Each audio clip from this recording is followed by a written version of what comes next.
I always thought I was a wanderer without a future until I discovered my fate is intertwined with the pack leaders. Chapter 1: Pack Murderer. My mother once looked my bloodied body up and down and asked me who I'd managed to murder that day. My father then butted in and congratulated me for it. That's the type of environment I grew up in. I never really had much of a problem with crossing lines. I did it quite often, waist and behind or even on the line, and torment yourself with not knowing what lies ahead of that line when you could just see for yourself. All that it takes is just that one little step over that invisible little boundary that most people limit themselves to. 9 times out of 10, what lies on the other side isn't even that bad. Honestly, most times it's about 10 times less exciting than what I'd even imagined it to be. I continue doing it. To my agent extraordinaire, Madeleine Nilban, heartfelt thanks for your unfailing patience, enthusiasm. Why? Maybe it's the feeling that I managed to accomplish something. Maybe it's the feeling that I still didn't accomplish what I had wanted to. Maybe it's just because I'm an idiot. I don't really want to. I've managed to keep myself alive this long by crossing the line. I'm not just going to stop. You can't finish the race if you don't cross that finish line.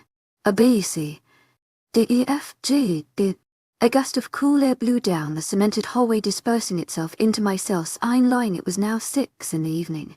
This was the time when guards do a shift change. Those who guarded the cells all afternoon are now free to go home with their families. Normally, a person's skin would react to such a breeze sweeping past them with goosebumps or even a shiver, but I would be highly intrigued if my body reacted in such a way. The eerie cold feeling didn't really affect me much anymore. I was about 99.5% used to it. Don't get me wrong, some days I really wouldn't mind hollering for a blanket, but I don't.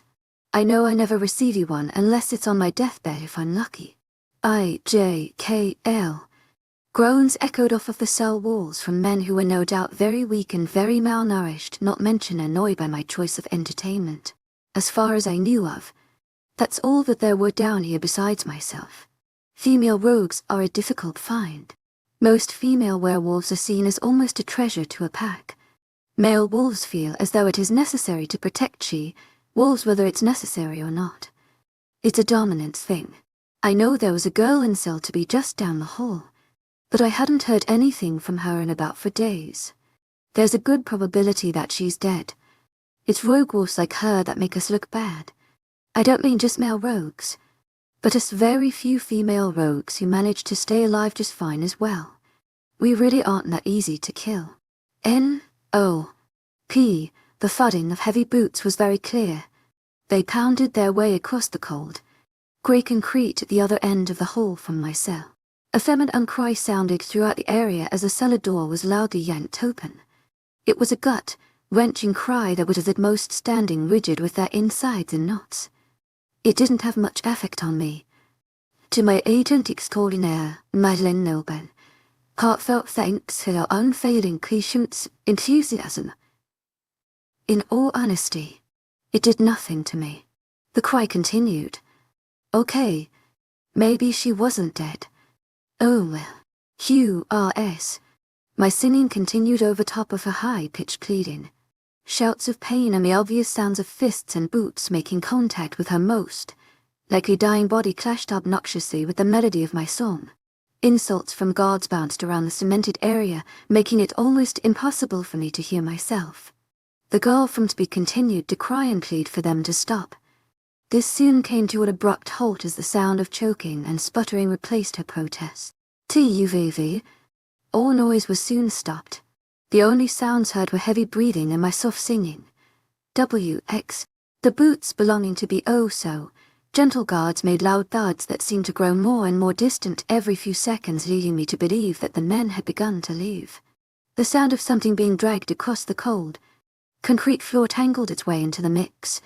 The harsh bang of the cellar exit door closing only proved my point that the guards had left with the girl from cell to be in tow. YZ. My lawn. Unpacked nails from months if not years of neglect ran up and down the cool metal bars in front of me. The noise no doubt giving a few wolves around me a headache. I didn't mind the sound. To my agent extraordinaire, Madeleine Nilban, Heartfelt thanks for your unfailing patience, enthusiasm. I actually enjoyed the feeling of the metal just barely brushing past my fingertips and the sound it gave off. It was soothing. Now I know my bases. My teeth clenched together, almost animalistic allies. My fingers wrapped themselves tightly around the tall grey cylinders to the point that my knuckles turned white. I jostled and shook the metal, locking me into my cage quite violently. My arms jerked back and forth, causing loud bangs that the guards here were no doubt very familiar with by now. Someone, get me out of here, please. My tone instantly switching from one of calmness to one of anger and violence. The cell all rattled violently as I pulled at it with an amount of strength that no human man could ever match. Take a breath. Kaye. Hayden from self-13B muttered. I barely even heard him over my assault on the door. Hayden was a friend. I suppose that's what normal people would call them. He is someone with whom I spoke to and occasionally told my inner thoughts to. Yes, Hayden was a friend. Although I had never gotten the chance to see Hayden face to face, I knew his voice, in a place where the only things that you see are cement, metal, and the person in the cell across from you. You tend to learn to recognize people by their voices. It's almost like living life blind. Hayden was the first friend that I had ever read. That itself is only due to being locked up with him just 2 cells down from me for what I think is around a year now. It sounds absolutely ludicrous, but it really wasn't. I never needed friends. I had my mom, dad, and brother. I was perfectly fine. I'll calm down when they feed me something other than that damn chunky vomit soup. We know. Kaye. We know. Hayden unfinished for me, causing some chuckles from unknown prisoners. I growled lowly, feeling my stomach tighten at the thought of food. Oh, what I would do for a peanut, butter and jelly sandwich right now. I had a bit of a tendency to think with my stomach rather than my brain. Most often people use the phrase, follow your heart, but that doesn't really pertain to me, seeing as I don't have much of one. That all flew out the window after my mother and brother went missing, and most likely ended up being murdered. If I followed my heart, there's a good chance I would not be in the cell I am today. To my agent extraordinaire, Madeline Nilban, heartfelt thanks for your unfailing patience, enthusiasm. It was my stomach that made me want to know how well the cheese sticks in the bar tasted that I ended up being caught at.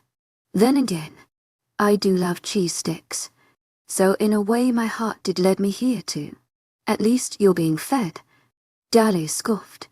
His slightly less muscular body than what it had first been like when he arrived slouched against the back wall of his cell across from mine. I'm being fed because I'm not an idiot like you. I fired back. Dallas ended to get on my nerves, not that he would know that. He arrived to what I like to call hell, shortly after me. I don't really know a set date or time when he arrived, considering every hour looks exactly the same down here. I don't even know what day it is at the moment. I just know that I got here when I was 15, end of story. An idiot who was trying to save both of our asses. He grunted, lazily running a hand through his disheveled, chestnut, brown hair. Well, look at where that's gotten you, I retorted, rolling my eyes. My grip on the metal bars eased up as I took a few steps back. The back of my legs hit my cardboard contraption of a bed, which gets a bit more comfy every night, causing my knees to buckle. My bum hit the surface of the bed as I plopped down on it with a thud. What I did was minor compared to what you've done. Dally shook back at me. I narrowed my light blue eyes at him. His grey ones watched me knowingly as a smirk graced his boyish-like handsome face. Murdering the bait isn't very nice. Kai-Elish. Whoever said I was nice? I smiled innocently. That's why I love you, he said, like the love, sick puppy he really was. The sounds of gagging and groaning were heard from around us. I effortlessly forced a smile etched onto my face to grow. I love you, too, I lied smoothly. My voice was hardly above a whisper as I looked down and smiled at the concrete floors. You both disgust me. Hayden butted in. He disgusts me, too, Hayden. You are most certainly not alone. You can shut your mouth down there. I snapped, not at all as angry as I seemed. In all honesty, I was thankful that Hayden had chosen to break up such a vomit-inducing moment between Dallas and I. To my agent extraordinaire, Madeleine Nilben, heartfelt thanks for your unfailing patience, enthusiasm. It was fun. Now it's just a chore having to keep up with his antics. True, Dallas was no doubt one of the most gorgeous beings I had ever laid eyes with. He had broad, muscular shoulders that trailed down to some nicely toned arms. His ABS were definite 10 out of 10. And that face, oh my, that face. He was gorgeous to say the least. Dallas definitely had gotten all of the right genes. A mop of slightly curled brow hair sat on top of his handsome face.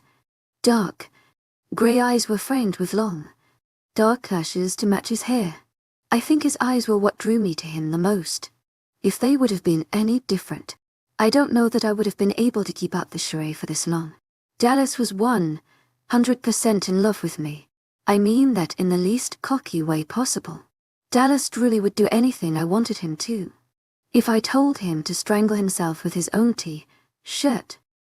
Then again, Dallas as well as everyone else in the cellar believes I'm hopelessly in love with him too. Some people, even a few of the guards, go as far as calling us mates. I am positive that Dallas is not my mate. I'd strangle myself. Simple as that. Mates in the term of werewolves are a bit different than how humans would use it. They typically use the term mate to describe a friend. Werewolves are a bit more primitive, are they? The term mate to a werewolf is something extremely special. The easiest way to explain it is by saying the term mate is just short for soulmate. That's quite frankly exactly what it is. Someone who is destined to you by fate, by a supernatural bond. There's no way out of it. There is no rejection. Contrary to popular belief, you are stuck with whoever fate has destined you with. And there's nothing you can do about it. Now, I've personally never been against the idea of a mate. My parents were perfectly fine together after my mother had to make a hasty escape from her alpha parents in order to be with my father, who was a rogue. They did not approve of him whatsoever. To be quite literal, they wanted him dead. My parents were mates. To my agent extraordinaire, Madeleine Nilben, heartfelt thanks for your unfailing patience, enthusiasm. They did everything in their power to ensure to both my brother and I that a mate is one of the best things to ever happen to a wolf. I agree to a certain extent. Mates are nice and all if they fit your ideals. I'm a rogue, and I love it. I was born into this life, and I wouldn't have it any other way. Sure, I never once had a stable home and my parents are dead, but that doesn't mean I dislike the way I live my life. I'm free to do what I want, when I want, and how I want. Well, I will be once I get out of here. Give me a rogue mate, and I'll be perfectly happy. Throw an alpha or even a beta mate into the mix. Then there will be hell. You can't just make a pack murderer into a pack mother. It's not possible. Dallas is a rogue, but I would much rather fall in love with him. Dallas, good looks are obnoxiously accompanied by an ego nearly the size of his massive imagination. I have never once met a man more cocky and gullible in my life. It amazes how he's managed to stay alive this long. The cellar returned to its bittersweet quiet state after my angry outburst. That's normally how it all happened down here. Gods do a shift change. Someone is chosen for punching bag of the day. Dallas makes a comment about how much he loves me. I internally gag. Someone never fails to anger me. I shout, and a deafening silence rolls through the cellar. It wouldn't be an average day if it didn't play out like that. I lay back on my bed, focusing my blue eyes on the concrete ceiling above me as I sang Jingle Bells to myself.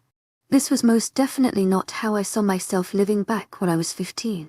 Someone should have reminded 15-year-old me that pack borders are a thing, and that entering them is a lot easier than crossing back out of them. What fun it is to ride and sing a sleighing song tonight. Ice entirely as my eyelids draped over my eyes, blocking my sights. Jingle bells, jingle bells, jingle all the way. Oh, what fun it is to ride in a one-horse, open sleigh. She walked in on them, torturing what's her face from to be. What a cruel way to introduce yourself to some pack members. Oh, how I love the idiocracy of new lunars. Will you all shut up? I spat, not really taking a liking to the people who decided it would be a bright idea to talk as I was sleeping. I'm surprised you're not all over this. Kaye, Hayden remarked. My eyes popped open tiredly as my brows knit together in confusion. I slowly sat myself up, rubbing my forehead. All over what? I pretty much yawned out. The Alpha found his Luna. Do you ever pay attention? My ears perked up at the mention of a new Luna. Well, that's new. It's about time, I commented. I was beginning to think he was going to die alone. The Alpha's son. You idiot, Hayden deadpanned. Dallas growled lowly at him for calling me an idiot. Oh, Dallas. You're an idiot. I know what you meant. I snapped, feeling a bit of a snarl grow in my chest. He's like 23 or something. That's a bit late to find your mate. Don't you think?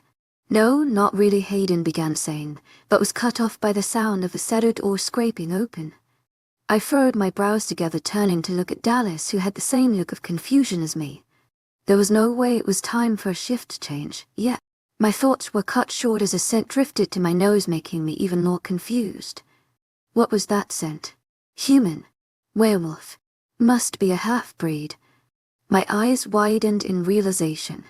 It must be the new Luna. I always found it so funny how naive new Lunas were. They were always too curious for their own good. I'm guessing by what I had managed to pick up on the conversation between some of the prisoners earlier that little Miss Luna decided to see what the studies were really about after her run-in with Cell to be girl. Classic Luna. Always trying to be the hero. I shrunk back into the wall, trying to make myself seem much more vulnerable than I actually was. I could hear the Luna's quiet footsteps, slowly making their way toward my cell. I bit my tongue, making tears well up in my eyes until one fell. It trailed its way down my cheek, no doubt leaving a path as it did so. I forced a whimper from my lips. Hello? A feminine voice asked out loud. She sounded utterly terrified. If she was smart, she would have run back to her precious alpha mate by now.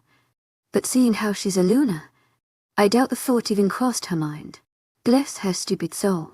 Please help me, I whispered as more tears ran down my cheeks.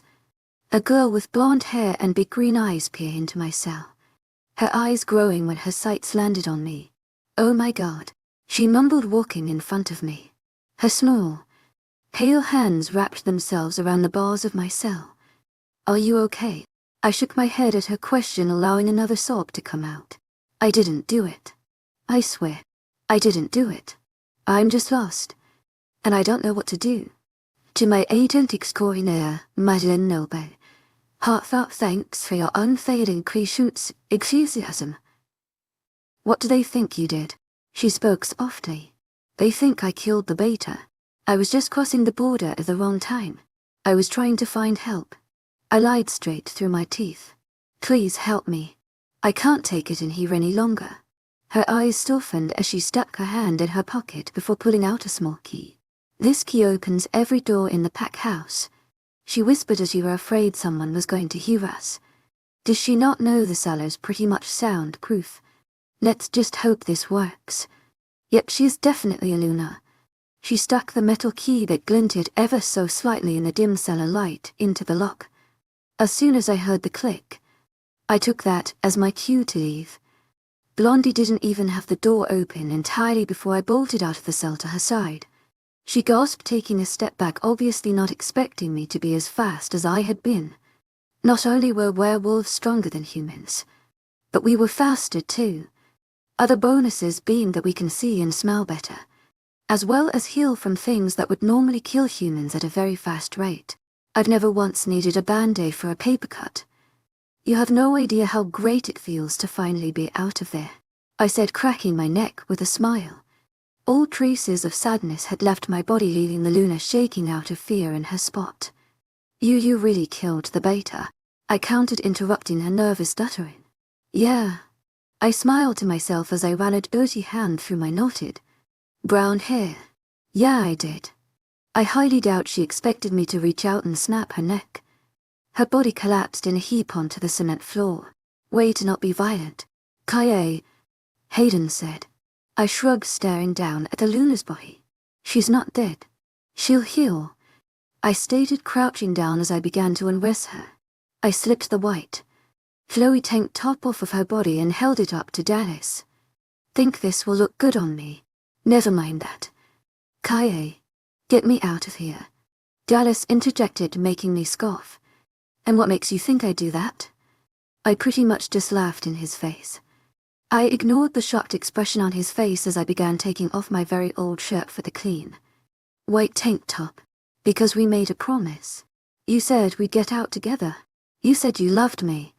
He argued, gripping onto the metal bars holding him in his cell as I slid the light wash jeans off of the Luna's unconscious body. Other people shouted at me to let them out, but I just ignored them. I pulled the jeans on, inwardly groaning at how they fit. Ugh, if I hadn't lost so much weight here, these would fit like a glove. I mumbled, disliking how the jeans were a few sizes too big. They look so nice on Blondie. Kaye, shut up, I snapped at Dallas. His grey eyes looked so lost as they stared hopelessly into my blue ones. I removed my gaze from him as I pulled out a phone and $40 from the back pocket of the jeans. I clicked the phone on, hoping just to snoop a little, but didn't get the chance to when a passcode restriction popped up. Rude, I grunted, tossing the phone into Dallas' cell. It smacked against the concrete floors with a cracking sound. Do me a favor and call the Alpha when you get that unlocked. I feel a little bad that I just knocked out his little mate. Tell him I decided to go west. Yes, I'm feeling west of the border.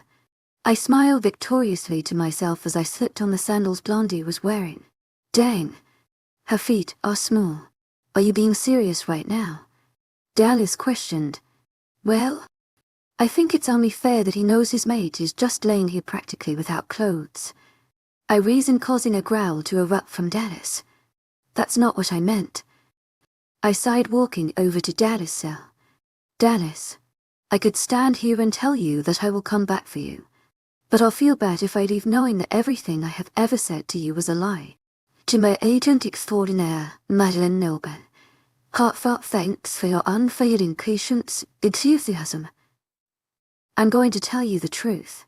You were my best bet at getting out of here.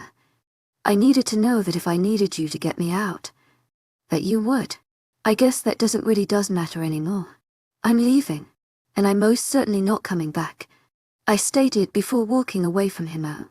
I said, stopping abruptly before turning back to the broken boy behind the metal bars. When Cell-to-be girl comes back, well, if she comes back, tell her I said thanks. Look alive, world. Kaye Eilish is back. Time to cross a few more lines. Chapter to Cologne Boy. Okay. So someone should have reminded present, DKA. Once again, that entering a border is much easier than trying to cross out of one, because present, DKA now has a healing bullet wound in her right shoulder. I can't tell for certain whether or not Border Patrol knew who I was, but they did know what I was. They were most definitely not willing to let a rogue slip through unharmed. Hence the bullet wound. Honestly, the bullet launching itself into my shoulder wasn't that bad if you compare it to the pain I felt having to remove it with a stick afterward. I'm sure the fact that I ended up breaking the stick in half as it was in my shoulder didn't help the pain much either. Go figure. Luckily, I did manage to cross over the border. Not easily, but I made it. Now I have a blister on the back of my heel the size of Mexico that literally has me wanting to hack my foot off. Walking west of a border for nearly straight in sandals to sizes too small does that to a person. The cool, little, white tank top was unfortunately soaked in a deep crimson, so I needed to find other means of clothing. This also resulted in another blood stain, but it wasn't nor as noticeable as the other one. Got to love black clothing. I downed my third tequila shot, relishing in the taste that I had missed so much. The bartender eyed me cautiously. Humans were so worrisome. Sure, tequila did mess me up a bit, but that's after nearly 10 shots. 3 shots weren't going to do much to me, besides maybe make me say a few things that I'll regret.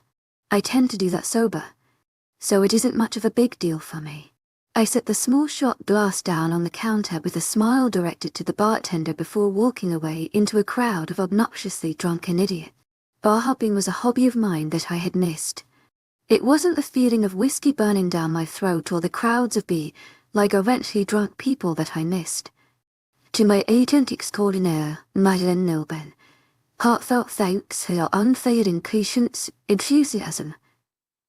It was the line crossing that usually happened some time after.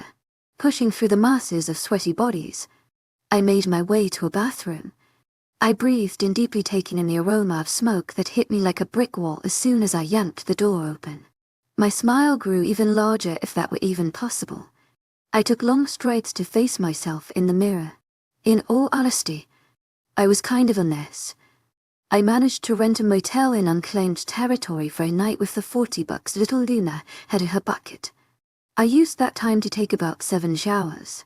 I was smart enough to know that going into pack territory wounded was a stupid idea. It's stupid mistakes like that get rogues killed. Packs are not to be taken lightly. The next day, I went to the nearest dollar store and stole a toothbrush, some razors, deodorant, and gummy worms. Me being the idiot that I am, forgot to steal toothpaste. You can imagine my displeasure of having to brush my teeth with soap from the motel. I still had yet to get any new clothes, so I had to deal with the blood smudge. The jeans were seriously warming up to me. To my agent extraordinaire, Madeleine Nobel, heartfelt thanks for your unfailing patience, enthusiasm. They were like baggy sweatpants, but in blue jean form. Thanks to the multitude of showers, my hair now looked like the light brown that it originally had been before being locked in a cell for who knows how long. The amount of dirt and grime that came off of not only my hair but my body as a whole in the shower was morbidly disgusting. I can honestly say that I have never seen myself so pale after any former color from the years of grime was washed away. My pale skin allowed for the obvious view of a multitude of scars that I had managed to acquire over the years. The most evident flaw being the scar that made itself known across my forehead. I was not a fan of it. Screw you, I muttered, lightly brushing my fingertips over the unwanted mark. The memory of it was not a happy one. My older brother had given it to me after he threw me down a flight stairs one day. I think we were in Ontario, Canada, but I truly don't remember. We've been in so many places that I can't even name off half of them. All that I recall from the incident was Mom having a full-blown panic attack as she took in my bleeding head.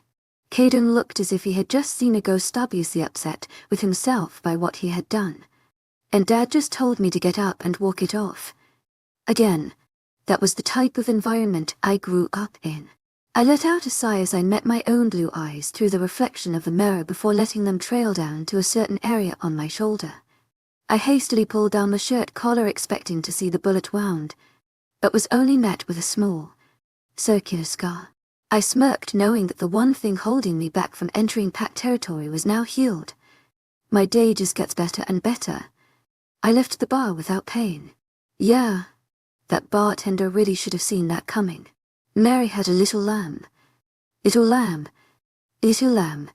I sang gingerly, walking down the sidewalk. I shoved my hands into my pockets, feeling the cool chill of the night nipping at my skin. It didn't bother me. It was just a been wanted. Oh, hello, border. So nice to finally meet you. I greeted to the imaginary boundary line as I crossed over into someone's territory. Scents of pack wolves wafted to my nose, bringing a smile to my lips. Oh, how I've missed this. Whoever's land this was obviously did not want me or any trespass for that matter here. The border was heavily patrolled by both men, women, and wolves. There was absolutely, positively no way in hell that I was getting any further than 10 steps past the border without being chased and maybe even killed. I wasn't an idiot. I was not going to do anything reckless for at least another week. I hate pack wolves, I muttered to myself, sluggishly dragging my feet across the sidewalk of a back alley in unclaimed territory.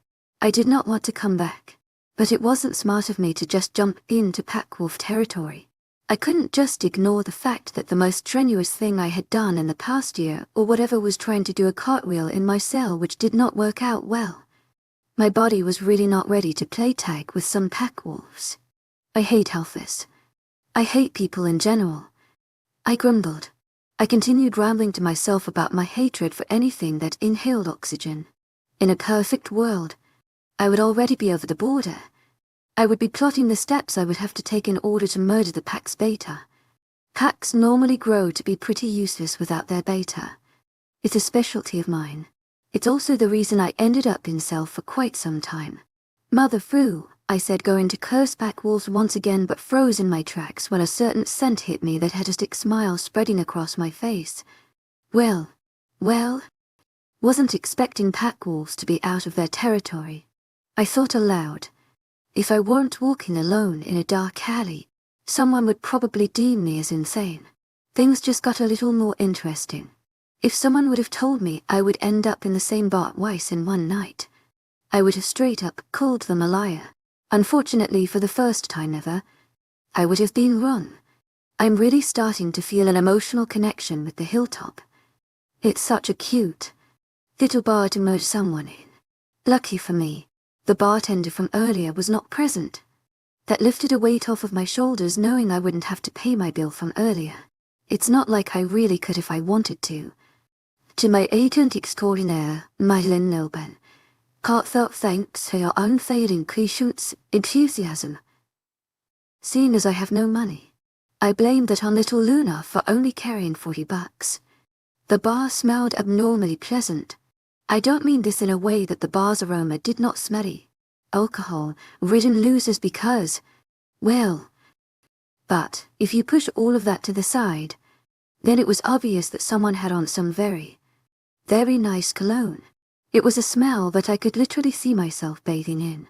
Let me just say, this mouth-watering, highly intoxicating, stomach-dropping, orgasm-inducing scent was most certainly not here before. But oh boy, was I happy that it was now. My eyes scoured the area trying to pinpoint the person wearing the cologne that had my insides twisting in knots. This person was definitely trying to get laid tonight, and in my own opinion it was probably going to work.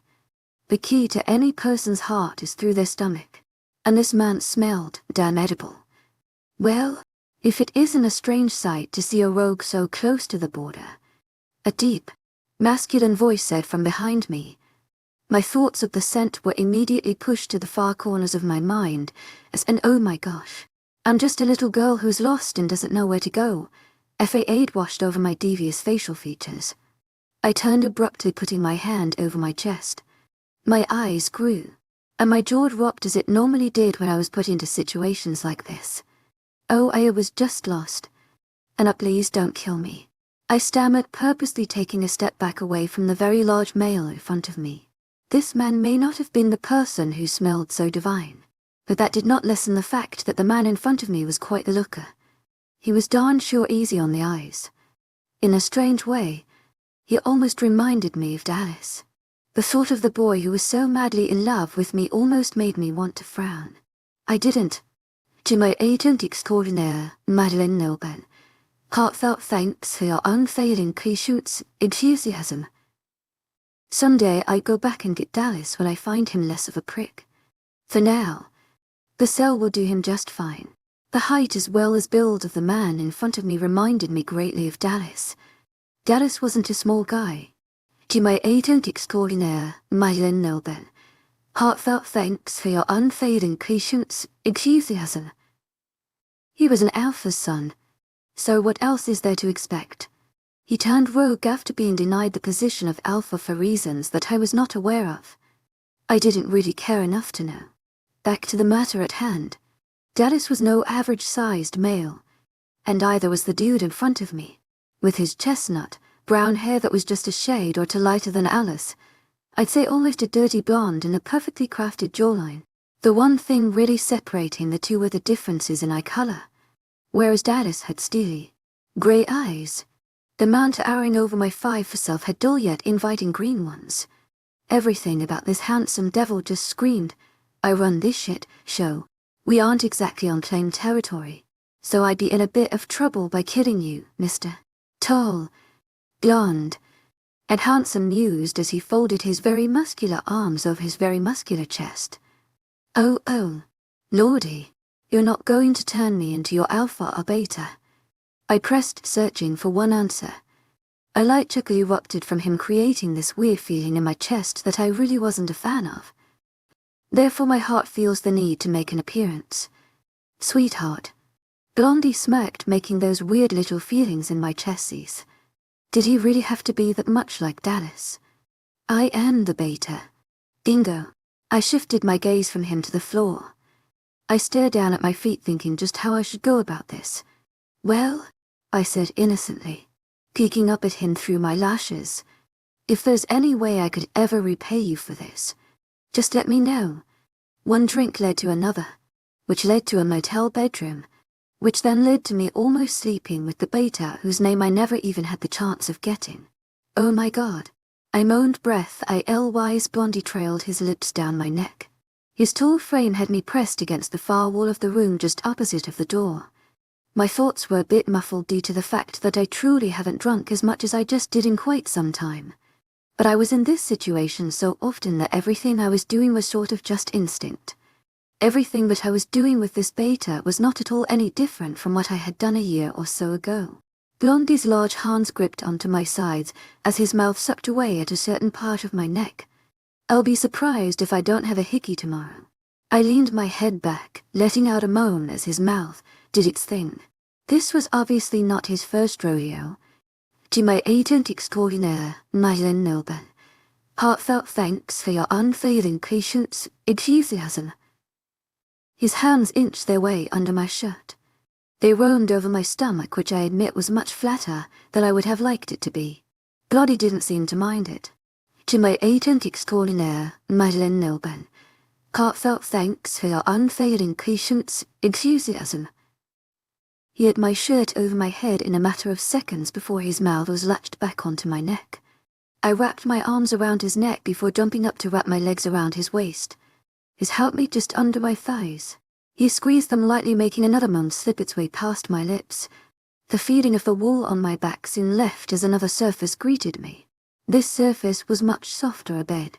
You're killing me, I moaned, tugging on his shirt, which irritably still stood between us. He got the hint.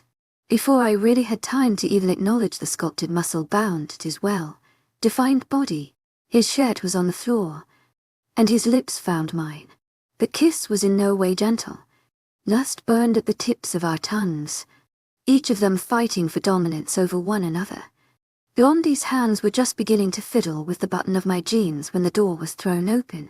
I would not be surprised if the impact of it hitting the wall left a giant indent. Both of our attentions shot to the door with a now very broken doorknob. To my agent extraordinaire, Madeleine Noble, heartfelt thanks for your unfailing patience, enthusiasm. That wasn't really what I was doing. Oh no. My mind was focused on a very real problem, that I was laying on a bed with a man I had only met maybe 3 hours ago, while simultaneously staring into the dark eyes of the heavenly, smelling cologne dude from the bar in the doorway. Let me just say, his cologne scent did not dwindle one bit. Heavenly, smelling cologne dude had me weak at the knees just by staring at him. Bless the fact that I was laying on a bed, or I probably would have crumpled to the floor in a heap of lusty thoughts. This man, this sweet, smelling, dark blue-eyed, coal-black hair, having, moan-inducing, person of a man had my heart rate speeding up to about 10 times the average or safe speed. I was positive that I was 2 seconds away from having convulsions. So, what did I do? Icebot said. I hadn't ever been put in this certain situation, so it just felt like the right thing to do to snap Blondie's neck. Looking back at it, I would never. But in the moment it just seemed right. It was poor planning on my part. Karma instantly decided to make an appearance. Heavenly cologne, smelling, dude decided that it was probably best to snap my neck. To talk about tragic. Our plans were so similar. Yet I couldn't help but feel that breaking my neck was probably the smarter idea in the whole situation. What I did was just a tad unnecessary. Knocking me unconscious was most likely the smartest decision made by anyone all day. I was trying to seduce and then murder someone after all. Chapter 3, Shower of Jesus. If there's one thing that sucks about being a werewolf, it's the healing loophole. By this I mean that just because our wounds heal arming speeds and we have the ability to heal from the most outrageous of injuries, we still feel all of the pain. Honestly, I think the entire healing process just adds more pain. Sure, had I not been able to heal from my snapped neck, I would be dead, but it feels like there's a knife in the side of my neck. So am I really winning? Another thing that sucks is that our heightened senses never fail to pick up on the littlest things. For example, the orgasm-inducing cologne Mount scent was literally cocooning me in this exact moment, and I knew it immediately. Maybe I wasn't alive. Maybe this is the scent of heaven, but I'm in pain. So maybe hell. Oh mana. I groaned, trying to raise my top half from the bed. This ultimately resulted in a sharp pain searing through my neck, leading into my torso and head. I gritted my teeth as I pushed myself up again. Pain resonated throughout my body as a strangled cry left my lips. I forced my body to sit upright before making the brave decision of cracking my neck. The loudest crack I'm positive that I had ever had rang out. For a second, I genuinely believed that I managed to break my neck. Fortunately, I did not. The bones in my neck and parts of my spine realigned themselves into their correct positions, making the massive pain in my neck cut to about a fourth of what it had been. Holy man, I mumbled, allowing my eyes to scan the very unfamiliar room around me. This was not supposed to happen. I wasn't an idiot, contrary of what it may seem. Things just normally don't go the way I want them to. So in a way, I'm not the one wrong. The universe is. If the universe would just work with me once in a while, I wouldn't have all of these minor problems. I did know that cologne dude was my mate. That was a given. I came to that conclusion when he barged into my almost one-night stand and attempted murder. To my agent extraordinaire, Madeleine Noble, heartfelt thanks for your unfailing enthusiasm. I still can't wrap my head around why snapping my neck was so easy for him. And his mate. What a prick. I swung my legs off of the very large, king-sized bed that I am 100% sure was not the bed from the motel. I used my arms to push myself up from the bed into a standing position, which I immediately regretted. A muscle in my neck decided to be a spasm. It tensed up, causing pain to skyrocket down my spine. My legs turned to jello, and my body fell to the ground in a heap with a squeak shooting out from my mouth. I was laying face down on the floor behind the bed. I heard the opening of a door from the other side, causing me to turn my head with a wince. The door shut, followed by the sounds of cautious footsteps.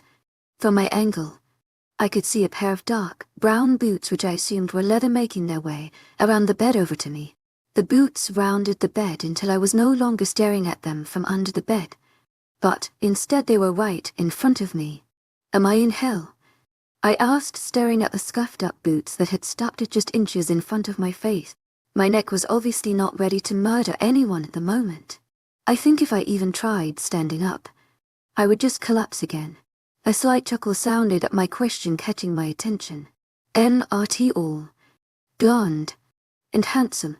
I questioned, slowly craning my neck upward against its many protests to look at the owner of the boots. I was not at all surprised to know that I was indeed correct. His fluorescent green eyes connected with my blue ones, with a smirk playing on his lips. His dirty blonde hair was similar to what it had been like, what I'm assuming was last night. But who knows? I could be dead wrong. His hair was just a bit messier now. Not saying it wasn't messy at one point of the night yesterday, but it wasn't for a good portion of the time. Enthusiasm. That's a really good booster and all. But Matteo already wants to kill me. Quite frankly, I really don't want to die yet, and certainly not by the hands of him. So could you maybe just I don't know, chill? Blondie replied playfully. I could hear the seriousness flooding ever so slightly into his voice. He seemed somewhat frightened by this Matteo dude. It didn't take a genius to know that this Matteo dude must be Cologne, boy from the bar. My mate. And he must be a bit of a menacing character if he gets this sort of reaction from others. Good. I really don't have time for a mate who is scared of the concept of murder, because when we get out of here, there will be plenty of it. Well, sorry I never caught your name. I snapped, making Blondie, who happened to be literally towering over me, roll his eyes. I'm almost positive that I told you my name is Jack last night. Blondie. To my agent extraordinaire, Madeleine Noble. Heartfelt thanks for your unfailing enthusiasm. I scoffed, rolling my eyes before turning back to stare at the floor. My forehead was smack against the hardwood as my nose squished against it, no doubt making me look like a pig. Probably was too drunk to notice. That was sort of like half of the truth. I was drunk at some point last night, but most likely not when he told me. It's become a bit of a defense mechanism to not know the names of the people, mainly men, who I chose to target and later murder. I probably just completely ignored him when he told me. It's just easier looking back and saying, I murdered some blonde giant with nice hair, rather than I killed a boy named Jack who no doubt had a mother who wanted him to be named that because it was the name of his grandfather, or whatever. It makes sense in my mind. Without an aim, I feel less attached. Okay, Kayla. He scoffed, making my eyebrows furrow. I glared at the floor, not feeling ready to look at him again. I wasn't willing to let this guy know how jacked up my neck truly was, even though it was kind of a given. Wait. Why the heck does his neck seem all fine and dandy? And I'm here like dying. First of all, numbnut. It's Kaye, I said, really making sure to emphasize my name for him. Kaye. Got it. Second of all, I groaned, forcing myself to look at a smug-looking Jack. If I broke your neck, why aren't you in any pain? Jack chuckled at me, crossing his arms over his bulky chest. Koya, he emphasized. I'm pretty much high on ibuprofen right now. You could cut my leg off, and I'm sure I wouldn't feel it. That could be arranged. Wow, what happened to the scared little girl from last night? The one who was so terrified of being caught near our border? Jack asked, making me shrug. You must have me confused for someone else. Perhaps that Kayla girl. Right. Jack drug out, rolling his green eyes as I turned back to face the floor. Well, you can continue making out with the floor. I'm going to go take about 6 more ibuprofen and hopefully pass out on the couch, he stated before exiting the room. Well, the floor is a much better kisser than you were, I shouted just as he shut the door. Although it was shut, I could still hear his loud laugh that no doubt was echoing around the house. The thought instantly had me tense. I already knew I was in a pack house. It's a pack wolf town. From what I know, pack houses basically just house wolves ranging from ages 16 to like 30. By the time werewolves are 30, they usually find their mates and move into their own homes. The youngest wolves choose to stay at the pack house to stay closer to the alpha, and to gamma, as well as participate in pack responsibilities like border patrol. Oftentimes, other pack members choose to visit the pack house to see their friends and family who happen to be living in the house. It didn't really add up in my mind. To my agent extraordinaire, Madeleine Nilben, heartfelt thanks for your unfailing patience, enthusiasm. I snapped the beta's neck in a cozy room that reeks of my mate. Yes, because that makes perfect sense. Shouldn't they? Oh, I don't know, lock me up in a cellar, so I don't try murdering anyone. This pack thinks so little of me. Oh, I cried quietly to myself as I slowly pushed myself off of the ground. I only got to the point where I was kneeling before I needed to take a break, thanks to my neck tensing up again. Pushing myself up the rest of the way, I made my way to the door. I turned the knob, expecting the door to just open when it came to a complete stop. What the heck? I asked, yanking back and forth on the doorknob. I may have the education of a 5th grader, but it doesn't take a genius to know doors aren't supposed to lock from the outside. The door rattled, but it didn't do anything more. My ears picked up on a slight tapping noise on the other side of it near the knob. I put my ear to the door and pulled it again, hearing something hit against the door. What is that? I grumbled. After about a minute or two more of yanking wildly on the door, I just gave up and walked around the room. Kicked the bed, angrily ranted to myself, and even went through my mate's clothing drawers. There wasn't anything exciting in there. Honestly, I was hoping my mate was a psychopath and had a gun stored in his sock drawer or something. Unfortunately, he wasn't. Oh, I drug out, peeking my head into the doorway of what I now know as a bathroom. Fancy. Not only did my heavenly smelling mate have a connected bathroom, but it was honestly huge. The shower itself was unlike anything I've ever seen. This is the type of shower Jesus uses. I gaped. I turned to face myself in a mirror. I squinted my eyes silently, judging myself, before looking down at my shirt. Well, you aren't my shirt, I acknowledged, tugging at the large maroon shirt. I brought it up to my nose, hoping to recognize the scent. My freaking shirt almost knocked me out. The knee-weakening scent of my mate made my heart flutter, and my mind go blank. My legs felt like jello along with my brain. I felt like a puddle of goo. EUYH. I flinched, not caring that the noise I just made no doubt made me sound like I had lost a few too many brain cells. That was like snorting straight through rock to powder. My eyes were watering. That was obvious as I was staring at myself in the mirror. My cheeks were flushed due to my slight spaz, and my hair was a bit of a mess. The long brown locks stumbled down my shoulders to my waist. I wasn't a big fan of my tangled mess that I call hair. Before I was so rudely locked away in a cell for a year or so. My hair was just a bit past my shoulders. I preferred my hair kind of short. I looked down at my hand, making a fist. I held it up, seriously contemplating my actions. Is it worth it? I asked myself out loud, no. Realizing that punching the mirror would just cause a mess that I did not want to deal with. I wasn't a big fan of blood. I smiled as my eyes landed on a little metal toothbrush holder. I hummed the melody of Somewhere Over the Rainbow as I snatched the toothpaste and brush from the holder.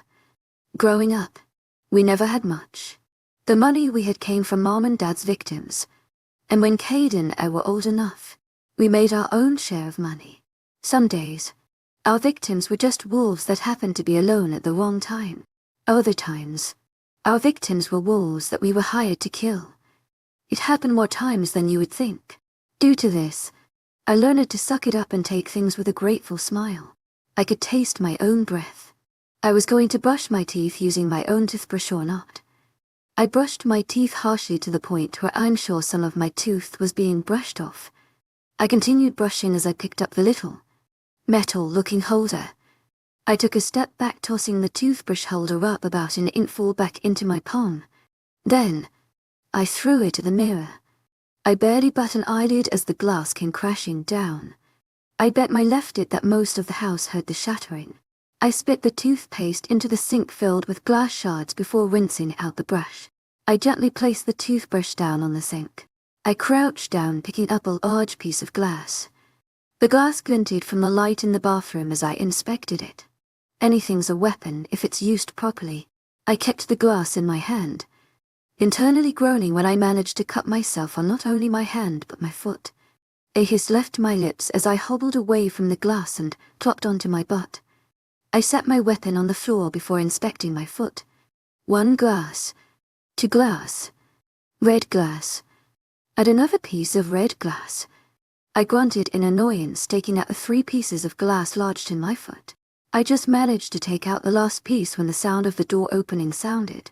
My ears perked up as my hand reached out to snatch my weapon of choice. My foot still hurt a bit, but I pushed that feeling away as I quickly stood up. My nose was completely flooded by the scent of my own blood and my mate's scent, thanks to being in his bathroom. In his room, wearing his shirt. I crept my way out of the bathroom, gripping the glass. This was a situation that was not entirely foreign to me. There had been instances where men had caught on to what I planned on doing. I don't mean to brag, but I'm pretty good at what I do. That includes being sneaky. A very large man with very dark hair stood facing opposite of me. He looked to be searching for something as he was digging through a closet. I was behind him in an instant. I was not expecting for this dude to be so quick in his actions.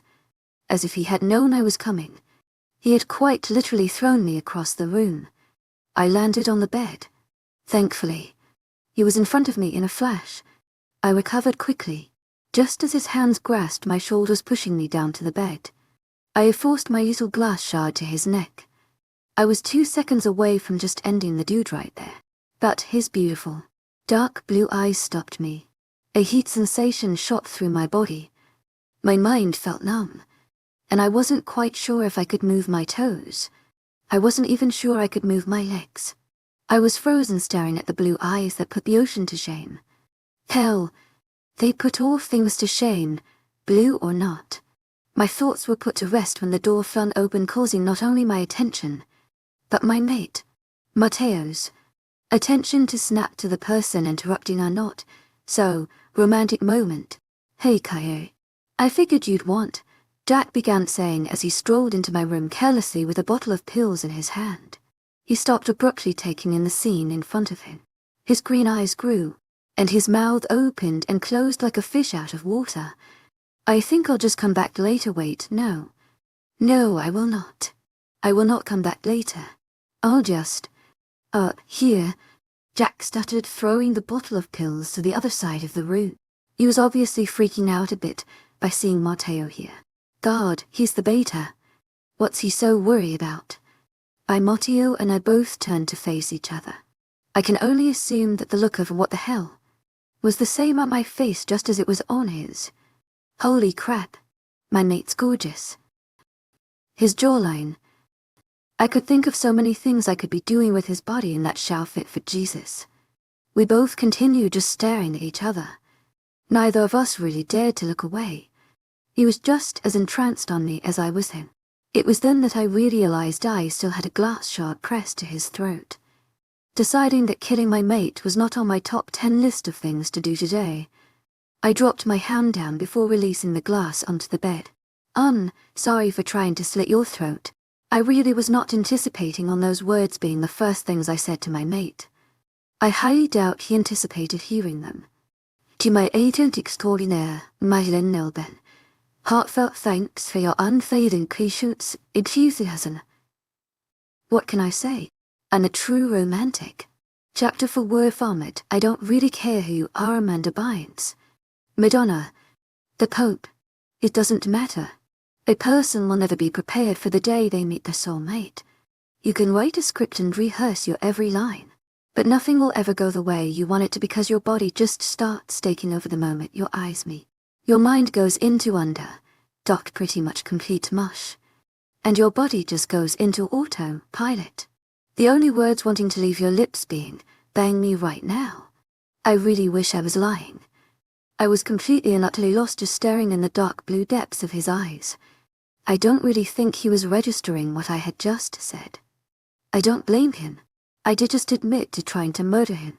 In all fairness though, he did snap my neck, so he kind of deserved it. "So your name's Kaye?" He breathed, his minty breath fanning my face, making me shudder. Normally, I was not one to have someone speaking so closely to my face. I would have thrown him across the room.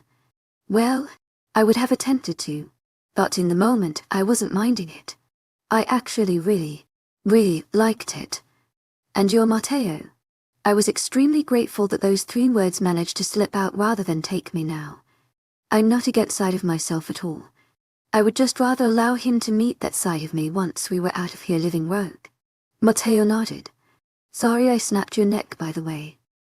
I would have done the same to you if you hadn't." Sentences were just spewing out of my mouth.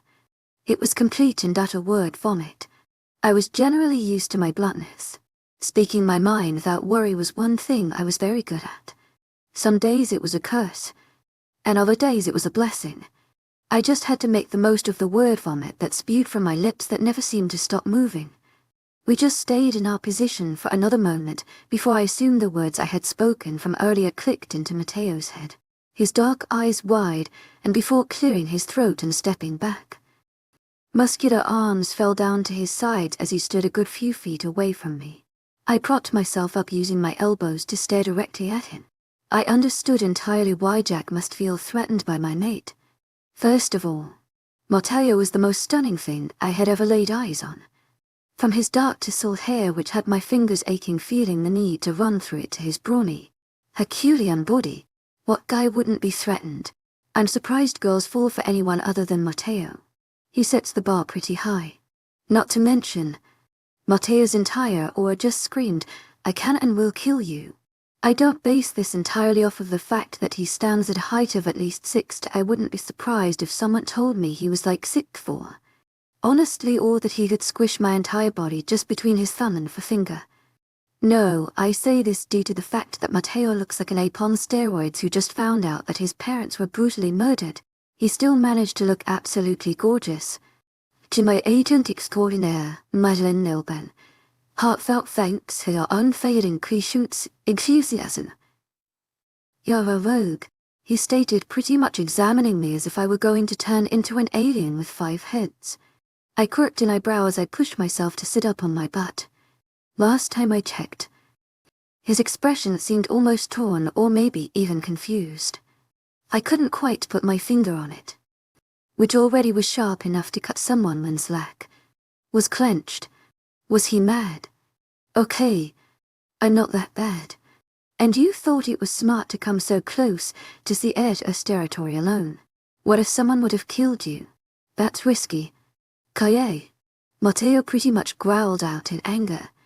Frustration was spilling into his tone. As well. My brows furrowed at the mention of the Sea Edder's pack. No. That wasn't possible. I did not cross or attempt to cross into Sea Edder's territory. As a rogue, you do learn to live by some rules. One of those rules being that you don't just cross over into the few packs, territories that can slaughter you in seconds. I made this mistake once before. I didn't take the warnings of going into Vindicta territory as seriously as I should have. A person would think I would learn by now, seeing as I just managed to escape being imprisoned by them for so long. I guess not. The Sierra Spec was one of those few packs that my father told my brother and I repeatedly not to step foot in unless we wanted to die. But here I am just chilling in their pack house. What's next? The Socia's pack wants to invite me over for tea. You have to get me out of here. I snapped, scurrying up from the bed in a panic. A look of confusion crossed over Matteo's face. What? Why, because Alphen Ayres is gonna kill me. I tried to get to the door in hopes of a sad attempt at running out of the pack house until Matteo's large hand wrapped itself around my arm. My body halted and jerked backward. Why would I kill you? I snapped my head to the side to face a puzzled, looking Matteo. I'm almost positive that my facial expression looked exactly like his. You're the what? I asked, stumbling over my words. I knew exactly what he said. I knew what he meant when he asked, why would I kill you? It was because I referred to the Alpha. But that couldn't be right. Alphen Ayres' son wasn't supposed to take over for like another year. Salvatore Ayres is the Alpha, I stated adamantly. And his son isn't supposed to take over for like a year. Tio, his name is Tio. Tio as in Matteo with an A. Matteo so kindly corrected. I shook my head. You hear how? I stuttered, not being able to put my thoughts into actual sentences. I ran my hands frustrated through my long, brown hair, pulling on it halfway. How is this even possible? Karma. To my agent extraordinaire, Madeleine Nilben, heartfelt thanks for your unfailing patience, enthusiasm. I'm just going to go with both. It's ironic karma, but it didn't make sense. Sure. I grew up thinking the successor of the Sea Edder's pack was a boy named Tio. But that boy was still Matteo. He was still the same age. So why was he Alpha now? All at once everything sort of just clicked. A switch suddenly was turned on. And a little light bulb sprang to life in my mind. What day is it? I shot out, turning a strange look from Matteo. Thursday. I groaned, feeling extremely impatient with my mate at the moment. I rolled my hands, gesturing for him to go on. And I pressed. Of November. Jesus Christ. What year is it? I snapped. It was obvious that my mate wasn't a big fan of me shouting at him. But I knew he decided to push away his distaste due to the fact that his mate was currently having a conniption for an unknown reason. 2017. I froze immediately. I knew in that moment that all signs of color had drained from my face. No, he was lying. I whispered unbelievably, bringing my hands up to my mouth. I rolled my lip lightly between my thumb and forefinger as I repeated myself. It had been for years. Not one, not two, but 4. The whole year snatched away from me. I never lived the life of a 16, 17. To my agent extraordinaire, Madeleine Nilben, heartfelt thanks for your unfailing patience, enthusiasm.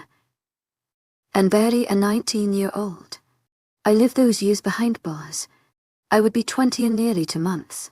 I lost for years of my life that I didn't even know were passing right by me. Matteo seemed absolutely lost as I continued mumbling to myself. I couldn't find anything rational to say other than for years. I was stupid enough to get locked up for years. His hand stayed latched onto my upper arm, but his grip wasn't as strong as it had been at first. He loosened up a bit. "You're the alpha now." I stated what he had already told me. I almost felt bad. My mate looked at me like he thought I was missing half of my brain. I probably was. That's what I said. "And you have been for 2 years. He countered, making my brows furrow. Something wasn't right. Everyone knew Salvatore Nese's son was to take over in 2015 2 years ago.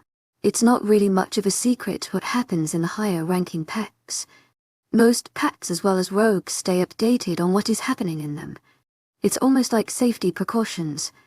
As if sensing my confusion, Matteo quickly answered my unasked question. "My father died of cancer when I was 17. I frowned almost instantly. It really was not every day that your werewolf soulmate tells you that his father died of cancer, especially because werewolves do not get illnesses like cancer. I thought werewolves didn't get cancer. They don't," he stated simply. I could tell just by the look in his eyes that he did not want to talk about it. I for one was not going to anger him by saying anything more. This was one of those moments when I need to shut up. I had about 48 questions for him just pertaining to the death of his father, but they could wait for a more appropriate time. His hand holding my arm dropped to his side.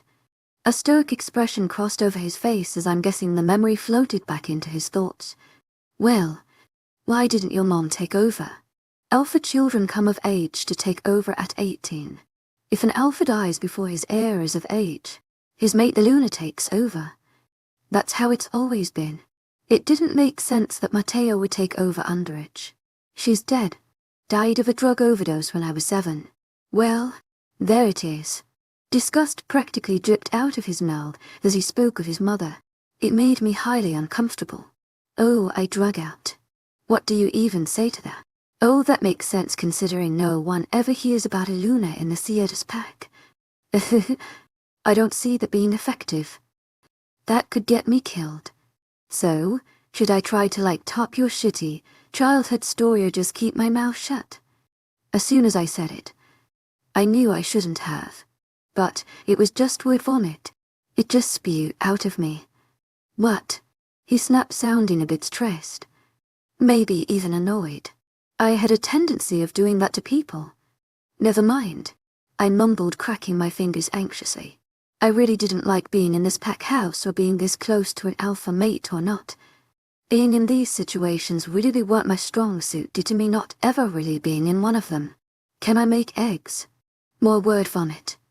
"No, you can stay in here. I'll get you something," Matteo stated deeply. His features displayed clear signs of anger. I wasn't sure if it was because me or from the fact that I just brought up his dead parents.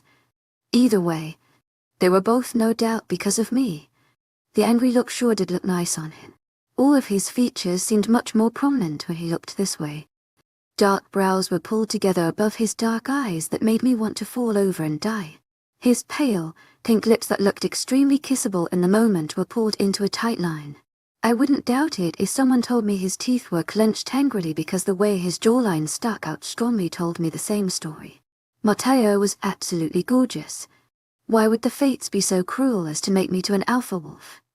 To my agent extraordinaire, Madeleine Nilben, heartfelt thanks for your unfailing patience, enthusiasm. I do bless them for mating me to someone so godly as Matteo. But why him? Asking an alpha to abandon their pack isn't like asking an average delta. Some alphas do leave their packs for certain reasons, much like Darius, but I haven't ever heard of one leaving for their mate. I was a stubborn little thing. I also did not like being in one place for very long, especially around pack walls. My body was screaming for me to just jump Matteo, but my mind was like, throw him in a bag and run away together. Whatever I ended up doing, I really did not want to leave Matteo, but I couldn't help but hate the alpha part of him. It was just a matter of leaving rogue life or leaving Sierra's back territory. That thought scared the hell out of me. Matteo turned on his heel and exited the room, leaving me there alone. I was so lost in my own thoughts that I barely heard the sound of something being locked from the other side of the door. Did he just use a padlock to keep me in here? I stormed over to the door once I was again in my right mind. I twisted the doorknob and yanked the door only to be met with the familiar banging of whatever was on the other side. I snarled angrily as I continued pushing and pulling on the large door with force that should have been enough to rip it off of its hinges. "Matteo, get me out of here," I shouted as I continued my assault on the door. "I want to leave. No one came to let me out of the room, so I didn't stop my destruction. He didn't even know what kind of eggs I wanted."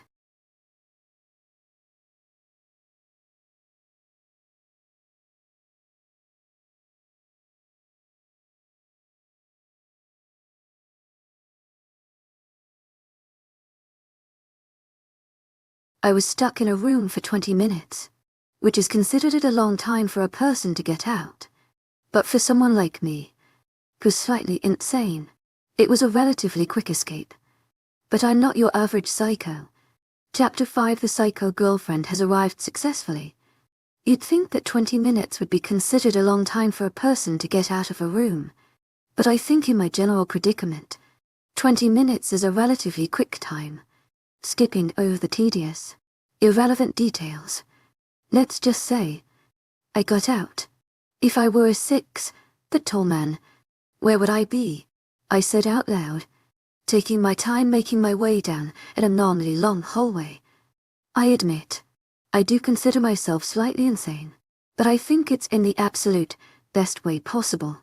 There are the psychotic people who can't take people who can't take care of themselves whatsoever, and then there's people like myself who survive from being a psychotic mess.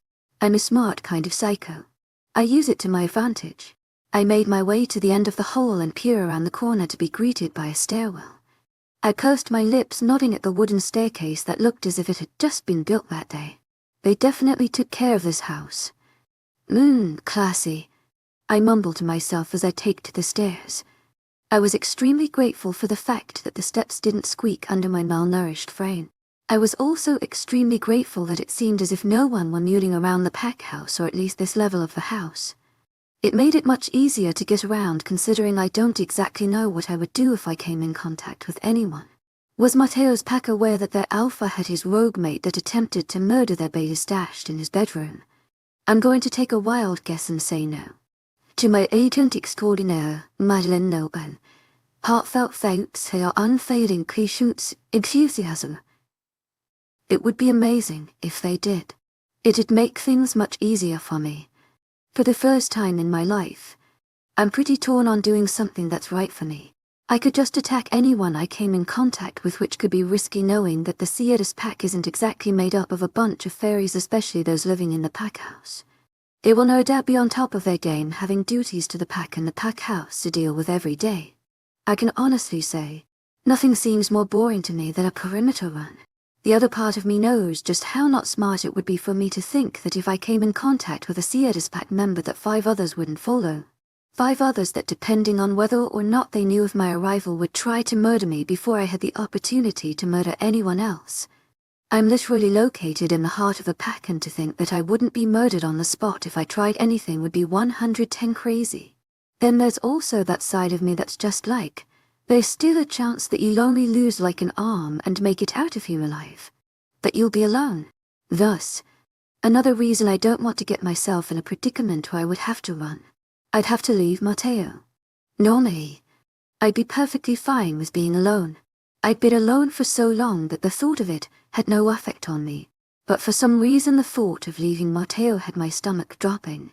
I completely despised the feeling that I knew was brought on by the mate bond. Something that my parents had told my brother and I about when we were younger countless times. Something I'd always looked forward to until now. I suppose the idea of stability sounded nice in thought. But not anymore. Not now that it's actually happening. I reached the bottom of the stairway. I smiled to myself, not seeing anyone around me before I turned to my right, and my eyes unexpectedly connected with a pair of big brown ones. These big brown eyes belonged to a very tiny human. My heart stopped in the moment. I gasped, stopping dead in my tracks as the little boy in front of me watched me closely. To my agent extraordinaire, Madeleine Nobin, heartfelt thanks for your unfailing patience, enthusiasm. I asked aloud, what's a kid doing here? Obviously, the kid didn't like me much. It was as if the sound of my voice triggered an automatic alarm system inside of its little blonde head. This child literally just started screaming. To my agent extraordinaire, Madeleine Nobin, heartfelt thanks for your unfailing patience, enthusiasm. I shouted as I jumped in surprise. Little blonde kid's scream went up like 6 octaves when I started walking toward him in an attempt to shut him up. Hey, be quiet. I begged in a panic. It was a kid. I didn't know what to do. Flickered. I got down on my knees to try to get at eye level with the little thing. But this just made him scream louder. My heart rate sped up knowing there was absolutely no way in hell that no one could hear his screaming. I gave the kid props. It was a solid scream, but it was probably going to be the reason I ended up dead. So I wasn't in too big of a hurry to congratulate him on his lungs. Kid, come on. I'm nice. See, I said, trying to calm him down as I forced a smile that in turn just made him scream even louder and start running away from me. No, I chanted as I stood up and ran after him. I caught up to the little thing, wrapped my arms around him, and held him tightly against my body. He kicked his legs, hitting me right on the hip with the heel of his shoe. I clenched my teeth together at the pain it caused as the kid continued screaming at the top of his lungs. That's it, I shouted before covering the kid's mouth with my hand. I'm locking you in a closet, I began to say as a throat cleared from behind me. I froze instantly. The kid took this as opportunity to bite the palm of my hand. Reacting to the pain from his bite, I jumped and literally dropped him. He thudded to the ground onto his butt with his back against my legs, causing me to lose my balance and fall backward, hitting my head against the wall.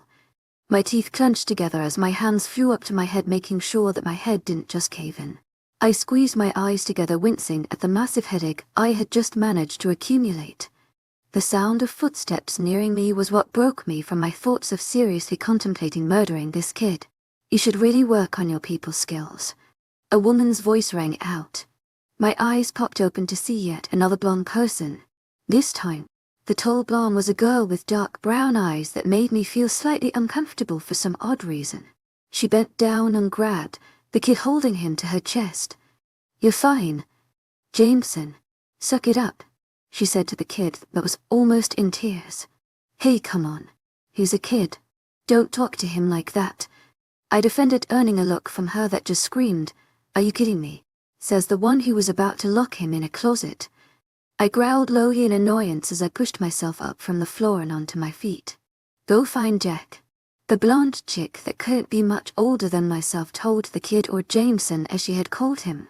Jameson took off down the hall, but not before giving me the most nasty scowl that I'd ever seen come from a kid. So Kayla? The blonde chick asked, making my face fall. Has no one around here ever heard of the name Kaye?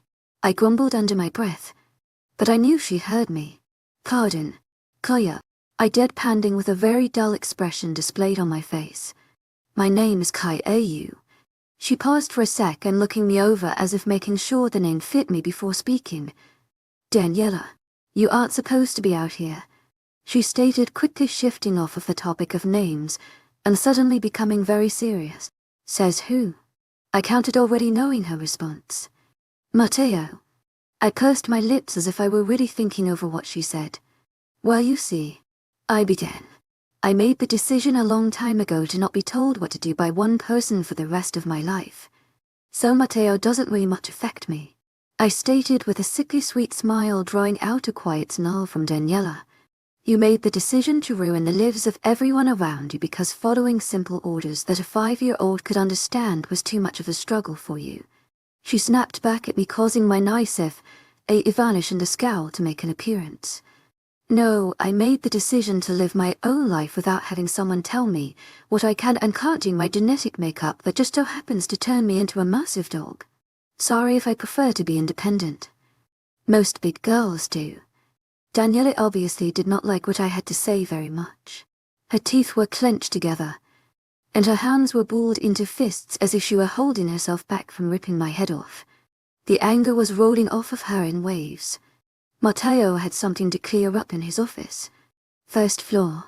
Last door on your right. I'm sure he'd love to see you. I put the fake street smile on my face possible as I brushed past her. I could feel her hatred for me radiating off of her as I made my way to the steps and to the first floor. I'm sure he'd love to see you. I mocked as I made my way down the hall to Matteo's office. I had no clue what I was going to say to him or do. I was too involved in glaring at the people I passed walking down the hall. I thought some guy was going to jump me, but a girl standing next to him pulled him back by his shirt and whispered something in his ear, making his eyes widen. Last door on the... I mumbled to myself just as I came up to a very large wooden door. Right. I didn't bother knocking. I just walked in. Matteo's eyes snapped up to meet mine. He was seated at a desk, with a pen in his hand, scratching something out very brutally if you ask me. His dark eyebrows drew together in confusion as he stared at me. What the hell? He blurted out, dropping his pen and standing up. I felt as though it was extremely inhumane of you to lock me in a room by myself.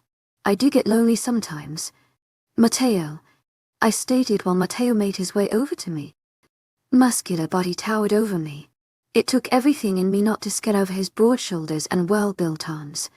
I focused my sight solely on his dark blue eyes that seemed to capture my attention every time we were each other's presence. I feel as though it is extremely unsafe for you to be wandering around a packed house where you know no one and no one knows you, he said, pulling me further into his office and shutting the door behind us. I know. Then, why would you come down here? He questioned with his arms crossed over his well-built chest. I wanted to just zone out and stare at Matteo flex for a solid 4 days, but knew that probably wasn't the best impression to leave for your mate, that you've only shared about 10 minutes of time together. Especially when half of that time was spent trying to murder him. I really didn't want him thinking I was always just some sex-crazed psycho. Just because I understand something doesn't mean I have to agree with it. I stated as if it were obvious.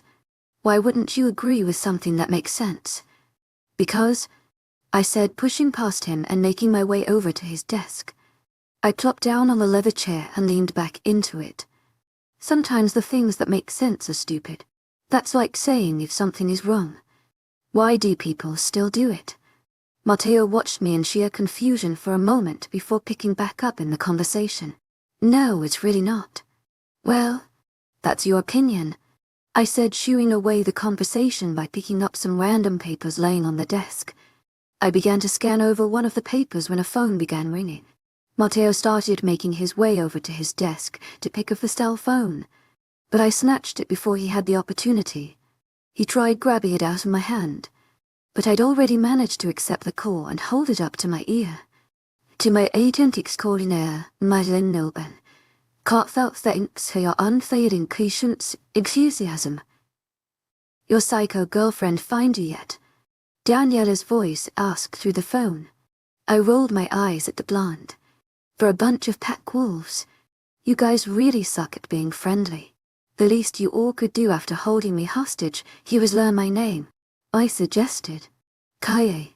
Matteo shouted at me once again. I held my hand over his phone. It's dickhead Dan. She says hi. I advised quietly before returning to the call. Dan, I assume you were wondering if I had arrived to my destination successfully. Enthusiasm in that case. But I'm a bit parched. By chance, could you drop me off some orange juice? Matteo ripped the phone out of my hand and put it up to his ear. I huffed in annoyance, crossing my arms over my chest. Matteo then used his other hand to push the chair, causing me to reel away and hit the wall. Hey. I hollered, scooting myself back to my previous spot. You brought her here. Matteo snapped through the phone. And you didn't take her back to the room. He listened for a moment before his eyes grew. He stared at me in shock. You put a hole through the wall. He asked me, referring to the giant hole I managed to make which I used to get out of the room. I shrugged innocently, earning me an eye roll. I want you and Jack here, now. We're sorting this out. With that, Matteo hung up the phone. His eyes then shot back to mine with an exasperated look. You busted a hole through my wall. I tried the door, but it wouldn't budge. I'm guessing it was expensive. Matteo ignored what I said and took a seat in a chair that was placed across the room. I was stopped by the raise of his hand gesturing for me to shut up. I need a 2-minute break before you and Jack are both in here at the same time. His 2-minute break only lasted about 1 minute and 12 seconds before Jack and Daniela arrived. Chapter 6. You're a whore. I'm pretty sure you initiated it. I'm pretty sure it was you. Well, who was the one who said she'd do anything to repay me? Well, who was the one that said I was the hottest piece of ass to come around here in a while? Okay, knock it off, Matteo shouted, interrupting Jack and I's heated debate. The 4 of us, Matteo, Jack, Daniela, and I, were all gathered in Matteo's office. Jack and Daniela were squished together on a couch. Matteo sat in his leather chair. I placed myself on Matteo's desk, even though he told me about 7 times not to sit on it. Matteo hadn't actually gotten to speak about whatever it was that he felt necessary to say. As soon as Daniela and Jack walked in, Jack and I immediately started arguing about who Matteo should be mad at over the whole motel room incident. As of now, and Kaye, for the last time, get off the desk, Matteo demanded in exasperation. I inhaled deeply and shook my head before crossing my legs. I like it up here, I stated, simply causing a groan to erupt from Matteo. Fine. Sit on the desk. I don't care anymore, he said, finally just giving up, making a satisfactory smile spread across my face. But inside I was secretly kind of upset he wasn't fighting me over it anymore. As odd as it sounded, I kind of liked arguing with him. Can we just figure out this? Danielle said, pausing to give me a once-over. Kaye's situation. I narrowed my eyes at her in distaste. What? I have a hair appointment I have to leave for in like 20 minutes. And I can't reschedule because my roots are driving me insane. I scoffed, rolling my eyes at her. What a bleached blonde. I muttered, turning myself a glare. If you're bothered by the color of my hair that much that you have to waste a breath to comment on it, you won't last a week here, kid, Daniela retorted. Okay, I get that Jack is here because he's your beta, but what the hell is she doing here? I asked Matteo in annoyance, causing Daniela to laugh. What? I snapped, turning to face her. Oh, you're too cute, he chuckled, wiping away an invisible tear from her eye. Jack must have noticed my confusion and decided to answer my question. She's the gamma. Now was my turn to laugh. I questioned, turning back to Matteo. She's your third. I was laughing, but it was anything but humorous. You're kidding me. You two don't even know each other. How can you hate each other already? Jack interjected. Daniela and I paused for a moment and stared at one another. We both just shrugged. We're getting a head start, I guess. I reasoned. Well, you're going to have to get over whatever you hate about each other because, Daniela, I want you watching her, Matteo stated, making both Daniela and I stare at him as if he were crazy. What? We both said at the exact same time. Matteo, I don't want her stalking me. Koya, she's not stalking you. She's going to be like your guard, Matteo explained. So, basically, what you're telling me is that she's my babysitter.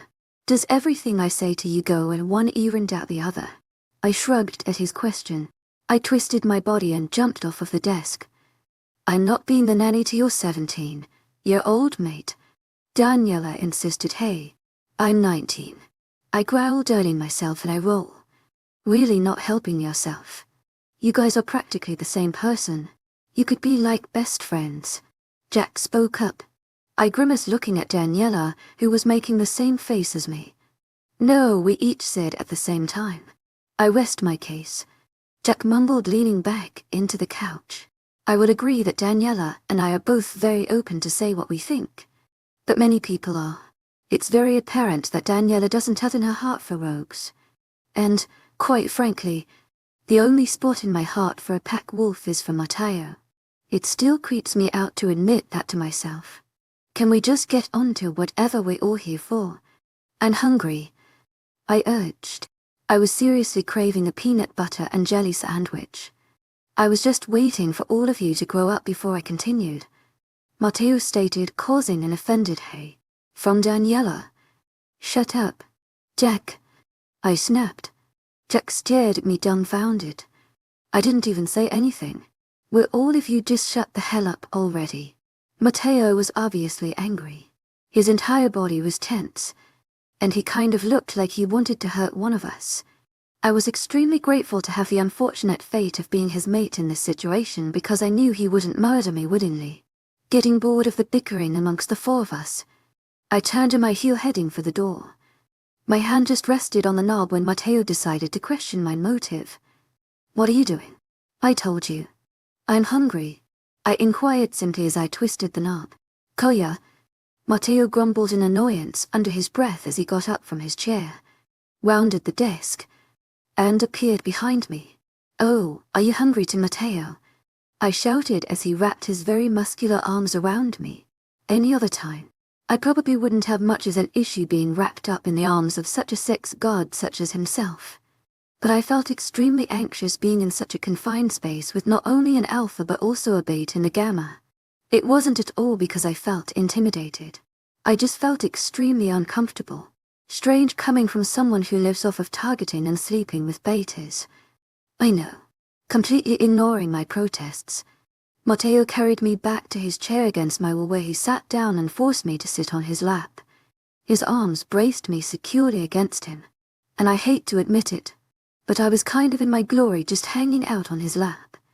Just saying, if I wasn't enjoying this as much as I am, you'd most likely be short an eyeball and maybe even an ear. I didn't expect Matteo to chuckle, but he actually did. It could have probably been a nice moment if I wasn't slightly annoyed by just how much I was loving sitting on his lap. If you guys start stripping, I'm pretty sure I can call the police claiming sexual harassment for you forcing me to be here. So I'd suggest you keep your clothes on. Daniela interrupted, which irked me once again. Okay, Dan, if you consider that sexual, then I feel really bad for whoever you end up with. My remark was cut short by a large hand being placed over my mouth. I was tempted to lick it in a petty attempt to get him to remove it, but I was slightly worried that my kinky self would enjoy it. I was even more worried that Matteo was slightly more kinky than me and would enjoy it a little more than myself. Hush. B-U-H, I mumbled against his hand before he cut me off once again. No N-W-R, sure. N-O, silent. Matteo ordered, not seeming too playful by his tone or the pissed-off look in his eyes. Sighing, I rolled my eyes and leaned back into his chest, not caring anymore. Are you sure you're 19? Daniela challenged. I jerked forward in a literal attempt to strangle her until her dark brown eyes popped out of her annoyingly beautiful face. But Matteo's tree trunks he calls on held me in place. Johnny, can you be decent and not pester my mate for 5 seconds? Matteo retorted. I was genuinely surprised by the amount of mental strength my mate had. If I were him, I would have probably killed someone by now. Between his beta almost sleeping with his mate and his mate being a psycho who tries to kill everything. I give the guy some major props. Not my fault that your mate has self-control issues. At least she can control herself enough to withhold unnecessary comments, unlike you. Jack defended, making me smile in satisfaction, and Daniela's cough. You're just defending her because you want to bang her. Joist. Donnie, that was one time, and I had no clue she'd be Teo's mate. Do we really have to bring this up now? You're a whore, Jack, and you aren't. Compared to you, I'm a saint. Well, you didn't seem too offended by my whorish ways when we banged. I was shit-faced drunk. You dick. Which time? Okay, that's it. This time, we all froze. I was slightly afraid for my life. Matteo's voice hit a whole new level of terrifying. I was secretly blessing the Lord above for having me positioned to where I couldn't see the look on Matteo's face. There wasn't a doubt in my mind that his eyes had darkened in color due to his wolf coming forward in an attempt to take charge. An alpha wolf can only take so much disrespect. Jack, you're guarding. If I find out you so much as touched a hair on her head, I'll choke you with your own hands. Am I clear? Matteo demanded. My mind was going 1,000,000 miles per hour. The two most prominent thoughts being, bless the Lord for not having Daniela be my guard anymore, And is Matteo this dominant in bed? Yes, Alpha. Jack agreed with a nod, no longer daring to look Matteo in the eyes. Daniela, I'm sure you wouldn't mind lending Kai something to wear for the next few days until I can get her some clothes of her own. At Matteo's question, Daniela's eyes grew in disbelief. My smug little smirk grew as well. But, Matteo Donny, Matteo snapped, making Daniela cower. Yes, Alpha. I want the pack well aware of Kai's presence. I will not have any attacks happening due to someone's ignorance. To my agent extraordinaire, Madeleine Nilben, heartfelt thanks for your unfailing enthusiasm. Yes, Alpha. Both Daniela and Jack replied in sync. Good. Now get out, Matteo ordered. In a second flat, Jack was out the door. Daniela was trailing behind him with her fists clenched in anger. Oh, and Daniela, Matteo said aloud, causing her to come to a halt. Her eyes looked up to meet Matteo's. I'd suggest you not try to pick a fight with the mate of an Alpha. Not very respectful if you ask me. Wouldn't you agree? Yes, Alpha, she answered through clenched teeth before storming out of Matteo's office, leaving Matteo and I sitting together in silence. You know, I said after a moment, craning my neck to look at him, I kind of like her when I can't hear or see her. Matteo didn't chuckle at my little joke at all. He just looked down at me in sheer boredom. You put a hole through my wall, have a run-in with my gamma that I assumed didn't go too well, and yet you decided to come find me instead of running out of the house, Matteo stated. I nodded in response. Yes, I did. Good analysis of the situation. But why do you stay? He asked, making me kind of just freeze for a second. Why did I stay? I'd never had a real problem with leaving anyone, especially when the person I was leaving I had just met and spent maybe 10 minutes together with in total. My parents were always going on and on about how strong a mate bond is. They said it what made Mon go rogue, so that she'd never have to leave Dad. The mate bond is powerful enough to draw a wolf away from its life, its family, and its home. It's something I always figured I'd be able to fight if I needed to, but that's apparently not the case. The bond now has me rooted in this pack house and currently in Matteo's lap. I didn't want to leave because I didn't want to leave Matteo. Well, I said slowly, thinking of just how I wanted to word what I was going to say. I'm safe here. I've done some things, and I think it's best that I just hang out here. It wasn't exactly a lie or a cover-up. I did do something bad. I escaped a prison that I'd been living in for the past 4 years. I broke a Luna's neck in order to escape. There was no way in hell that pretty little Luna was going to wake up and not tell her alpha mate just who managed to knock her out and escape the cells. I kind of doubted that the alpha would go through such a struggle to find me. To my agent extraordinaire, Madeleine Nilben, heartfelt thanks for your unfailing enthusiasm. If I wanted to be chased to the ends of the earth by an alpha wolf, I would have ripped her heart out and actually killed her. What do you mean you've done some things? Matteo countered. Oh, you know, just the usual rogue nonsense that we do, I said nonchalantly with a little smile playing on my lips. I'm sure Daniela could come up with hundreds of scenarios for you all starring me, and I'm sure most of the scenarios would be true as well. Chapter 7 Stupid Wall Hole. You would think that an alpha such as Matteo would be much more concerned with the dangers of the werewolf world versus something so minor as a hole in a wall. But instead he's still freaking out over the stupid hole in his wall. That's all I've heard about for the past 10 minutes. Kaye, did you really need out that bad? How did you even manage to make a hole that big in the wall? What possesses a person to throw a chair through a wall? I just sat at the marble island in the kitchen lazily slapping away at my soup while Matteo continued coming up with questions as to why I would do such a destructive thing. If he hadn't locked me in there in the first place, there wouldn't be a giant asshole.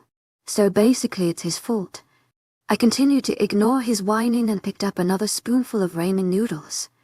I held the spoon up to my lips and slurped it up quite noisily, if I may add. I missed the taste of good soup. I missed the warmth of it. I missed sitting at a table and eating something other than something that resembled vomit. I missed spoons. Yeah, I miss God, damn spoons. I was far too entranced in slurping away at my soup that I hadn't realized Matteo had stopped rambling about the hole and was now watching me with an annoyed expression, gulping down the rest of the soup on my spoon.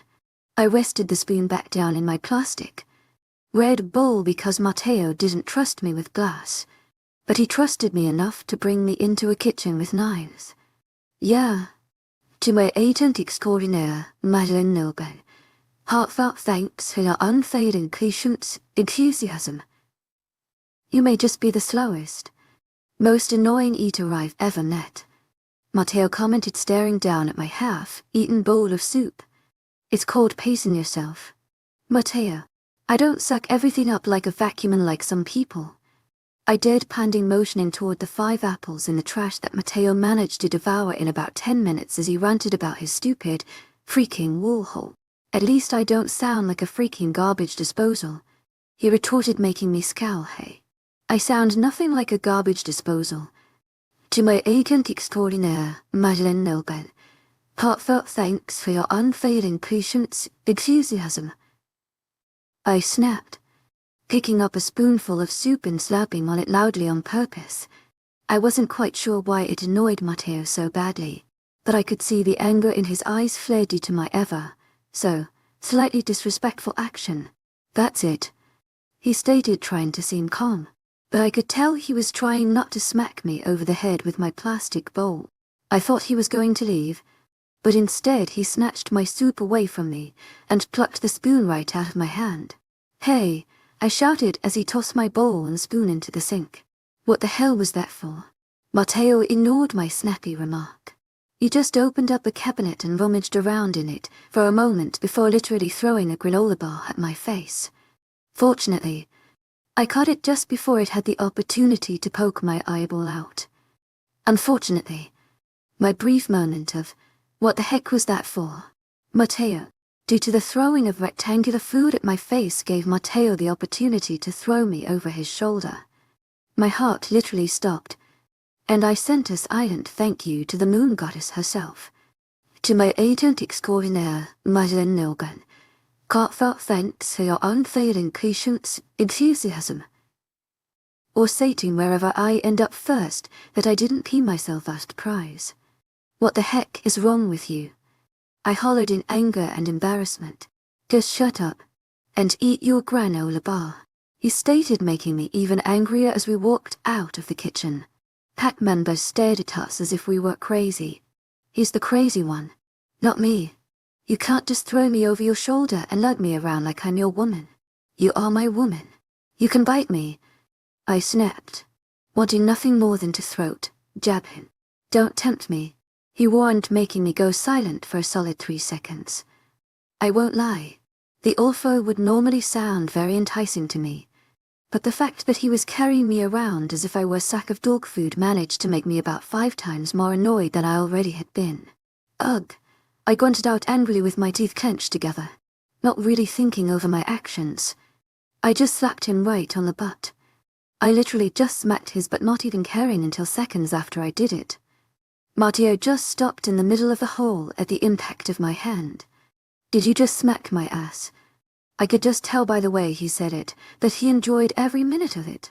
Yeah, and I would seriously do it again if I didn't like it as much as I know you just did. I huffed, after Matteo laughed at me, pouting for 37 years. He took me back up to his room. He didn't just walk into his room. To my agent extraordinaire, Madeleine Nilben. Heartfelt thanks for your unfailing patience, enthusiasm. He had to stop and make a comment about his wall hole.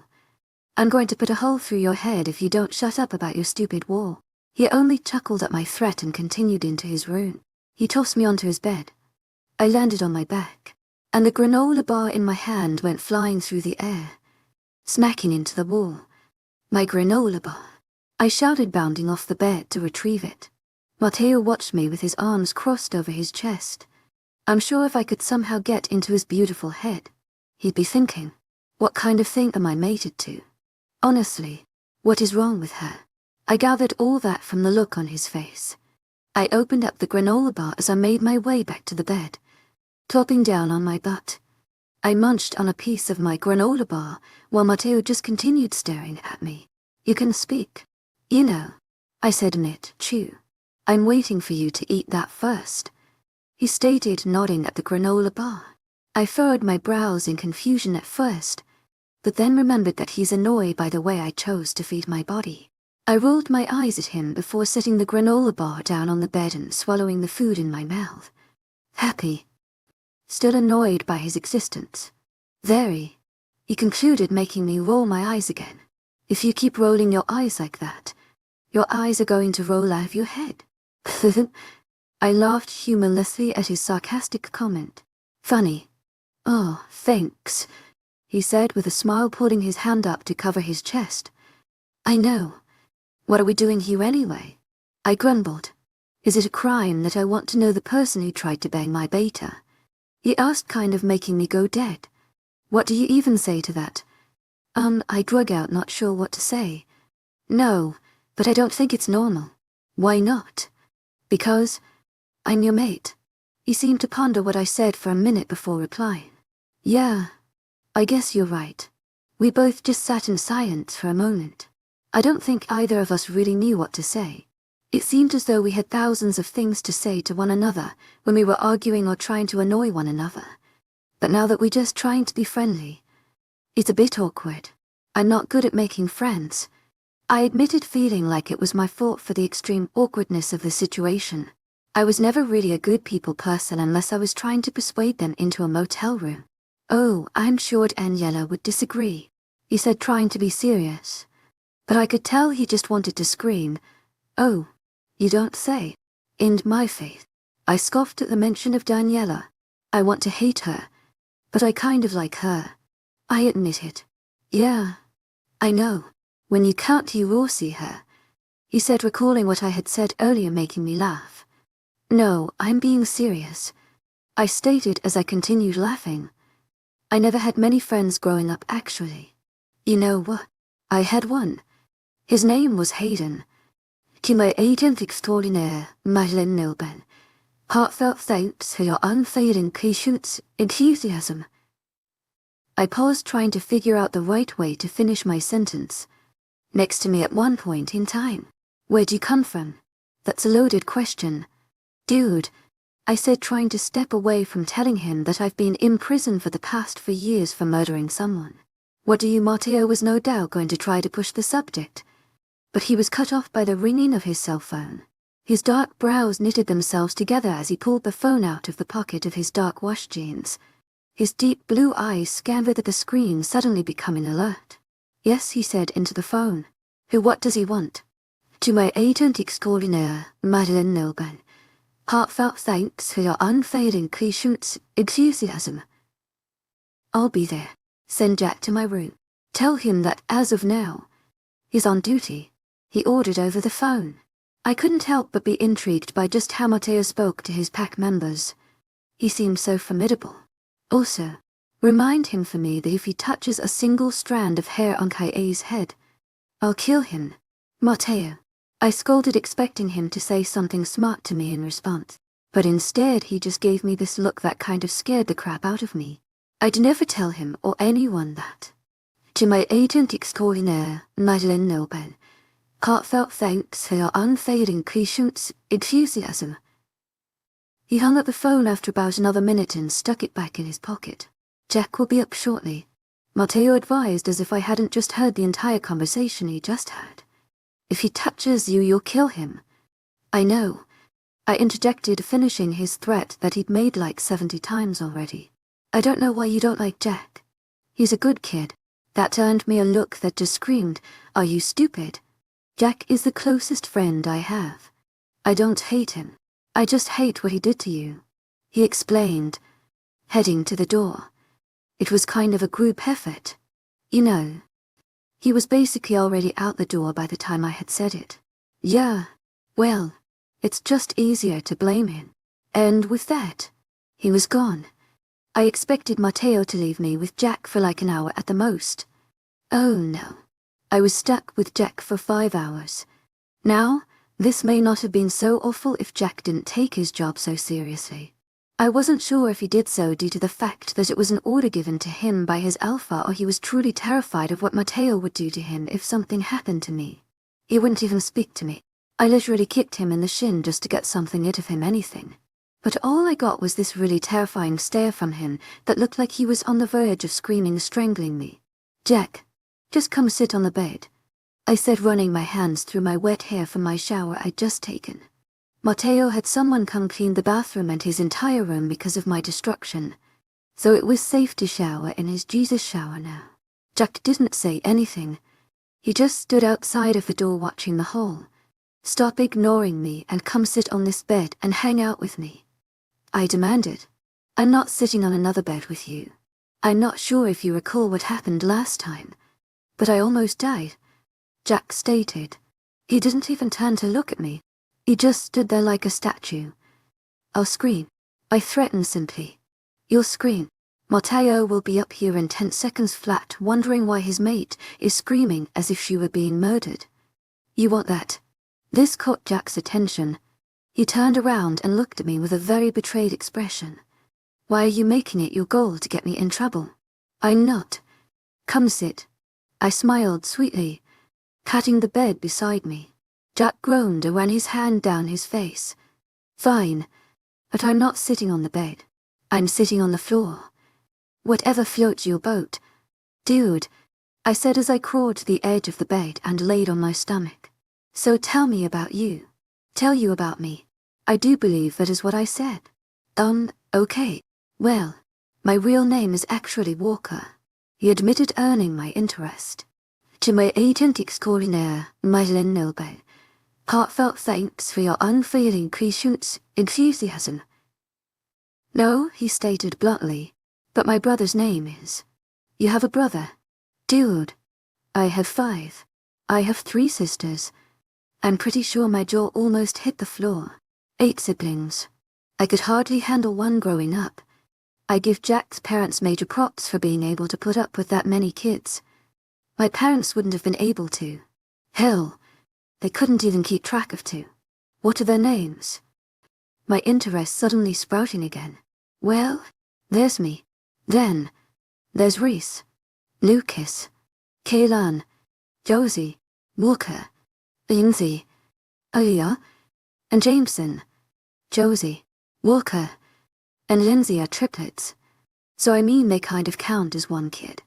Luke is just an asshole. Don't talk to him, actually, no. I want you to talk to him just to scare the shit out of him. Reese and Kale and Art chill. Aaliyah gives me a headache. And Jameson kind of just does his own thing." Jack clarified. "I think I had a run-in with your brother already," I said, recalling the little blonde boy who had the screech of a siren. "Which one?" "Jameson. He doesn't like me much."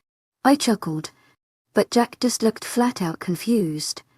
"That's weird. He usually gets along with everyone." "Well, not me." I mumbled, slightly disappointed that the kid didn't enjoy my existence even though I didn't like his either. "Aren't you tired yet?" Jack asked out of nowhere, leaning his back against the wall behind him. Sorta kinda. "Are you?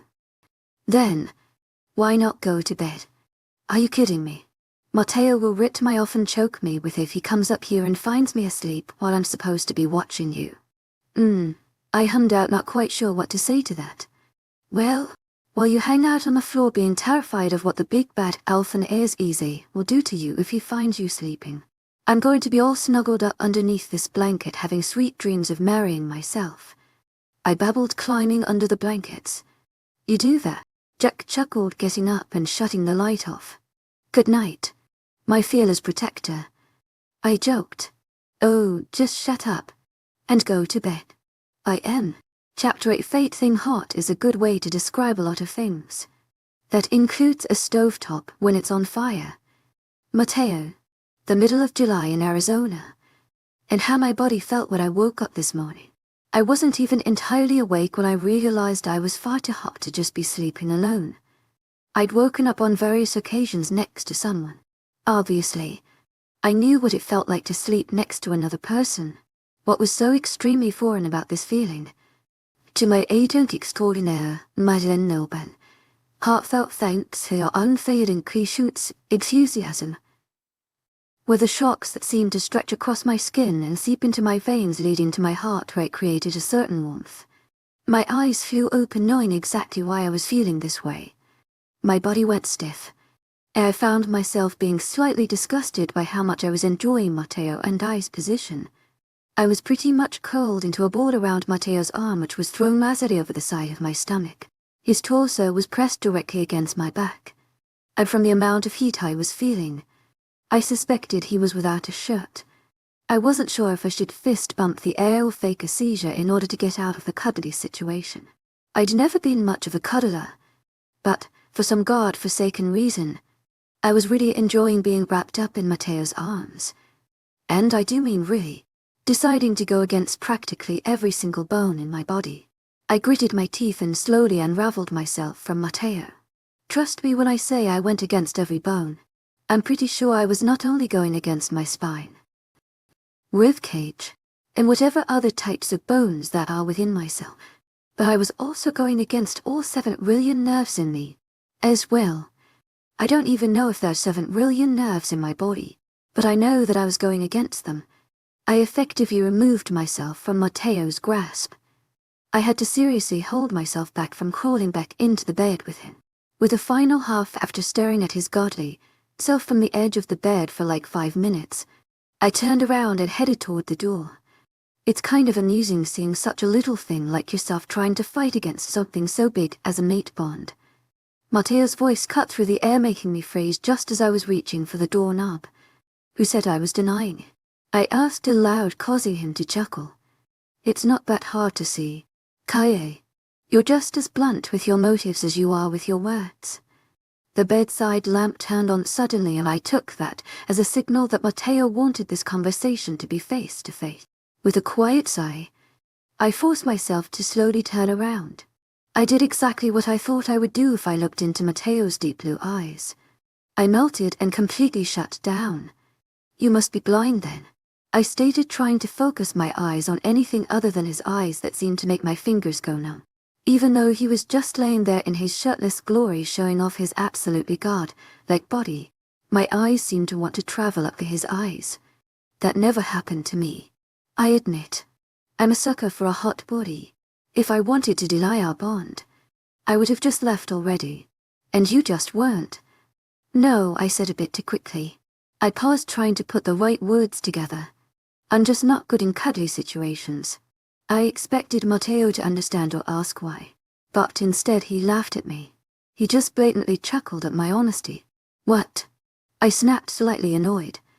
It's just a bit funny that you say you aren't a cuddler. Well, I'm not.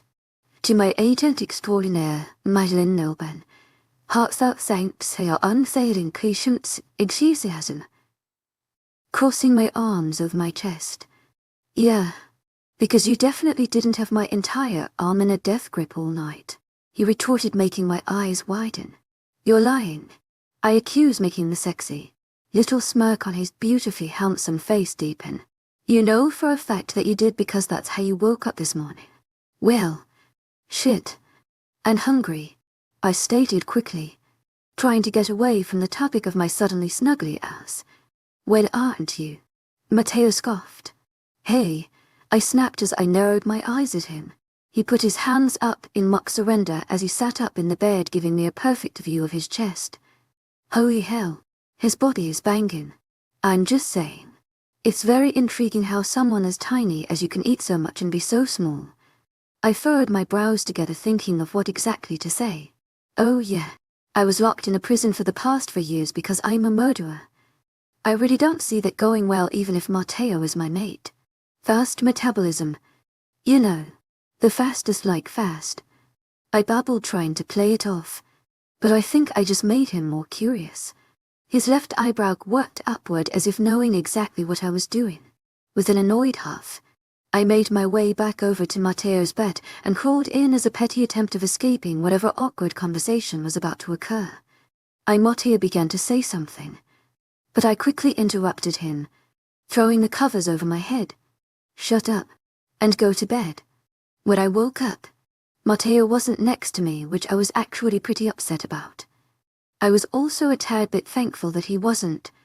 To my agent extraordinaire, Madeleine Nilben, heartfelt thanks for your unfailing patience, enthusiasm. Because I really didn't want him questioning me about whatever weird babble flew out of my mouth last night. I don't think I wanted him knowing about where I'd been for the past 3 years or how I ended up there. Normally, I'd be up and out of bed as soon as possible. I was never really someone who laid in bed for a while in the mornings. But for some reason all I wanted to do this morning was hold on to Matteo's pillow as tightly to my chest as humanly possible. Not sure if you're snuggling or trying to choke that pillow. But I'm gonna hope for the first one. Jack's voice suddenly broke through the silence of the room, startling me. I jumped practically to feet in the air as I threw the pillow off of the bed. I swiftly turned around to see Jack standing in the doorway. "What are you doing here?" I shouted, causing Jack to flinch. "Just, Kai, chill. I have sensitive hearing," Jack complained, pointing to his right ear. "What are you doing here?" I repeated. "Matteo's handling something in his office and wanted me to check up on you every hour. We always figured he'd be a bit too overprotective. But, shit, do I feel bad for you? He's hell bent on making sure you're safe." Jack chuckled, making me roll my eyes. A part of me loved the fact that Matteo was always about me even though he wasn't too great at showing me that himself. Another part of me didn't like it. It felt extremely foreign and almost wrong of him to care so much. "Yeah, I can take care of myself," I retorted, cracking my neck. Looks like it," Jack muttered. I cracked my knuckles on my right hand and glared at him. "I'm perfectly fine. It looks like you haven't eaten in weeks. Kaye, it's a rough world out there." "Mithiad," I said simply. What was with everyone questioning my weight? "Were you alone?" Jack asked, suddenly changing the course of the conversation. Was I alone? "Yeah. Like, did you have a friend or something with you when you went rogue, or was it like an independent thing?" Jack pressed as he leaned his body against the doorframe. "I never went rogue," I said while I pressed my back against the headboard of the bed. "I was born into this." Jack's eyes lit up like a kid on Christmas morning. I had obviously said something that intrigued him. "Wait, you're like alleged rogue." "Yes, Jack. I was born into rogue life. Don't get too excited. It's not as glamorous as you'd probably hope for it to be," I said nonchalantly. "A natural-born rogue is sort of a rarity. Normally, rogues end up being murdered before they have kids. Or they end up joining a pack when they meet their mates. Most often than not, wolves-born rogues tend to try living the human life and go unnoticed. But other times you end up with wolves like me who really love to see people die. Gruesome, I know.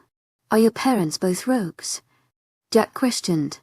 I groaned, hating to think about my parents seeing as how they practically abandoned me. "My dad is. But my mom wasn't always. The mate bond works in some mysterious ways. Let me tell you." Jack was not satisfied with this answer. He just continued asking me to tell him more. With an annoyed groan, I kept feeding Jack more details from my life story. My mom was an alpha's daughter. Her dad refused to allow my parents to be together. So, basically, my mom was just like screw you, dead, and went rogue. My parents fell in love. And here I am. That's it. More or less. I concluded, deciding to leave out the bits about my brother and the fact that we're all practically serial killers.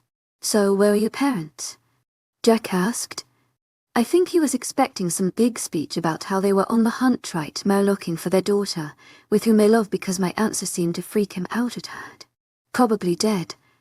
To my agent extraordinaire, Madeleine Nilben, heartfelt thanks for your unfailing patience, enthusiasm." Jack looked slightly panicked as his forest green eyes grew in size, as if someone had just told him he was pregnant. "What? I just said they're probably dead." I repeated myself, not entirely understanding why he was having such a conniption over it. "To my agent extraordinaire, Madeleine Nilben, heartfelt thanks for your unfailing patience, enthusiasm." Why would you think that? Because I haven't seen them in like 5 years. I drug out slowly, watching his mouth drop. 5 years? What the hell happened? I groaned, really hating myself for getting started on this whole topic. It was a bit of a sensitive topic for me to talk or think about. I just tended to not want to be bothered by the thought of it. It's unfortunate, but it happened. There's nothing I can do to change it. When one leaves, so does the other.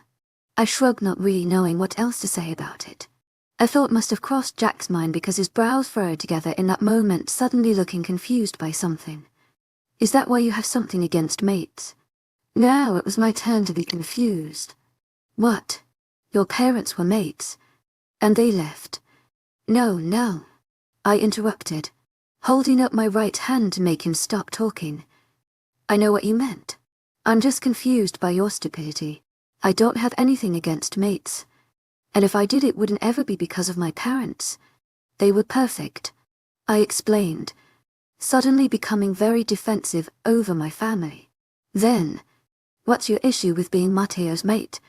Again, what was with all of the repetitive questions today? I wasn't denying the mate bond. I'm not denying. But you aren't accepting it. Okay, and not that bad. You're practically friend, zoning him. Jack deadpanned. I paused for a second and narrowed my eyes at him. I am not. I finally responded after just staring at Jack in annoyance for 2 minutes. I was honestly expecting something more than just, I am not, for the amount of time it took you to come up with those 3 words. Jack chided, causing me to roll my eyes. It's not that I refuse to accept the bond. I do. I just don't accept him as in his title. I put simply. So you just don't like that he's an alpha? Jack seemed completely dumbfounded by this, and that only multiplied when I nodded my head. So what? You're just going to hold out on him until he isn't an alpha anymore? Well, I drug out, pondering at the idea. When you put it like that, it doesn't sound half bad. To my agent extraordinaire, Madeleine Nobel, heartfelt thanks for your unfailing patience, enthusiasm. Jack's hands were in the air in disbelief over what I had just said. You're joking. Tell me you aren't serious right now. You actually believe that you can just go against fate? Jack interrogated, seeming highly offended. I wanted to tell him to just chill and that the whole thing wasn't a big deal. But this seemed like a huge deal to Jack for some unknown reason. I didn't want to make him cry or something. It's not fate. Jack, I deadpanned. Mates are just mates. Okay. I was even lying to myself with that one. It went against practically everything the werewolf species knows to say that mates aren't chosen by fate. Supernatural beings such as ourselves are highly dependent on the idea of fate. Going against it causes reactions like the ones coming from Jack. So you're telling me that fate has nothing to do with the course of your life whatso? Ever? Yes. Unbelievable, Jack said, sounding exasperated as he threw his hands into the air. Once again, calm your hands, I commented, but he just blatantly ignored me. You ever read that one book, play, thing? It's called like Agalio or Eating News or some shit like that. He asked, instantly causing me to go brain dead, having no idea what chattering about. No. I drug out slowly, unsure of what relevance a book, play, thing had to our previous conversation. Jack coughed lightly and flicked his wrist as if shooing away what I had said. Well, this dude.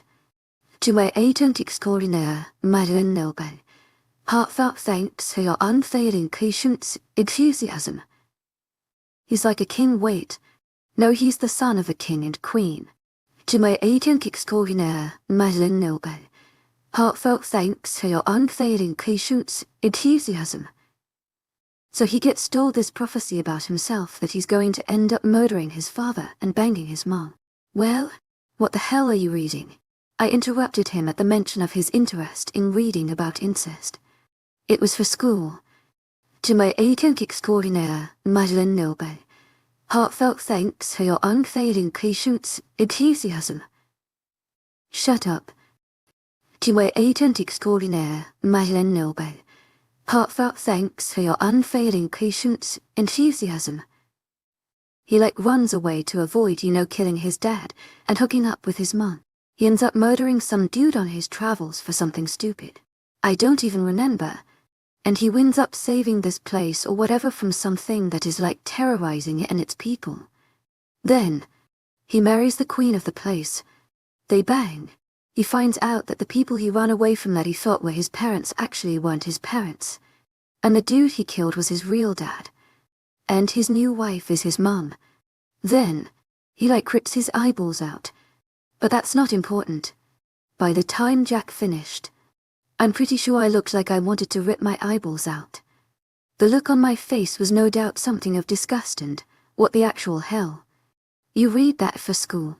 I asked in total bewilderment by what school would ever allow a child to read something like that. You're missing the point. He groaned in frustration. You can make your own choices. Jack stated, looking me dead in the eyes with all seriousness. But what you do at free, well, is just going to lead you to your fate. You can't outrun it. It's a force, not another person. Kaye. Well, what if I just shoot myself right now? Then, your fate was highly unfortunate for you to die as a 19-year-old. You aren't going to stop with this whole fate thing, are you? To my agent extraordinaire, Madeline Nilbert, heartfelt thanks for your unfailing patience, enthusiasm. I was growing extremely tired of this conversation. No, because I'm right, Jack assured. Honestly, what is the worst that could happen? Giving in to something that's meant to happen. I end up dead. I deadpanned, referring back to what I had used as an example minutes ago. Jack's attitude went from passionate to looking as if he couldn't believe I was actually of adult age. He looked like he wanted to smack me over the head with a board to maybe knock some sense into me. How the hell would that even happen? You asked for the worst possible outcome. I shrugged lazily. I was going to say that somehow I end up mated to Daniela, but I decided to take one for the team and be nice. Are you going to take my advice or not? Jack blurted out impatiently. With an annoyed flick of my tongue and an eye roll that I do far too often, I agreed to give in to fate. Jack was pleased by this and, without another word, bounded down the hall and disappeared. How did I manage to get myself stuck in this situation? I muttered to myself as I got out of bed and made my way to the bathroom.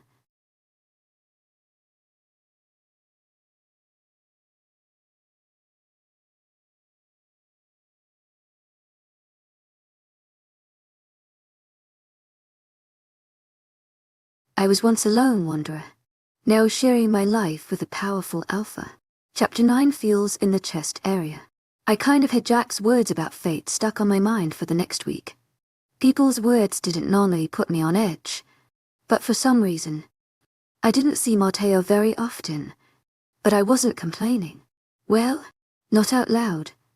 To my agent extraordinaire, Madeline Nilbert, heartfelt thanks for your unfailing patience, enthusiasm.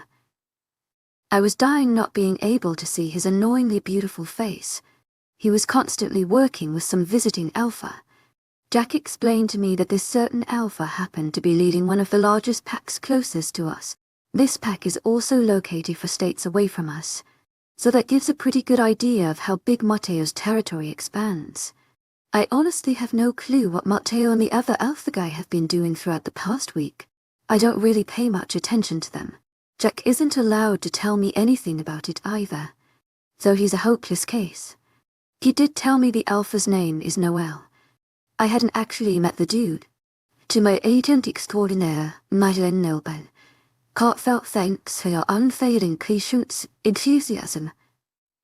It's apparently not safe for me considering I'm still classified as a rogue until I accept pack life, which has not been happening too easily for me.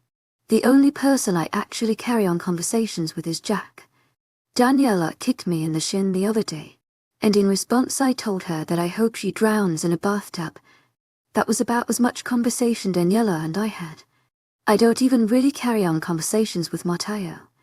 First of all, he's barely around, and when he's around, we just get on each other's nerves. He'll say something, and then I'll make a smart remark which starts an argument. He in turn locks himself in his office, and I rant to Jack about how much I want to punch Matteo in the teeth.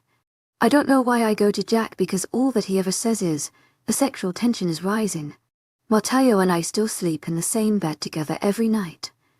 To my agent extraordinaire, Madeline Nilbert, heartfelt thanks for your unfailing patience, enthusiasm. A person would think that for people who can't even handle a normal conversation between one another that we wouldn't be able to share a bed. But we always fall asleep the same way. Myself on the far left side of the bed and Matteo on the far right. Somehow, we find our way to one another. To my agent extraordinaire, Madeleine Nilben, heartfelt thanks for your unfading patience, enthusiasm. I always wake up with a death grip on his arm. We only ever had one conversation while we were laying in bed. It was about the smell of cheese. I was just casually eating cheese when suddenly Matteo ripped it out of my hand and threw it across the room. His reason for doing so is because he doesn't like the smell of it. I just sat there dumbfounded. So yeah, our relationship at the moment is a bit rocky, and neither of us are really doing anything to better it. We literally pick fights over everything. We argued in the kitchen over how to properly wash a potato. I'd never even washed a potato in my entire life, but the way he insisted on doing it seemed pretty stupid. Everything was just one big argument with us, and the more often it happened, the more it killed me inside. It was a feeling I'd never felt before, and I wasn't sure how to describe it. Not to mention, every time he walked away from me when it was all over, I just wanted to kiss him until he stopped breathing. I think Jack may be right about the sexual tension. Well, for me at least. Because I don't want to wear the other one. Matteo. I shouted at them. I shouted at the top of my lungs in the middle of one of the pack house's main lounge areas. The few people who were enjoying the peace of the comfy sitting space had all left as soon as Matteo and I began our daily banter. Why would you wear one and not the other? There, Pear. He shouted back at me. Why are you so worried about a stupid sock? Your foot is going to get cold. Matteo declared. I wasn't positive, but by the look on his face, I think he was being dead serious. Good. I want it to be cold. I hope it falls off, I exclaimed, throwing my hands into the air. Matteo's jaw was clenched and I wasn't sure if it was due to frustration or anger. But I did know one thing. He looked extremely hot.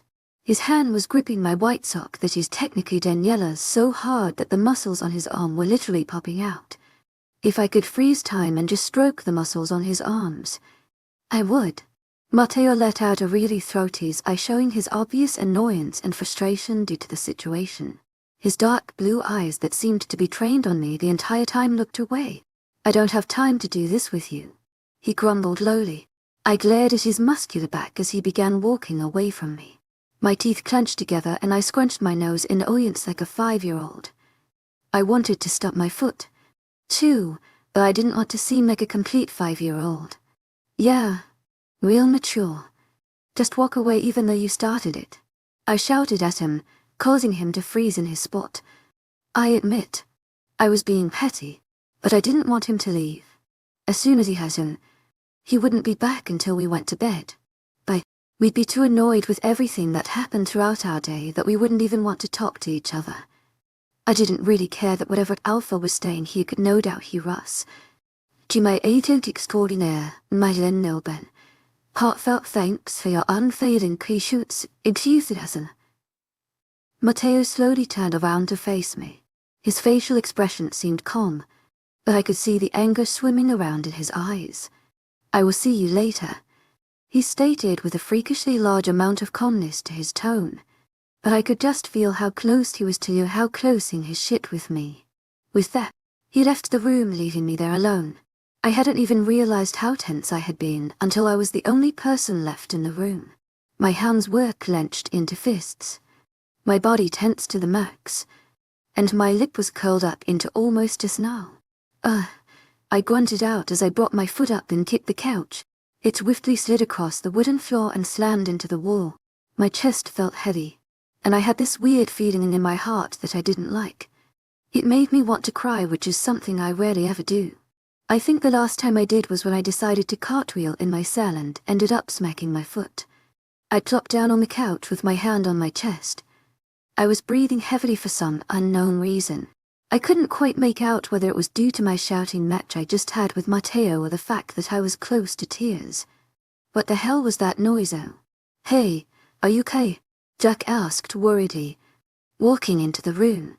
I'm sure I looked like a mess. Mentally, I felt like one. and I didn't even know why. Everything in me just wanted to cry. No, I stated, feeling slightly panicked by my own emotions and the heaviness of my chest making it hard to inhale. I feel like I'm about to cry. And I can't breathe. Jack. I can't breathe. Jack immediately went into a panic. Okay. To my agent extraordinaire, Madeleine Noble. Heartfelt thanks for your unfailing patience, enthusiasm. Hold on. I'm going to get Matteo. To my agent extraordinaire, Madeleine Noble. Heartfelt thanks for your unfailing patience, enthusiasm. He rushed out as he began turning around to leave. No. I shouted as my hand shot out to grasp his arm. He turned around to face me, his green eyes finding my blue ones. I could see the worry in them. I wasn't sure if it was worry about me or what Matteo would do to him if I ended up collapsing because I couldn't catch my breath. To my agent extraordinaire, Madeleine Noble. Heartfelt thanks for your unfailing patience, enthusiasm. Please don't get him, I pleaded. Tears brimmed my eyes. And that just made me mad, which made him more. Just take me upstairs. Jack sighed in defeat. This May thing is really getting to you, isn't it? Ignoring his question, which he obviously knew the answer to. I held my hands out to him like a little kid. Please just take me upstairs. With a sigh, Jack picked me up effortlessly and walked upstairs with me in his arms. I skipped dinner. I slept straight through it. To my agent extraordinaire, Madeleine Noble. Heartfelt thanks for your unfailing patience, enthusiasm. The only thing that could stop the feeling in my heart making me want to cry was sleep.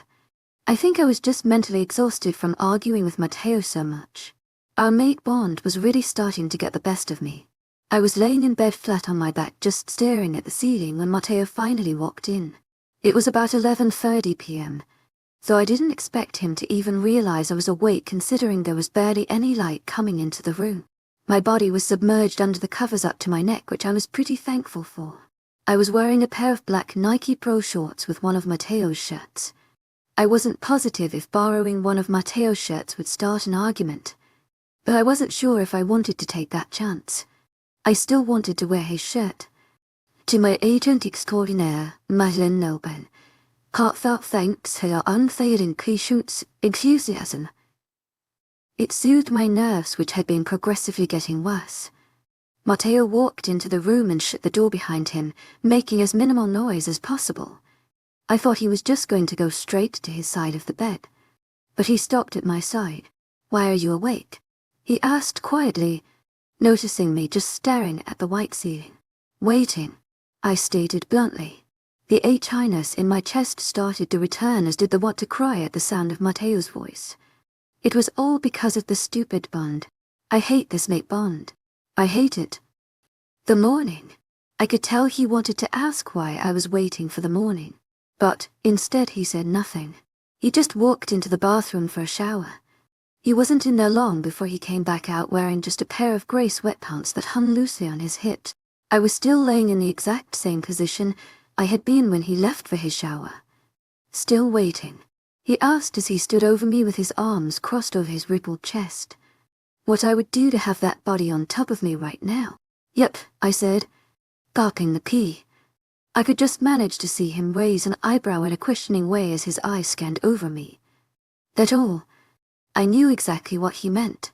He was waiting for a smart remark or a cocky reply. Yep.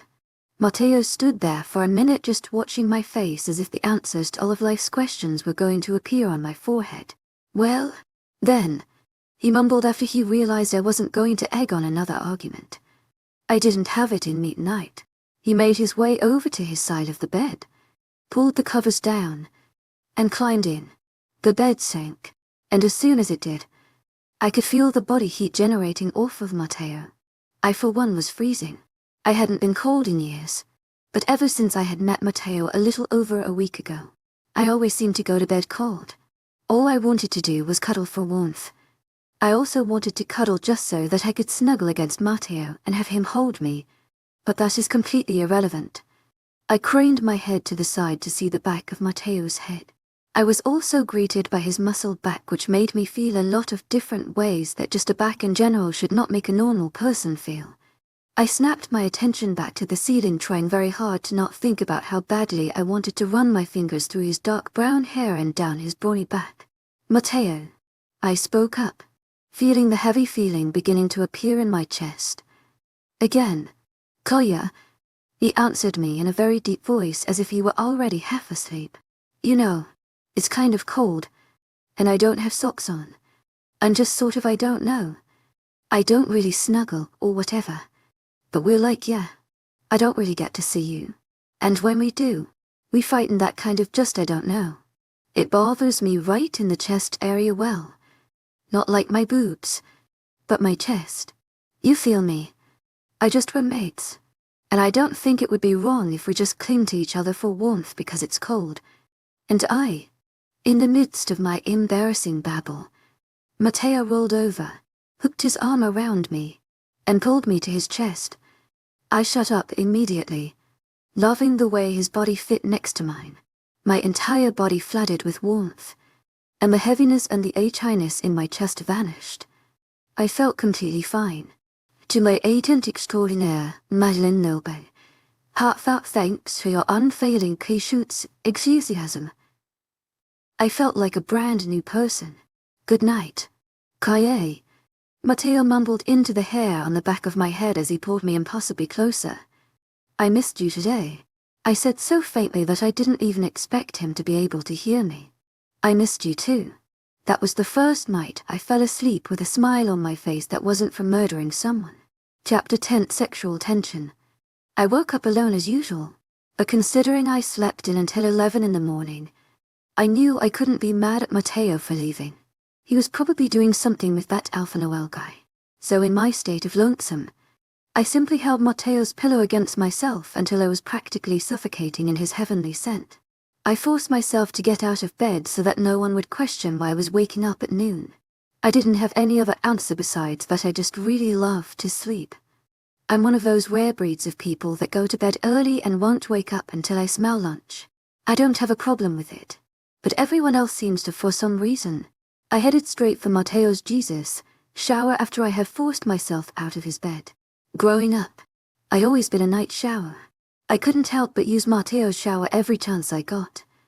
To my agent extraordinaire, Madeleine Noble, heartfelt thanks for your unfailing patience, enthusiasm. It's definitely my favorite part of living in the pack house. Sleeping with Matteo comes in a close second. But if I could marry a shower, I would marry this one. It truly was made for Jesus. I wasted a whole other hour singing the United States national anthem about 13 times at the top of my lungs. "Hey hobo," Jack nudged my shoulder. "Oh hey," I chimed as I finished putting cream cheese on my bagel. "What one?" I smiled just as Daniela walked into the kitchen. The look of, what the actual heck is going on Jack's face was extremely evident. His brows were pulled together, and his normal smile was replaced by just a flat line. "What? Are you feeling okay?" he questioned as his eyes scanned over my entire body. "Am I feeling okay?" I repeated, not entirely sure if I heard him correctly. He brought his hand up to my forehead and held his palm to it. "Do you get extremely friendly and generous when you're ill?" he asked as I swatted away his hand. "Can't I just offer a friend a bagel?" I questioned with a laugh. "Immediately." Jack shook his head. "No, not you. You just called me your friend. And you're laughing. Are you positive you're okay?" By this point, Jack seemed to be panicking. For what reason? I had no idea. He was acting like I'd never been generous a day in my life. I admit, last time he called me a hobo, I ended up sucker punching him, but I was in a pretty good mood today. "Jack, I'm fine," I assured just for Daniela to pipe in. "You and Teo banged last night or something?" she asked lazily as she bit into an apple. "I wish," I mumbled to myself, taking a bite of my bagel. "What?" Jack asked, not hearing what I had said. Nothing," I quickly covered. A loud laugh erupted from Daniela, which just confused Jack even more. It was times like these when I wasn't sure if Jack was 17 or 25. I could honestly see him being anywhere within there. He had a very interesting character. Some days he was mature and well put together, and other days he was well Jack. So what happened? Daniela finally asked, obviously knowing my abnormally peppy mood was due to Matteo. I just shrugged and bit into my bagel. Wait, something happened. Jack chimed in just now, guessing the hint that my sudden change in character wasn't due to an attack on my immune system. His eyes grew about 3 sizes, and his mouth made an O shape. Did the sexual tension finally hit its peak? Oh my gosh. I groaned out. We just cuddled. That's it. I stated it in exasperation. Jack seemed happy about this news. He was the one pushing me to give Matteo a chance and try to get over the whole alpha title this entire time. Daniela just seemed bored. I was expecting a bit more fun from you. Kaye. I'm thoroughly disappointed, she commented, tossing her half-eaten apple into the trash. Daniela. Shut up. Jack turned around and snapped at her. Don't say anything to discriminate her. I rolled my eyes as I ate another bite of my bagel. Daniela and Jack had begun arguing about God knows what, so I just headed out of the kitchen. I was stopped abruptly by a hand gripping my forearm, which spun me around so that I was facing Jack. Where are you going? To my room. To my agent extraordinaire, Madeleine Nilban. Heartfelt thanks for your unfailing patience, enthusiasm. Jack didn't respond, but Daniela did. Noel left for the afternoon like an hour ago.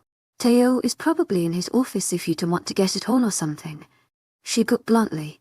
I scowled at her, hoping she didn't realize just how enticing the thought of getting it on with Matteo sounded to me in that moment. I may not like the whole alpha situation he is going on, but I can't deny what a fine piece of ass Matteo is. Like I said, I'll be in my room, I stated as I walked out of the kitchen. I swear on my life that my intention was to walk straight to my Matteo's room. It wasn't until I got to the hallway when I had the option to walk up another flight of stairs or walk to the end of the hall to Matteo's office that I decided to scratch that plan. I can just stop in and say hi. There's nothing wrong with being friendly. It's not like I'm trying to write him. I reasoned, knowing for fact that I was going against my entire rogue side. But I couldn't help it. Matteo had an annoyingly strong hold on me, the mate bond. It was like I had a literal leash on. I made my way down to Matteo's office, being as quiet as possible. I was not willing to give Daniela the satisfaction of knowing that I'd actually went to see Matteo. I reached the large oak door and didn't even bother knocking. I just walked straight in. Hey, I just wanted to say hey, and no one's in here, I said as I realized that I was talking to literally no one. Donna. I sighed in annoyance, but decided not to leave the office. I walked in completely and shut the door behind me.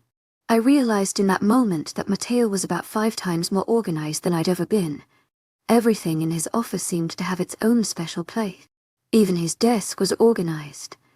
I had no clue how he managed to keep everything in order with so much work that had to be taken care of. I would be a mess if I were him. I knew from the various conversations with my dad that the Theater's back was important. It was one of the packs that basically ran all of the packs below it. Other packs that rank near CS are mainly just Socius, UI Room, Acusens, and a 1 pack I unfortunately didn't take as seriously as I should have, Vindicta. Out of about all 30 packs located within North America, these 5 basically run the whole show. Theatus and UI Room not only outcall the packs in North America, but they are also 2 of the highest-ranking packs known to this day. The Ducent pack in Russia is actually the largest pack known to date. It's always been a dream of mine to destroy it slowly, but I can only cause so much destruction at once without getting myself killed.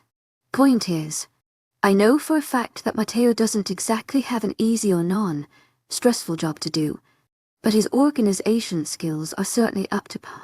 Well, I sighed as I scanned the office. My eyes landed on a couch that seemed fairly comfortable. My statement proved to be true as I sank down into the leather sofa and sprawled out lazily. I suppose I'll just wait for Matteo. To my agent extraordinaire, Madeleine Nilban. Heartfelt thanks for your unfailing patience, enthusiasm. I didn't really plan on falling asleep, But I guess I was doing a lot of things on a winter day. I've never been bothered by a few extra hours of sleep. I sleep like a baby. There wasn't really anything else to do while Vindicta had me locked up in a cell for free use other than constant naps. Sleeping pretty much became my natural state of being. I was like half awoken from my peaceful rest when I heard the sound of boots hitting a floor. The couch I had been laying on in a very odd position had caused my body to tense up and almost mimic the feeling of how it felt to sleep on my piece of old cardboard bed thing in my cell. This in turn caused my brain to think I was still locked up in Vindicta territory. So as soon as the door to Matteo's office opened and the sound of men talking was heard, I thematically turned into my grumpy asshole self. Jesus Christ. Will you all shut the hell up? I snapped, rolling over just for my head to make contact with the back of the couch. This instantly snapped me back into reality. My eyes flew open, and I turned around on the couch to face three very confused men. One of them being my absolutely gorgeous mate, and the other two looking moderately hot. But not Matteo on a fine summer's day. Hot. Out of all the things Matteo could have said, he chose the word spoken like a true alpha. Who the hell are you? The one dude, who I had no clue of, asked me in total confusion. He looked older than Matteo. Not by much, but he definitely seemed older by at least a few years. I'm Kaye, I retorted as if he should have known my name the moment his warm brown eyes landed on me. The dude didn't say anything in return. He turned to face Matteo in bewilderment. The third guy in the room did the same. Kaye is my mate, Matteo stated. His tone of voice was hard, and judging by the angry expression he had directed toward me, I could only assume he wasn't exactly pleased that I took a power nap in his office when I had been specifically told to not involve myself with whatever week-long meeting this was. The older man turned to face me once again. Slowly, a cocky smirk grew on his face. And you've been hiding her all this time? He questioned. The man beside him just watched me closely. Like the older guy, he had brown hair and brown eyes. Only difference being that his hair was slightly darker in color. But it wasn't nearly as dark as Matteo's. No one really had the capability of comparing to Matteo. Noelle, I really don't think my mate is any of your business. Matteo snapped quite harshly. I hadn't really had the opportunity to ever see him act this way. It was a bit weird. If I'm being honest, he seemed slightly terrifying, and I couldn't decide whether it was due to the fact that he seemed to tower over everyone in the room. The tight, black shirt he had on showing off his dominating figure almost perfectly, or just the terrifying expression on his face. Either way, I was extremely turned on by the dominance that was emanating from him. I think I was the only one. To my agent extraordinaire, Madeline Nilban, heartfelt thanks for your unfailing patience, enthusiasm. Because the guy standing beside the older man whom Matteo had referred to as Noel looked like he wanted to jump out of the window. Noel wasn't paying much attention to Matteo. He was focused on me. It was just a question. Elfin airs easy. The entire werewolf community has been waiting for the arrival of your mate, and you've been hiding her. Pardon my curiosity, Noel commented. I immediately realized how much of a cocky asshole this guy must be on a daily basis, and wondered if he'd ever had the chance to meet Daniela. Noel, I don't think the other man in the room who I'm going to assume is Noel's beta began to say, but was interrupted by his alpha. You certainly are not what any of us would have imagined for the alpha of Cetus, Noel said as he held out his hand for me to shake. I slowly raised my hand to his and took it. There was something I didn't like about this guy, and it wasn't just because he was like the male version of Daniela. I would suggest you release my mate's hand, Matteo warned in a calm tone, but I could feel the anger underlying in it. If I was Noel, I would have pulled back immediately, but he seemed in absolutely no rush. I assume you'll be making an appearance at the conference, Noel asked as he leisurely pulled his hand away from mine. I eyed him carefully, analyzing him entirely, the way his chest rose and fell when breathed, how often he blinked, and how his lips moved when he spoke. Something about this guy made my brain tick, and it had my entire body on high alert. Conference? I questioned, cautiously averting my attention from Noel to Matteo. Matteo was no longer watching me with his heavy glare. He was staring directly at Noel. Leaders' conference, Matteo remarked. His gaze never left Noel's back. My attention returned to Noel, who was patiently awaiting my answer. Leaders' conference. I drug out, not entirely understanding what the two were talking about. Oh, Matteo didn't tell you. Noel took my silence to his question as a no. It's a big meeting that involves the alphas. That is, even the Gamma S from all over the world. It happens every year. This year it happens to be taking place in Ontario. I believe. I'm surprised he didn't tell you, considering he's one of the alphas that runs the whole thing. But I could tell what he found funny wasn't his surprise.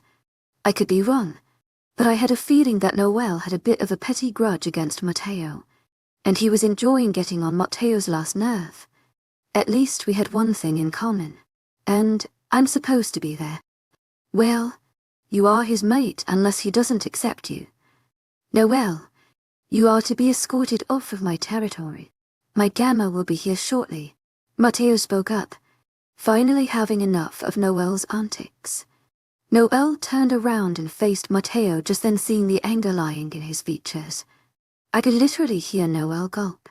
Matteo seemed unaffected by this and just continued staring at him like he was his prey. To my agent extraordinaire, Madeleine Nilban, heartfelt thanks for your unfailing patience, enthusiasm.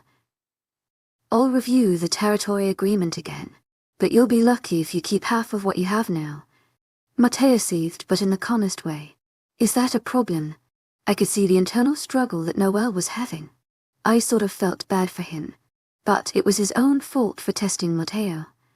If he had just been smart about the whole situation, he wouldn't be having half of his territory taken from him. It didn't take a genius to know that you really shouldn't challenge the Seed spec or the alpha of it.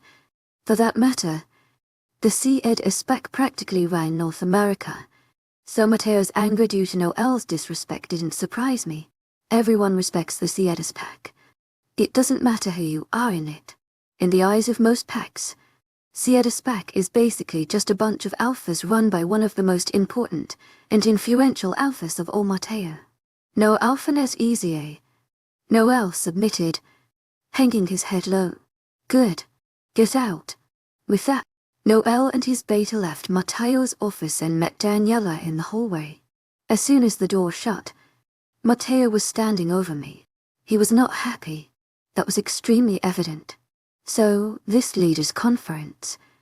To my agent extraordinaire, Madeleine Nilban, heartfelt thanks for your unfailing patience, enthusiasm. Cutting the angry silence in the room. Forget about it. Matteo order, making annoyance rise within me. Why? Because you aren't going, he stated bluntly. My jaw dropped and my brows furrowed together. What the hell does he mean? Because you aren't going? Yes, I am, I argued. I didn't even really want to go in the first place. In all honesty, if he would have been making me go, I would have refused. But now that he doesn't want me to, it just makes me even more motivated to go. Or do you just not accept me? You don't want everyone else to know I'm your mate. You just want to sleep in the same bed as me and keep me hidden from the rest of the world. That struck a nerve. I wasn't sure if his anger took over or his wolf, but I was suddenly picked up from the couch and pushed against the wall. I had been in scenarios like this before, both sexually and violently, but this time I was completely flustered. I had a small inkling that it was due to being in such close proximity to my mate. I want you more than anything, but I also want you safe and alive, Matteo advised as his hand delicately held onto my chin, forcing me to look up at him. You aren't marked. You aren't exactly mated. Hell, you don't even accept pack life. How do you expect to fit into an entire room of high-ranking pack members being the person that you are? I'm not going to make everyone else happy. I'm going to make you happy. How do you expect me to accept pack life if you push me away from it? I shot back. I'm not trying to push you away from it. I'm just trying to ease you into it, so I don't end up losing you for throwing you into it. Well, maybe I would rather just be thrown into it. I snapped as I raised my voice, causing him to raise his as well. That's really what you want? Well, great. Perfect. Wonderful.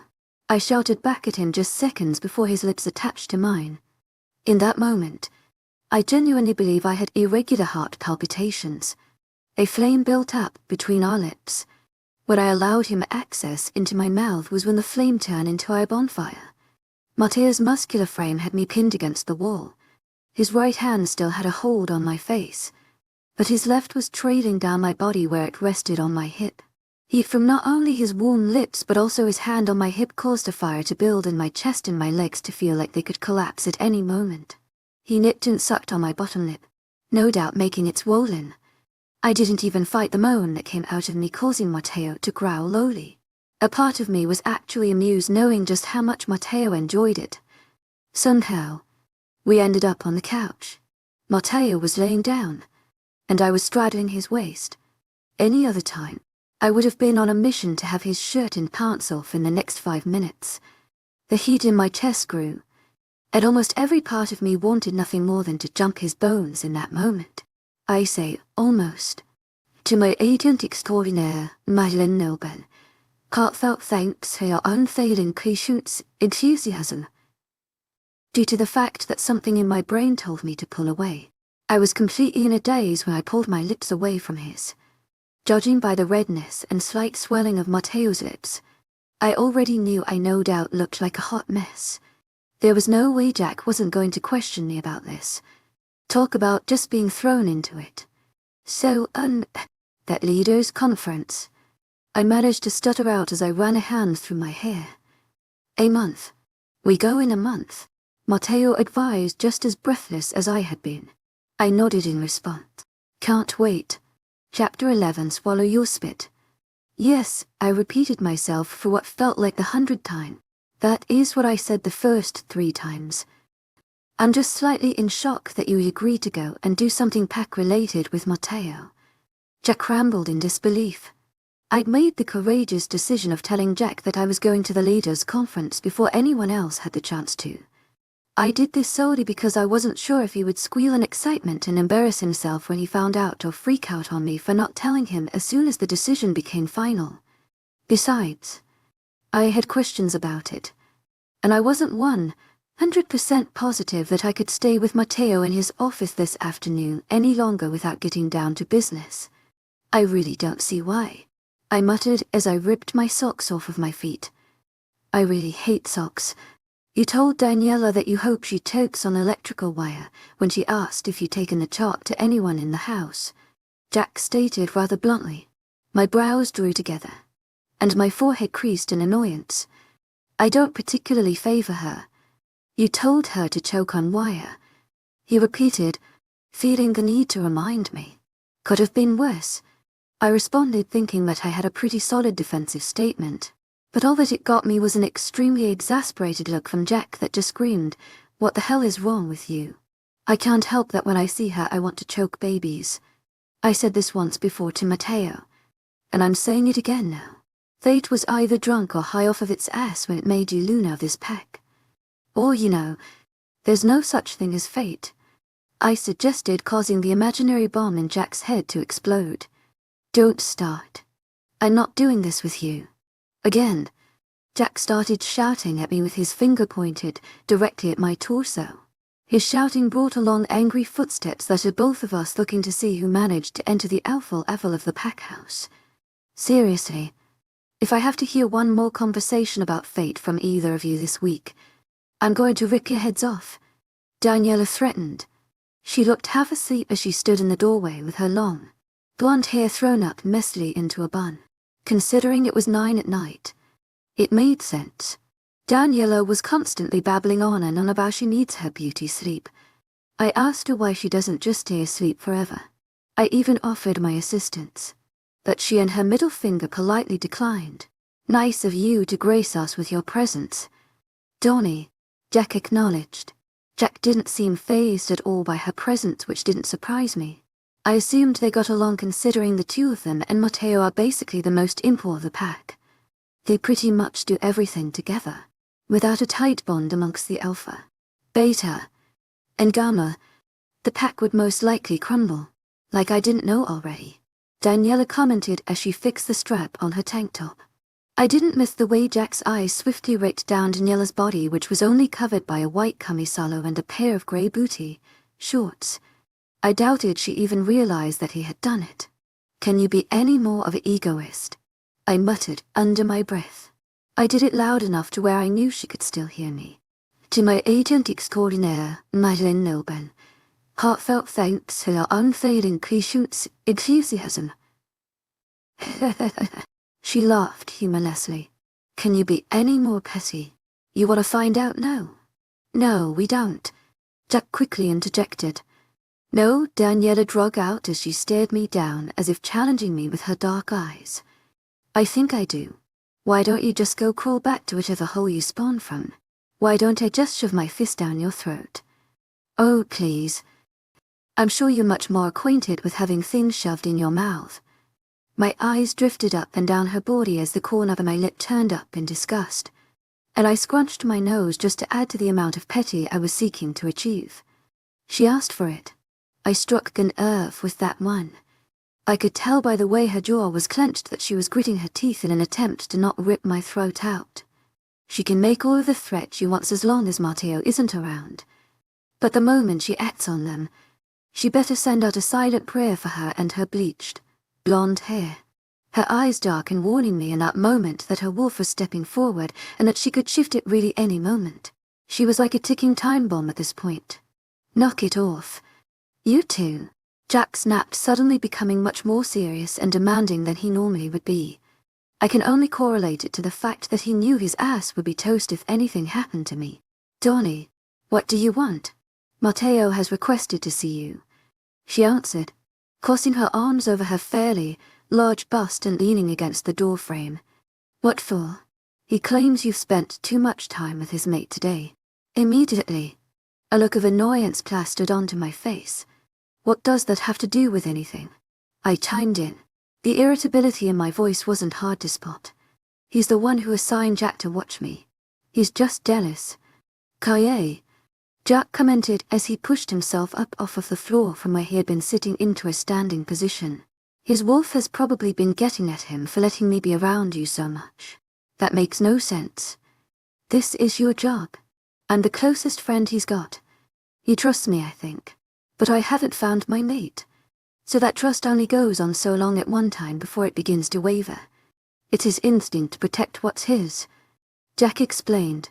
My eyes narrowed into slits at the mention of being his. I'd always known just based on how my dad was with my mom that I would no doubt have to deal with the label of being someone else's. I just learned to accept it. That didn't mean I liked it. Okay, I kind of liked it. Well, it's my instinct to kill the first person in the room that I don't like. But he puts a stop to that.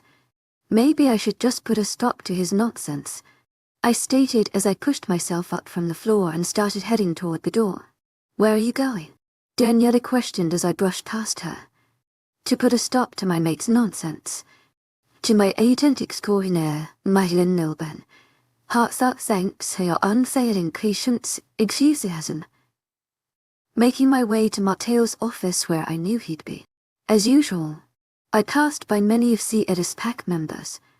As if it were rehearsed 1,000 times, each and every one of them stood at attention with an assertive and correct posture, their shoulders back, chest out, and chin up as I approached them all the way until they were behind me. I could only assume what they had done once my back was to them. Not one of them uttered a word to me. They never did. I had an inkling it was due to me being mated to their alpha. I entered Matteo's office without knocking once again. You've got a lot of balls. I growled out as I whipped the door open, causing it to smack against the wall. A normal person would have jumped at the sudden action, but Matteo seemed completely prepared. He just peered up at me through thick, dark lashes as he sipped away at a glass containing a golden, brown liquid. And the bitching starts early tonight. Yay, Matteo deadpanned tiredly as he took another swig of what I could only assume was bourbon by the scent. You need to shut the hell up. And explain to me what gives you the right to tell Jack how much time he gets to spend with me. I'm the alpha. He put bluntly, and then paused for a moment. You do realize how contradictory what you just said was. Right. I assumed that he took the look on my face as a sign that I had no clue what talking about. So he just continued. You told me to shut the hell up. And then to explain myself. You don't find it the least bit amusing. I need a drink of this, I said as I marched over to him and snatched the glass out of his hand. I threw back the drink and handed him back over the empty glass. Yep, definitely bourbon. My dad always told me I was going to drive my mate to drinking. I just hadn't realized it would be this soon. Mateo commented with a slight chuckle, looking down at his bourbon-less glass. Stop trying to make this situation humorous. I snapped. You can't just put time limits on how long I can spend time with people. Technically. He remarked, adding a fake cough before saying alpha. I rolled my eyes at his childishness. You can if you want to make me hate you. I fired back. I could tell by the way he flinched ever so slightly that I managed to hit something within him. You do understand that Jack is the reason I'm even giving this stupid mate thing a chance. Right. Or has your domineering ass overlooked that little bit while you were too busy being pissed at him for doing what you assigned him to do? What do you want? An apology? Mateo asked, giving me a look that I just knew was saying he would never give me an apology over anything that had to do with this topic. Koya, I'm not going to apologize for wanting you to myself rather than have you spend all of your time with another guy who you happen to almost have sex with. Please correct me if what I'm saying makes no sense. I gritted my teeth as I took in what Mateo was saying. He was right. I knew he was right. I spent a majority of time with Jack and avoiding him. I'd never been a very understanding person, so I was slightly annoyed with myself that I was managing to come to terms and understand Mateo's view on all of this. It was highly irritating for me.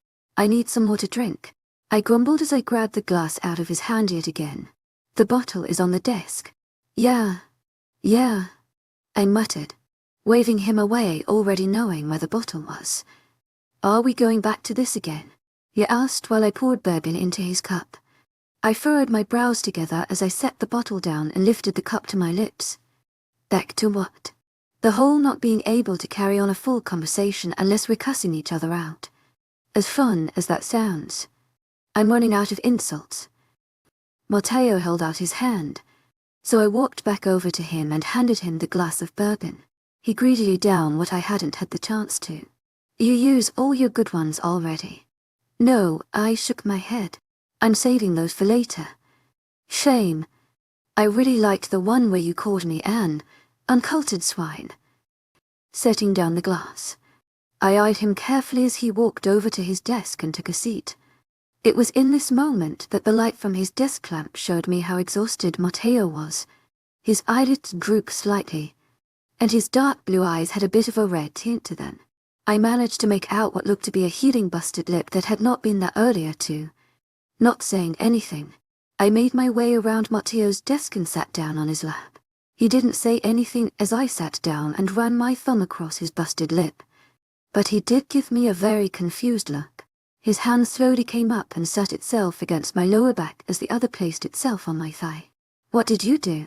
I asked softly, feeling electricity shoot through my veins, creating a heat in my chest. Went to the training fields after you left earlier. Two kids got into it pretty badly, and I had to break it up. Why'd you break it up? Growing up, any time my brother and I fought, my dad just let it play out. My mom wasn't the biggest fan of it, but Dad always said that the only people who can work out problems were ourselves. It wasn't his place to step in. It wasn't anyone's place. Someone could have been really hurt. Kae, I'm not just going to allow my pack to rip each other apart. Mateo explained. But how do you expect them to work outlands? I realize they aren't going to like each other and are going to have issues amongst themselves. But I expect them to at least respect each other enough not to try to kill one another. They were trying to kill each other. I questioned, drawing my brows together. That tends to happen when mates get involved. They were fighting over someone's mate. I asked in a bit of shock. I never did understand why people fought over mates considering every werewolf was destined to have one. It seemed pretty meaningless to me. No, she was defending her mate. And when things got out of hand, he reiterated, it was two girls fighting. No, Nolabie I day clocked this Adam Chrismond kid in the jaw because apparently he said something about her mate. I'd like to think the girls here know how to hold their own. Matteo said with a bit of a chuckle which actually managed to impress me. A lot of pack shows do not teach girls how to fight. I find it absolutely ridiculous. But oftentimes the women are seen as needing protected rather than an important asset to an attack strategy. The fact that Matteo understood that women are strong enough to fight beside men actually managed to make me feel proud of him being an alpha for once. I didn't really think of what I was doing. I leaned in slowly and kissed him. The kiss wasn't even long enough for him to really do anything. I called away before either of us had the opportunity to deepen it. What was that for? Staring into my icy blue eyes with his dark ones. His brows were drawn together, with his head tilted to the side slightly. For saying something that didn't piss me off for once. I commented with a bit of a smile. This in turn caused a small smile to form on Matteo's face. God, how I love that smile. I rested my head on Matteo's shoulder as his hand ran up and down my back. Neither of us said anything. We just enjoyed each other's company. It felt like it was the first time we actually were acting like mates and accepting it. I'm sorry, I mumbled. If it weren't for the obvious confusion in his voice, I'd think he were just asking to make me point out all of the shitty things about myself. Being me, always arguing. Yet, don't apologize for being you, Kai. I love the way your mind works. It's intriguing. Matteo complimented, making me smile. I wrapped my arms around his toned torso, feeling every ridge from his well-defined ABS as I did so. I was never much of a hugger, but it just felt right. I kind of enjoy the arguing too. You're hot as hell when you're pissed off. I'm always hot as hell. I countered, making him chuckle. Can't really argue with that. His arms wound around me and smooshed me against him. I sighed happily, loving every minute of it as I stuck my face in the crook of his neck. The only thing that could make this moment better was if we were without clothes.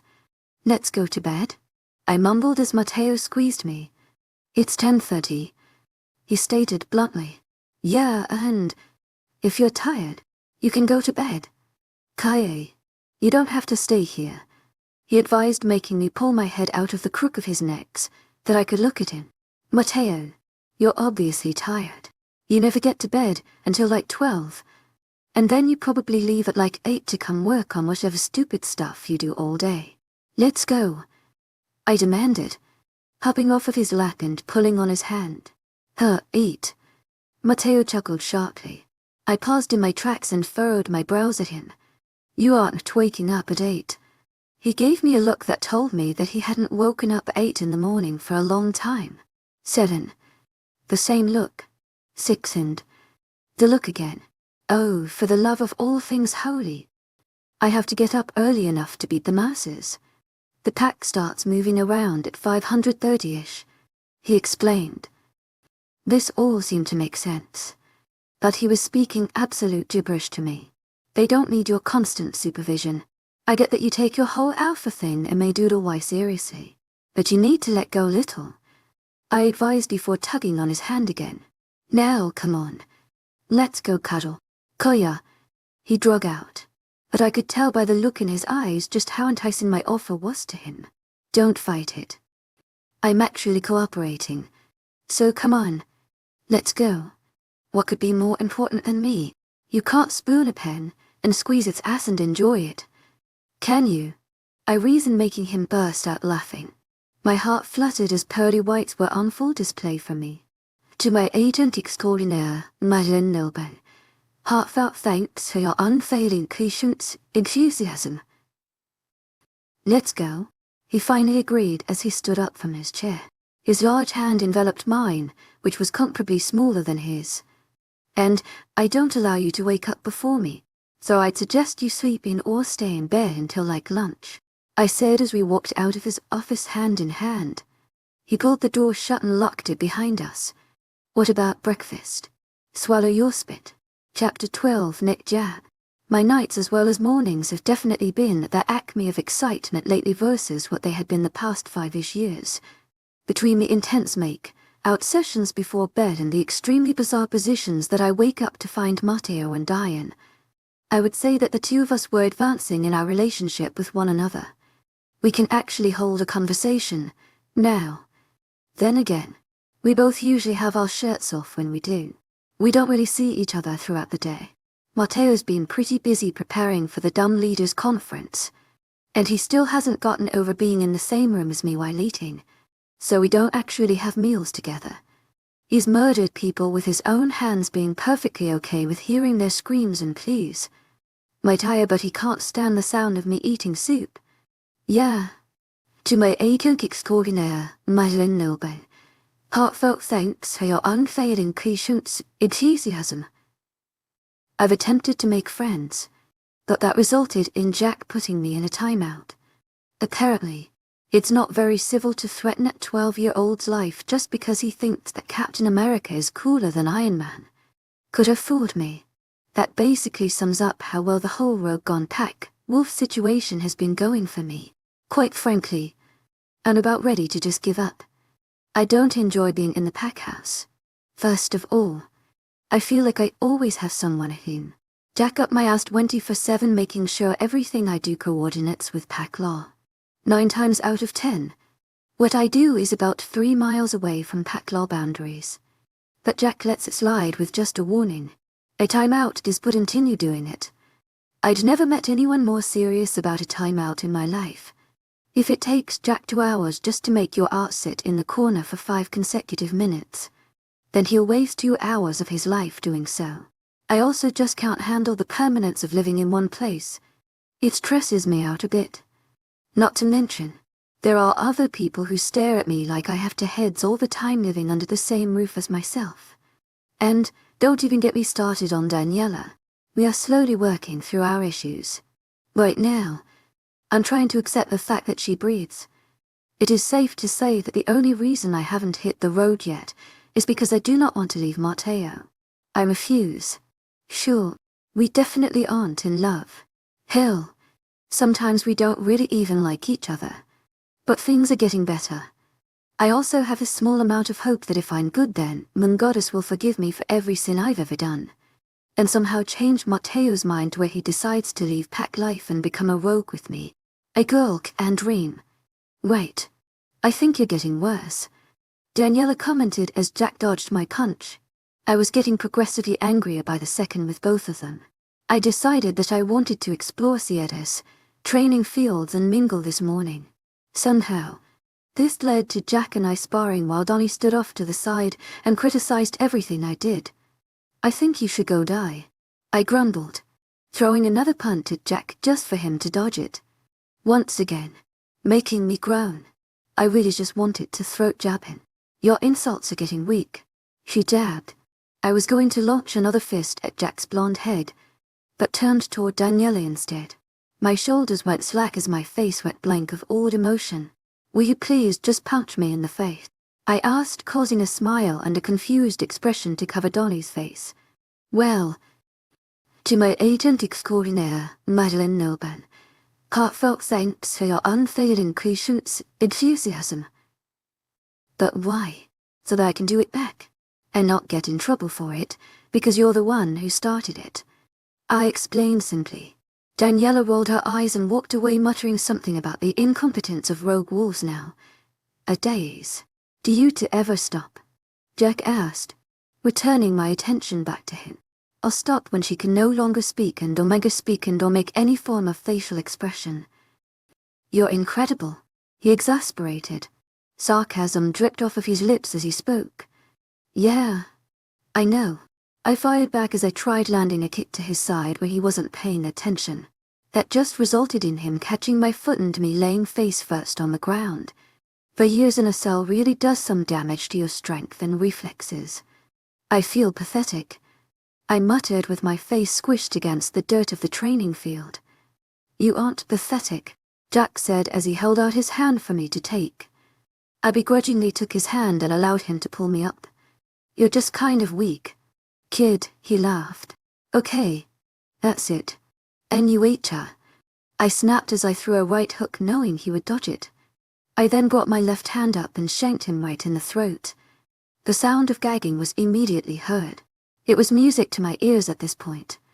Jack's hands flew up to his throat as he stumbled backward a bit. He continued coughing and hacking all while his emerald eyes watered. I laughed wildly at his choking form. "Yeah. Call me weak again. What do you call that?" he asked in between coughs once he began to calm down from my brutal hand shank to the neck. "A neck jab. What did you do that for?" I was losing. I responded before walking over and giving him a pat on the back. "I think I won. I'm done. Knock it off," someone shouted, catching both Jack and I's attentions. My eyes caught sight of a girl who looked a bit younger than me trying to rip her arm away from a boy who looked about Jack's age. He might have even been a bit younger, like around my age. Either way, he was really pissing off the girl who was trying her hardest to rip her arm out of his grasp. I watched as he said something back to her that I couldn't quite catch since they were a bit of a ways up the field just for her to shout back at him. For the last time, I said, "I'm done." She grunted as she swung her left arm around, successfully connecting her small fist to the boy's jaw. It wasn't a hard enough hit to knock him out, but he did stumble back a bit. I figured after being clocked by a girl half his size, he would have just walked away. But no, wolves are extremely prideful creatures, so it really shouldn't have surprised me that he attacked her right back. Shit. Jack cursed as the two of us watched the boy literally throw the girl like a rag doll across the training field. Everyone in the field had stopped what they were doing to watch the scene unfold. "Jack, go get Mutt here," I ordered as we watched the boy stalk over to the girl who was pushing herself off of the ground to get into an attack position. He nodded, but froze for a second as his eyes scanned over my face. "What are you going to do?" he questioned, narrowing his eyes at me. I will never understand how he always seems so on top of other people's mannerisms. It's baffling to say the least. "Just go." With that, he was off to get my god of a mate. I rolled my shoulders back and took in a deep breath as I watched the two on the field go at it. I admit, they were both talented. I was extremely surprised by the skill that the girl had especially. She was strong, but her strength didn't hold out as long as the boy who seemed to be on a mission to murder her. He landed a solid punch to her chest, knocking her straight back to where she smacked her head on the ground. Immediately, she let out a strangled cry and her hands flew up to cradle her head. Any normal person would have known there was no chance of her getting back up, but the dude just wouldn't stop. He went as far as picking her back up and throwing her again, even though she said she gave up. I may be ruthless, but I know the difference between getting out some anger with someone and losing complete control. I learned to control myself since my dad made sure that any problems that my brother and I had were solved with our fists. But obviously the people here weren't exposed to that as much. I jogged my way over to the guy who was just inches away from picking up the girl. Again, the closer I got to her, the more I realized how small she was and how giant this dude was. He was like a freaking roid monkey. Oh, dear Lord. Please give me the strength and reflexes that I had previously owned. Me, being the genius I am, just decided to tap on his shoulder in order to get his attention. He turned around swiftly to see who had the nerve to interrupt him. But as soon as he had the chance to see my face, I already had him on the ground. "Oh shit," I cussed as I shook out my hand from the impact of the punch to the dude's face. "I think I broke a finger." "What the hell?" the roid monkey asked as he sat up and rubbed the straw where my fist had met. "Don't be such a prick. She said to knock it off and leave her alone." "I'd suggest you listen." I snapped at him as he pushed himself up from the ground and got right into my face. "This boy is going to die today. I've taken down more rogues than you can count. I can easily add you to that list." "Two," he chided. I pursed my lips. The dude has balls. If you think it's impressive to throw around girls half your size, then be my guest. "Roid, monkey," I taunted, taking a step back and spreading my arms open as if inviting him to tackle me in that very moment. A growl sounded from deep within his chest, and he did exactly what I thought he would. He launched himself directly at my torso. Had it not been the fact that I had a pretty light step, I probably would have been too slow to dodge it. Thankfully, the Lord manages to make miracles happen. "You're so predictable."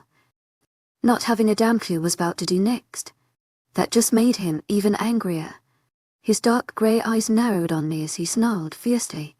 Okay, one of us is going to die today. My light step didn't come in handy when his left foot made heavy contact with my chest, sending my flying to the ground. I hit the ground in a heap with a thud. Didn't predict that one, did you? Royd, Monkey asked, making me growl. I pushed myself up from the ground against my body's protest. My left arm took most of the hit when I landed on the field. I was surprised it wasn't broken. It hurt like hell. Just trying to give you a few free shots. So you aren't completely embarrassed when this is all over. I chided with a sickeningly sweet smirk. Want to take another? I asked as I tapped the side of my face. I didn't actually expect him to punch me, but damn did I get whacked. My head snapped to the side with a sickening crack from my jaw. I could taste the bitter, ironed taste of blood in my mouth. I slowly cracked my jaw back into place and wiped the blood from my mouth with the back of my hand. You hit like a bitch, I spat with an eerie calmness. By the look on his face, I think he was expecting me to either go flying or be laying on the ground unconscious. Not today.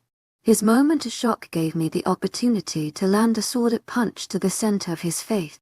I felt extremely proud of myself when I had heard the sickening crack of his nose.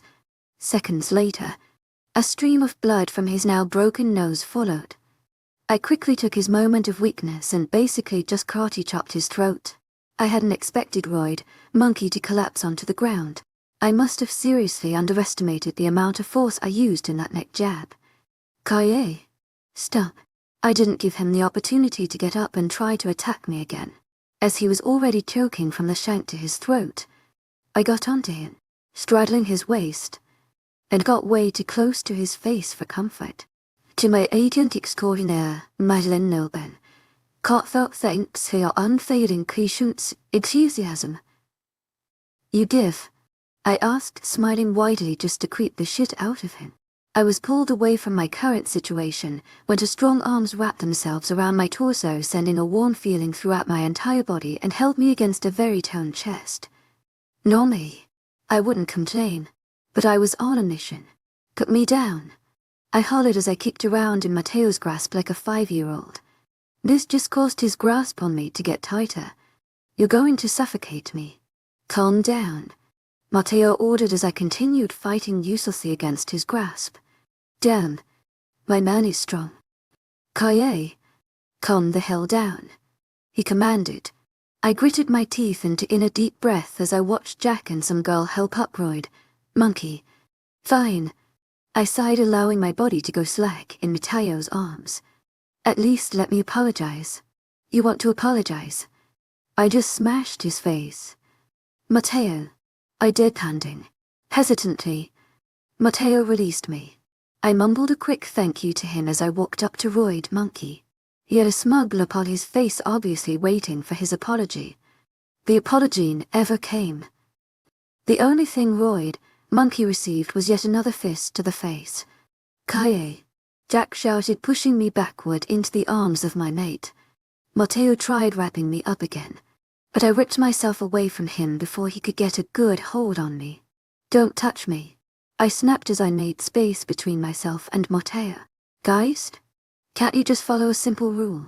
We've been over this, Matteo shouted, making the pack members around us to flinch at his tone. I clenched my jaw out of anger as my now bloody hands from Royd, Monkey's nose curled into fist. I don't follow your stupid rules. I'm not like you. I never was. You could at least try to be decent, Matteo suggested, making my heart drop. Well, that one hurt. You don't think I am? Wow, thanks. Newsflash. I never wanted to be a part of a stupid freaking pack anyway. I fired back, feeling like every word was fire coming off of my tongue. If you want to be a rogue so f***ing bad, then just leave. I guess I shouldn't have been so taken back by what he said. I just never imagined him saying that. Just leave. I didn't want to leave. I didn't want to leave him, and I never want him to leave me. I suppose the feeling just wasn't mutual. My face fell and my hands hung lazily at my sides. I wiped all emotion from my face as I spoke. I didn't want Matteo to know how much what he said had just killed me inside.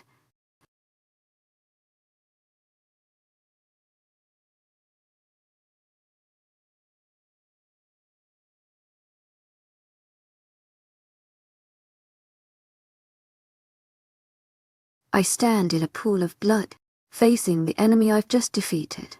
I should feel the joy of victory, but inside, I'm hollow and nauseous. Chapter 13. Great way to die. I grunted tiredly as I launched the noun on, a touched arm of the dead man laying on the dirt beside me into the air. Blood gushed from the area that his arm was once connected to. I almost felt bad staring down at his mutilated figure. Crimson soaked through his dark gravy, neck, and the scent of it made my stomach queasy. Annoyed by the world around me, I swiftly wiped the sweat from my forehead using the back of my blood-stained hand, no doubt leaving a large red smudge. My chest heaved up and down as I tried regaining my breath. I could feel my heart palpitating wildly in my chest, and my brain felt like it was about to explode. With a sigh, I sunk down onto my butt, taking the seat next to the dead dude. My clothes were already a bloodied mess, so sitting in it didn't really matter to Emmy. I leaned over and lastly snatched the wallet from his jean pocket. "Well, a whole 20, I deadpanned sarcastically. "Thanks, dude," I mumbled, taking the 20 and tossing the wallet, causing it to land in a dark red puddle. I held the bill in front of me, just analyzing it. My fingers fiddled with the sides of it, leaving red stains all over its green surface. "I don't even want it anymore," I muttered, flicking away the bill. Everything seemed to be utterly against me the past week and a half. I mean, I get it. I'd probably done a lot to deserve most of what had been happening. But a person would think that the universe would cut a kid who got abandoned as a child a bit of slack. I guess not. After Matteo and I's disagreement on the training fields, I actually ended up going back to the pack house. In that moment, I would have blatantly told anyone that I am a coward. I openly accepted and embraced the title. I had all the opportunities in the world to run to get the hell away from pack life and never look back, just like I said I would. But instead I just sat in the middle of the woods for 3 hours.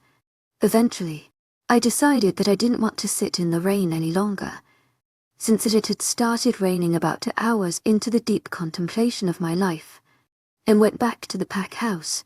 To say that a lot of people were surprised to see me show back up would be an understatement.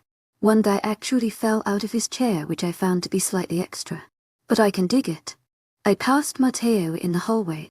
He was coming out from his office seeming just as pissed off as he had been when I had led the pack to think I was leaving. He stopped in front of me with his brawny arms crossed over his muscular chest.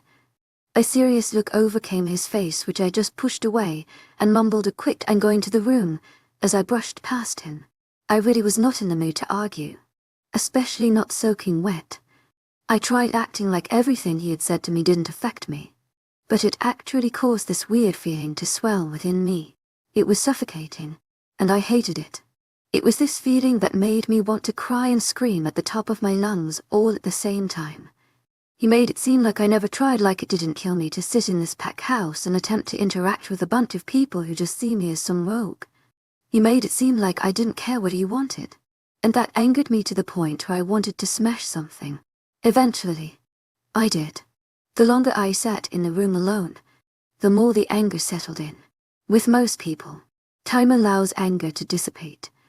Unfortunately for me, my anger cooked and turned my crying feeling into one that had me breaking everything in Matteo's room and eventually the front door on my way the K out of Matteo's pack house and territory after being completely ignored by him for 2 days. Trying to live and trying to let house has been one of the most difficult things that I've ever willingly forced myself to do. I forced myself to talk to people and be sort of civil. He just doesn't get how hard it is to change yourself from how you were raised. I was always taught that the rogue way was the right way. Being with Matteo goes against everything I know. The only reason I have for wanting to try to be with Matteo was that I was stupid and ignorant. I was also most likely drugged by Satan himself. Well, that's what I kept telling myself. Deep down I knew it was because I'd always kind of craved the love my parents shared. Growing up, any love to begin with can do that to a person.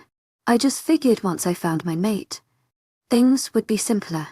I thought he'd be like me and understand how stability frightens me. I also kind of hoped for a more quiet mate. But no. I got the argumentative, sex god himself who seems to argue with me on every possible thing and avoid affection and any sort of heart-to-heart moment. I'm not complaining.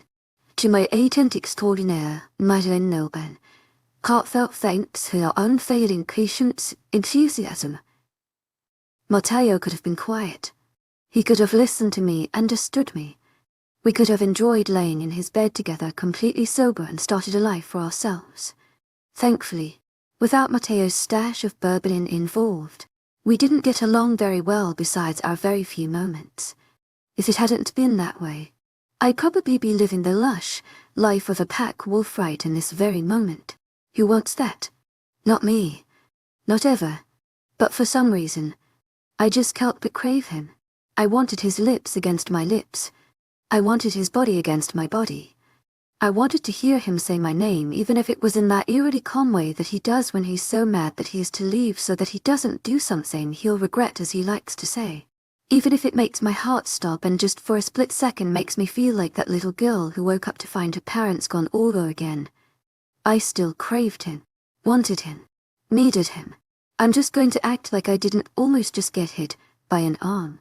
A feminine voice spoke up.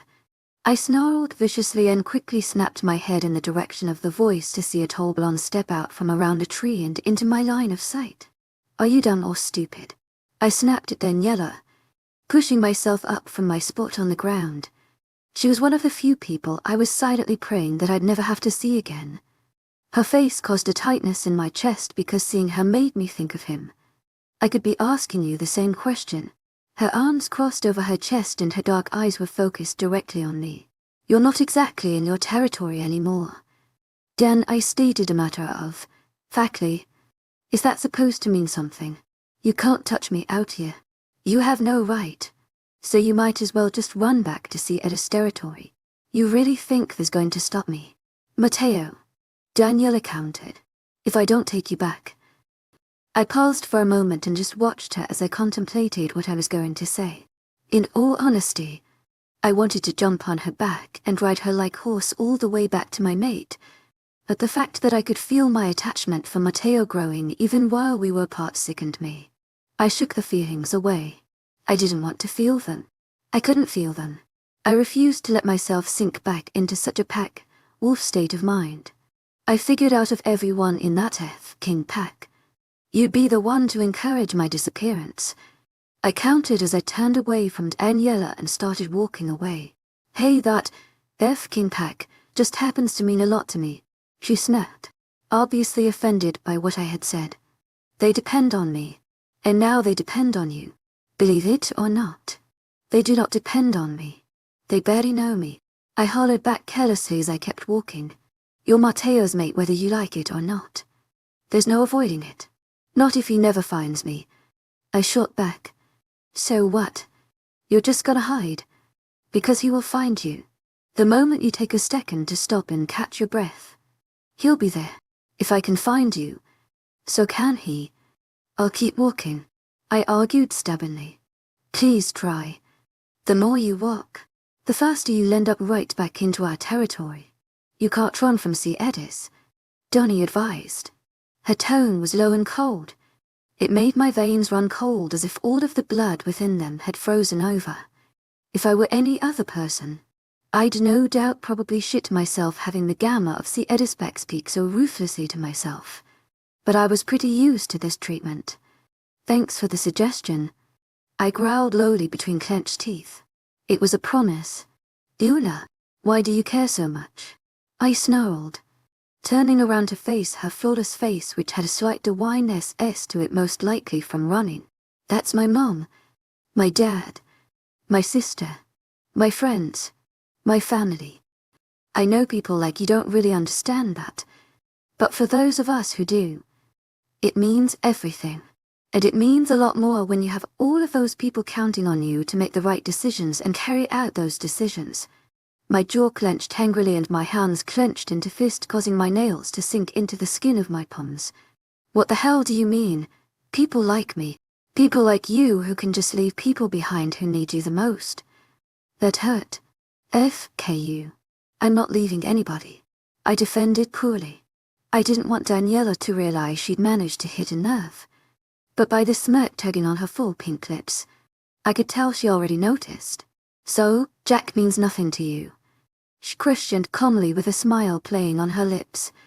Matteo means nothing to you. My top lip curled up, and I snarled viciously at her.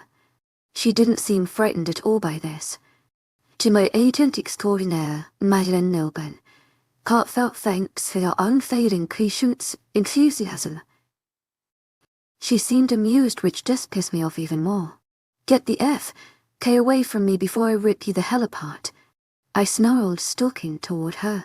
My eyes stared directly into hers as we challenged each other. Are you trying to prove something? Are you afraid of something? Someone.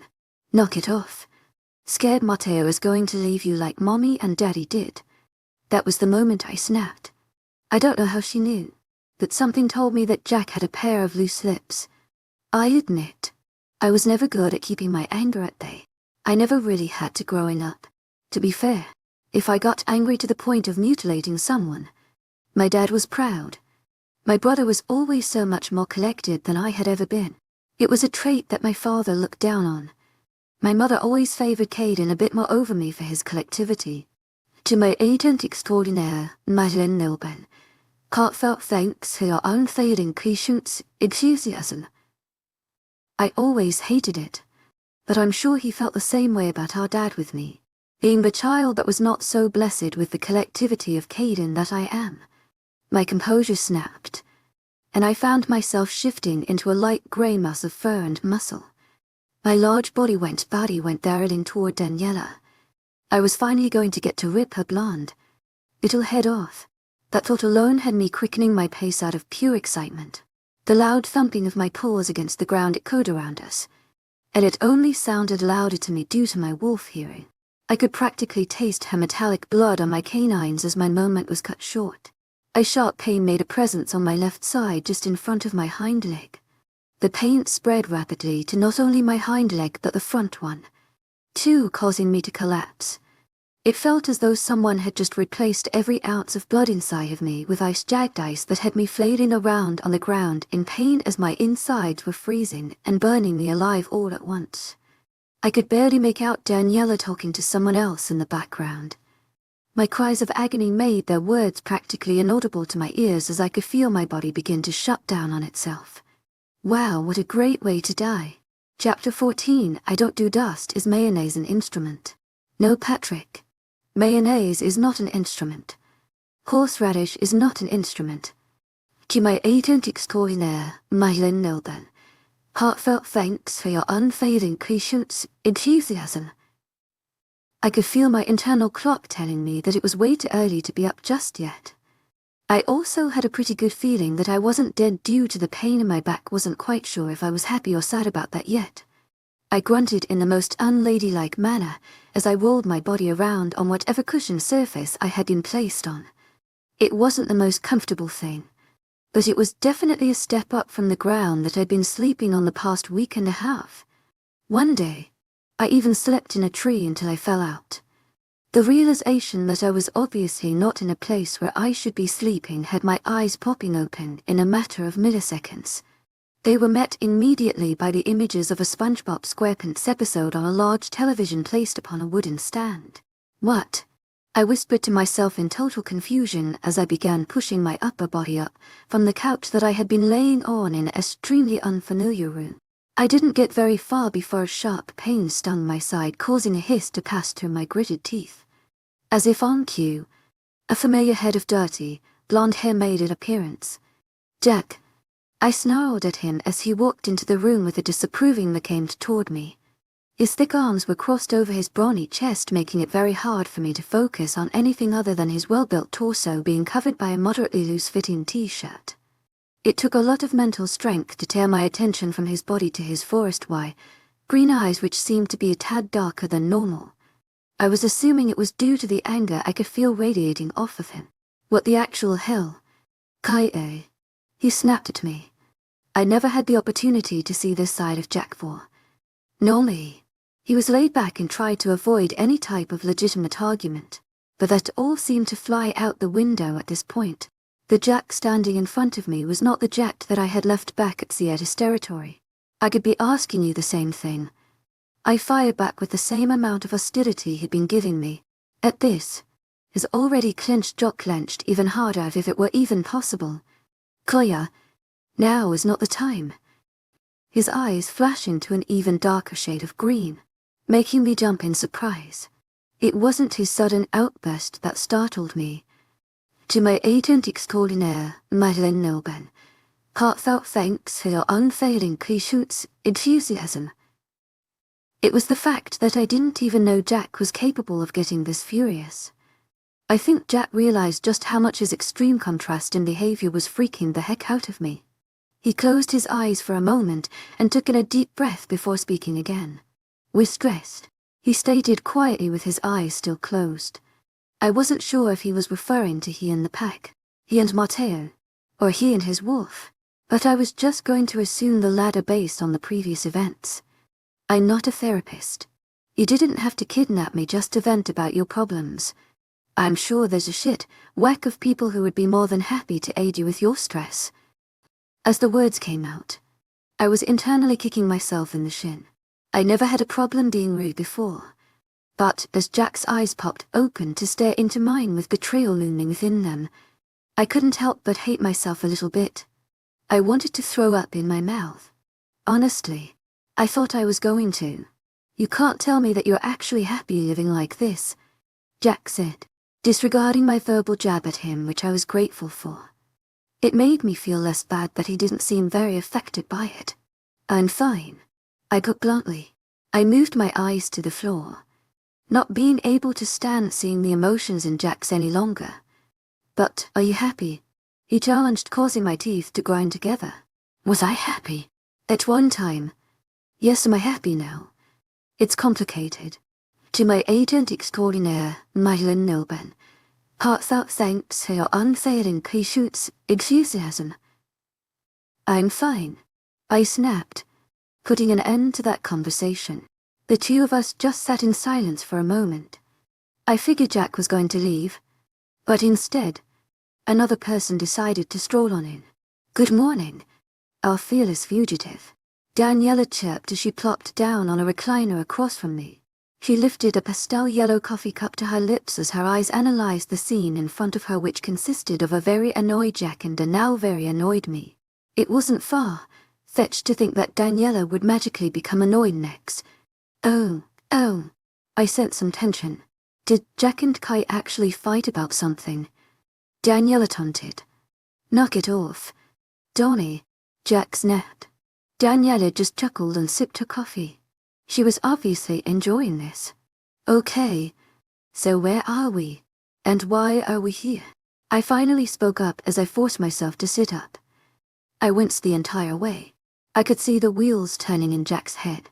It was obvious that he wanted to help me, but he refrained from doing so. It made my heart hurt knowing I'd managed to make him that upset with me. I pushed away those friendly feelings and diverted my attention to Donnie. I didn't have time to feel things in my heart. Well, we're currently about 2 miles into the western border of Sierra's territory, about 5 hours by car away from the main pack grounds. Daniela replied cheekily. We're in Sierra's. I snapped angrily. I didn't want to be here. You guys know, I'm not a pack wolf. I made this very clear when I left. Oh, shut up. Kaye. Donnie interrupted me. Stop acting like this is what you want. Why wouldn't this be what I want? I disputed like a 5-year-old. Because nobody wants to be alone. Stupid. Well, I do. So why am I here? Donnie rolled her eyes at me and looked over to Jack. You tell her. I'm annoyed already. She barked while she sipped at her coffee. With a huff, Jack turned to me and began talking. Matteo went looking for you after you left. And he hasn't been back. Everything back home is a bit shuffled at the moment without the alpha. He left suddenly, which caused the pack to panic a bit. And I doubt he is going to stop looking for you until you're back. Jack explained. Yeah, so instead of staying on pack grounds and taking care of the pack like the responsible, Ranking wolves that we are. I suggested that we should probably find you ourselves. Daniela interjected. So, you planned this? Genuinely amazed. I figured after seeing Jack that he was the mastermind behind the expedition, definitely not Daniela. Don't get it twisted. Kaye. If you're not there, Mateo's not there, and without an alpha holding a pack together, everything begins to crumble. And I don't do dust. Donnie clarified, making me lose whatever hope that she could be a good person I had for her. So, who thought it would be a good idea to shoot me? It didn't take a genius to realize that the sharp pain had been caused by a silver bullet. Silver in the right doses can kill a werewolf. It's one of the things that we struggle to heal from. Our bodies react to something in the element which can ultimately cause entire systems to shut down. Tragic, but true. That explains the intense feeling of being set on fire that I had felt when I was about to rip Daniela's head off. I wish I could say it was me, Donnie replied, answering my question, but I gotta hand it to Loverboy. On this one, my mouth dropped in shock as my eyes connected with the culprit. I am shook, I said blatantly. All this time, I thought Dan was the one who wanted to pop a bullet in my ass. Oh no, I do, Donnie interrupted, causing Jack to roll his eyes. Hence why I didn't give you the gun, he retorted. There wasn't even enough silver in it to kill her if I wanted to. She scoffed. And I was the one who made the bullet. So relax. You couldn't have thought of a less painful way to get me here. I snapped, rubbing my side as I remembered the pain that they had caused me. Less painful for you. Yes, less painful for us. No, Dolly chimed. Besides, we could have made it worse and just shot you in human form. At least I made sure you were shifted before giving Jack the okay. Am I supposed to thank you? She must actually be insane if she thinks I'm going to be okay with her and Jack shooting me just because they made it a little less painful. I'd suggest it. Okay. Were you to shut up for a second? So we can figure this the hell out. Jack burst in trying to silence our argument. Koya, I know that for whatever reason you don't like to be a part of a pack, but you need to come back. You're part of this now. You can't just hide from something that is destined to happen. If you wanted me back so badly, why didn't you just take me there in the first place? You started waking up way earlier than anticipated, and we'd rather not have you wake up in the middle of driving and cause a wreck. Jack explained. That makes sense, I guess. Well, you can't just tell me that some magical force is going to dictate my life. If this was any other situation, no one would care. If he wasn't my mate, then life would just go on like it should be. You guys just need to let it go. I testified. Yeah. Well, that can't happen because quite frankly Teo is your mate. And this is a situation that we can't just let go of. We need you. You guys have survived just fine without me. I'm not really much of an asset. I muttered, trying my hardest to seem like I had a convincing argument. Just because you can't see your importance doesn't mean it's not there. The only importance in my life is trying to stay alive. So why not just come back? Jack asked. I could see the stress building up in his eyes the more that I denied his offer. You'll be safe and alive.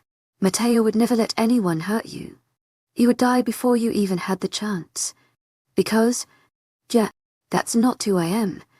That's not me, I stated strongly. You can't just throw a fish in the air and tell it to fly. But this is you, running around killing for fun. Correct me if I'm wrong, but you didn't seem too thrilled to slaughter that dude earlier. You looked like you were 2 seconds away from a breakdown. My brows knitted together in confusions as my arms crossed over my chest weakly. I don't cry. I'd gotten close a few times lately, but I hadn't legitimately cried due to emotion in a long time. I didn't cry when my parents left me. I didn't even cry when my brother left me. Face it. Kaye, you aren't happy.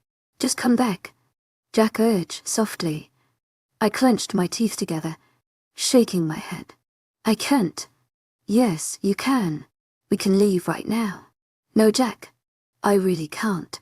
I repeated with a hint of finality lacing into my tone. Jack completely overlooked it. To my agent extraordinaire, Madeleine Nelban, Heartfelt thanks for your unfailing patience, enthusiasm. What are you trying to prove here? He questioned, making something in my brain tick.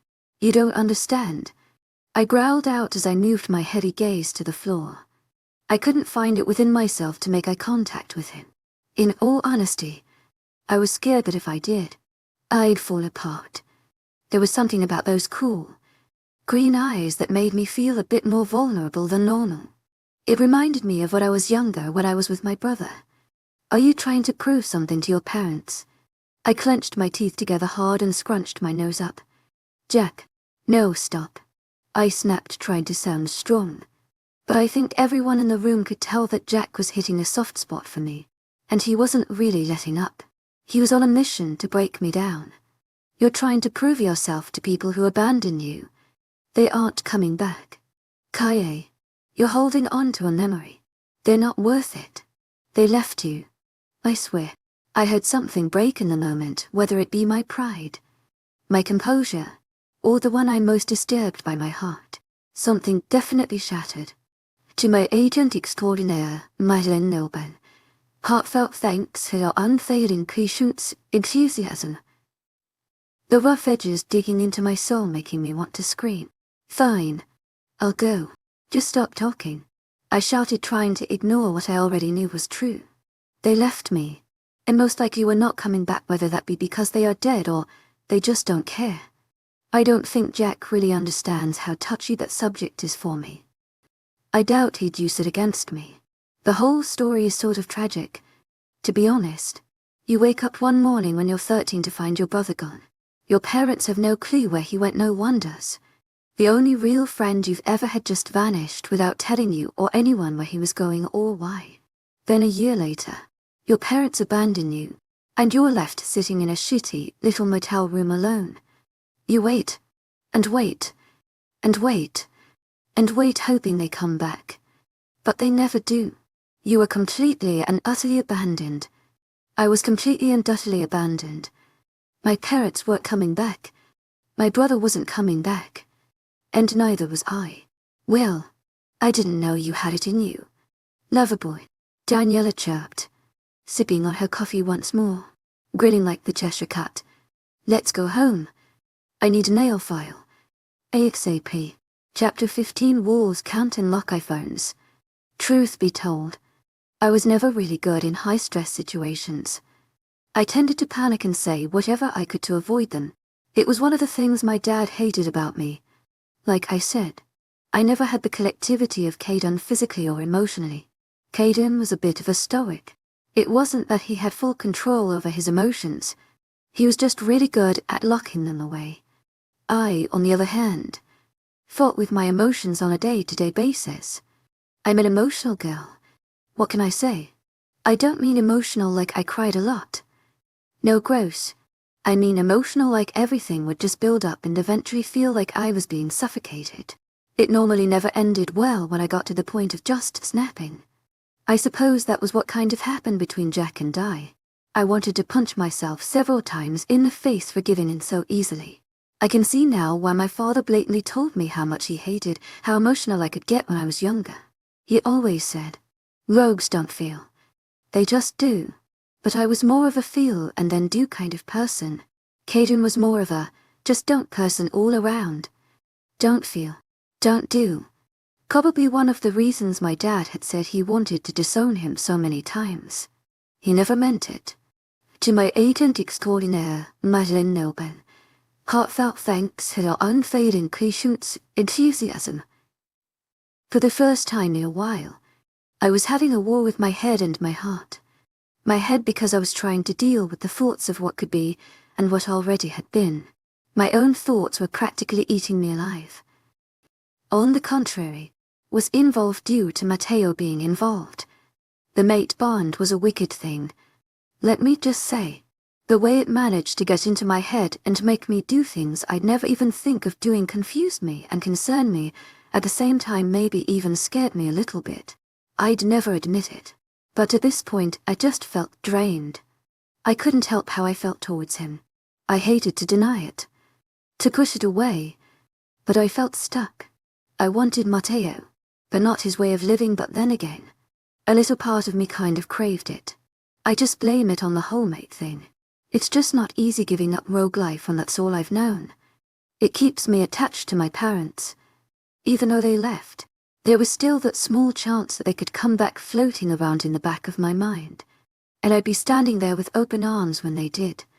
I suppose the thing I craved about it was the permanency of it, which also happens to be the thing that scared me the most. Normally, if I had any sort of issue, I could just run away from it. That's not really the case anymore. The issue I have currently is forced upon me by fate. And, whether it is a curse or blessing, I can't run fate. That seems to be making itself obvious. It feels extremely unnatural but natural at the same time. And it's confusing the heck out of me. It's almost like tasting a food when you aren't sure if you really like the flavor on the first bite. So you take another just to taste it again.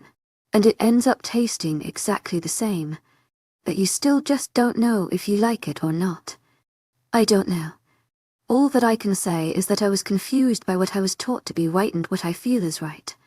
I'm stuck between just accepting that Mateo is my mate and being in a pack isn't as bad as I'm making it out to be, or face the mental disappointment of my father and possible future regret if being part of a pack is everything my dad told me it was. I probably would have already figured out my situation 2 days ago if anyone could get a hold of Mateo, who still happens to be looking for me even though I'm currently laying in his bedroom.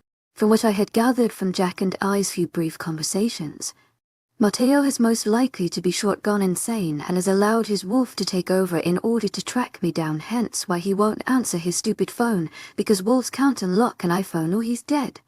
I chose to ignore the second option when Donnie had offered up the idea by simply telling Jack and Donnie that if they didn't leave me alone, I'd strangle them with their socks through the locked door. The door has quite literally remained locked. I only leave when I get hungry about once or twice every hour. But I just don't have the mental strength to deal with people. I also couldn't pull myself to look at Daniela in the eye after she witnessed me panic like a 5-year-old at the mention of my parents abandoning me. It's a cringe-worthy moment for me. Jack comes up and has a nice conversation with the other side of the door often. I know he feels sorry for what he did, even though I'd never said or done anything in the past to show him how much my parents leaving had affected me. I know he did due to the 79 times he had said sorry and counting. I made it seem like I was chill with my parents leaving when we had spoken about it before. And I know that. Something deep within me makes me want to go hug him and tell him it's okay. But I'm a little disturbed by it, so I choose to ignore it and use that to fuel the pettiness I have toward him at the moment. I kind of felt like my miserable self, being locked up in Vindicta cells again, trying my hardest to ignore Dallas. I was currently making my way out of the shower when a very loud knock rapped on the outside of the door. My fashion for the evening consisted of a pair of vibrant green underwear covered by a pair of grey running shorts that my butt cheeks felt like they might fall out of, a matish grey shirt I stole from Mateo's closet. My hair was still soaked from my shower, which made the back of Mateo's shirt uncomfortably wet. I groaned loudly as I stomped over to the door. I had just assumed the person who repeatedly to knock on my door was Jack. I'd left him there when I had decided that taking a shower would be better than facing my problems. Just being my normal, petty, arrogant self, avoiding things I really shouldn't be. I aggressively opened the door, snapping at the person behind it with a quick "what?", expecting to see a familiar lie of green eyes, but was genuinely surprised when I hadn't. I was matched with a pair of dark brown ones that made me want to blow off my left leg with a firework. "Oh, it's you," I grunted as I began shutting the door in Daniela's face, but she managed to wedge her foot in between the door and the frame before I could completely shut it. "Yeah," she barked as she pried the door back open. "And unfortunately for you, I'm not quite as easily ignored as Jack. That's a matter of opinion," I stated with my arms crossed. She stepped past me and into the room, making her way over to the bed where she took a seat. "Well, I'm already in the bedroom after like 20 seconds of trying, which is like 2 days faster than Jack. So I'd say I'm winning," she concluded, running her freshly manicured nails through her long, blonde hair. "Tu m'as agent extraordinaire, Madeleine Nobel.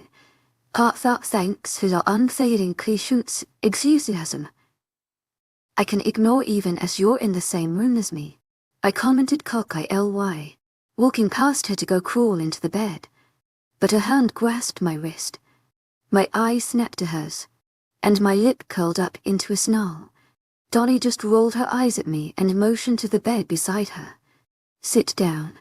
We need to talk to you," she ordered, causing my eyes to narrow, being highly offensive. But last time we had a talk, I ended up with a silver bullet in my side. That was different kind of talk. "Unclean. Wanna pat me down?" Dolly questioned as she raised her arms in the air. Her brows were raised, giving me a look that said, "Try me. Please. I'm waiting," with her dark eyes. "Fine," I huffed. "Talk. First of all, you need to talk to Jack." Just the mention of his name had my eyes rolling. Even when he wasn't trying to get me to talk to him through my door, someone was still trying to get on speaking terms. "No, you, Ray, being dumb, and you know it," Daniela accused. "Now, knock it off and solve your goddamn issues because that boy just wants what is best for you." Well, that sounded weird. Someone actually wanting what is best for me. Because he knows what's best for me. Yes, he does. And you do too. So cut the crap. Kaye. Jack might baby you a little more than I do. But I'm not going to sit here while you ruin your life. I'm not ruining my life by not talking to Jack. Yeah, but you're going to ruin it by not letting anyone in but your imaginary friends, she retorted, which offended me way more than it should have. I have friends. Hayden was my friend. And I'm pretty sure Dallas would be my friend if I said sorry and twirled my hair around my finger a few times. I don't have imaginary friends. To my agent extraordinaire, Madeleine Nilben, heartfelt thanks for your unfailing patience, enthusiasm, was my absolute genius remark. Well, I was trying to give you at least one. I do have friends. Who, Jack? She asked, getting up from the bed. I was about to give her a piece of my mind, clarifying that I do possibly have to friends. But she continued talking. Yeah. To my agent extraordinaire, Madeleine Nilben, heartfelt thanks for your unfailing patience, enthusiasm. Some friend you are trying to tell someone how mates work when they already went through it, she snapped harshly, making her way over to the door. That shut me down real quick. I think my brain actually shut down for a second. Am I even breathing? Did I blink? Wait. What? I'm not repeating myself. No, what do you mean he already went through it? He doesn't like to talk about it. The look in Daniela's eyes told me what I needed to know and already assumed she meant. He had a mate. She nodded meekly to my question with her head down, as if she knew that by telling me she was doing something very wrong. What happened to her? Gone. Gone as in dead? I'm pretty sure my face paled. It made sense. To my agent extraordinaire, Madeleine Nilben, heartfelt thanks for your unfailing patience, enthusiasm. Why Jack was so obsessed with the whole idea of mates and fate and whatnot. He understood because he experienced it. I swear to the moon, if you bring this up to Jack, I'll personally make sure you never have the opportunity to say another obnoxious remark again. Daniela threatened. I could tell Jack's mate must have been a very touchy subject for him. The asshole within me wanted to bring it up just as payback for bringing up my parents. But I just couldn't seem to pull myself to do it. Before, I would have done it in the seconds flat. I would have bolted out of this room just to do so. But I just couldn't bring myself to stoop that low. To my agent extraordinaire, Madeleine Nilben, heartfelt thanks for your unfailing patience, enthusiasm. To my agent extraordinaire, Madeleine Nilben, heartfelt thanks for your unfailing patience, enthusiasm. I didn't know. I mumbled, slightly annoyed by her yelling at me even though I didn't really say anything. Yay, well, he doesn't like people to know, she stated, which just made me even more curious. Why not? I don't know. He just chooses to act like nothing ever happened. It's how he copes, I guess. How did it happen? Freak accident. Freak accident. It happened a while ago, and it did some damage to all of us. To my agent extraordinaire, Madeleine Nilben, heartfelt thanks for your unfailing patience, enthusiasm. She was our friend, so I'd rather not get into the gory details. Thank you, Donnie stated, suddenly becoming defensive. I was slightly taken back by the sudden emotion coming from her. Although it was still her usual rude behavior, it was different. It seemed emotion-driven. Yeah, whatever, Donnie muttered, chewing away my apology like it was no big deal. Well, to my audiobook extraordinaire, Madeline Nobel, heartfelt thanks for your unfailing Kushut's enthusiasm. That was a huge deal for me. I really apologize. Will you please just talk to Jack and actually listen to what he has to say? I know he sounds like he's often just spewing mushy-gushy nonsense, but he just wants to help you. Turning to head out the door. Thank you. Done, I said, sincerely, causing her to go tense and freeze in her spot. For not being a complete prick. With the end of my statement, her body seemed to relax. She turned around and shot me a dazzling smile. Don't mention it. She winked before turning back around to leave. Seriously, don't ever talk about it. And with a harsh slam of the door, she left the room. I knew what I had to do. I felt like a big, stupid idiot. But I knew what I had to do. First of all, I needed to go talk things out with Jack. Then, I need to listen to his boring speeches about fate, and actually take them seriously and learn from them. And after I do that, then I can go be mentally shaken over the fact that Daniela actually tried to help me and be decent for once. With my mind made up, I bounded out of the room. I was on a mission. I needed to do what was best for me. If fate wanted me to be a rogue the rest of my life, I wouldn't be mates to an alpha. Plain and simple. No matter how much I pretty much hated it, I needed to accept it. Sure, my dad would be so disappointed, but my mom would be proud of me. I mean, I hope she would. You know what? The more I think about it, the worse this plan sounds. I was about to turn back around, completely abort the mission, and head back up to the room when the front door flew open, scaring the crap out of me, and almost made me pee myself. My sense of smell was evaded by the most perfect, panty-dropping, mouth-watering scent that I'd grown to be addicted to, and my eyes found a tired pair of deep, blue orbs framed by full, dark lashes. Disheveled hair accompanied by tired eyes with bags to go along with them, somehow even as a mess. He was still the most bang-able thing on the face of the planet. He was like sex on legs. In that moment, I didn't even care about finding Jack anymore. I didn't need Jack's words of wisdom. After the man in front of me spoke just 3 words, I knew that I no longer wanted to prove to my parents what I could do. But to him, because although his words felt sincere, I could still sense the underlying doubt in the way he looked at me. At this point, it might be the mate bond talking, but I was determined. I'm so sorry. I am definitely going to regret this decision later. I thought to myself as I surprised Matteo by running into his muscular arms, enjoying every minute of being held by him. Oh yeah, definitely going to regret this. Chapter 16, Angry Sex. What? No big argument then, no. No screaming match. Nope. No angry sex. I wish. Nothing. I quickly recovered from my own bluntness, watching Jack's face morph into one of confusion. I wasn't positive whether it was because he hadn't heard me clearly or because he had heard me too clearly. But either way, I recovered. I've decided that it's in my best interest to accept what is. Besides, it's a lot less work for me to protect myself if I'm here. Freaking 10-year-olds want me dead. Can you believe it? Pups.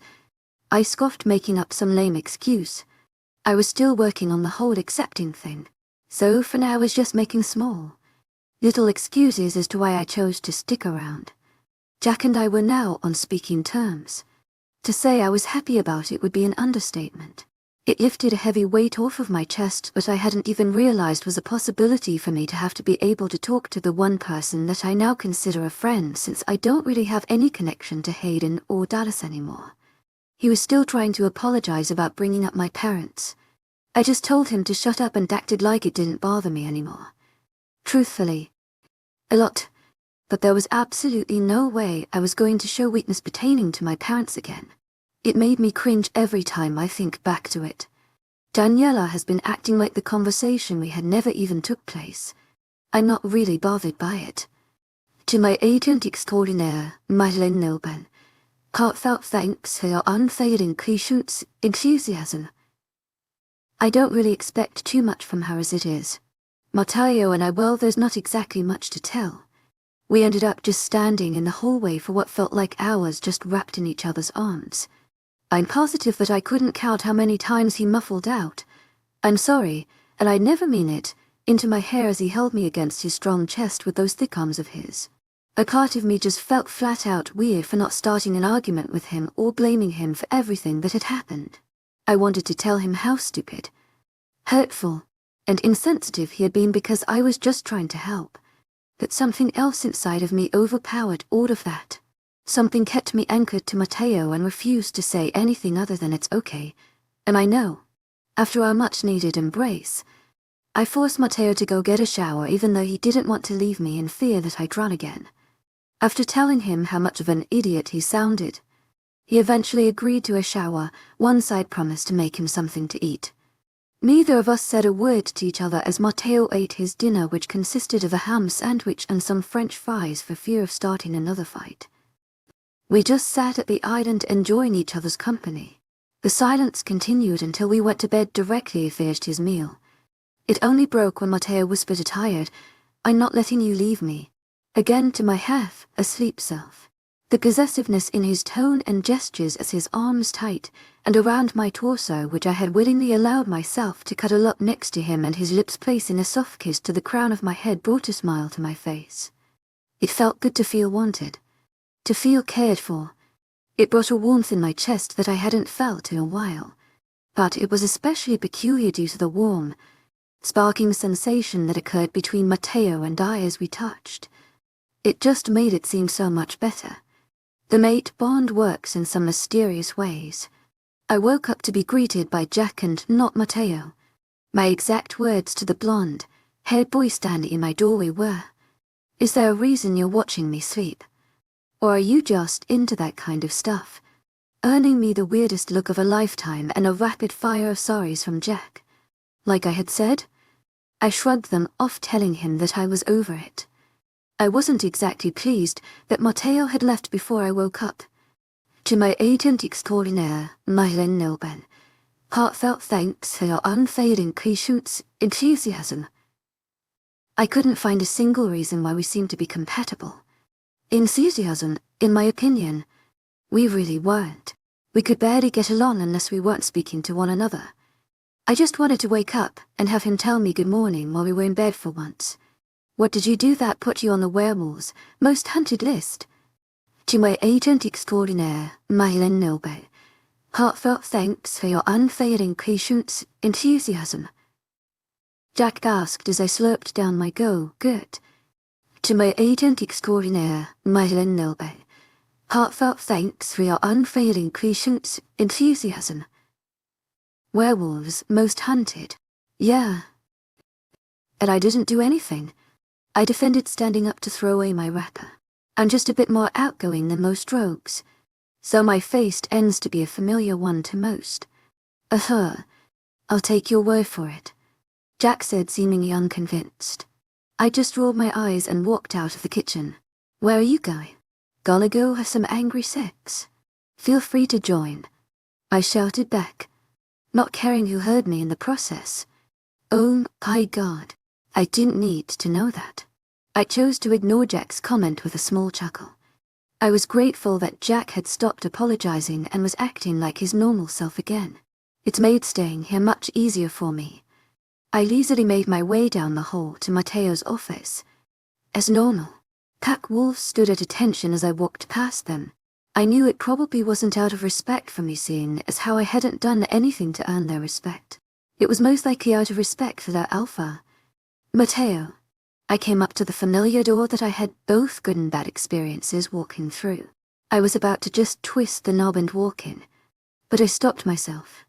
Knock first, I mumbled to myself before removing my hand from the doorknob. I curled my fingers into a fist and knocked on the cool wood with my knuckles. I thought I knocked lightly, though the knock ended up sounding quite violent. I was really trying to level with Matteo here.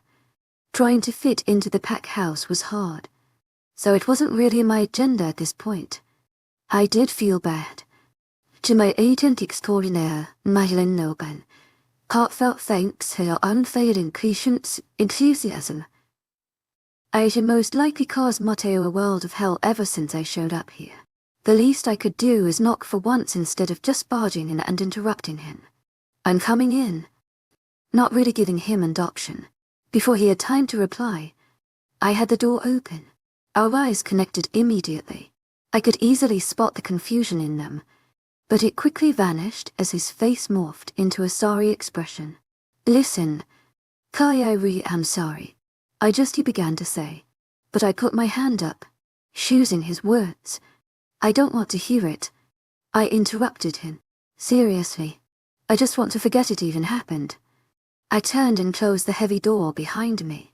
As I turned back around, Matteo had moved from his swivel chair at his desk to stand in front of me. Matteo didn't seem mad or annoyed in my presence. His jaw was slack and a small frown graced his handsome features. But what were you doing? I interrupted him again. I diverted my gaze to his desk, causing him to turn to look at what I was focused on. I wasn't actually looking at anything specific. I was just trying to avoid another argument. Paperwork, he drug out, looking back at me with furrowed brows. I can help, I chimed, which, by the look on his face, I'd say took him by surprise. You want to? I mean, if you don't want me to. I don't have to. I just figured I'd offer. I grumbled. No, you can help, Matteo said, seeming very unsure of what he was agreeing to. Geez. It's not like you're handing over our firstborn child. Matteo led me over to his desk. I was going to grab my own chair to sit down on from the other side of his desk, but he pulled me down onto his lap instead. Grab by, I commented, staring down at his large hands holding me down by my hips. I could only imagine what those hands would feel like over my body if we were without clothes. I enjoy being able to hold what's mine, Matteo stated simply. It's not that I enjoy being seen as Matteo's possession, but the room got about 10 degrees hotter for me after he said that. Maybe it got hotter for him too. Maybe he should take his shirt off. Maybe I should. Maybe we should just both get without clothes. Possibilities. So what am I doing? Trying to push my inner slut to the back of my mind. Matteo pulled out a stack of papers and placed them in front of me. I'm pretty sure I've visibly paled. I really didn't think this one through. Just separate the ones that I need to read over and sign from the ones that I don't. He said it as though it was the simplest thing in the world, but I was panicking on the inside. How do I know that? Staring down at all of the big words on the first document. Something something the something with a something. It'll say that it calls for a signature. Just skim through them. I'll double check later. Matteo advised absently as he started writing some numbers on a piece of paper. Signature. That word has a G in it, right? After about an hour, I finally split up all the papers into 2 piles. Let me just say, I wanted to do a cross between rip my hair out and cry by the end of it. I had to do a lot of frustrating things in my life. But that far was the worst. I'm done, I said, much quieter than normal. If Matteo noticed it, he didn't make it apparent. He just looked over at the 2 piles and shot me a small smile. These ones are the ones that you need to sign. I motioned toward the pile to my right, which was closest to Matteo. Without a word, he picked up the first paper and read it over. His brows slowly knit together, causing me to start gnawing on the inside of my bottom lip. When he flipped the paper over just to be greeted by a blank white sheet of paper, that's when I started to die a little bit inside. I was embarrassed. So embarrassed. Can you tell me where it says to sign this? Matteo asked as his eyes scanned over the paper once again. Yeah, right there, I said, pointing to a word that I thought said signature. Matteo just became even more confused as his eyes moved from the word on the paper to my face, which was no doubt either ghostly white or as red as the blood of the various people that I've killed. Kai, that says significantly. I was closer than I thought. Oh, my bad. I must have read it wrong. I laughed it off. Matteo just shook his head at me, but I caught the little smile blossoming on his face as he took another paper from the pile. Again, he became confused. He didn't say anything. To my agent extraordinaire, Madeleine Nilban, heartfelt thanks for your unfailing patience, enthusiasm. He placed the paper down and picked up another one just to have the same expression. Are you sure this is the right pile? His beautifully dark eyes looked to greet mine. Yeah. I stuttered as I looked down at the desk. I hate myself. I hate myself. I hate myself. I was too embarrassed to even look at him. Kaye, can you read this sentence right here? Matteo asked. My heart raced rapidly, and I cursed Matteo's entire existence in that moment. What was I thinking helping him with paperwork? I raised my eyes from the desk to look at the sentence that Matteo was pointing to. I refused to look at Matteo. He was probably going to laugh at me or yell at me like my dad used to. Well, taking in a deep breath preparing for my impending doom, that I froze. I literally got one win, and I froze. Lots of letters. I tried sounding it out in my head, but there were just too many letters. The more I stared at it, the more confused I got. Do two R's make one R sound, or do they make two separate sounds? Am I supposed to pronounce the E, or is it silent? Wait. No, I S-end. Do that just when it's at the end. A parent. I asked slowly, already knowing I wasn't right. There wasn't even a P in the word I was looking at. Arrangement. It's as arrangement. I cringed immediately. This was embarrassing. I just stayed silent, staring down at the paper. I wanted to get up and leave, but something inside of me held me in my place. It kept me from leaving this very awful situation. At least Matteo and I weren't fighting. To my agent extraordinaire, Madeleine Nilban, heartfelt thanks for your unfailing patience, enthusiasm. That was definitely a plus. Kaye, do you not know how to read? Again. To my agent extraordinaire, Madeleine Nilban, heartfelt thanks for your unfailing patience, enthusiasm. Slowly, I shook my head. To my agent extraordinaire, Madeleine Nilban, heartfelt thanks for your unfailing patience, enthusiasm. I mumbled. Didn't you go to school? Again, I shook my head. My dad said I'd never do anything in my life that would make it necessary. Harsh but true. My dad had drilled into the minds of my brother and I that we didn't have any other future than being rogues. He said that's all that we were good for, but he only did it to make us better. He just wanted us to be the toughest wolves possible. Sounds like a prick.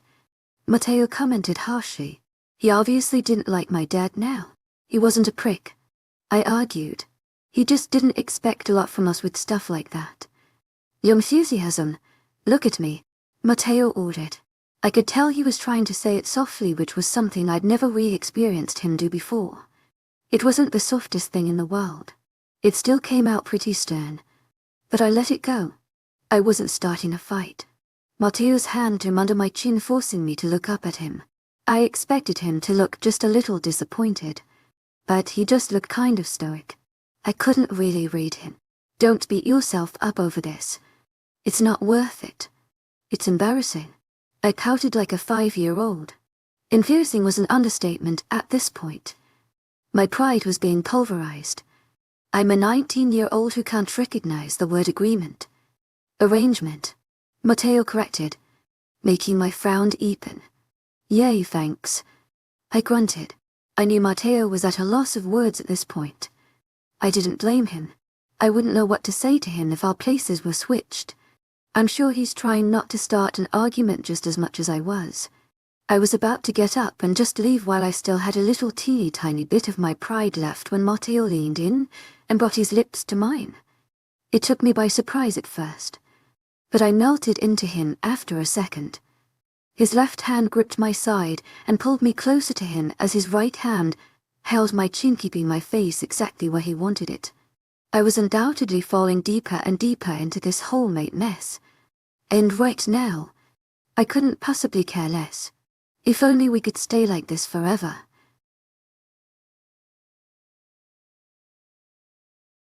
Chapter 17. Let's talk, children. Why can't you just listen to me for once?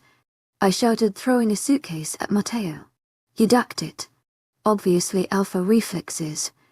Curse them. But bless them. I'd hate to see such a glorious face as his with a massive bruise or worse. Maybe if you said something sensible. I would, he remarked, making my blood boil. It was sensible. Kaye. You meet a god. He reminded me by saying what caused this whole argument in the first place.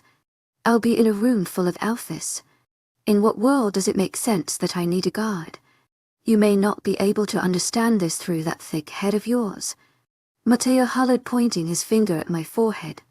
I swatted it away like the psycho that I am, causing him to take a few steps backward.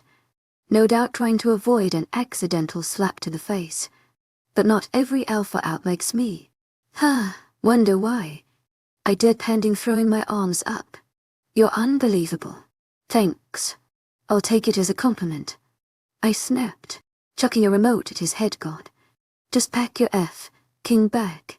Then leave me alone. So I can. I shouted back at him, causing him to storm out of the room and slam the door shut. I'm surprised it was still attached to the hinges after that one.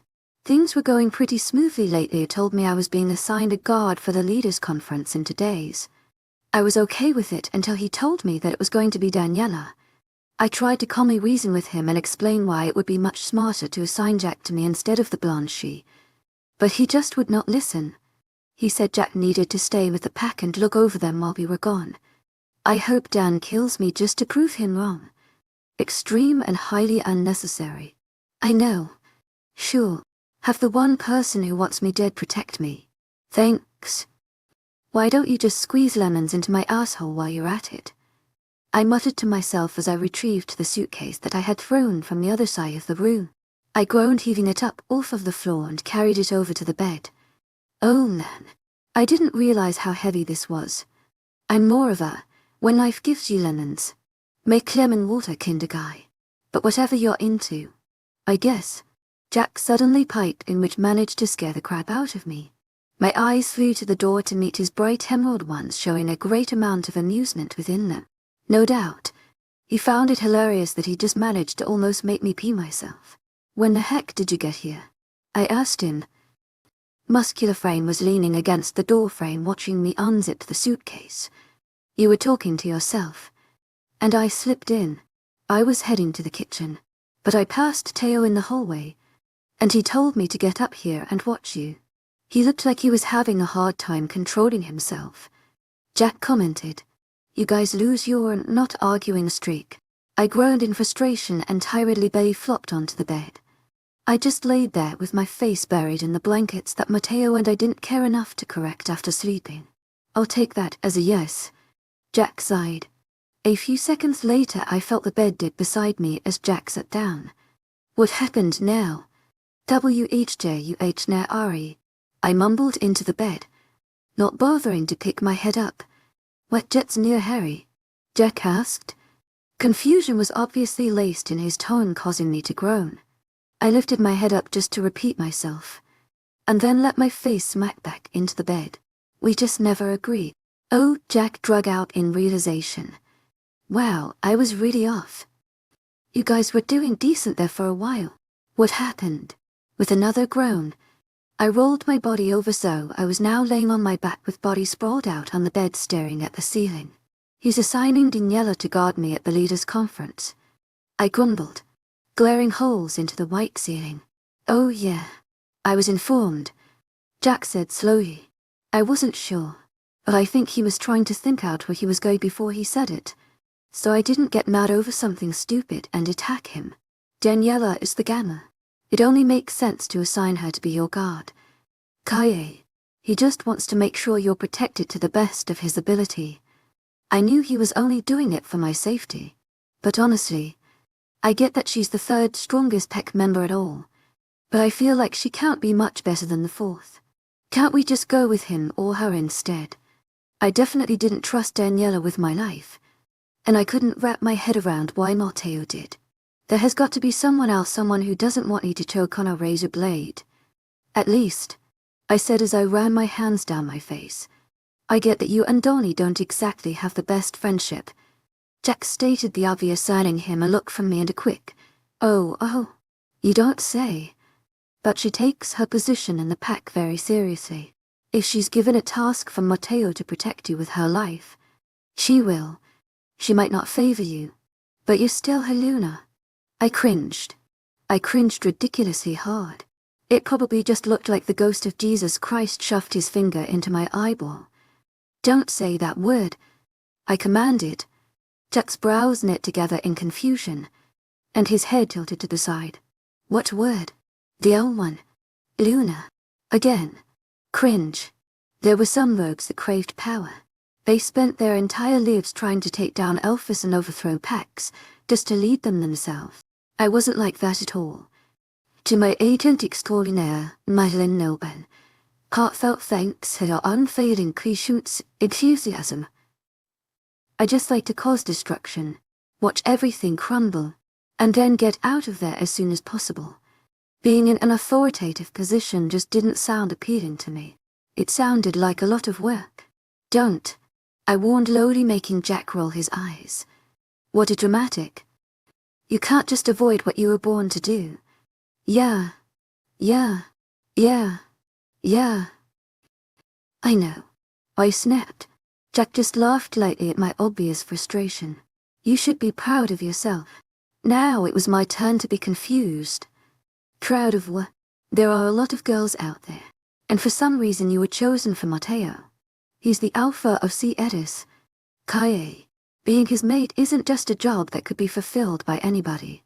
Well, if you haven't noticed, I haven't been able to fulfill it either. I muttered, returning my annoyed gaze back to the ceiling. All we do is argue and make out. That's it. We fight until we get in bed and the clothes come off. We kiss until things get out of hand. And then we stop. To my agent extraordinaire, Madeleine Nobel, heartfelt thanks for your unfailing patience, enthusiasm. So I'll admit that you do tend to butt heads. I think that's why you two work. We don't work. You're the only person who has the balls to constantly challenge and stand up to him. I feel like that definitely counts for something. Jack reasoned. I thought about it for a second, but it still didn't matter. I mean, what good is being able to push his buttons if nothing really comes out of it? Doesn't matter. To my agent extraordinaire, Madeleine Nobel, heartfelt thanks for your unfailing patience, enthusiasm. He never listens to anything I have to say. I retorted. Have you met an alpha? Since when do they like to be proven wrong? He had a point. It was stupid point. But still a point. That's still no excuse. I argued adamantly. He's just stubborn. Well, he needs to be less stubborn. I stated, becoming frustrated with Jack, who seemed to have an answer to everything. Because you're any better. Okay. I get it. I snapped, flailing my hands in the air above me. I just don't see much compatibility between us. And I'm sure he doesn't either. You practically have him wrapped around your finger. Jack coughed. I narrowed my eyes at the ceiling. I don't know what Jack thinks the phrase wrapped around your finger means, but it's definitely not a way to describe Mateo and I's relationship. I don't think you know what that phrase means. Jack, it may not seem like it, but the Mateo you know is the softest, mushiest Mateo I've ever seen. He said a master of factory. Mateo. Soft. Mushy. No. I don't think so. I know for a fact that Mateo is neither soft nor mushy emotionally or physically. I would know. I felt up his well-defined ABS many times. 2 words, rock solid. He lets you get away with so much. Jack exasperated. Like going into his office. No one is allowed in there unless requested, but there you go, just sauntering right on in. And he lets you. Not to mention, you bust his balls every chance you get. And he hasn't even tried to make you submit to him. God forbid. If I would tell him no and walk out of the room, he would throw me through a King wall. He's practically put you in your hands. I stayed silent. For the first time, K.I.A. Eilish didn't know what to say. Shocking. Someone call the world news or maybe a doctor. Yeah, probably a doctor. It may not seem like he listens, but he does. Trust me. He does. Again, I stayed quiet. I silently cursed Jack for always knowing what to say. I would never quite understand how he knew how to comfort and understand people so well. He should have been the Luna. With a sigh, I pushed myself up from the bed. Jack's eyes were blue to me as I made my way over to the door and yanked it open. What are you doing now? Going to find my mate. I mumbled, catching a proud smile cross Jack's face. Smug little bugger. I'd check the training room's first floor. I nodded, not bothering to say thank you. I actually was thankful he had told me to check the training rooms. It saved me a trip to Matteo's office where I figured he would have been. I'd been to the training rooms twice with Jack. The first time I went, Jack got a new pair of boxing gloves and wanted to see how they felt. After practically proclaiming his love to them, he let me try them. I told him a few times that I didn't need them. I preferred to fight with my fists bare. But Jack insisted. He said it made for more fun seeing as how you don't either scrap with busted knuckles when you're just messing around for fun. So I put the gloves on and punched him in the gut. I'd never seen Jack want to murder me so badly. The second time we went there, Jack wanted to show me that he could indeed do 207 pull, up straight. I got bored when he hit 150, so I ended up part-sing him. He ultimately let go of the pull, up bar and collapsed into a heap on the floor with his shorts around his ankles. Since then, Jack hasn't taken me back. I could smell the training room before I saw it. The training room was much different from the training fields. The fields were just some grass with some random padded areas barricaded off for sparring. The training room was more of a room for lifting weights, running, and stuff more of that sort. There was a ring to fight in, which is the place where I punched Jack in the gut. There was also air conditioning, which was something the fields didn't have. I enjoyed that tremendously. I stepped into the training room feeling sticky from the sweaty atmosphere almost instantly. Immediately, everyone's eyes fell on me. I did my best just to act like they weren't all staring at me as if I just pooped on the middle of the mat. I figured Matteo would be punching the punching bag, but instead he was benching a massive amount of weight shirtless. Oh Lord, Matteo was definitely a god, but looking at him in that moment made me feel anything but holy. Holy shit, I gaped. That's like 4 of me. Matteo placed the bar holding the various amounts of weight on it onto the rack and sat up on the bench to look at me. His Mediterranean and blue eyes held a whole lot of confusion. Well, he obviously wasn't expecting me to show up here. Kaya, I'm not arguing with you, he began to say. But I interrupted him. Let's go take a nap. He looked completely thrown off. Crap. That was a bit aggressive, maybe too aggressive. At this point, I was ready for another argument. It could honestly be about anything. We were always finding something to argue about. Maybe he'd get mad because I interrupted him. Maybe he'd get mad at me for trying to boss him around. I mentally cursed myself for starting yet another fight. I should have just followed our normal routine, and we could be making out later and be pissed at one another tomorrow. I turned around to leave without saying anything. Jack, I hate you and your advice. I thought to myself just before I was lifted up and thrown over a shoulder. Matteo, to my agent extraordinaire, Madeline Nilben, heartfelt thanks for your unfailing patience, enthusiasm. Automatically knowing who was man, handling me, he didn't answer me as we exited the training room, and he carried me through the house. I knew he was ignoring me because there was no way he didn't hear me scream. I'm pretty sure the entire house probably heard me. Put me down. You animal. Your shoulder is pressing into my spleen. I groaned as he opened a door. Metug. I grunted as I was tossed onto a bed, Matteo's bed. What was that for? If I come back here and you aren't still sitting on this bed, I will drag your ass back and tie you to it. Matteo stated before turning around to go into the attached bathroom for what I assume is a shower. I had a feeling he wasn't bluffing. I bet he never bluffs. I hope he's not bluffing. Matteo probably figured his threat was going to scare me into staying put. Joke's on you, buddy. That sounds like something I'd actually enjoy. I didn't know why he felt the need to threaten me to stay in the room. He was probably just worried I'd try to run. I wasn't going to push it. It's Matteo. He always acts like someone pissed in his Cheerios. Matteo was in and out of the shower extremely fast. I wasn't complaining. I was actually quite impressed. He abruptly opened the bathroom door, and I immediately noticed his eyes scan the room to find me. I think he was expecting me to move at least a little bit, but I remained exactly where he had placed me. I'm pretty sure by this point his mind was blown due to the fact that I actually listened to him for once. I, on the other hand, could feel my ovaries practically exploding within me like little firecrackers seeing my mate enter the room with nothing but a towel hung lowly around his waist. Don't even get me started on his dark, wet hair and the little droplets of water cascading down that perfectly defined chest of his.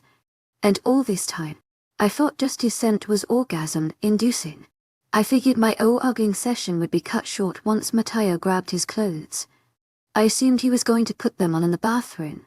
But no, he dropped his towel right then and there. All I could think was, yes, that's mine. Bless Matteo for being so blessed in every way, shape and form. Just bless. It would be a lie if I said I was okay with Matteo putting pants on. I wasn't, but I dealt with it. You really have no shame, do you? Matteo asked, obviously noticing me staring. It was hard not to. Not really. No, but I mean you were standing without clothes in front of me. Was that not an invitation to stare? No, it was. Well, I drug out, handing me a slight chuckle from Matteo. Whoops. I almost got him to smile. How tragic would that have been? Matteo wandered over to his closet and began reaching for a shirt before I stopped him. Don't even bother. It'll be off anyway. With that, Matteo made his way over to the bed and got in, putting me down with him. I was never much of a napper. I slept long enough at night that I didn't have to, so I wasn't tired at all. Matteo, on the other hand, looked more than happy to pass out at 3 in the afternoon. His arm was wrapped protectively around my body, which happened to be pressed directly against him. I could practically feel every devote in his chest against my back. I seriously wanted to take my shirt off, but for once I didn't want things to take a sexual turn. Well, my heart didn't. My body was more than willing to make babies. What's your middle name? I asked randomly. What? Matteo sounded half asleep. I felt kinda bad for keeping him up when he wanted to nap. What's your middle name? I repeated. A moment passed before Matteo answered. Oriano. Different. I commented. Matteo Oriano nes ie. Sounds very Italian. It is very Italian. He concluded what I already knew. I waited a moment for him to ask me what mine was, but he never did. My middle name is Parker after my dad. Parker Elish. I continued talking. It was going to be Alexei after my mom, but they decided not to for some reason. I mumbled off, not really feeling like talking about how my brother was named after my mom, Kate and Alexei. Yeah, I didn't really feel like mentioning him at all. You seem very talkative today, Matteo commented. I sighed and rolled over in his arms so that I was facing him. His eyes were open, watching me squirm until I got comfortable. My head laid itself on his bare chest. I just want to talk. We don't talk much, I muttered. We talk all the time. I sighed and shook my head. Screaming at each other doesn't count. The only thing we learn from that is how loud we can be. Okay, he sighed as he rubbed my back with his large hand. I could tell this was getting really uncomfortable for Matteo. He didn't seem like someone who enjoyed opening up very much. Then again, neither was I. I have more secrets under my belt than I can count. Some of the biggest ones including my brother. The fact that I was in a cell for the past 4 years. I murdered countless people, and was on my way to murdering Jack when the mate Bond decided to swerve on him. What do you want to talk about? He asked hastily. I don't know. We sat in silence for a little bit, just thinking about what the heck to say to each other. When we were mad, the words just seemed to flow from our mouths in an abundance. At times like these had us completely brain dead. What's your favorite color? Matteo eventually asked. breaking the silence. I laughed lightly. All that time he spent thinking. And the question he comes up with is, what's your favorite color? Orange because it's a fruit. And the fruit is also orange. You black? My brows inched together. Black is not a color. I defied. Well, then I don't have a favorite color. He put bluntly. I huffed and picked my head up from his chest, so I could look him in the eye. You have to have a favorite color. Matteo Leslie rolled his eyes and groaned. Fine. Blue. Well, why he groaned. Does everything have to have an explanation for you? I didn't bother answering him. I just gave him a look. It's your eye color. That wasn't so hard. I mocked, making him scowl. The hand that was rubbing my back stopped for a sec, and just before he used it to tuck my head back onto his chest. If you could shift into any other animal besides a wolf, what would you want it to be? We continued going back and forth. I oftentimes had to really force an answer out of Matteo. I think he said, I don't know, and does it matter more than anything? I didn't exactly get an answer to that. If you could shift into any other animal besides a wolf, what would you want it to be question? He just argued with me that answering it with anything other than a wolf would be an insult to our kind. I told him I'd be a giraffe. That one was the only one I really couldn't get him to answer. Everything else he ended up answering eventually, even when I asked him what was his biggest fear. I was expecting something really manly or deep like drowning or tornadoes with some big explanation as to why it's so terrifying. And it doesn't make him any less of a man for fearing it. So one can only imagine the look of shock on my face when he hit me with a one-word answer. I really wanted to laugh, but I got scared he wouldn't answer any more of my questions if I did, so I did my best to hold it in. He didn't bother holding anything in when I told him my biggest fear was public humiliation. His exact words were, "That's stupid. You publicly humiliate yourself every day." In return, I punched him in the stomach.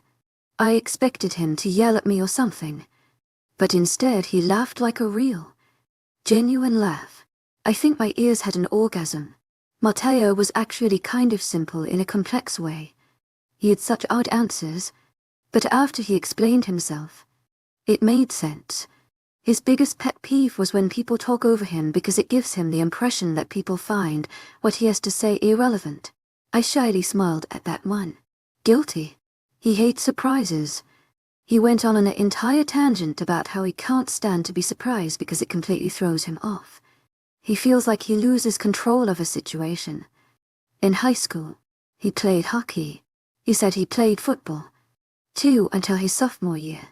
He quit because the coach was a prick. He then went on to say he hoped his coach would go deep throat a cactus. The list goes on from why he doesn't like to eat cereal to what he finds most fascinating in the world. I had told him that what I found most fascinating was how plants can breathe without lungs. But after our conversation was over and we began to doze off together, I changed it. The thing I found most fascinating was Matteo. Chapter 18, it's bigger than expected. There are a lot of things that I don't like. Some things I really don't have a reason for. Like birds, for example. I can't stand birds. Something about the way they just chirp around. Flapping their little wings makes me want to shank a baby. I did have a very good reason for strongly disliking anything classified as a vehicle. To my agent extraordinaire, Madeleine Nilben, heartfelt thanks for your unfailing patience, enthusiasm. I never had good experiences with cars. If I wasn't excessively vomiting throughout the car within the first 10 minutes of it being in motion, it would be considered a miracle. Just the thought of being in one made me queasy. I blame my parents. Growing up, we rarely rode in vehicles. Dad acted like the word car was a bad word. He always said that it wasn't worth the risk. License plates are too easy to track, gas is too expensive, I'm not getting caught without uns were just a few of the abundance of excuses that he chose to use. Okay, I'll admit that not having a license is a pretty good reason not to drive a car. But for someone who murders people for a living, not so much. We did take a bus a few times, and even a train once too. The bus was okay-ish. But I didn't last 5 minutes on the train before violently vomiting inside of some little old lady's grocery bag. She then went on to call me Dzi Odaiba, whatever that means. To be short, I didn't like cars and cars didn't like me. The end. So one can only imagine the look on my face when Matteo had so calmly told me that we were going to be flying to the leaders' conference. Flying as in a plane. A plane as in a bird car. A car with wings. I could have thrown up right then and there. Now I don't know what sort of saint I must have been in my past life, but the world was definitely working in my favor. Well, I thought that it was. At least. I felt a weight the size of Daniela's big head being lifted off my shoulders when Matteo eventually gave up trying to find all of the documents he needed so that I could board the plane. Apparently, there's this thing called a passport you need when traveling from one country to another. I never had one. I told Matteo they had never used one before, and I had crossed both the Canadian and Mexican border various times with my parents. He then proceeded to tell me that I'm a convict, and what I had done was illegal. I told him to calm down. He didn't find it humorous at all. If only he knew all that I'd done. I swear, I'm not as much of a narcissist as I sound. But I figured that since I couldn't fly on the plane to the leaders' conference that we just wouldn't go anymore. Oh, what a glamorous life that would be. My luck went from bad to worse. I hate this stupid car. I breathed heavily with my body hunched over and my hands placed firmly on my knees. True. Flying in a giant bird car for 2.5 hours to Manitoba. Canada sounds atrocious, but let me just say driving for a day and a half makes me want to bathe in a tub of battery acid. And then set myself on fire. We could have possibly been there already if it hadn't been for Matteo having to pull over so that I could drive on the side of the road every 20 minutes. With the help of some alpha that Matteo actually gets along with. Matteo and I were able to pass over the Canadian border without issue, as in we didn't need a passport. Matteo threatened to duct tape my mouth shut once I started mocking him. I had just begun calling him Captain Convict when nausea hit me once again. I almost threw up out the window, but Matteo managed to stop the car and get me out before I had time to violently upchuck down the highway. I know. You've told me, Matteo said. I could practically hear the cringe in his voice as I threw up again, halfway through his sentence. I wiped my mouth with the back of my hand and stood up straight. My head felt a bit heavier than usual, and I'm pretty sure I could taste what I ate for lunch last week. With a deep breath, I shuffled back into the car and plopped into the leather seat. Matteo was already holding out a half-empty Gatorade bottle to me. I shook my head, declining the drink. Seatbelt. Matteo asked after a minute of me not moving from my slouched position in the seat. No, I want to die. I grunted tiredly. Matteo sighed and reached across my body to grab the seatbelt before buckling me in. I'm not a baby. I grumbled as he snatched the hand that I didn't wipe the vomit remnants from my mouth with. Take a nap. We're almost there, he stated, bringing my hand up to his lips. I'm not a baby. I grumbled once again, sinking further into the seat, preparing myself for another half-hour of my stomach churning. I know you're not. Just take a nap, Matteo repeated, still holding my hand as he started the car. Naps are great, especially after constant nausea kept you awake for 30 hours straight. Yeah, naps are the best. Kai, wake up. Correction, naps are the best until someone wakes you up. I groaned and rolled around in my seat. I was so tired. Kaya, Matteo repeated, making me groan again in response. Does he not understand that I want to be left alone? No, I snapped. I could only imagine the look on Matteo's face.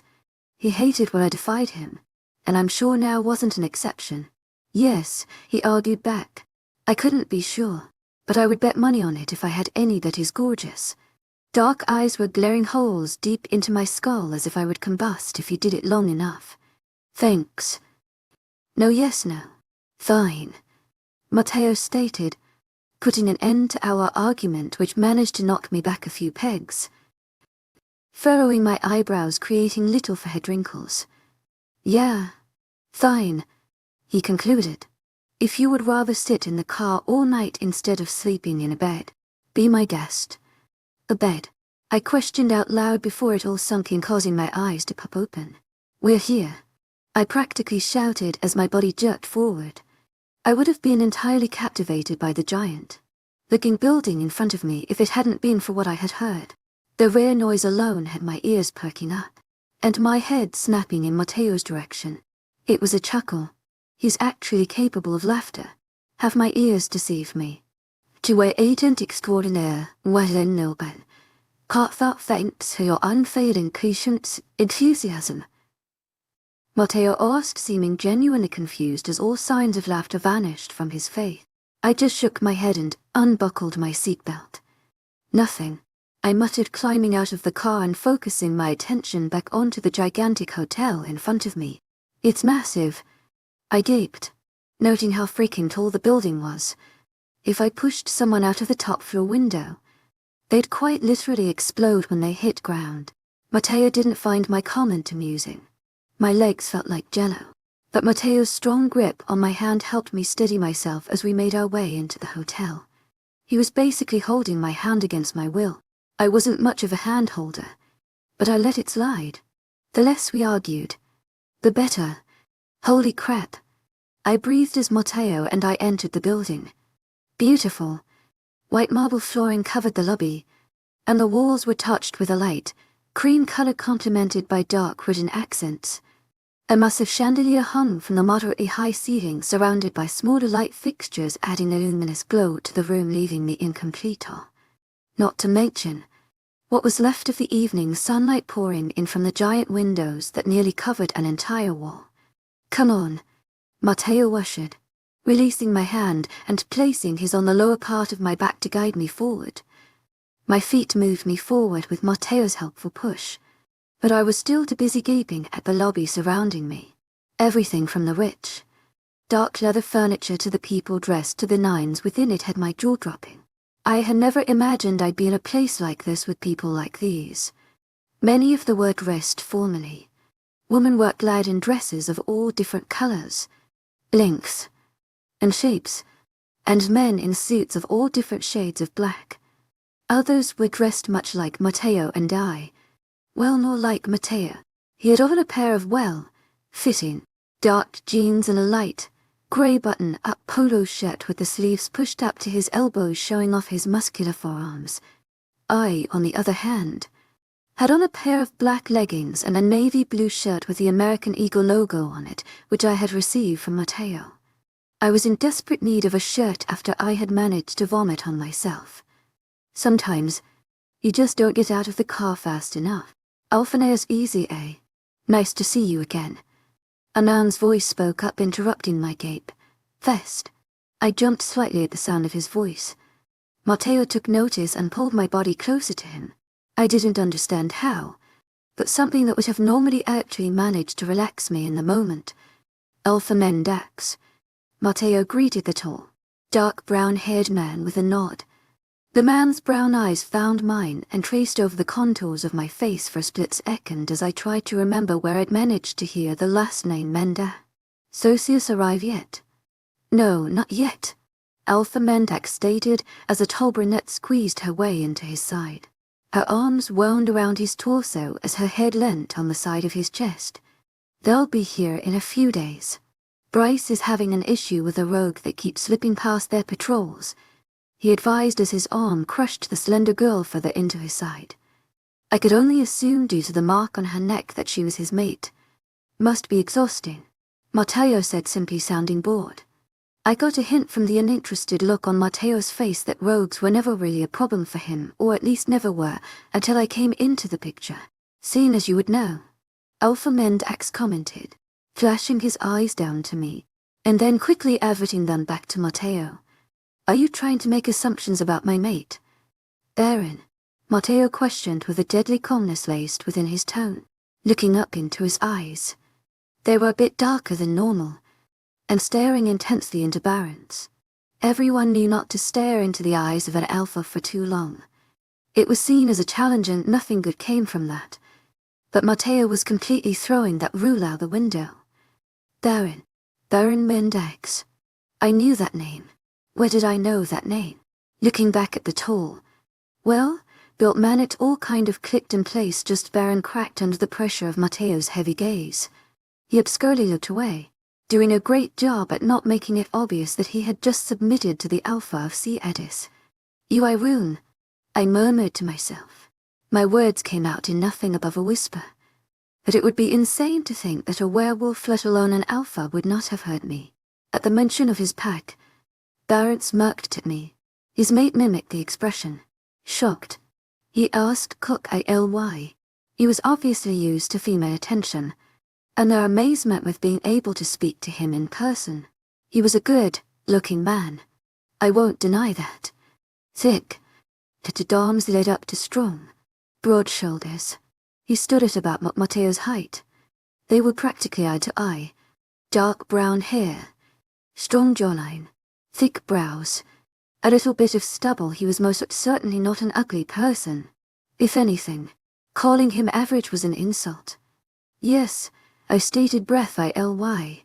I never imagined you'd have such a big head. I think I heard Mateo choke. Darren's mouth practically hit the floor. His mate buried her face into his chest to stifle a laugh while I could see in the corner of my eye Mateo biting his lip to put a stop to his laughter. Oh man, I wish he bite my lip like that.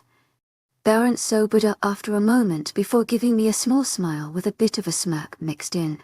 She's got balls, he complimented. Come on. With a tug of her hand.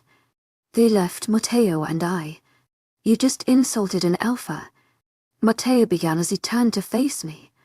I thought he was going to yell at me until a smile began to form on his handsome face. And I've never been prouder. Proud? I asked in a bit of shock. Am I sure this is Mateo? Laughing. Smiling. Being proud of me? No, not possible. He irks the shit out of me. He likes you. I joked, causing Mateo to roll his eyes and the smile on his face to disappear. He would like me dead. He argued. That didn't shock me much. Room and Edis had been rivals for years. They're the two largest packs in both North and South America. They aren't in a war or anything that I know of. They just aren't fond of one another. It's a dominance thing, men. His mate seemed nice. I reasoned. He nodded. Farah's not insane. That's why. He doesn't seem insane. He doesn't seem insane. Mateo mocked me as he led the two of us to a desk. Wow, I drew out just as Mateo began talking to the man behind the desk about our room. Welcome to Manitoba. Alphaneur's easy, eh? The man greeted, handing over the keys to our room. He bowed his head respectfully to Mateo before looking down to me. Confusion masked his features as eyes flashed down to my neck. He was looking for a mark. Most likely unsure of whether to call me the L. Would or not. Let's go. Mateo ushered me by once again placing his hand on my lower back and guiding me forward. Who's all coming to this thing? To my agent extraordinaire, Marianne Nilbe. Heartfelt thanks for your unfailing patience and enthusiasm. I asked as we got into an elevator. To my agent extraordinaire, Marianne Nilbe. Heartfelt thanks for your unfailing patience and enthusiasm. Mateo questioned, pressing the button to take us to the 7th floor. I felt bad for whoever had to bring our bags all the way up here. Like, what packs are coming here? Are there going to be a lot more? Or is this basically just it? I reiterated. I already told you this. Probably one of the times I tuned you out. You get boring. I stated with a shrug, causing his eyes to roll again. A peace ends will be here. Socius? Telling you. To my agent extraordinaire, Marianne Nilben. Heartfelt thanks for your unfailing patience, enthusiasm. Vindicta. Room, obviously. Mateo continued to rattle off packs that were to be arriving here for the meeting, but I quickly tuned out. I was too busy internally panicking. My mouth went dry and my heart skipped a few beats. Unfortunately, I didn't die from it in that moment. Vindicta was coming. I was toast. I did not think this one through at all. Chapter 19, it's doomsday. Ladies. Daniela had to greet the two of us the next morning. She refused to drive the entire way to Manitoba, so she booked a plane flight. Smart girl. Somehow, even though she had been with me for a third of the time that Mateo had been, she noticed my angst far before he did. It was sort of infuriating, not going to lie. As soon as the elevator touched the 7th floor, I was inside of Matteo and I's room and bolting to the bathroom. Matteo didn't think it was anything other than a liver sickness. Really. Contrary to what Matteo believed, I didn't run to the bathroom to vomit up the rest of whatever was left in my stomach and a few internal organs. I ran in to get a hot shower in hopes that it would melt me and wash me down the drain. It didn't work. I also was 103% certain that I smelled like a combination of sweat and vomit, so I wanted to get that off my skin and out of my hair as soon as possible. Brushing my teeth 17 times didn't sound that bad either at that point. I never really had difficulty falling asleep, but I barely slept that night. Even after my parents vanished and left me alone, I slept most of my days. Sleep was more comforting to me than anything. Stressed sleep, sad sleep. To my agent extraordinaire, Madeleine Noble, heartfelt thanks for your unfailing patience, enthusiasm. Sleep. Worried. Sleep. Worried that an angry alpha is going to come and take you away from your mate that you could throw in a freezer sometimes. Sleep. Kidding. Falling asleep was practically impossible even with Matteo's brawny arms caging me against his sculpted body. I just laid there humming a song that I'd heard nearly 10 times when Matteo and I were on our way here. Still, Matteo noticed nothing. He acted like me humming at 330 am was normal. I eventually did fall asleep and ended up sleeping until 1 in the afternoon. I was extremely thankful that the leaders' conference didn't officially start until the day after. I doubt that I would have been able to wake up at 7 in the morning. At least, I had one more day with Matteo before I had to make a run for it. The moment that the alpha of Vindicta realizes who I am, I'll have to haul us out of here. I snapped his mate's neck. There is no way that Adrian Rach is going to let me live after hurting his mate even though she would be perfectly fine by now. Alphas are petty, but I mean if someone snapped my neck, I'd want Matteo to kill them too. I was eating a late lunch when Daniela popped the "What the hell is up your ass?" question. To that I simply answered, "Aren't you just supposed to guard me and shut up?" Then, I had to make up some bullcrap story about how I was still feeling the effects of car sickness when I went to bed. And the lack of sleep was making me moody. She obviously didn't believe me. I could tell that Daniela knew I felt extremely anxious being around all of the alphas. I was just thankful that she didn't know why. Again, I had difficulty falling asleep that night. I had never been truly scared to the point where it was affecting my life. I wasn't afraid of Alpha Rach. To my agent extraordinaire, Madeleine Noble, heartfelt thanks for your unfailing patience, enthusiasm.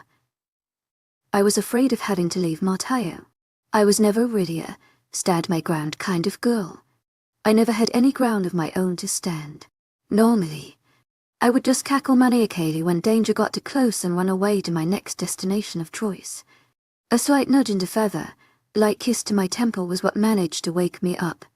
It was actually amazing that something so simple could wake me up when I'd grown to be such a heavy sleeper. The small act had my eyes open in a second. "Come on," Kai, Matteo mumbled as he got up from the bed, to which I groaned. "Oh, great. It's doomsday." I pulled myself out of bed. I was going to make as much time with Matteo as possible. It was weird for me to think how obsessed with him I'd become, kind of disturbing. To be honest, Daniela picked out something formal for me to wear since I apparently lacked the brains to do so according to her. Personally, I wouldn't have picked the dress she had. It was black with black lace along the top just above my chest that led down into lace sleeves. The dress hugged every curve on my body and stopped a few inches above my knees. It was paired with black ankle boots that seemed to be made from some sort of fabric. It weirded me out a little bit, but they were soft, so I didn't hate on them. I looked good. To my agent extraordinaire, Madeleine Noble, heartfelt thanks for your unfailing patience, enthusiasm. I wasn't going to deny myself that. I wandered into the bathroom after Matteo came out to do my freshening up. I lived with everyday morning breath for years. There was no way I was going through that. I stuck the toothbrush and one of the little travel-size toothpaste in my bra after I was done with it. Well, that's not noticeable. I huffed, trying to situate the toothbrush to where it wasn't noticeable. I gave up and just accepted that it was going to look like I had a nipple on the far left side of my boob. I didn't do anything fancy with my hair. I just brushed it. It was too long for me to want to do anything with. Not only was it long, but it was thick. I decided it would probably just be best to pull it back in a ponytail, leaving a few strands of hair to frame my face and pray that the hair tie didn't break. True. It would be absolutely hilarious to see a black hair tie zip across a room full of biked people and most likely snap someone in the face. But I doubted Matteo would find it anything but humorous. Unless, perhaps, it was Darren that was the unfortunate pup to feel the wrath of my hair tie. Makeup, well, I didn't exactly have any, so that was not really a possibility. I exited the bathroom just to be greeted by Matteo seated on the edge of the bed. His large hands were fumbling with a dark, grey tie. I chuckled watching his brows draw together in frustration. Taking a few steps toward him, I snatched the grey material from his hands. "Let me help you," I said quietly. I hadn't done various ties in my life. How hard could the reverse be? My hands went to clipping the tie, so that it correctly around his collar. I could feel Matteo's dark eyes staring at me in awe. I didn't understand why. It was just a tie. "To my agent extraordinaire, Madeleine Noble, heartfelt thanks for your unfailing patience, enthusiasm," I stated as the tie lay flat. I took a step back, admiring how droll, worthy Matteo looked. He was clad in a light, grey suit with a white, collared shirt under it. The tie was tucked into the jacket, which had been buttoned just to the lower part of his chest. His hair was the nicest and most contained that I believe I'd ever seen it. He obviously put something in it to control the usual dark, brown mess. It was taking a lot of self-control for me to not rip his clothes off and ride him until the only thing he could say was my name. I gulped, pulling myself out of my lusty thoughts just to see Matteo scanning over my body intensely with a similar expression, as if he was scrutinizing every curve, devote, and edge of my body. His eyes were a much darker shade of blue than normal, and they were getting darker by the second. Because of this, I knew his wolf was stepping forward. My ovaries went into overdrive, and I'm pretty sure if he even said my name, I would buckle into a heap of moans onto the floor. If I didn't know how important this whole conference was to Matteo, I'd just rip the dress off, toothbrush and all, and scream, "Take me. To my agent extraordinaire, Madeleine Noble. Heartfelt thanks for your unfailing patience, enthusiasm." Sadly, I feel as thought that would be frowned upon greatly. I took a step forward, watching Matteo's eyes narrow on me as if I were prey. It sent this giddy feeling all through me, but I shoved it all away. This was not the time for my inner slut to surface. I gently placed my hand on his rock-solid chest and placed a kiss to the fabric covering it.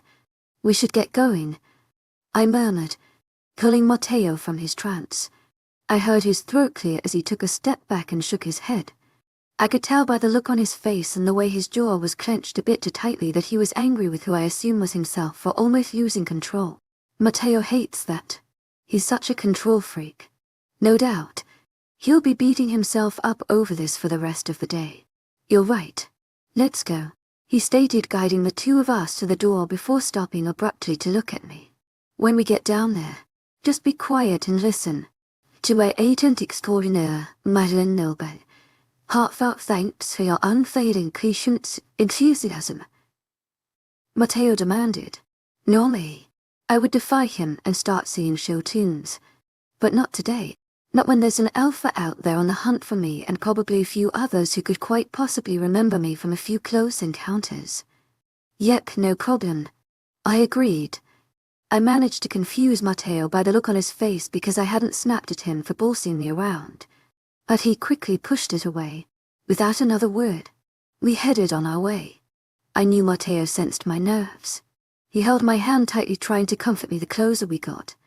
I could tell he didn't exactly know what to do with me by the weird looks he kept pointing in my direction. He was probably having a mental debate whether to pull me aside and give me a pep, talk, or carry me in like a baby and growl at anyone who looked at me. Every once in a while, his hand would tighten as if he were imagining horrible instances that could happen. I never thought I'd say this, but I could have just used a hug. Nothing else. Just a hug. Too soon. We arrived at a pair of dark, oak double doors. Matteo gazed down at me. I was gripping his hand so tightly that I'm sure it was hurting him at this point. Our eyes connected, and he said 3 words that caused a heat to bubble in my heart. I trust you. I was sucked into my own thoughts when Matteo opened the doors. I trust you. What the heck is that supposed to mean? Maybe he meant lust. Yeah, I lust you. That makes more sense. Matteo wouldn't trust me. No one does. Immediately, many pairs of eyes landed on the both of us, many pairs of not only confused eyes by shocked eyes. Matteo took the first step into the room, and I followed him. Our hands still entwined with one another. I was not letting go of him. No way. Not with everyone in this room staring at me like I just murdered an orphan in front of their own eyes. As we passed other alphas as well as other high-ranking pack members, they bowed their heads out of what I suspect was a little respect and a lot of fear. True, Matteo seemed to be one of the youngest alphas in the room, but that didn't stop him from being superior to them. He's the alpha of secretive. If you didn't bow your head to Matteo, there was a possibility that you could lose it. I only say that because once upon a time when Matteo's father was alpha, someone did. My eyes scanned the crowd of people for Adrian, but I couldn't seem to place him. Great. He's probably going for a sneak attack. I found someone much more frightening. Daniela. She was standing at attention with her arms crossed over her chest behind a large table at the head of the room. She wasn't dressed like the other people in the room at all. Unlike all of the alphas, Daniela had on a pair of black yogas which fit her perfectly the entire way down, met by a pair of black Timberlands. Her top half was clad in a tight, white tank top underneath a black leather jacket, which was zipped up about halfway. She stood silently as she observed the entire room. It didn't even look like she was breathing. Oh my God, was she breathing? As Matteo and I got closer to the table, Daniela spotted us and nodded, acknowledging our presence. Her bleached blonde hair was pulled back into a tight bun at the back of her head. Darn, she's breathing. Wait, we're sitting up here. I asked as Matteo pulled out a chair in front of where Daniela was standing and gestured for me to sit. Yes, Kaye. We're sitting up here. He affirmed, making me gulp. Can't we sit like back there? Pointing to a corner way in the back. Matteo didn't even bother looking to where I was pointing. No, this is where we sit, he concluded strongly, putting an end to that. Okay. I mumbled as his giant paws hands placed themselves on my shoulders and pushed me down into the seat. I really was not trying to draw attention to myself by starting a shouting match with Matteo right then. It was already going to be hard enough trying to stay as low-key as possible sitting front and center. It was like my mate was trying to kill me. Stupid secretive back for having to be all high and mighty amongst the werewolf race. It was not long before we were greeted by Baron. Again. This time, Farah was not attached to his hip. She sat in a chair 2 seats down from us. Alphanair's easy. Baron greeted Matteo much more formally than he had in the lobby. He then turned to me, offering a small smile. I don't think I ever got your name, he said with a little smirk. Koya, I answered at the same time that Matteo snarled out a swift, "Don't look at her like that." Baron chuckled at Matteo's obvious distaste, just managing to make Matteo even more irritated. Where's everyone? Baron. Matteo snapped.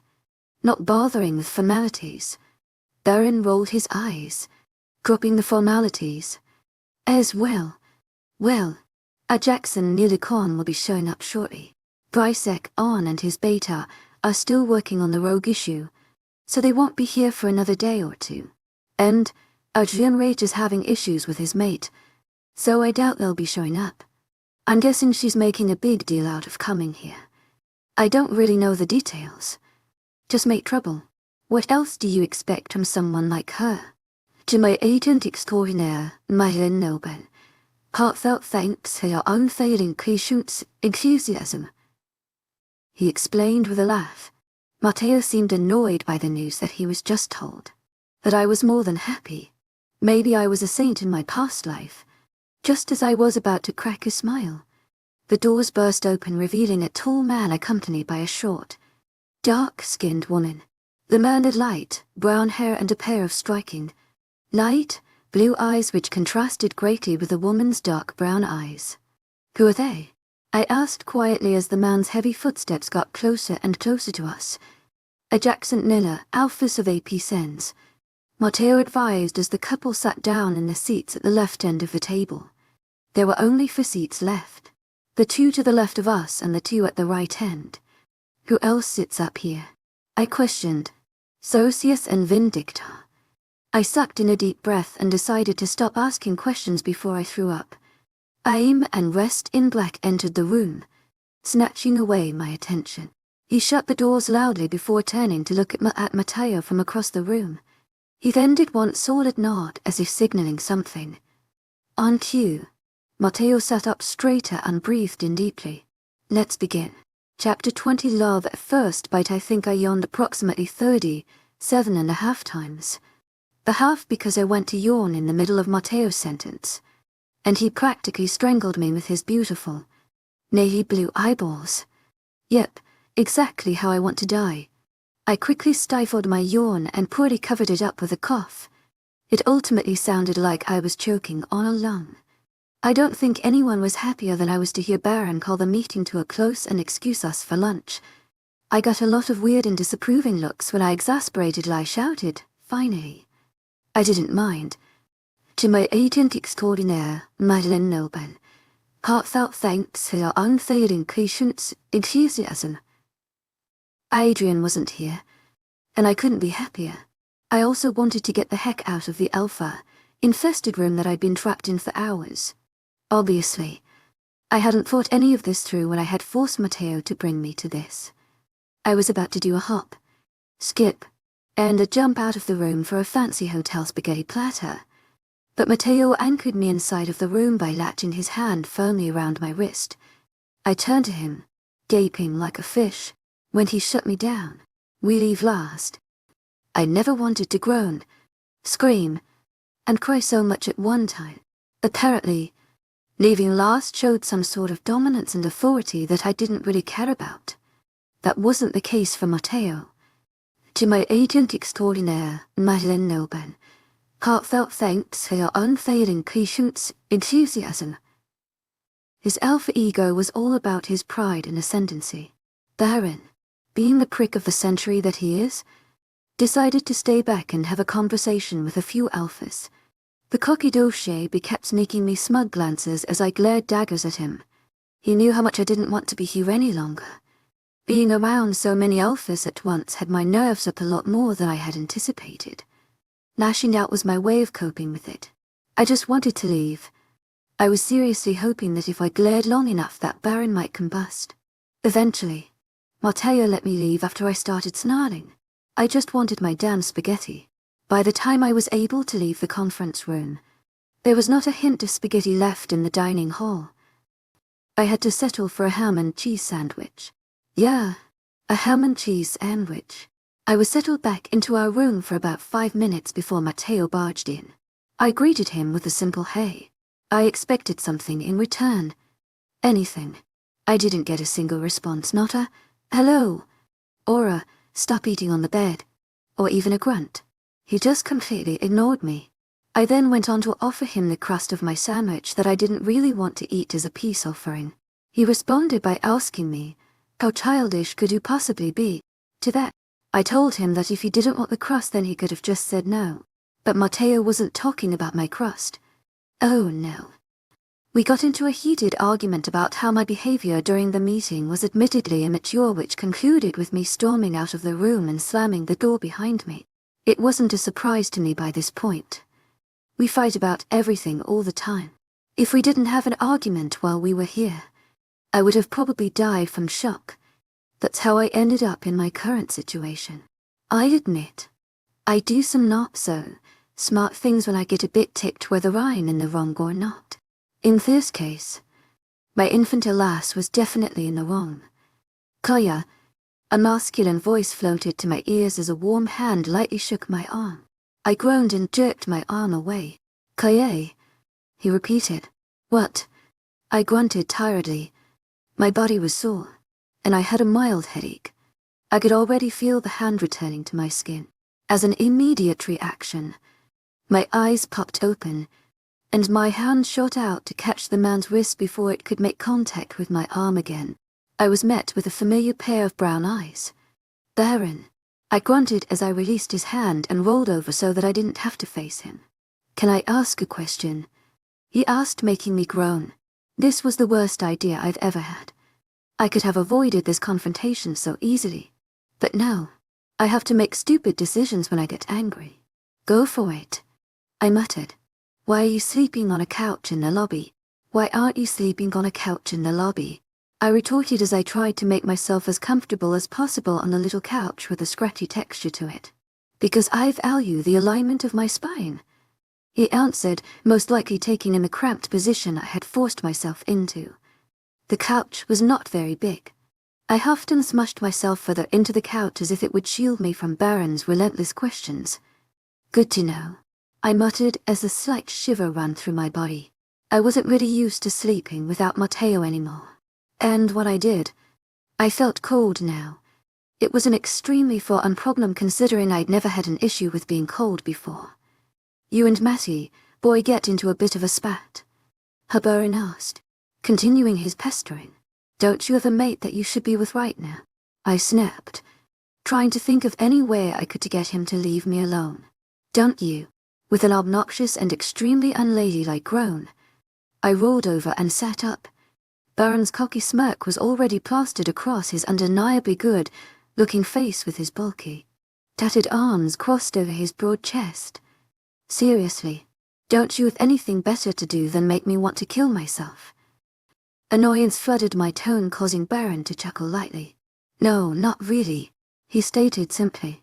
"So why is the budding romance suddenly beginning to crumble? Why do you care so King much?" I snapped, becoming more irritated by the second. The more time I spent with Baron, the more I wanted to stick needles in my eyes. I enjoy seeing everyone around me fail. "Please." "The only failure around here was your mother's attempted abortion which resulted with you."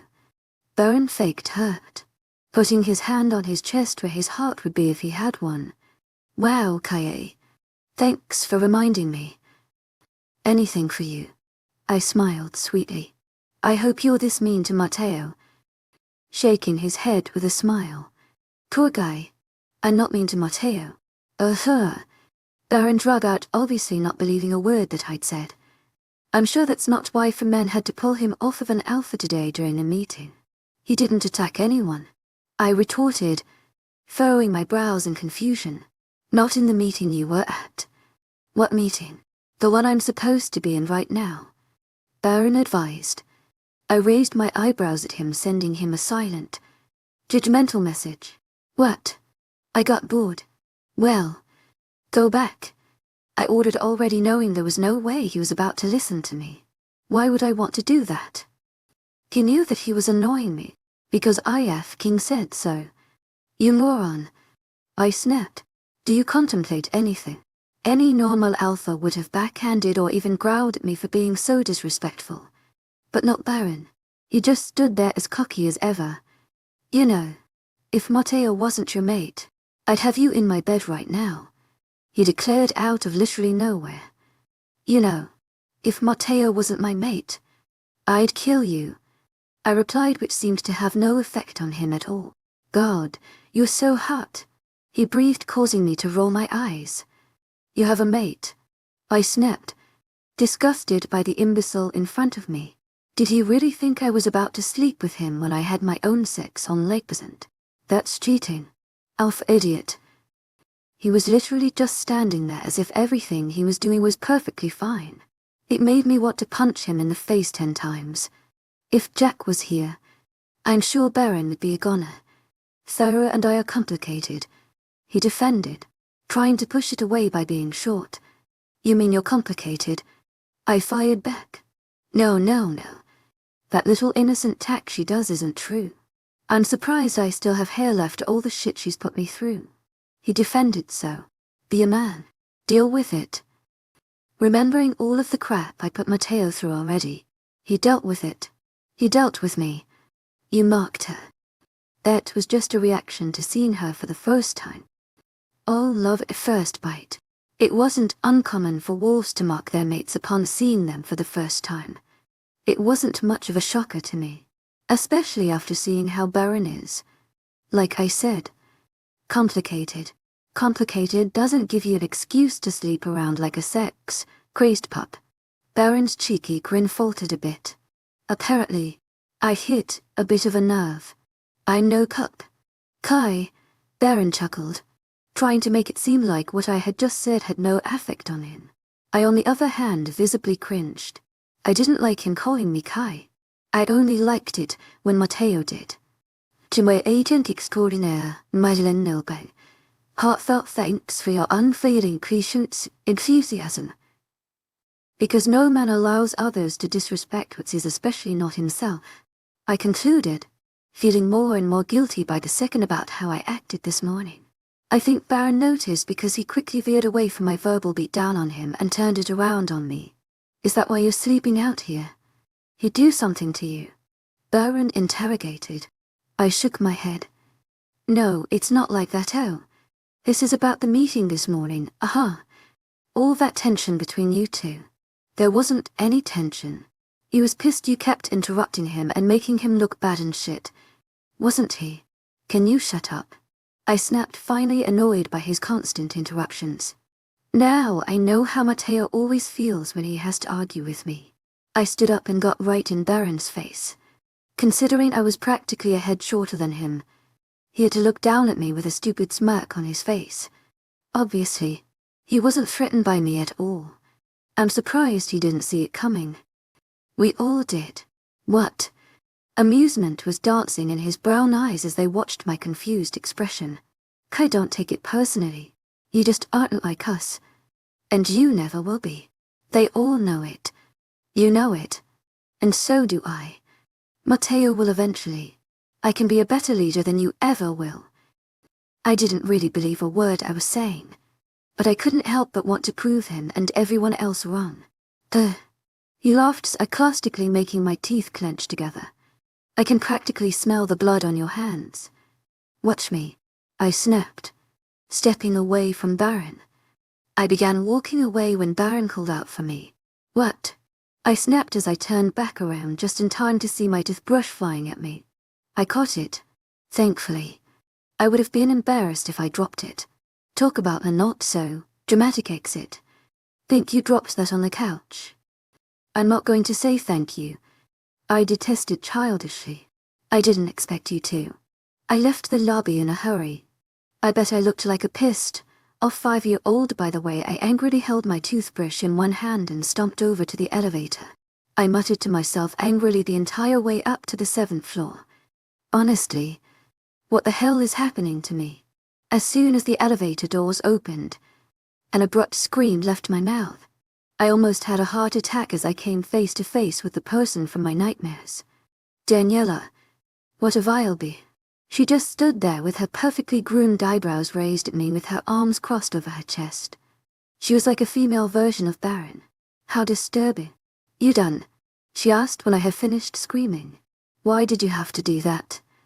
I asked, stepping out of the elevator and into the hallway. It's not my fault you're so dense. She replied as we walked down to Matteo and I's room. She made sure to stay behind me the entire time for whatever reason. What does that have to do with you scaring me? Nothing, she stated simply as she handed me a key to get into the room. I didn't bother saying thank you. I just opened the door and walked inside with Daniela in tow. Where's my mate? I asked, looking around the empty room that definitely had some damage to it since the last time I'd been here. I might be insane, but I'm almost positive that the television didn't have a hole through the center of it. A meeting. Alphas only, so you wouldn't have been allowed in any way, Daniela advised, which rekindled a memory of what Baron had said from earlier. Right. I drug out as I sat on the bed. Daniela stood in the doorway watching my every move. With an annoyed sigh, I motioned for her to come in. Seriously, stop acting like some fearless protector and have a conversation with me if you're going to stand in here. I'd rather not, Daniela stated, monotonously making me produce a noise that sounded like a dying buffalo. Come on, I'm bored. Jack would have talked to me. I shouted in exasperation. Do I look like Jack? Daniela snapped. Her dark brown eyes were glaring intensely into mine, making me go silent. Didn't think so. Just get out. Obviously. You don't want to be here. I muttered. I can't leave, Daniela began. But I interrupted her before she had the chance to finish. Get out. I'm your L word. And it's a F-king order. I finally snapped. Daniela looked a bit taken back. I think she was at a loss for words. I can't leave you alone, Jesus Christ. I'm not going to do anything. Stop treating me like some piece of shit rogue. I'm not. Everything was just kind of exploding out of me. I was bubbling over. And I didn't know how to deal with it. Again, the emotional part of me that my dad always hated me for. I'm not a rogue anymore. Donnie, I stated calmly, looking her dead in the eye. Even if I still want to be. At this point, there's no way I'm a rogue anymore. I definitely don't feel like one. I don't feel like the old me. Danielle looked torn. I'd never had the chance to see Daniela look like she wanted to give me a hug. But there she was before my eyes, looking like she wanted to try to comfort me. Her body was slack and relaxed. Something that I'd never seen before. For once, she didn't look like she wanted to hurt me. Pushing away my emotions, I scowled down at the floor, trying to bring back some of my composure. Get out, I snarled. Without another word, Daniela left me alone in the room. I sat in the room just staring at the hole in the television for nearly an hour before I decided to take a shower and change out of the dress that I'd slowly begun to hate. I wanted to get a hold of Jack somehow, but with him being so far away, I didn't know how. I didn't know his phone number, and I didn't exactly have a phone to call him on. I just wanted to talk to someone. I eventually got out of the shower after contemplating drowning myself about 12 times. By the time I got out, it was already beginning to get dark. Wrapping the towel tightly around my body and stepped into the room to fetch some clothes. I only took one step out of the bathroom before my eyes connected with a pair of dark blues. I tightened the towel around my body. Neither of us said a word. We'd managed to exchange some pretty harsh words this morning along the lines of, would you just grow up? Already, and can't you just accept me for who I am? I don't think either of us rusted our tongues at this point. Matteo must have realized I didn't plan on speaking because he just nodded and started to walk to the door. Wait, I shouted it in a panic as I swiftly moved across the room. My hand wrapped itself around his wrist, pulling him toward me. His eyes found mine, sending a shiver through me. Oh man, I'm without clothes, and he could be in less than a minute. The possibilities are endless right now. I didn't mean it. I said, honestly, I didn't mean any of it. I didn't mean to make you look bad or embarrass you. Saying sorry was like cutting off a foot for me. It was hard. I hated it. And it never happened. I was not someone who said sorry a lot, if not ever. So, the fact that Matteo was just standing there staring at me like a tree after I had said it on my own free will was seriously making me panic and rethink everything. Did I pronounce it right? Is sorry the right word? Did I use it in the correct context? I was internally having a meltdown. I let go of Matteo's hand and gripped my towel. My eyes shifted to the floor, and I started to turn around, internally cursing myself for being so dumb. Why couldn't I have just been born a pack wolf? Then, this would have all been so much easier. I'd always know what to say, what to do. No one would think so badly of me, and I wouldn't feel the urge to do such bad things. Everything would be so much easier. I was pulled from my thought by an abrupt pull of my arm. My body quickly did a 180, and I didn't even have time to think before a pair of soft lips were placed directly on mine. As if a switch were flicked, I immediately melted into him. His hands came up to both sides of my face and held me right where he wanted me as he continued his assault on my mouth. I was in heaven. Well, that is until he pulled away. My lips were parted with my bottom lip pouted out a bit. I wanted to immediately protest him stopping, but Matteo beat me to it. You don't make me look bad. You don't embarrass me. Even if you did, I could care less, quite frankly, Matteo stated. staring into my eyes as if he was trying to see into my soul. What pissed me off is how stupid you made yourself look. I could give two shits if any half a staff in there thought any differently of me because of you. At the end of the day, they're all still going to respect me because if they don't, they know what will happen. I want them to respect you. A weird feeling bubbled in my chest, making my entire body feel a bit warmer. Any other time, I would have assumed it was lost. But I knew last. This wasn't it. This was something completely different. It was this feeling that made my heart race, my cheeks heat up, and my head go a little numb. I'm going to try harder, I said quietly. It was weird for me to be so determined to do something that wasn't killing someone. So am I. I wasn't entirely sure what he meant by that, but I could take a few guesses. Either way, we were making progress. Matteo's strong arms pulled me to his chest and held me there.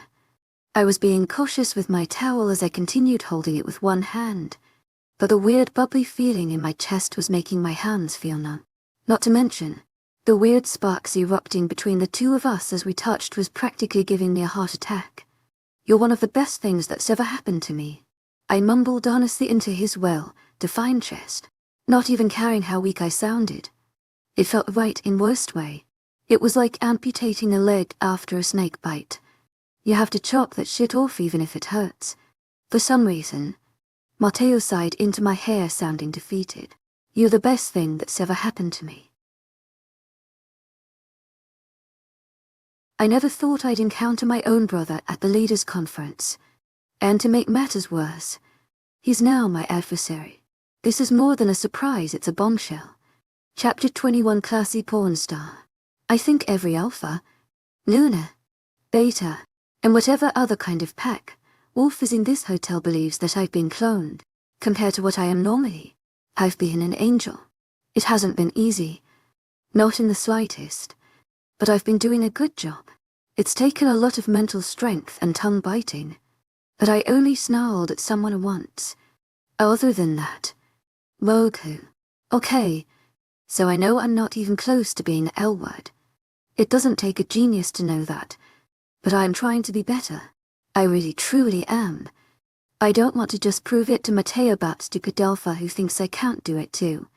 I almost gave up about 10 minutes into the first meeting we had the morning after I promised Matteo I'd try harder. Some snarky alpha made a slight comment about how a rogue me shouldn't be trusted amongst a room of alphas, and I was about to tear him a new one. Matteo beat me to it. To my agent extraordinaire, Madeline Noben, heartfelt thanks for your unfailing patience, enthusiasm. It only took one question for Matteo to have the alpha looking like he wanted to dive into a volcano. Matteo has been trying harder, too. To everyone else, it might seem as though he's suffering from sleep deprivation or drug use. To my agent extraordinaire, Madeline Noben, heartfelt thanks for your unfailing patience, enthusiasm.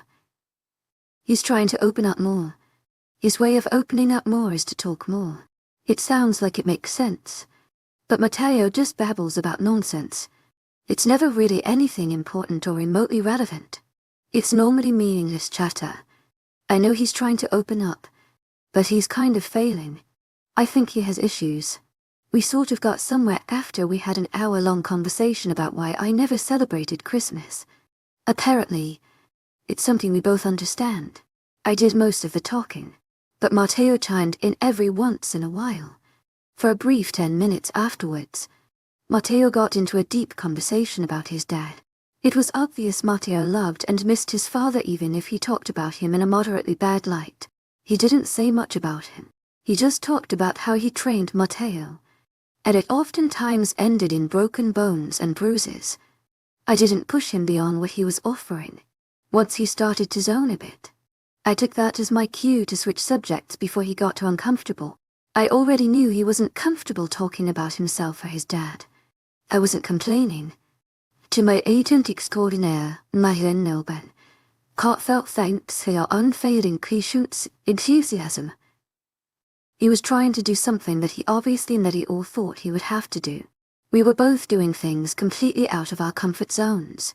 Hell, I was making friends. It may have only been 2 days, but I think it could quite possibly be the best 2 days that Matteo and I have ever had. Even Daniela was being nicer. And by nicer I mean she was withholding a lot of comments. Basically, she just didn't really talk. Do you like this outfit? Or does it look too librarian?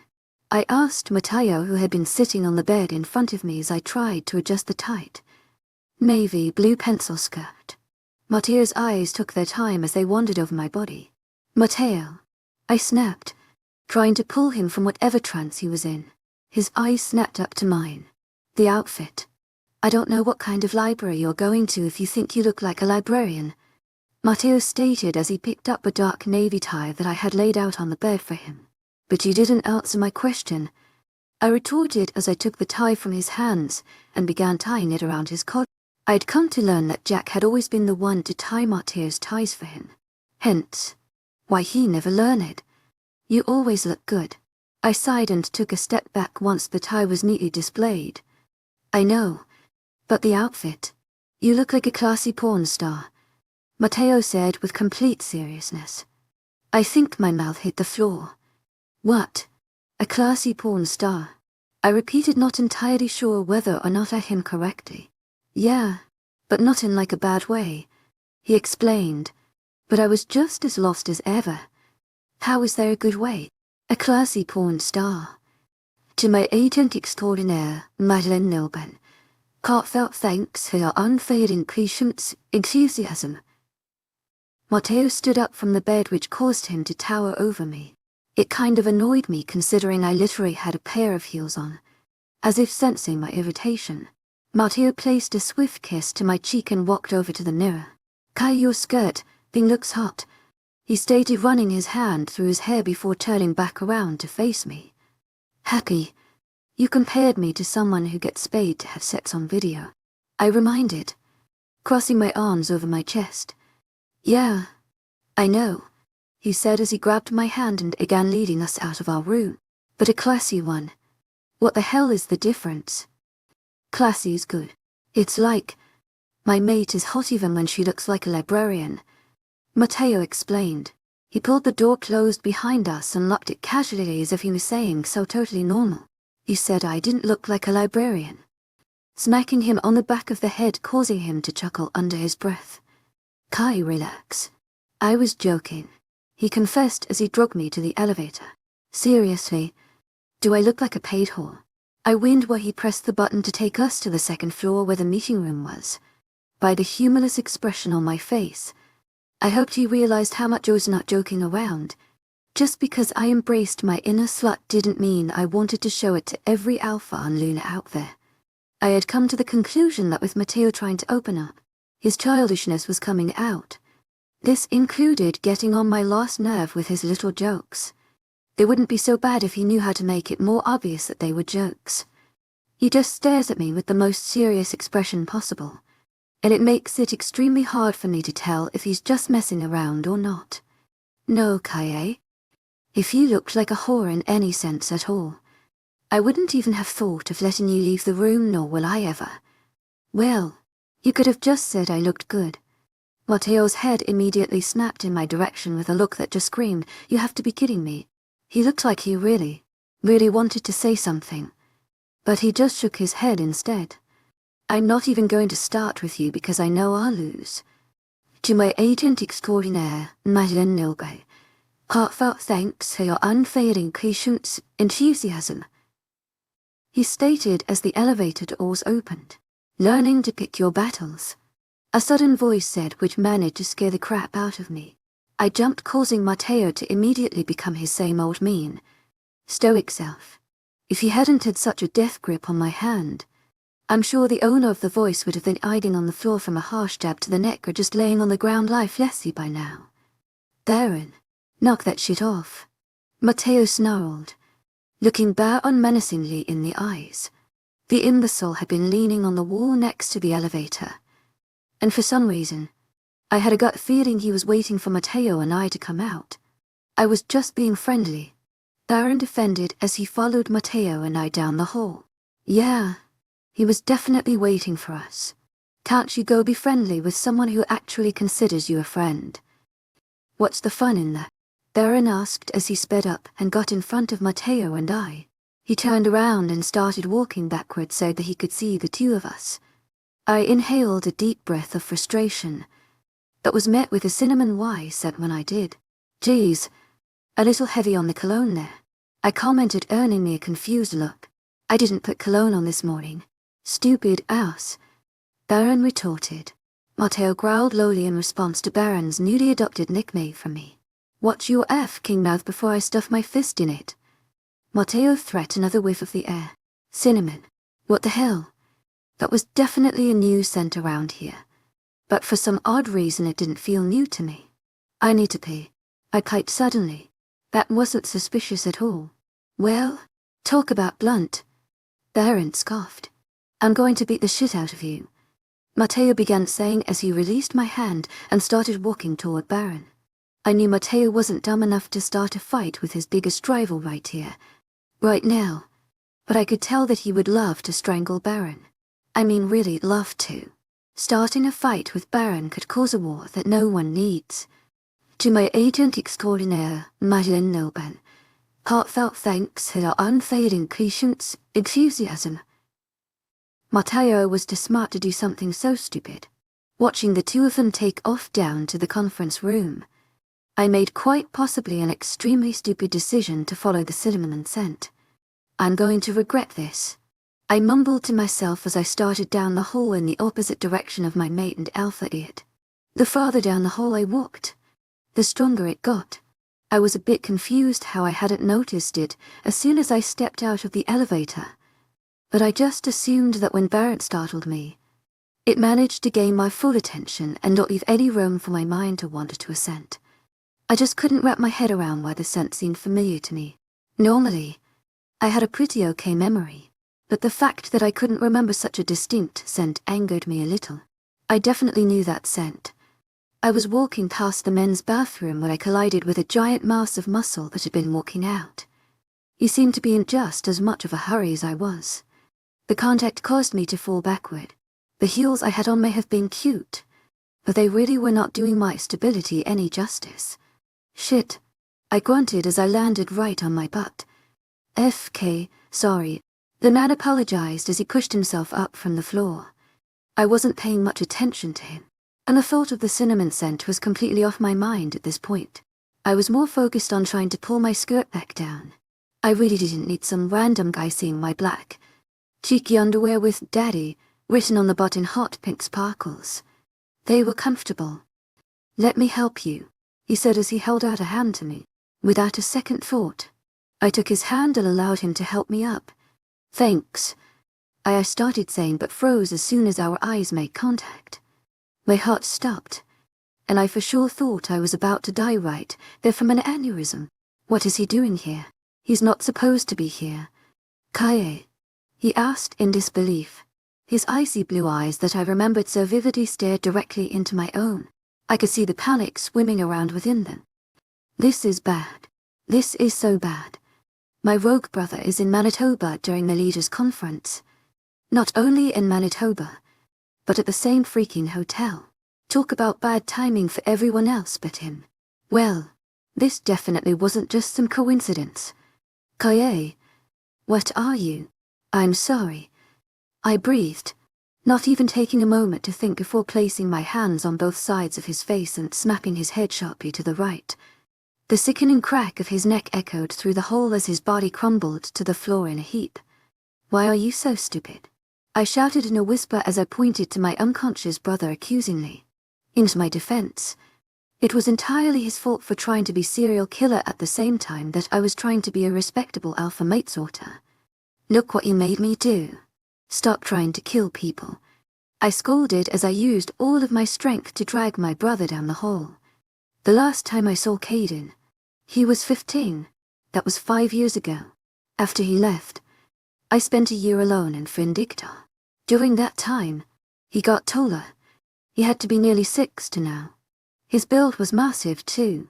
He was almost as heavily built as Matteo, and that is saying something considering he benches like 4 of me easy. His hair got a little darker, and it wasn't in the short buzz cut that I remembered. It was shorter on the sides and longer on top. He even had a bit of stubble growing along his jawline that looked like it could cut someone. Caden definitely didn't look like a little boy anymore. I hate you for making me do this. I grumbled as I opened up a closet door and shoved him inside. Get in there, I ordered as I kicked his foot into the small space with the rest of his limp body before slamming the door shut. I didn't know what to do now. Scream. No, that would be bad. Tell Matteo. No, he'd probably want to kill my brother. Deciding it was probably just best to deal with Caden by myself when he woke up from his unconscious state. I let my nails elongate a bit and used my pinky finger to lock the door shut. It was something my mother taught me how to do when I was younger. This is so not good, I whispered to myself as I walked back to the conference room. I kept looking behind me every 5 seconds to make sure Caden was still trapped in the closet. Look. Baron's voice sounded throughout the room, making me cringe. He was definitely trying to draw more attention to me than necessary. She didn't fall in after all. Baron. Matteo growled as his eyes started shifting to a much darker color. I think Baron expected me to say something to finish Matteo's warning, but it never came. I just quietly made my way over to my normal seat without a word. I didn't see Danielle anywhere, so I figured she was just running late or something. Way to go. Dan, where's my fearless protector when I need her most? It's only fun if you play along. Kaye, Baron advised as I took my seat next to Matteo. I reached for his hand instantly, which was something I never really did. Normally, Matteo was the one to grab my hand first, so I think I took him by surprise for a second. Sit down, I spat, looking at nothing in particular. I didn't know who to look at or what to look at for fear that I might crumble under pressure and scream. My big brother is locked in a closet, and he's come to kill you all. What do we do? I think I was having a mental breakdown. To my agent extraordinaire, Madeleine Noben, heartfelt thanks for your unfading patience, enthusiasm. I will. Baron smirked as he took his usual seat just as Fair walked into the room.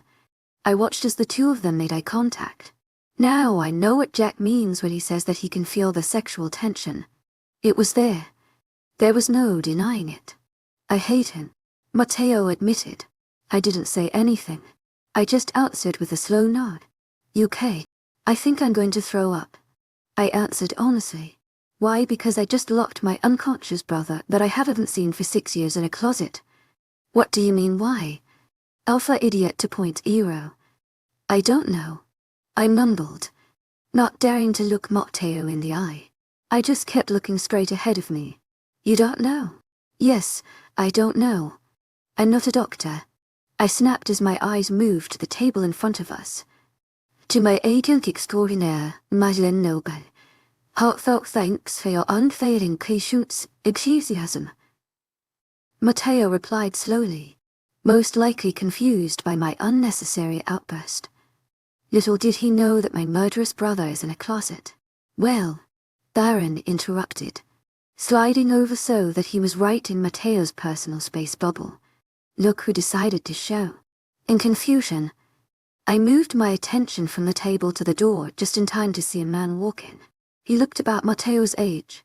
A look of irritation covered his admittedly handsome face. Alpha Mendax. Luna, he nodded respectfully to Baron and Farah, and then to Matteo. Alpha airs easy. His light hazel eyes found mine.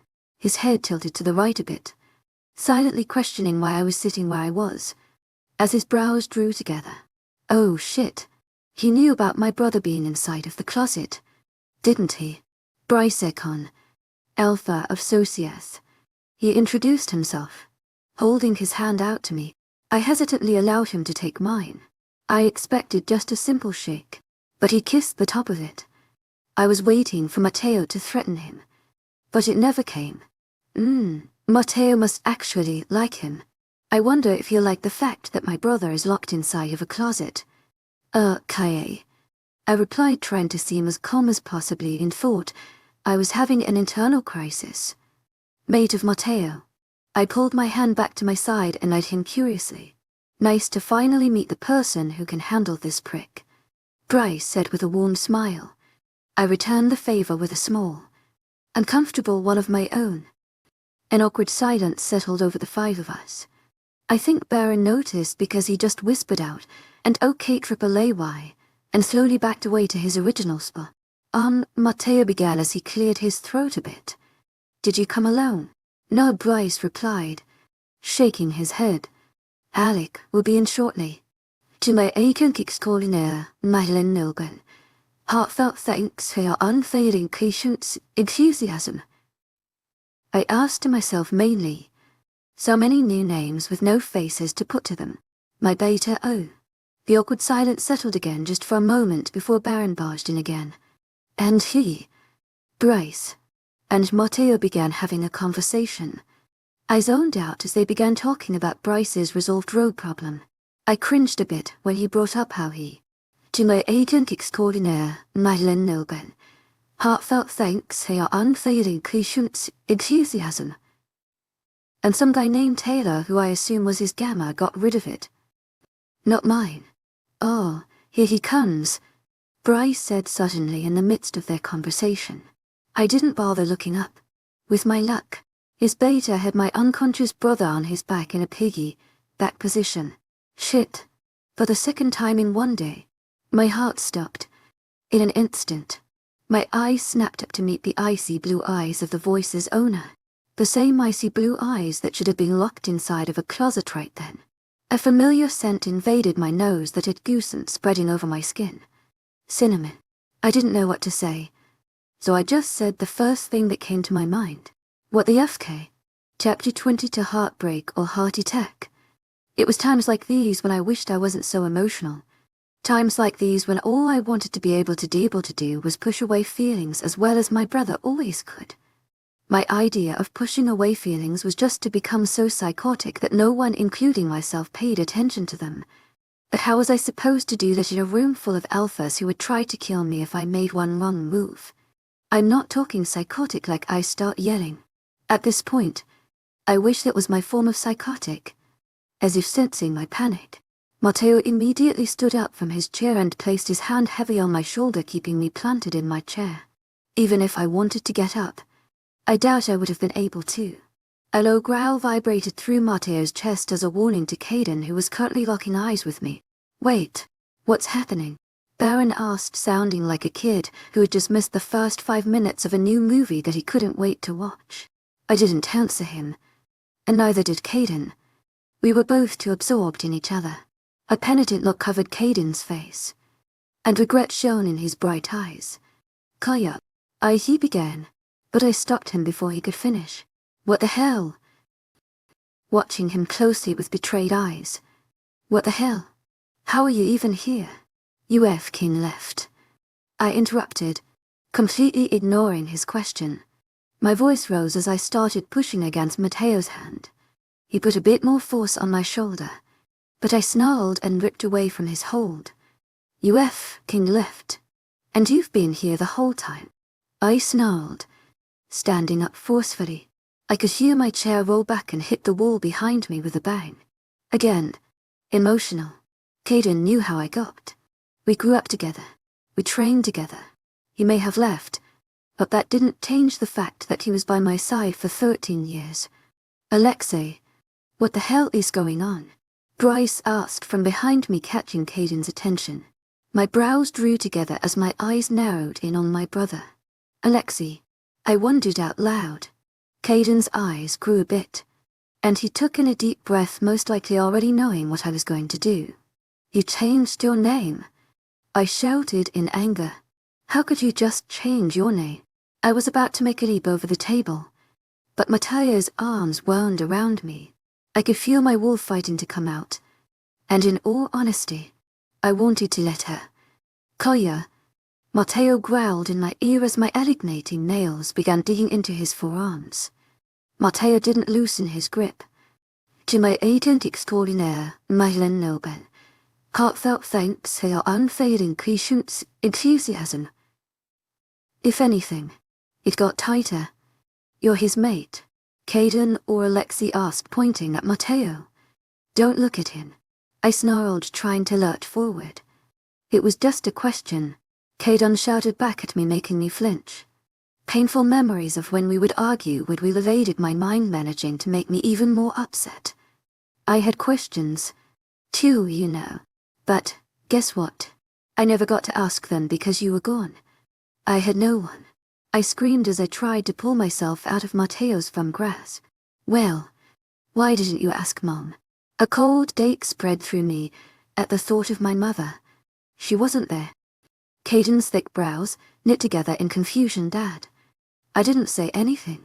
I just stared Caden in his eyes that happened to be identical to mine with the deadliest look that I could muster. Understanding my silence and my hateful glare, he continued, why? The simple one-word question had a deep inner hatred bubbling out of me like a volcano.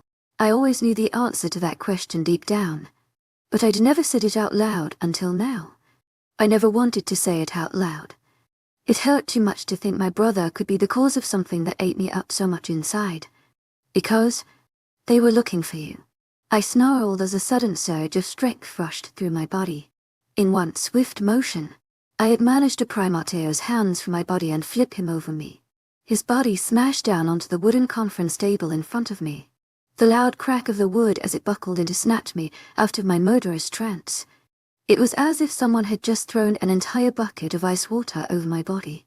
My entire self suddenly went rigid as every cell in my body froze over. My mouth dropped in realization, and my eyes grew as they looked down to view Matteo groaning on the floor from the powerful impact to not only the table but then the floor as well. I gulped and took a step back. My eyes raised from Matteo to see every single pair of eyes in the room staring at me. I couldn't really blame them. To my agent extraordinaire, Madeline Noban, heartfelt thanks for your unfailing patience, enthusiasm. I did just smash an alpha into a table. Men stood in front of their mates in an act of protection, their intent stares all sending me the same message. If I made one wrong move, I was a gunner. I stuttered, shaking my head as my eyes moved around the room. Caden was no longer looking at me. He stood gaping at my mate who I just managed to whip through the air like a rag doll. As everything began setting in, I had this weird achy feeling in my chest that made it feel like a fat sumo wrestler to sit on me. I hated it.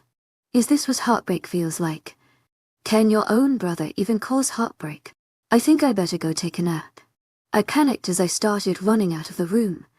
My body was a shaking mess, and I knew it was in no way a smart idea to shift now unless I wanted to die. Just when I was starting to act chivalrous. Kai, don't. Matteo shouted in pained voice as I pushed my way to the door. I didn't want to see Caden, and I definitely didn't want to see Matteo. I already know what kind of screaming match was coming after the scene I had just caused. She just F-kin, through your ass. Baron, I just need a brick. I shouted over top of Baron and Farah's arguing and the sound of heavy footsteps which had followed me out of the room. I'd only made it about 3/4 of the way down the hall before the footsteps caught up to me. Just strong hands grabbed a hold of my body and turned me around to face the person that I hated to look at the most in that moment, because I knew I'd just disappointed him so badly. We were doing so well. My jaw was chattering like crazy. My hands were shaking, and it felt like every time I took in a deep breath, my lungs were on fire. I wasn't even sure if I trusted my legs because they felt as though they would buckle under me at any second.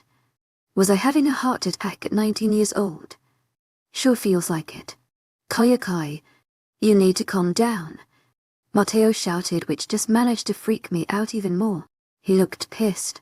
I just ninja flipped him into a table, and I was now waiting for my impending doom. If Matteo didn't kill me, my heart attack sure was. I stuttered trying to get anything out, but nothing came. I could barely catch my breath, let alone make a comprehensible sentence. What the hell is happening to me? Breathe, Matteo urged, trying to be a bit more calm. It didn't work. With a sigh, Matteo's hands came up to gently cradle my trembling face.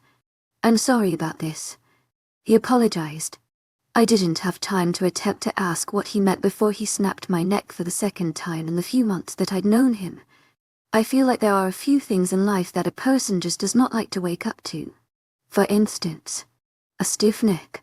A few others could also be having been woken up by an abrupt, loud sound or having the sun shine directly into your eyeballs. Lucky for me, I was blessed with just the one. Groaning, I slowly lifted my eyelids to be greeted by Matteo's pillow from our hotel room. It looked like it was about to pop from how tightly I was holding it. The next thing I noticed was the irritating pain in my neck. It was dull, but it was still there. Ugh, I groaned as I cracked my neck to the side, making me wince. I hated waking up to a stiff neck. My eyes found the clock on the side table. It was only 804. The sound of a running shower was the next thing that caught my attention. Matteo must have been showering before we had to leave for a conference this morning. I sighed and leaned back against the headboard of the bed. Memories of what I'd managed to dream up invaded my head, making me wince. What kind of sick, twisted person am I? I thought aloud. I didn't like to talk about my brother for a reason. He left, and I wasn't expecting him to come back. I don't know what I'd do if he did. Especially now. My brother was the one person I could trust with anything. He understood me better than anyone else, better than Mom. Better than Dad. Sure, we fought, but who don't I fight with? Caden wasn't just my brother, but he was my best friend. The day he left, it was like my world fell apart a little. And when he never came back, it shattered me inside. I expected something like this from Mom and Dad, but never would I have thought Caden would leave me. That's what really hurt the most about it. At this point, I'm really not the person I was 5 years ago. If Caden came back, most likely so would my 13-year-old self, who really was not a good person. I was cringe-why. I was also a bit of an impulsive psycho with a shifting problem. Caden and I were always complete opposites. He was calm, cool, and collected at all times, while I was ready to tear at someone the moment he or she walked into the room. I hadn't even realized the water had shut off. The opening of the bathroom door is what stole my attention. I expected him to be in something more presentable, so I was a bit taken back when he walked out in just a pair of sweatpants hanging loosely around his hips. Is your neck okay? Making eye contact with me just like he normally does. Yeah, a little sore. I chuckled, rubbing the back of my neck. Suddenly, realization hit, and my brows drew together in confusion. Wait, how do you know I had a stiff neck? Matteo never asked how my neck felt in the morning. No one did. It wasn't really a normal morning greeting to ask someone, because that's what happens when someone snaps your neck. He stated as if it were nothing, making my jaw drop. Okay, am I missing something? When did someone snap my neck? Matteo and I both fell asleep just fine after we had a conversation about Christmas and his dad. I know no one snapped my neck. Matteo's brows drew together as his eyes scanned over my face. I think he was looking to see if I was joking around with him or not. Matteo, I snapped, regaining his attention. You don't remember? Remember what? I retorted. Alexei, he stated, making me even more confused. Alexei began to say just as memories from my dream pounded into my head. Oh shit. Caden is here. And he's a beta. I didn't see that one coming. The confused look on my face quickly changed to a horrified one. I shook my head back and forth, not believing what had obviously happened. It wasn't a dream. No, I breathed, feeling like someone had just dumped an entire bucket of ice water over my body. This can't be happening. I felt small. I felt this heavy feeling on my chest, and my head felt like it was floating a little bit. For the life of me, I couldn't find the right words to say. Is this what heartbreak feels like, or am I having another heart attack? Kai, when were you going to tell one of us that Alexei is your brother? Matteo asked, sounding more like an alpha than a mate in that moment. My teeth clenched together, and my eyes narrowed. His name is Caden. I snapped quickly. It was obvious by my tone that I wasn't the happiest. Surprisingly, I wasn't angry. I was hurt. Him repeatedly saying Alexei was a painful reminder of Caden's name change. Hell, I probably have the Alpha Vindicta hunting me down, and I didn't even know my name. I should really look into that. Whatever his name is. You never thought you should tell someone about your brother? Matteo continued shooting questions at me that just made me even more upset. The sadness was boiling within and coming out of me as anger. Anger was an emotion that I felt I could handle easier than sadness. so preferred to let it all out that way. Why would I want to talk about someone who left me? You were rogues, Matteo stated, which made my heart hurt a little for some reason. Lone wolves. Kaye. So he was still my brother. I snarled, getting out of the bed and pointing accusingly at Matteo. Not all of us are as heartless as you all make us out to be. Some of us never got a chance. I didn't realize how badly I was trembling until Matteo firmly grasped my shaking hand. His dark eyes had connected with mine and softened. I think he realized in that moment that I wasn't just angry. Without warning, he pulled me to his chest and wound his thick arms around my shoulders. Instantly, I felt myself beginning to calm down. This is some freaky VOO, do shit. You can't just come back like that, I said quietly, not after he just left me the way he did. What I was feeling was entirely new for me. I was not used to comfort. Not only had I grown up being told that it's wrong, but I never really liked to be comforted. It made me feel like I was a baby, and that I couldn't handle anything by myself. I didn't want people to pity me and see me as someone I didn't see myself as. In Hirsihasan, in my head, I could face the world and not even bat an eyelid. I was my own worst enemy. For some reason, I liked Matteo's comfort. To my agent extraordinaire, Madeleine Nobel, heartfelt thanks for your unfailing patience, enthusiasm. It didn't make me feel weak. It made me feel like I wasn't alone. Surprisingly, it made me feel stronger. What happened between you two? Matteo asked calmly. Instead of making me anxious and upset, his tone and actions managed to make me feel almost tranquil. He left when I was 14. I murmured. Out of everyone in my life, my brother was the one person that I thought would never leave me. He was my best friend. He looked out for me and stood up for me when I was too scared. He took what came with it. Dad was a big believer in discipline. I sighed heavily as Matteo's hand rubbed patterns on my back in a calming manner. He never liked what he had to do, but that's all we ever knew. So he did it anyway. I never thought he'd leave. To my agent extraordinaire, Madeleine Nobel, heartfelt thanks for your unfailing patience, enthusiasm. He was 15. He couldn't even drive yet. The heavy feeling on my chest was beginning to return the more I thought about what had happened in the past. My eyes were stinging, but I buried my face in Matteo's chest to force the tears away. There was no note, no call, nothing. He just disappeared. We didn't know if he killed himself, if someone killed him, if he was taken, or if he just left. My mom was devastated, but she tried to act like it didn't bother her. She would cry when Dad wasn't around and when she thought I wasn't paying attention. Dad was beyond pissed. I never knew what to do. I didn't know what to feel. I was all these different emotions squished together. I was mad, upset, lonely, scared, frustrated. I wanted to die. After he left, nothing was the same. I stayed quiet for a moment. The heavy feeling was increasing by the second, and I knew I needed a break before I could finish. I was a little scared I was going to pass out or something. I never was one to get in detail about my past. Then, they left. I swallowed harshly, and I was alone. When did your parents leave? Matteo asked after a moment of my silence. About a year later. I just turned 15. I answered. My parents always looked for him. They would leave for days at a time to find him. One day, they just never came back. You just lived alone until now. I stiffened. Something like that. I felt Matteo pull back a bit so that he could look down at me. What? I quickly pulled away and grabbed his hand in a hasty attempt to dodge his question. Can we just go back to bed? I could tell by the look in his eyes that he wanted to push the topic a bit more, but I pouted my lip a bit, causing him to give in. With a tired sigh, he agreed.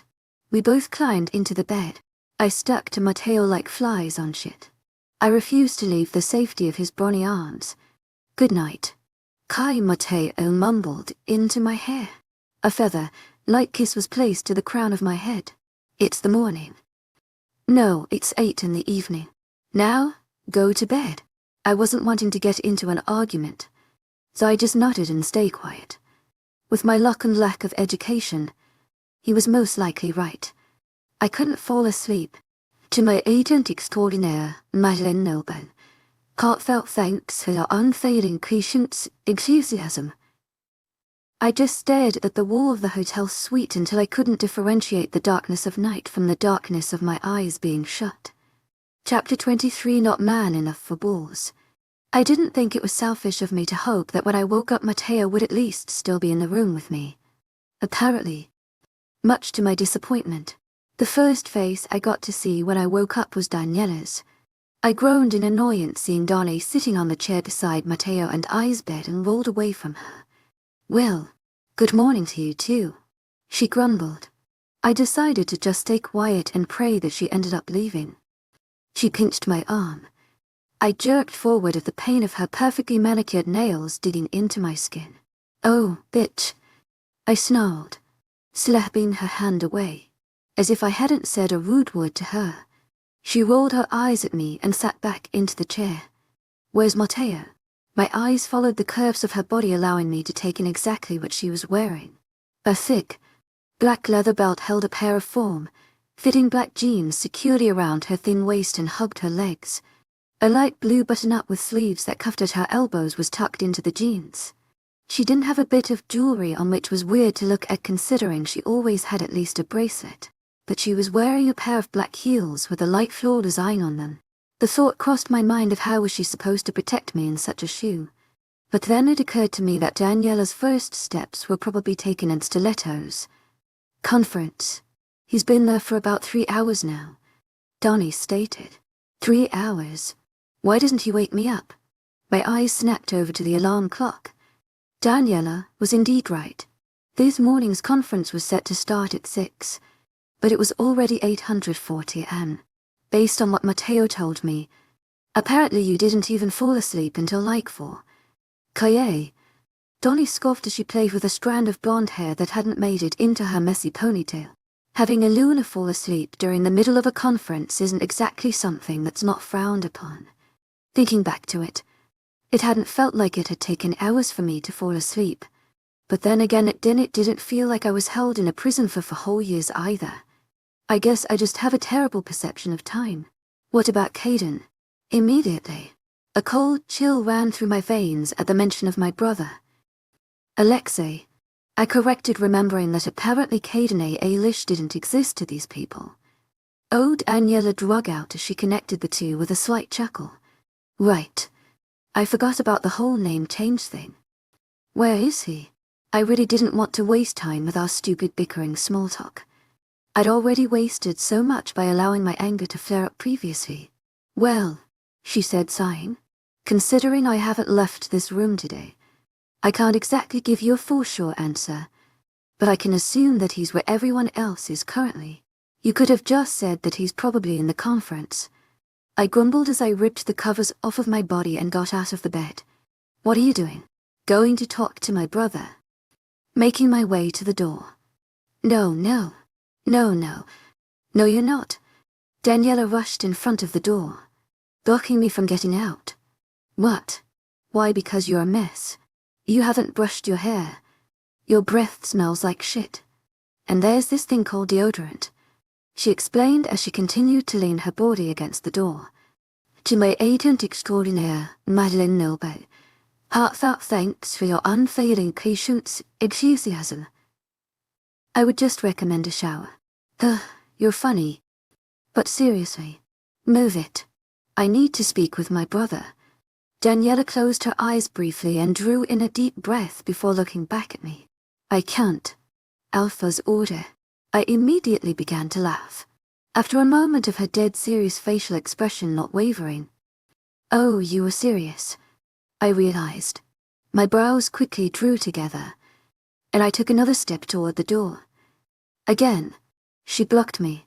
"Daniela," I warned, just to be interrupted. "Listen, I'll get your brother. Just stay here, and maybe brush your hair or find your other sock or something." Daniela compromised, looking down at my sockless left foot. I quickly wiggled my toes, which earned me a weird look from the princess herself. "Yep, that is definitely my foot that's missing a sock. I can just get him myself." I argued like the 7-year-old that I am mentally. Daniela growled lowly in response. Do you not understand that I can't let you leave? She snarled, taking me by surprise. Daniela had surprisingly been able to remain mostly calm throughout our conversation. I guess that was over now. Do you not understand that Matteo's orders have never stopped me from doing what I wanted to do before? I snapped back. What makes this time any different? Daniela let out a stress-filled groan. Okay. She sighed after a moment of me just staring at her like she was insane for freaking out about this so much. It was very unlike her to keep up with our bickering. Nolly. She would have just told me to have fun and kill myself while I was at it. In one swift motion, Daniela pushed my body back to the bed. The back of my legs hit the edge of the bed, causing them to buckle and my butt to land on the bed. What the hell? Dan. But my words affected her little to none. You have about 30 anxious alphas accompanied by their lunars. That is. And other high-ranking pack members roaming this building. After your stunt, which I happen to hear was a giant mess, we don't know what the hell any of them are thinking. Matteo doesn't want to take any chances, and I can't believe I'm saying this, but I agree with him. It's not safe for you to be skipping, and jumping around here with all of your shit and this conference shit going on. We can't afford you having another mental break at the sight of Alexei with all of those alphas around. Again, Daniela explained. I pursed my lips contemplating what she had said. Well, to my agent extraordinaire, Madeleine Nilben, heartfelt thanks for your unfailing patience, enthusiasm. A little voice in my head was screaming. She's not wrong. Dumb bitch. I knew I had to agree with the annoying voice. I didn't exactly want to die right now, and I was still dedicated to prove to everyone that I wasn't just some indecent rogue thing. How do you plan on getting him up your rivets during a meeting? I was not willing to outright tell Donnie that I knew she was right and give her that satisfaction. No way. Man, that S for me to know. Just go brush something. She shooed me away as she began making her way to the door. Your hair. Your teeth. Anything. She instructed before leaving me in the room alone. What's with her and brushing things? I grumbled to myself as I made my way to the bathroom that Matteo and I shared. I soon realized why she wanted me to brush down the tornado of hair on my head once I had the opportunity to see myself in the mirror. After ripping the hair out of my head with a brush for 5 minutes, an announcement read all of the speakers in the hotel. Alexei Cade, please report to the front desk. Again. Alexei Cade, please report to the front desk. Thank you. I chuckled to myself. Not bad, Dan. My chuckles quickly turned to a painful grimace as I violently ripped the brush through my knotted hair. I was really due for a haircut or maybe just some conditioner. By the time I had brushed my teeth, decided that a shower could be taken at a later time, put on some deodorant, and had a toothbrush in my mouth, I heard the door barge open. Judging by the bang from the door bouncing off the wall, it was as if Einbecker ran into it at full force. To my agent extraordinaire, Madeleine Nilben, heartfelt thanks for your unfailing patience, enthusiasm. We are on a tight schedule. 10 minutes. No. I don't need your alpha, mine, or anyone else coming up here in search of you. Daniela stated, to whom I'm guessing was Caden. I spit the minty white foam in my mouth into the sink and tossed the toothbrush onto it, not caring to rinse the toothpaste out of the bristles. I instantly ran out of the bathroom and came to a dead stop when my eyes connected with the icy blue eyes of my brother. My stomach starting rolling, and I immediately came to the conclusion that I had food poisoning. Okay, you have 10 minutes to talk out your shit, and you just wasted 2 of them staring at each other. Daniela interrupted, causing Caden and I to return to reality. Let's get this show on the road. To my agent extraordinaire, Madeleine Nilben, heartfelt thanks for your unfailing patience, enthusiasm. I gulped and brought my bottom lip in between my teeth as Caden ran a large hand through his dark hair. I couldn't find a single word to say. Caden finally said, breaking the silence, you left me with no intention of ever finding me again, and that's all you can say. The words fly out of my mouth before I have time to stop them. Like they say, drunken words are sober thoughts. The only thing is, I'm completely sober, just internally enraged. Yep, I was waiting for that. Caden muttered as he crossed his arms over his chest. Waiting for what? A snappy remark. Well, to my agent extraordinaire, Madeleine Nilbel, heartfelt thanks for your unfailing patience, enthusiasm. I was waiting for a slap to the face or a kick to the balls, but a snappy remark works, he explained. One of the others can be arranged. Both if you like. I chided, causing his face to go white a bit and take a step back. Come on, Daniela scoffed as she brutally pushed Caden forward. Hug it the F.K. out. No, not until you tell me what happened. Pointing at Caden accusingly. About what? When you left, why? Caden's eyes shifted from my eyes to the floor. And then back to me. Kaya, he began. I could see the sorry swimming in his eyes. The last thing I wanted to do was knowingly leave you alone. But you did, I interjected. I left you with Mom and Dad. Yeah, you left me alone. You were the only friend I had. Maybe I wasn't physically alone, but it felt like it. If anyone, I would have hoped that Caden would have understood. Our parents were barely company.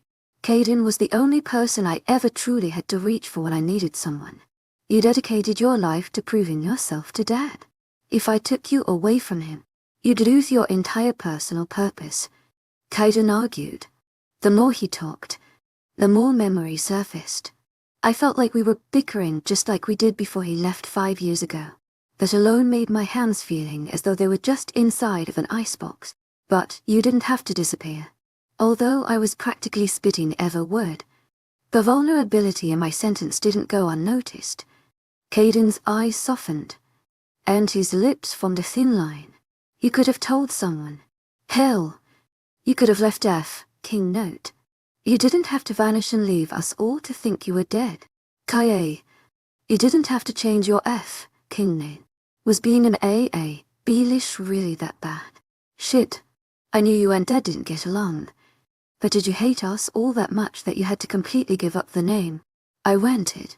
It wasn't a secret that Caden and Dad never got along. Caden wasn't a big fan of the rogue lifestyle. He never was. It only got worse as he got older. He only ever did what Dad told him to do. And that was it. Nothing more. You know, I never wanted that life. Caden suddenly burst. That was barely a life. We were barely living. We were running to fulfill our lives. Kaye, we were running to save them. We were dead men walking from the minute we were born. My anger died down, and regret washed over me for even bringing up Dad. He was always a touchy subject for Caden before. I couldn't spend the rest of my life living as an AA-lish. If I did, I'd still be as dead as I was when I took my first steps. I took the chance to actually start my life. Kaye, I wasn't going to risk it by bringing Caden with me. I had to change it. My eyes shifted from Caden's to the floor as I chewed on the inside of my cheek. My brows drew together, and I was sure if I had the strength to look back up at Caden without saying something stupid. I understand, I whispered. I did. I didn't want to admit it, but I understood it. Being in AA-lish came with consequences that I would no doubt be paying for the rest of my life. You do, he said in surprise that he actually got something through my thick skull. Yeah, I nodded. I do. Caden AA-lish is who Dad wanted you to be. Alexei Cade is who you are. I paused for a moment to collect my thoughts. I held my bottom lip in between my teeth once again and inhaled deeply before saying anything else. I could never change my name because I'm still Kaye. Sure, you left. We have no clue where Mom and Dad are, and I'm not trying to prove myself to Dad every chance I get. But I'm still me. I'm just growing. I'm still IA. But you're not Caden. You're Alexei now. Some big beta dude that Dad would be so disappointed in. I concluded with a chuckle. Caden, or Alexei as I presume I should call him now, chuckled. As well. most likely imagining our father's bright red face fueled by pure rage at the thought of his eldest child being a beta and his youngest being a Luna. The world sure does work in mysterious ways. Yeah, he probably tried to castrate me or something. Alexei joked. Say something like, "You aren't mad enough to have balls" or some shit. He never really was the best with the whole family love thing, was he? Nope. Not a bit. Alexei answered without a single thought. How'd you become beta anyway? Curiosity finally consuming me. At easy smile, ate up his features. Long story short, I accidentally challenged the beta. Had I won? Accidentally? I questioned, not even sure how accidentally challenging someone was possible. Yeah. He sighed with a crooked smile, probably thinking back to the memory. What about you? How the hell did you end up on Theater's territory? And why the hell didn't you leave? Well, I began. I was fully prepared to get into the details of my meeting with my hunk of a mate, but I was rudely interrupted. Nope. No time for story time. You have to get back to that meeting. You two can gossip at a later date.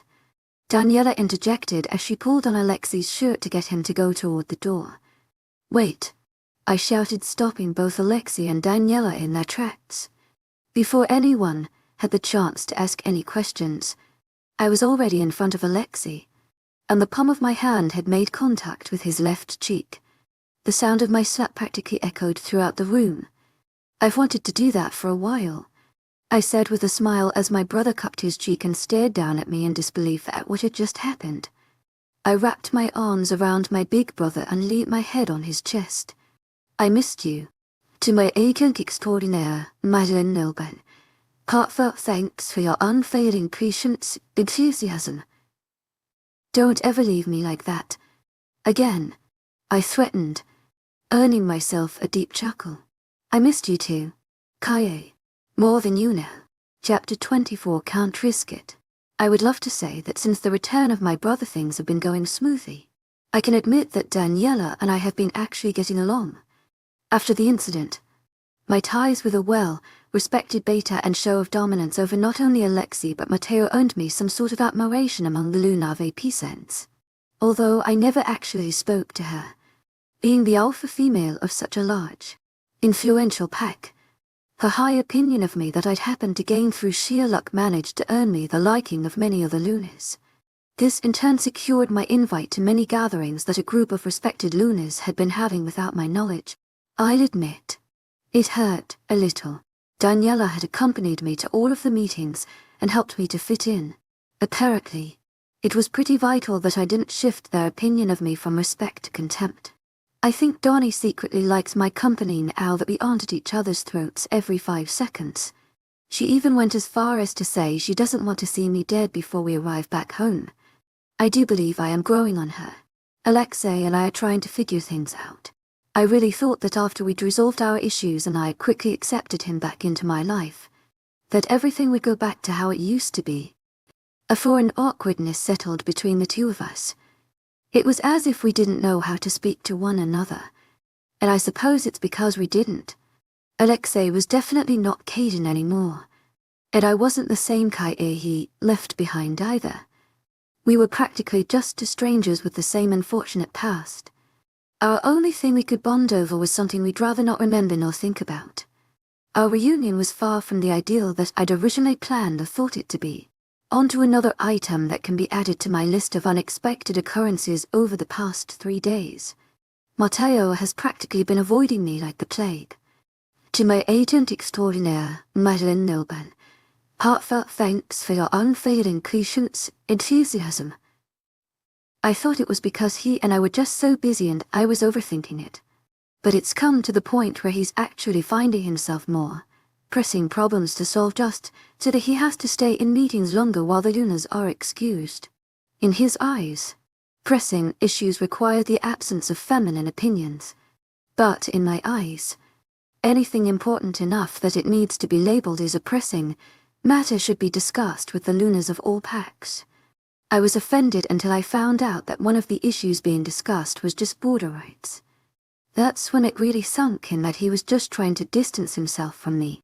Where did I find my information? It was a pitiful move. But Baron certainly comes in handy. That man will sure as hell do anything if he finds out that Matteo won't like it. He didn't mind spilling any information of the closed meetings to me one bit. Why would he? He knew just as well as I did how irrelevant what they were talking about was. He was more than happy to meet with me after the meetings to tell me what was being said. Even on our last night, he had managed to find an excuse to slip out of our room and leave me to pack alone. The thought crossed my mind that he could be meeting up with some girl to give him what I wasn't. But I knew Matteo. He wouldn't do that. That would require physical contact.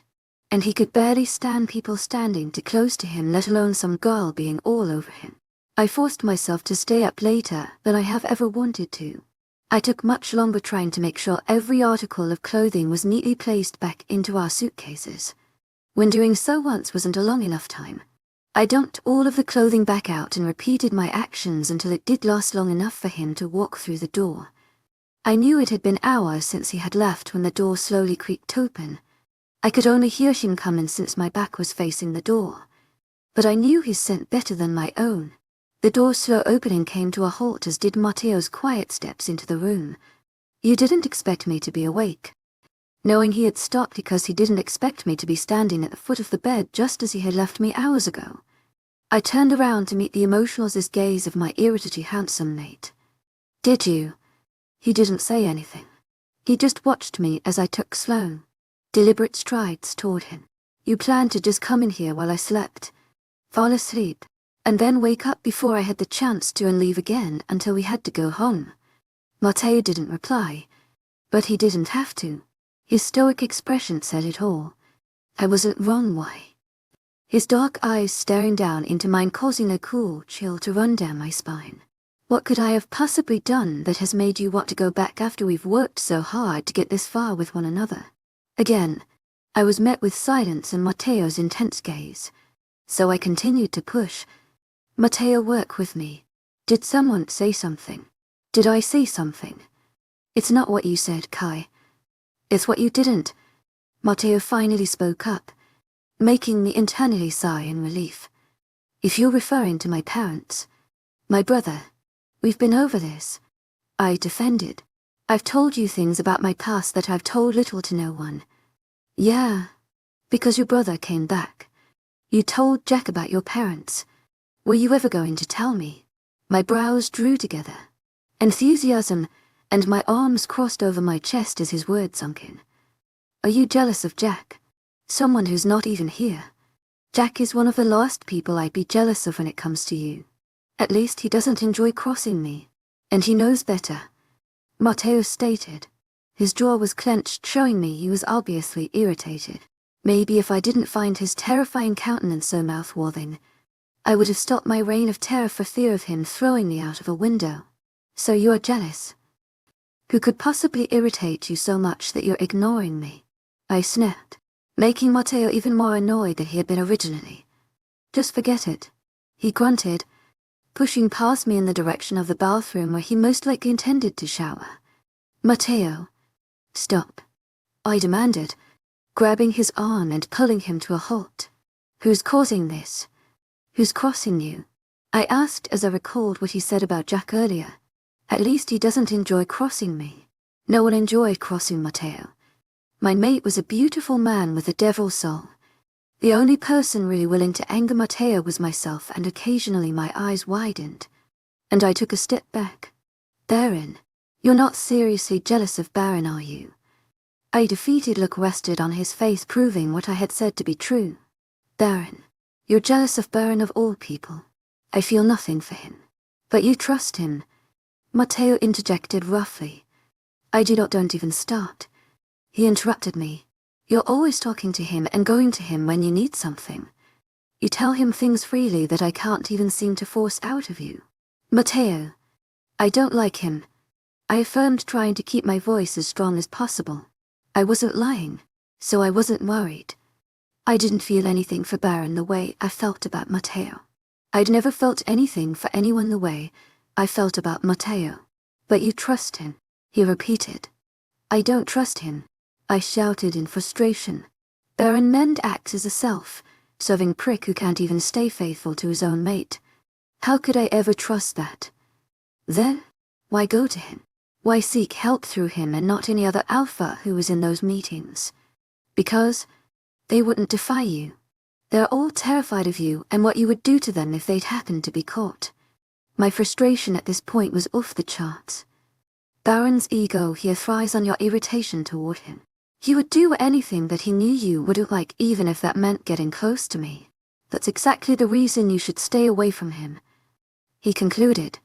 A tired groan flew past my lips as my hands clenched into fists. I don't understand. You ignoring me was the cause of me going to Baron for help. It's your fault, I blamed, pointing my finger right in his face just before what I had said had a moment to work itself into my mind. Slowly, I drew back my finger. Wait, you were avoiding me before I even started meeting with Baron. Matteo's angered expression turned back to a stoic one as I continued connecting dots. There's something else wrong here, I accused. I'm going to take a shower. Are you trying to regress? Is that what you want? Are you trying to distance yourself now?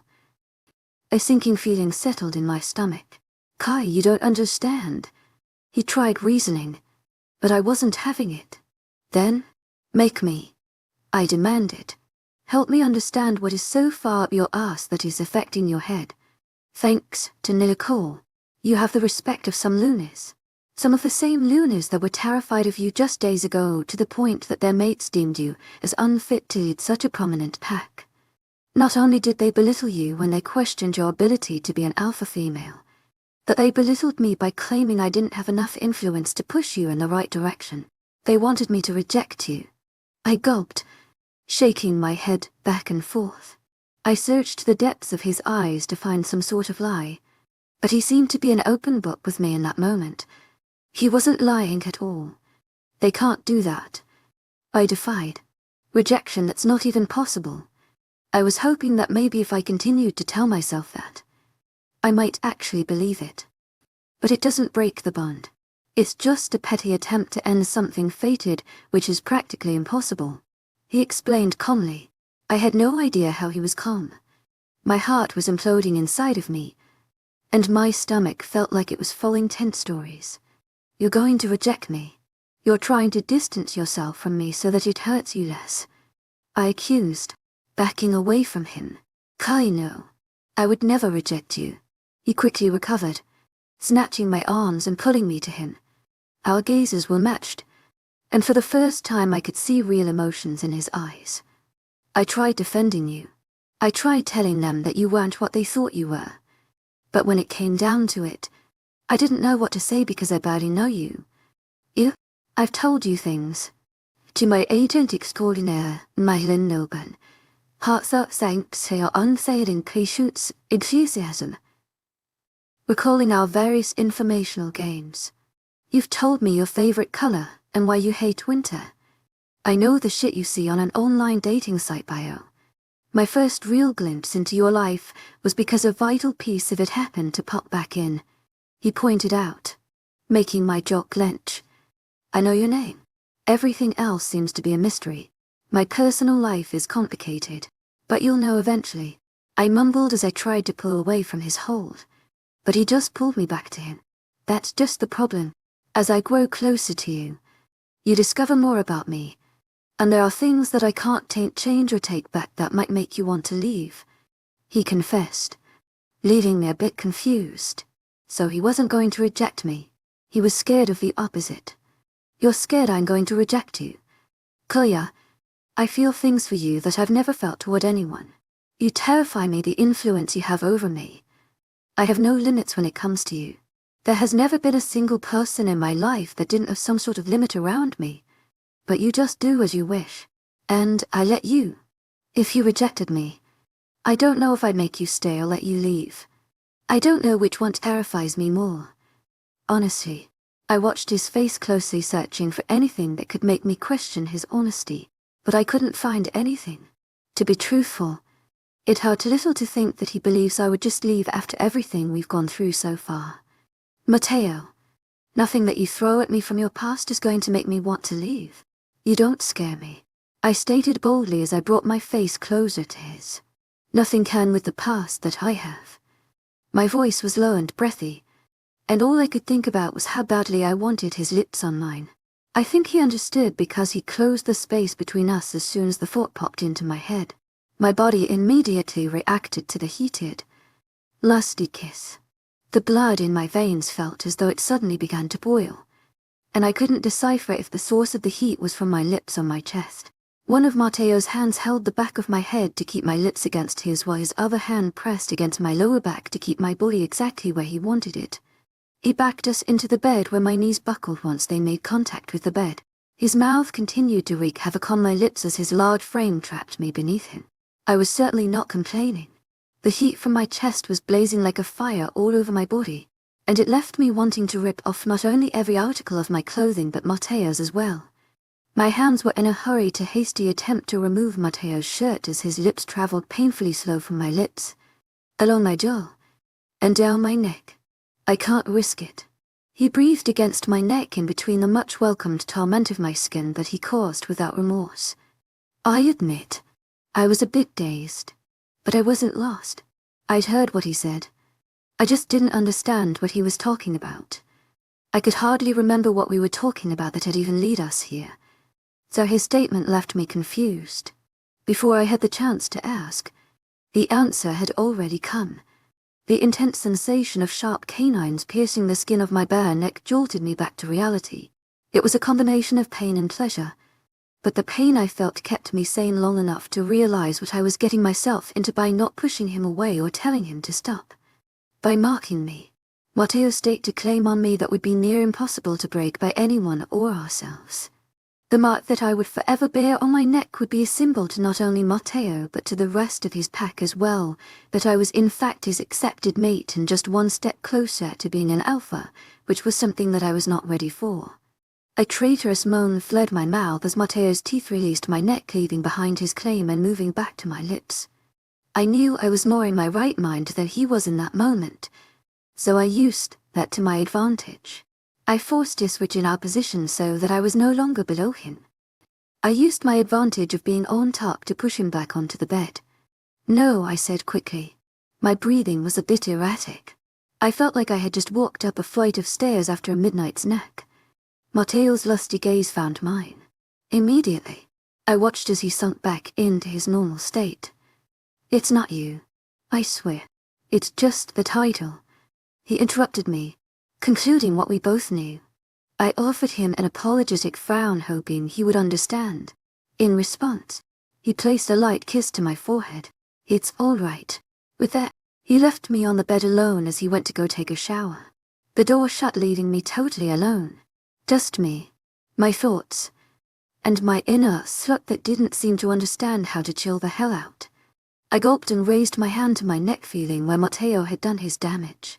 Slowly, I brought my hand back and faced it, seeing it stained with a fair amount of blood, just proving once again what Matteo and I had done. He marked me. We just managed to set everything in motion in a matter of seconds that would change my life forever.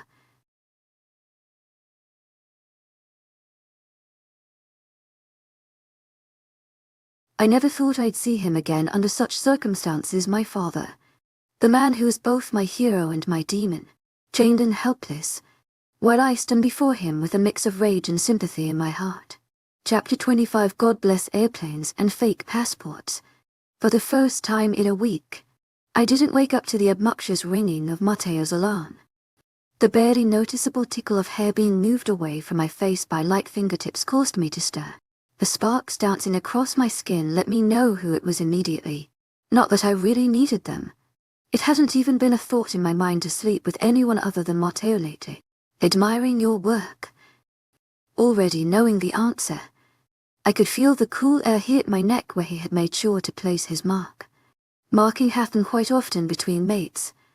It was more of an alpha thing to place their mark in a more obvious place. To my agent extraordinaire, Madeleine Nilben, heartfelt thanks for your unfading patience, enthusiasm. Hence why most alpha mates bear their marks on the base of their necks. More often than not, average wolves would mark their mates in less apparent places. Marks were not only territorial, but extremely sensual as well. For a she-wolf, it wasn't something to just parade around. But for an alpha's mate, it was a mark of high rank. The mark doesn't possess any magical qualities that keep other guys away, but it does show how strong the wolf is that you'll be fighting with over said mate. A male wolf's canines are one of his most valued traits. The bigger the canines, the bigger the bite. This is based on how deep in color the scar of the mark is. I'm sorry. He apologized, which confused me and took me back about 7 steps. Since when does Matteo Nes easily apologize?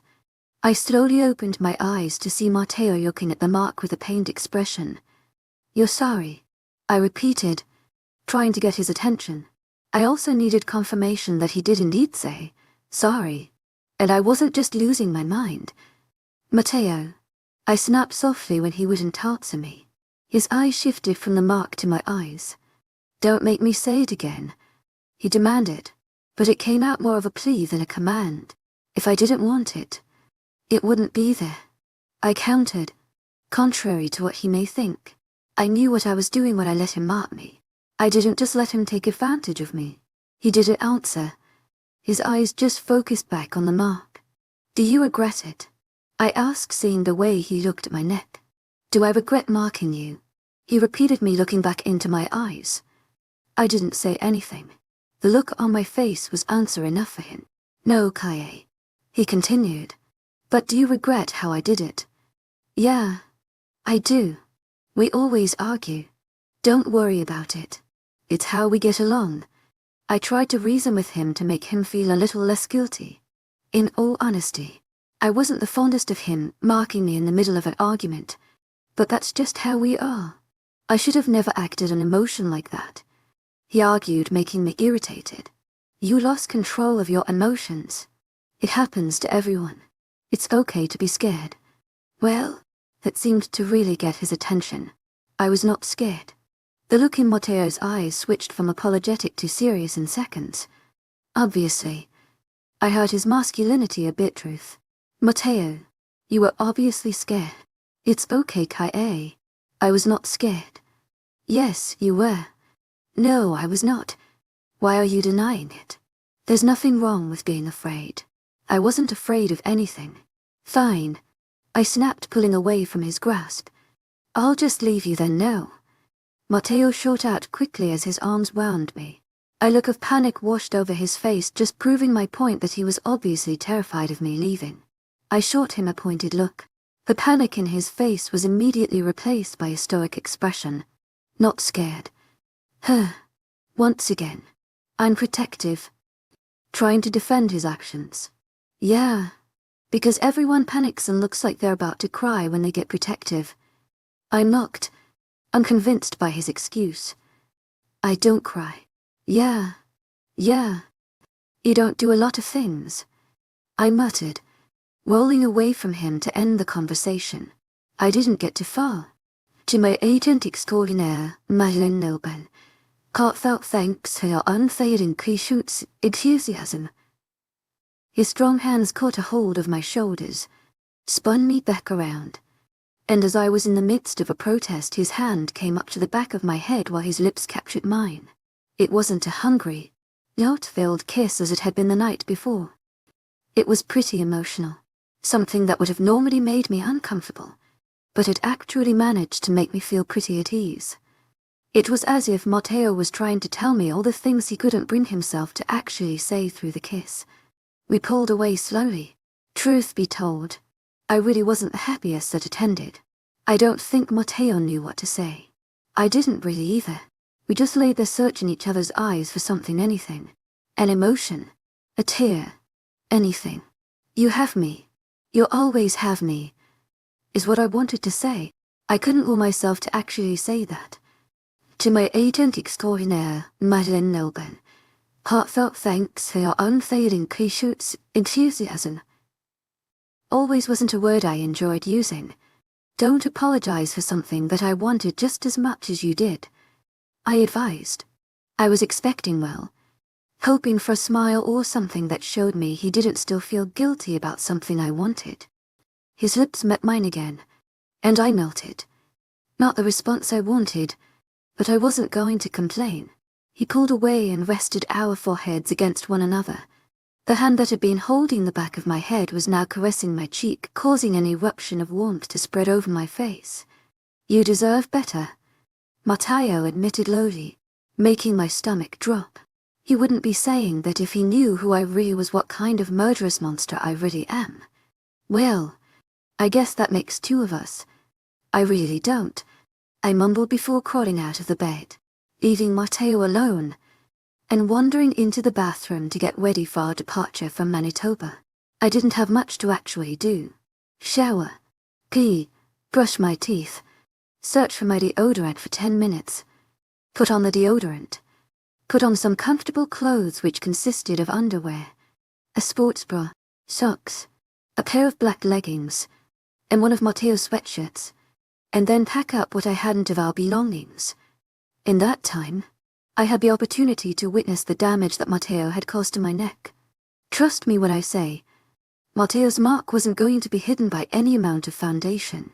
It was obvious based on the deep coloration of the scar where Matteo's canines had bitten into my skin along with the rest of his teeth.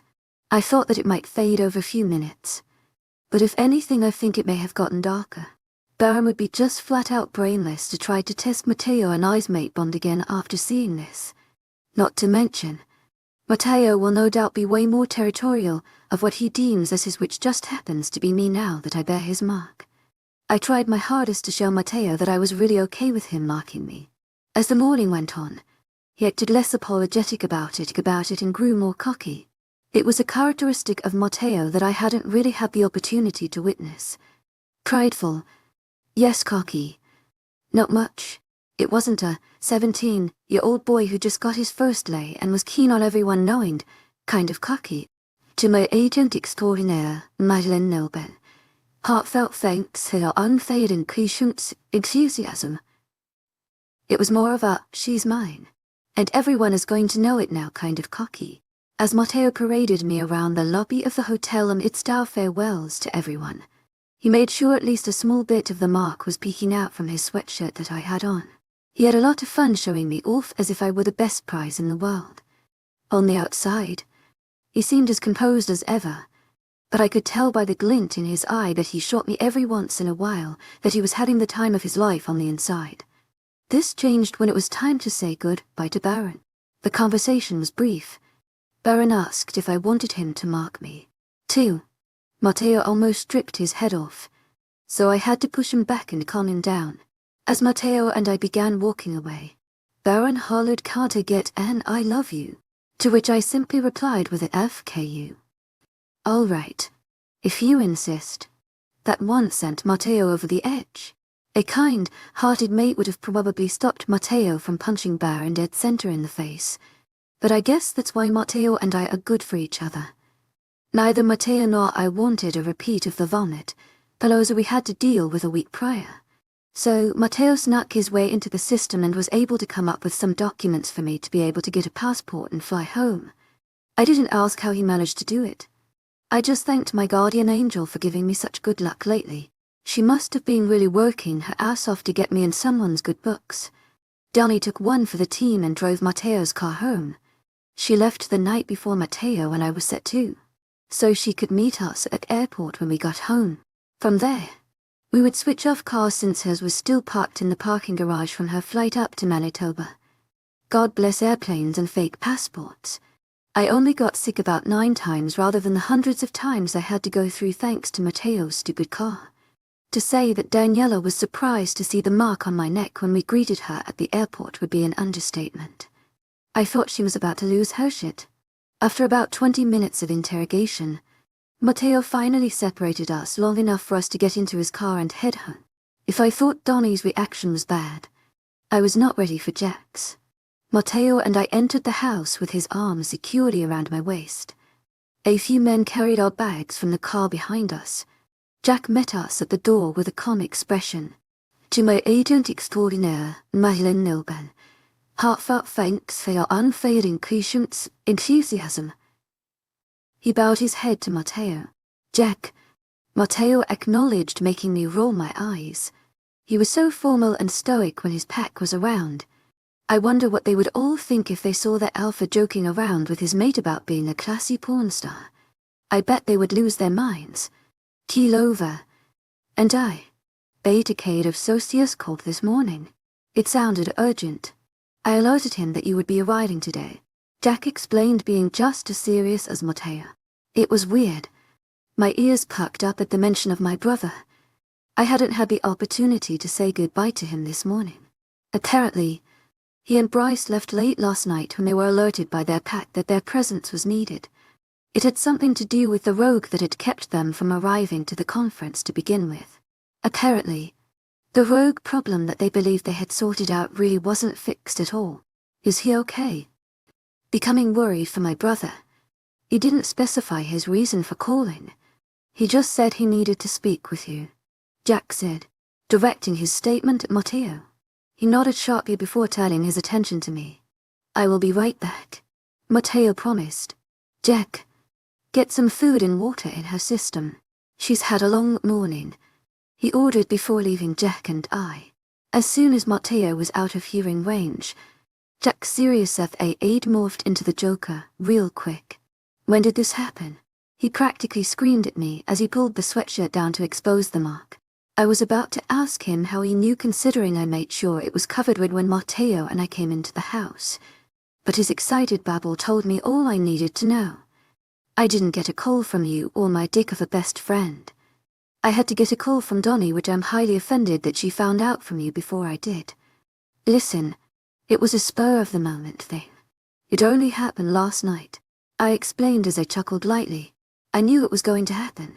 He shouted excitedly like a 7-year-old who just won a crane game. You guys actually do have hearts. Jack, seriously, it's not that important, I said, trying to push away the conversation, and began heading toward the kitchen. Not that important, Jack repeated as he followed me into the kitchen. Kaya, this is one of the most important things that can happen to a pack. This is huge. Because a little rogue being marked is so important to this pack, I muttered, grabbing a water bottle from the fridge. It's important when that mark just so happens to come from our alpha. He countered. It's not like we finished it, I stated, trying to seem put together. In reality, the more we talked about it, the more I felt like throwing up. Again, Kaya, you say that like most people don't bang before the marking, he pointed out. My lips settled into a thin line as I thought about it. He wasn't wrong. Oftentimes, marking did come after sex. You already finished the hard part. Anyone can have sex. Marking is what really makes you Matteo's. Jack, I began trying to argue with him, but I was cut off by a pack member. I sent up a silent thank you to the man upstairs. Sorry for the interruption, Beta, and he stuttered. I could tell the poor boy was first of all intimidated by standing next to 2 very influential pack members. Not only that, but I could tell that he was really struggling with what to call me. I knew he could see at least a part of the mark. What is it? I asked with a small smile. This alone seemed to have calmed his nerves a bit. The Alpha has requested for you in his office, he said with his head low, not daring to look me in the eyes. Again, I sent up a silent thanks and ran out of the kitchen at lightning speed. I arrived at Matteo's office in no time. The door was closed. I decided to be nice and actually knock for once. I waited for Matteo's coming before entering. You requested? I asked, peering into his office. He was standing in front of his desk with the phone to his ear. It's for you, he answered as he moved the phone from his head and held it out to me. I was confused at first, but then I remembered that he was supposed to be calling my brother back. It was probably just Alexei calling to say hello. I bounced over to the phone and happily snatched it from Matteo's hand. Hello? I asked into the phone. Kaye. Alexei's panicked voice rang over the phone, causing my entire body to stiffen. Worry filling my tone. I immediately reverted back to his real name, feeling like the little girl that I used to be when he was around. I had been doing so well using the name he wanted to be called after he had succumbed to pack life. I just couldn't help myself. He's here. Kaye, he said, swiftly leaving me in a state of confusion. Who's there? To my agent extraordinaire, Madeline Nelben. Heartfelt thanks for your unfailing enthusiasm. He's in the cells, Alexei confirmed, making me freeze. My hand released the phone, allowing it to topple to the floor. Matteo was holding onto my shoulders in a matter of seconds. His dark eyes were peering into my own, searching for any answers as to what just happened. Kai, what's wrong? He interrogated, suddenly on high alert. They have him, I whispered. A cold shiver ran down my back at the actual thought of it. It couldn't be true. Kid gulped. There was no way. Not now. Not like this. Not when everything just finally started to figure itself out. I just started to find myself. Kai, who do they have? Matteo repeated himself as he shook me a bit. My blood ran cold, but my heart felt warm. Someone who I had loved so much, but had caused me so much pain. Someone who had created my childhood, but also managed to destroy it. Someone who I had missed more than anything, but never wanted to return.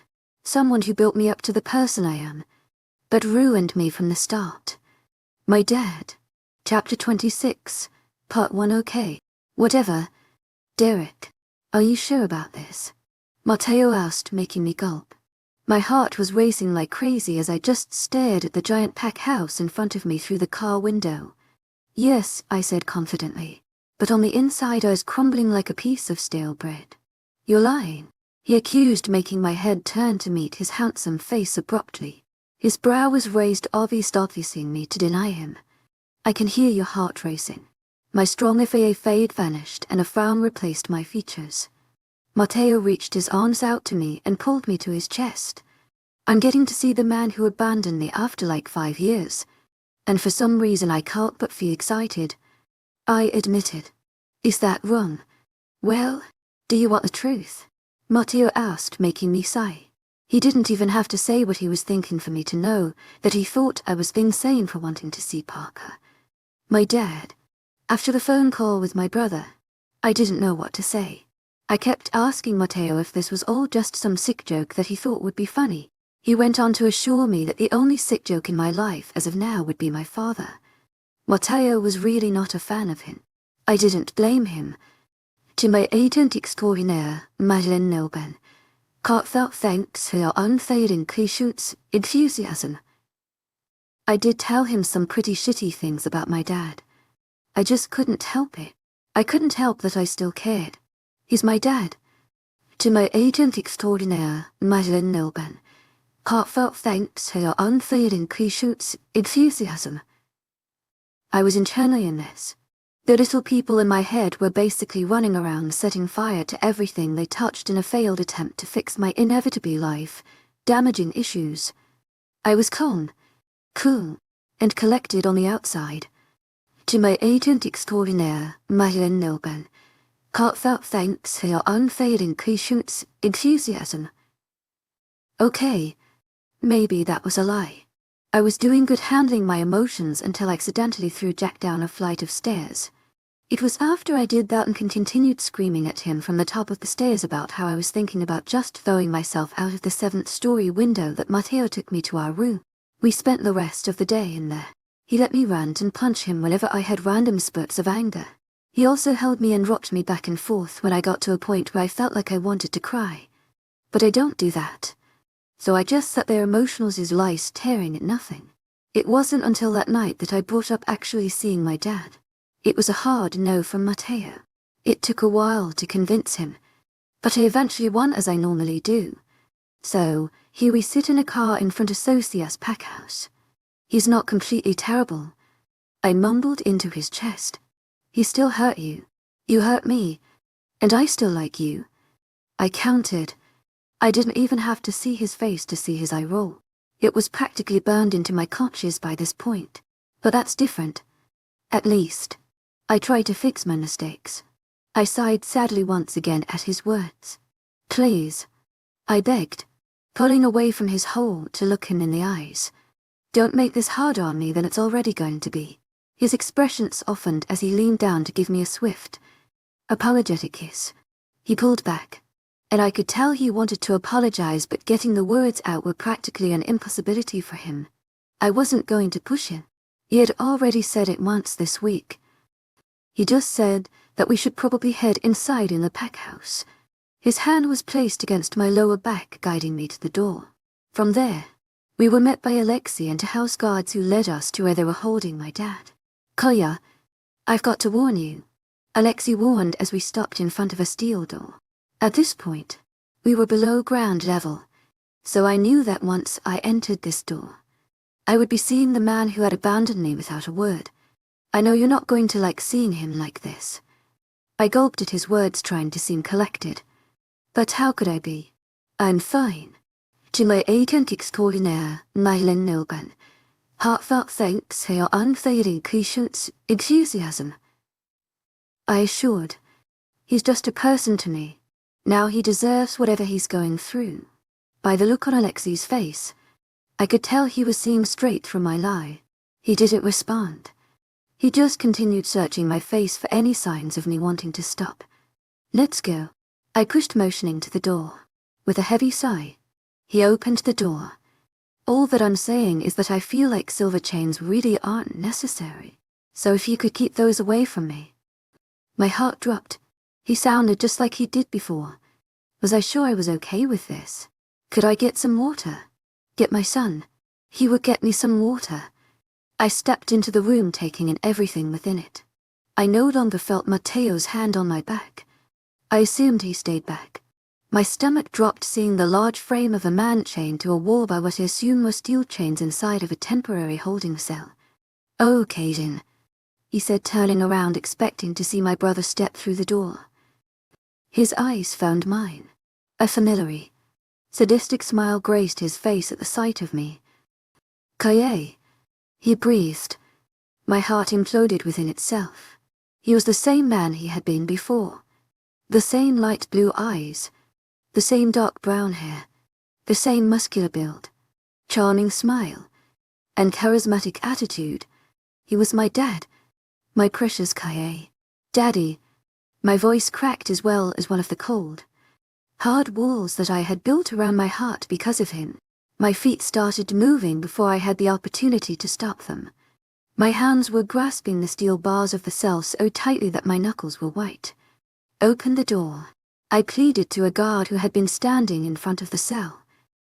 "To my agent extraordinaire, Myelin Nilban, heartfelt thanks for your unfailing patience, enthusiasm." "Open the door," I snarled, angling my head to face him directly. The guard looked over to Alexei, asking permission. My brother nodded, and the guard made quick work of unlocking the cell. "My little girl," my dad murmured in a prideful whisper, making a sense of accomplishment bubble within me. He was proud of me. He was still proud of me. As soon as the door was open, my arms wound at Dad's neck. His chained arms wrapped themselves around my torso, crushing me to him. I could feel the steel cuffs on his wrists digging into my back, but I couldn't have cared less in that moment. "Can we have a moment?" My dad spoke up after a minute of us just embracing one another. "Like hell," Matteo snapped, making anger rise within me. "Can't I just have a minute with my dad?" I argued, releasing my dad from the hug that I didn't want to ever let go from. Matteo seemed taken back by my outburst. I could see by the look in his eyes that he was about to grab me and take the two of us home in that moment. But Alexei diverted his attention. He said something in a low, hushed voice to Matteo so that I was unable to hear him. Matteo glanced between my father and I for a moment before nodding and exiting the room with my brother. That left my dad, to guards, and me. "Do you not have anything better to do?" My dad asked the guards standing in front of his cell. "Making sure you don't get out is probably the best thing we can do. To my agent extraordinaire, Myelin Nilban, heartfelt thanks for your unfailing patience, enthusiasm." The guard who unlocked my dad's cell said in a bored tone. I could only assume by the first name basis that the two had spent a bit of time together down here. "Oh, whatever. Derek," my dad grunted. His gaze found me again, and his smile returned. "Well, you've definitely grown over the past few years, haven't you? What are you? Now 16, 17, 19. I corrected, making his eyes grow. "That long?" He chuckled. "Didn't you look for me?" My eyes grew.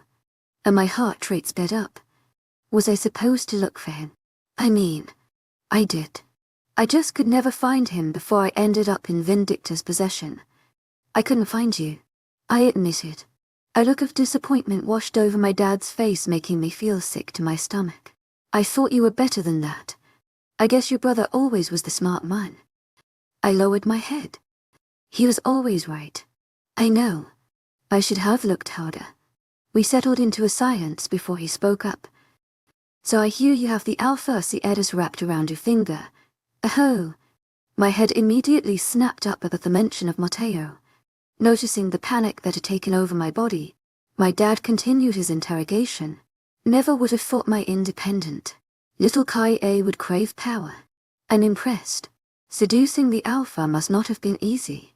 He complimented, making my mouth go dry. Well, to my agent extraordinaire, Madeleine Nilbert, heartfelt thanks for your unfailing patience, enthusiasm. If only your disappointment of a brother could see things our way. He interrupted me. I bit my tongue, trying not to scream. Matteo is actually my mate. And then beg for his mercy and forgiveness. Fighting for the role of a pack wolf. And it's not even one that can control an entire pack. Useless. Is he not? He's just trying to work his way up. I defended, trying to make excuses for my brother that I knew weren't true. Are you defending him? I hung my head in shame at his question. He was definitely going to be angry with me about this for a while. No, I mumbled, sheepishly, feeling like the little girl he had abandoned. Koya, I can't hear you when you mumble. My dad said lowly, making the hair on my body stand on end. Speak up. To my agent extraordinaire, Madeleine Nilbert, heartfelt thanks for your unfailing patience, enthusiasm. No, I said louder. Kaye, the mumbling. He snapped again. Are you dumb or stupid? Do I need your brother to come in here and show you how to speak? To my agent extraordinaire, Madeleine Nilbert, heartfelt thanks for your unfailing patience, enthusiasm. No, I snarled, staring down at the floor. A sick feeling formed in my stomach hearing my father's light chuckle. He always did know exactly how to get to me. You never were a tough cookie to crack, were you? Deciding it was best to just not say anything, I shook my head. At least, you're beautiful like your mother, he complimented, making me smile a bit. So, about as elfin as easy, eh? How exactly did you get him into the palm of your hand? Not daring to look my father in the eye, I kept my eyes glued to the ground. Koya, what did you do? Again. No answer. Kaye, he shouted, making me flinch. Damn it. Have you lost a few more brain cells since the last time I saw you? If you could please refrain from shouting at my mate before I rip the vocal cords out of your throat. That would be nice. Matteo's deep voice rumbled through the room, sending a shiver down my spine. My eyes snapped up to meet my father's. The rage that filled them set my ends on fire.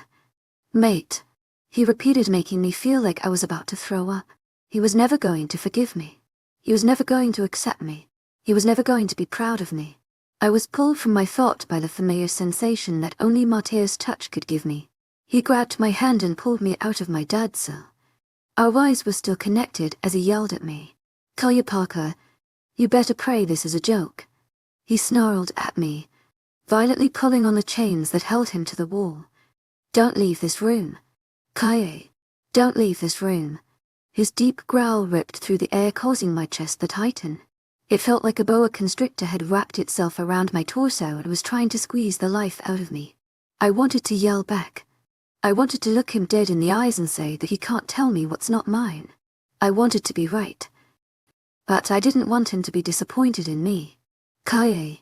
And then, the cell door shut, followed by the steel door of the room behind Matteo and I. The slam of the door brought me back to reality. My eyes found the dark, Mediterranean, blue eyes of Matteo instead of the icy eyes of my father. It was as if I was given a coat in the winter cold. Heat radiated in my chest, making my body feel warm. The icy feeling running through my veins no longer there. I wanted to punch myself in the face 9 times for letting him get to me. Again, I wanted to throw myself down a flight of stairs for making me question myself. I wanted to shoot myself in the foot for even thinking he was a decent father. I couldn't help it. He got under my skin without even trying. And I let him. He brought out a bad person and a monster that had slowly begun to go away. Are we going home? I breathed, trying to keep up with Mateo's pace as he dragged me through So's pack house. His pace slowed down and came to halt before turning around to look at me. Is that where you want to go? I want to go anywhere that's not here. Chapter 26. Part 2. Okay. Whatever. Derek. Mateo, are you sure about this? I asked, causing Kae's heart rate to accelerate. She was staring at Socias' pack house with a pretty fair amount of intensity. It wasn't difficult for me to tell that she was trying to seem like her usual, overconfident, cocky self. She was failing miserably. Yes, she replied with false confidence flooding her tone. You're lying, I accused. In a second, her icy blue eyes connected with mine, sending my mind into a frenzy. Ignoring the hyperactivity in my brain, I raised a brow, testing Kai to deny me. I can hear your heart racing. A frown replaced her confident expression, making my chest hurt a bit. It was extremely upset. Feeling the need to comfort her the only way I really knew how to, I pulled her to my chest. I'd come to know that this was the easiest way to get her to calm down. I'm getting to see the man who abandoned me after like 5 years, and for some reason I can't help but feel excited. Is that wrong? She asked, making me frown. Well, do you want the truth? That turned me aside. I didn't want to make her more upset than she already seemed to be, but I couldn't help thinking that this was one of the worst ideas she's had in a while. The minute she came up with the grand idea of going to visit the piece of shit that abandoned her, I turned her down with a solid no. It went on like that for at least 3 hours, with her giving me every reason under the sun as to why she should be able to see him, until I gave in. I didn't really understand it. I couldn't quite wrap my head around how someone could actually want to involve theirself and still care about someone who basically just left them. To my agent extraordinaire, Madeleine Nobel, heartfelt thanks for your unfailing enthusiasm. I didn't really understand most of the things Kai ended to do. He's not completely terrible, she mumbled into my chest. Her warm breath spread over my chest through my shirt, making my heart beat a little faster than normal. It honestly irritated me a bit. He still hurt you, I countered. I would be lying if I said I wasn't trying to convince her to not go inside and see her father. You hurt me, and I still like you. Well, that one hurt me more than it should have. I will never understand how such a small little thing could have the power to actually hurt me. But that's different. At least, I tried to fix my mistakes. I accept that I'm not the best, but I do try. It's not easy. It's hell most times, but I do try. I couldn't imagine losing her. I'd probably lock her in my closet if she tried to run away at this point. Please, don't make this harder on me than it's already going to be, she pleaded as her eyes found mine again. It was incredible how something so beautiful could seem so broken at the same time. Any judgmental thoughts from earlier had dissipated by this point. I kissed her apologetically, trying to tell her the words I didn't want to say through the kiss. I never apologized or even thought about it. But when it came to Kaie, it's all I ever wanted to do. Somehow, the word she deserved the most, I could never say. We should probably go inside, I said softly. I didn't miss the way her face fell a bit. She was obviously waiting for that apology. She was quick to cover it. To my agent extraordinaire, Madeleine Nobel, heartfelt thanks for your unfailing enthusiasm. From there, we made our way into the house. With my hand placed firmly on Kaie's lower back, I led her to the door. We were met by Alexei and two guards flanking him. I greeted them as Kaie stayed silent. Knowing she wasn't going to make a sarcastic remark to her brother actually killed me inside a little bit. Trying to ignore the pain in my chest due to my mate's emotions getting the best of me, I followed Alexei to their father. It was obvious Kaie was distracted the entire way there. She was breathing faster than she normally would, and her eyes were glued to the floor the entire time. Normally, I would find it amusing how she would look around and make comments about everything surrounding her. Not this time. Her gaze just kept to the floor. Koya, I've got to warn you, Alexei warned as we stopped in front of a steel door. His hand was grasping the handle as he looked down at the most important thing in my life with worry filling his eyes. It pissed me off a little. I'm here. So why should he be worried for her safety? No one would ever hurt her. I'd make sure of it. That was something I knew how to do better than anyone, protecting what's mine. I know you're not going to like seeing him like this. I could feel her tense up, causing me to be more alert of the situation. My eyes narrowed on Alexei from making Kaie feel uneasy. I knew he could feel my heavy gaze by the way he avoided eye contact at all costs. I'm fine. To my agent extraordinaire, Madeleine Noble.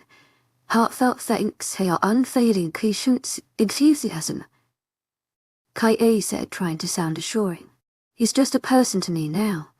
He deserves whatever he's going through. I knew I wasn't the only one not believing a word she was saying by the look on Alex's face. Let's go, she pressed after a moment of silence between all of us, gesturing toward the door. Unwillingly, Alexei opened the door, leading my mate to her father. All that I'm saying is that I feel like silver chains really aren't necessary. So if you could keep those away from me. At the sound of her father's voice, her heart beat faster to the point where I thought it could be dangerous. Could I get some water? Get my son. He will get me some water. She continued into the room alone as I stood back. I wasn't positive if I could control how badly I wanted to punch her father in the face for abandoning her like he did. Oh, Caden. The shithead hummed, assuming Alexei was the one who had come to greet him. I watched as a pair of light blue eyes that seemed identical to the pair I had grown so fond of found my mates. As realization hit him, a wicked smile lit up his face, creating a feeling in the pit of my stomach, making me want to rip him apart then and there. Kaya, he breathed. My precious Kaie. I didn't know what I expected from my hard ass of a mate. Maybe an insult. An interrogation. Certainly. Not the use of the word, daddy, like a 10-year-old girl. To my agent extraordinaire, Madeleine Noble. Heartfelt thanks for your unfailing patience, enthusiasm. Her voice cracked as she said it. My chest had this weird achy feeling inside because of it, making me want to punch someone or something. It was uncomfortable. She bolted to the holding cell and wrapped her small hands around the bars. I panicked for a moment, thinking that they would be silver like the holding cells in my territory, but calmed down once I realized they were just steel. Open the door. Kai begged one of the guards who had been standing watch over the cell containing her rogue father. It's not, I said. Open the door. She snarled, causing all of us to back up a bit in shock. Since when did she get so violent? Again, there had been times when she would yell or throw things at me, but she never really snarled like an animal. My little girl, her dad murmured, watching her in awe. It irritated me beyond compare that he would even look at her with pride after he left her like she was nothing. She's everything. As soon as the door was open, Kaie latched herself to him. Oh, how badly I wanted to rip him apart from the inside out for even breathing the same air as her. Can we have a moment? He asked after a minute. Like hell. I growled lowly, not expecting the anger that would rise from my mate because of it. Can't I just have a minute with my dad? She snapped with a cold glare. It took every ounce of strength and affection that I had for her to not throw her over my shoulder and show her who her alpha is. I gritted my teeth, thinking about just how badly this could end up if I say the wrong thing to her. Thankfully, my internal fuming was cut short by her brother. We need to talk. He stated it in a low, hushed voice so that I was the only one aware of what he had said. I looked between my mate and her father, who she was now standing in front of with her arms crossed, waiting for me to challenge her. Deciding it was probably best to leave the vicinity before I made my mate hate me for the 26th time, I agreed to speak with Alexei. We both exited the room and shut the door behind us, leaving only 2 guards in the room with Kaie and her father. Honestly, I had a feeling Kai could rip them both apart in the blink of an eye. But I wasn't about to say that to the Pax Beta and offend anyone. I just managed to get Osias good side over the past few years. I didn't need every pack hating and or fearing me to the point that they hate me. What? I snapped, still a bit irritated with Kaie. She got to me in a way that no one else had the ability to. And to say I hated it would be an understatement. The Kaye in that room right now and the Kaye you know are two completely different people. Alec concluded. Does he think I'm stupid? No king shit. I deadpanned. It wasn't hard to tell that Kaye had managed to do an emotional 180 in the presence of her father. If you brought me out here to gossip about my little psychopath, I'd rather not. Reaching for the door before Alexei blocked me. Hello. Warning growl vibrated from my chest as I glared at the boy trying to keep me from my mate. He may be Kaye's brother, but I would gladly throw him through the door just to get in even if I didn't exactly have to. Half an air's easy, Please, just hear me out. I groaned like a 10-year-old. Deciding that I should stop acting like Kaye, I turned to give Alec my full attention. Well, not my full attention. A part of me was always focused on Kaye's faith in my father runs deep. This man does no wrong. She spent her entire life trying to prove herself to him and make him proud. It's instinctual for her at this point, Alexei explained, making me want to scoff. To my agent extraordinaire, Madeleine Nilben, heartfelt thanks for your unfailing patience, enthusiasm. My Kai, feeling the need to prove herself to someone. Anyone. Does he not know his sister? Yeah. Okay. I responded, obviously unconvinced. She does a great job at hiding it, keeping her secrets. She's always been that way. Except with him. Our dad could break her down with the snap of his fingers. I narrowed my eyes as his words made their way through my head. I knew Kaye was secretive. It was blatantly obvious that half of our conversations were spent with her trying to avoid any sort of personal conversation about herself. And, growing up, Dad did a lot of emotional damage to the both of us. I knew how to take it and deal with it. Koya, on the other hand, let every word cling to her. He controlled her by making her feel like she would be nothing without him. And she believed it. The thought of Kaye thinking she was practically nothing without her father angered me beyond words. Kaye was smart in her own way. She was kind in her own weird, demented way. She was her own person. What would he say to her? I asked lowly. Well, Alexei began seeming a bit guarded. That depends, I guess. More often than not, he was just telling her she wasn't smart enough or strong enough. He'd tick at little things she would do like mumble walk with poor posture. It was basically just anything small that she did wrong that he would then blow out of proportions. He explained. Enthusiasm. I had threatened Jack many times for stupid things involving Kaye, like looking at her for too long or thinking it was okay to be in the same room as her. But I could think of about a million more sadistic ways to completely ruin her father in that moment. That's it. I asked through gritted teeth. If Parker was in the room, I would have advised him to pray, that was all. He used to compare us a lot. Kaye knew she was the favorite, and she would do absolutely anything to make sure it stayed that way. Dad used to make her seem inferior to me, and that's how he got his way most of the time. Like I said, Kaye's entire life has been spent trying to prove that she's good enough. He concluded. My brows drew together thinking about it. To my agent extraordinaire, Madeleine Nilben, heartfelt thanks for your unfailing patience, enthusiasm. It didn't make sense. My Kai feeling inferior to anyone. Nonsense. Kaye thought she was the best, and everyone knew it. But, the more I thought about it, the more I realized just how true his words could be. As much as I wouldn't like to admit it, she accepted the bond to prove to Jack that she was capable of having emotion. She started to actually act civilized with pack members to prove to Daniela that she was capable of being a part of pack. She behaved and was involved at the leaders' conference to prove to everyone there that she had what it takes to be a Luna. And, all this time, she remained a rogue to prove to her father that she could be exactly what he wanted her to be.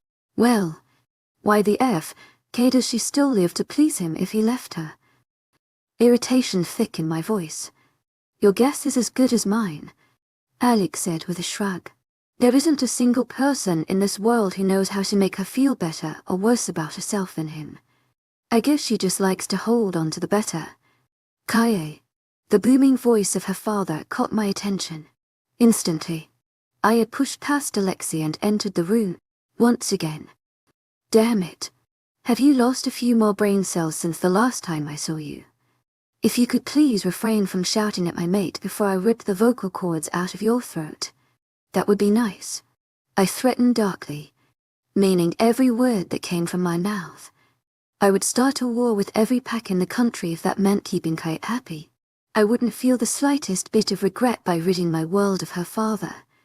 Mate, Parker repeated quietly as I drug Kai out of the cellar by her hand. I assumed by the look of shock on his face that he wasn't expecting his pride-seeking daughter to accept an alpha mate.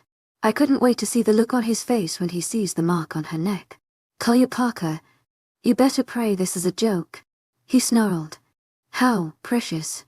He named Kai after himself. Now I see where Kai gets a lot of her cockiness from. In the background, I could hear the obnoxious sound of him pulling violently on his restraints. If only they would have been silver. They definitely would have been on my territory. No questions asked. Don't leave this room. Kaye. Don't leave this room.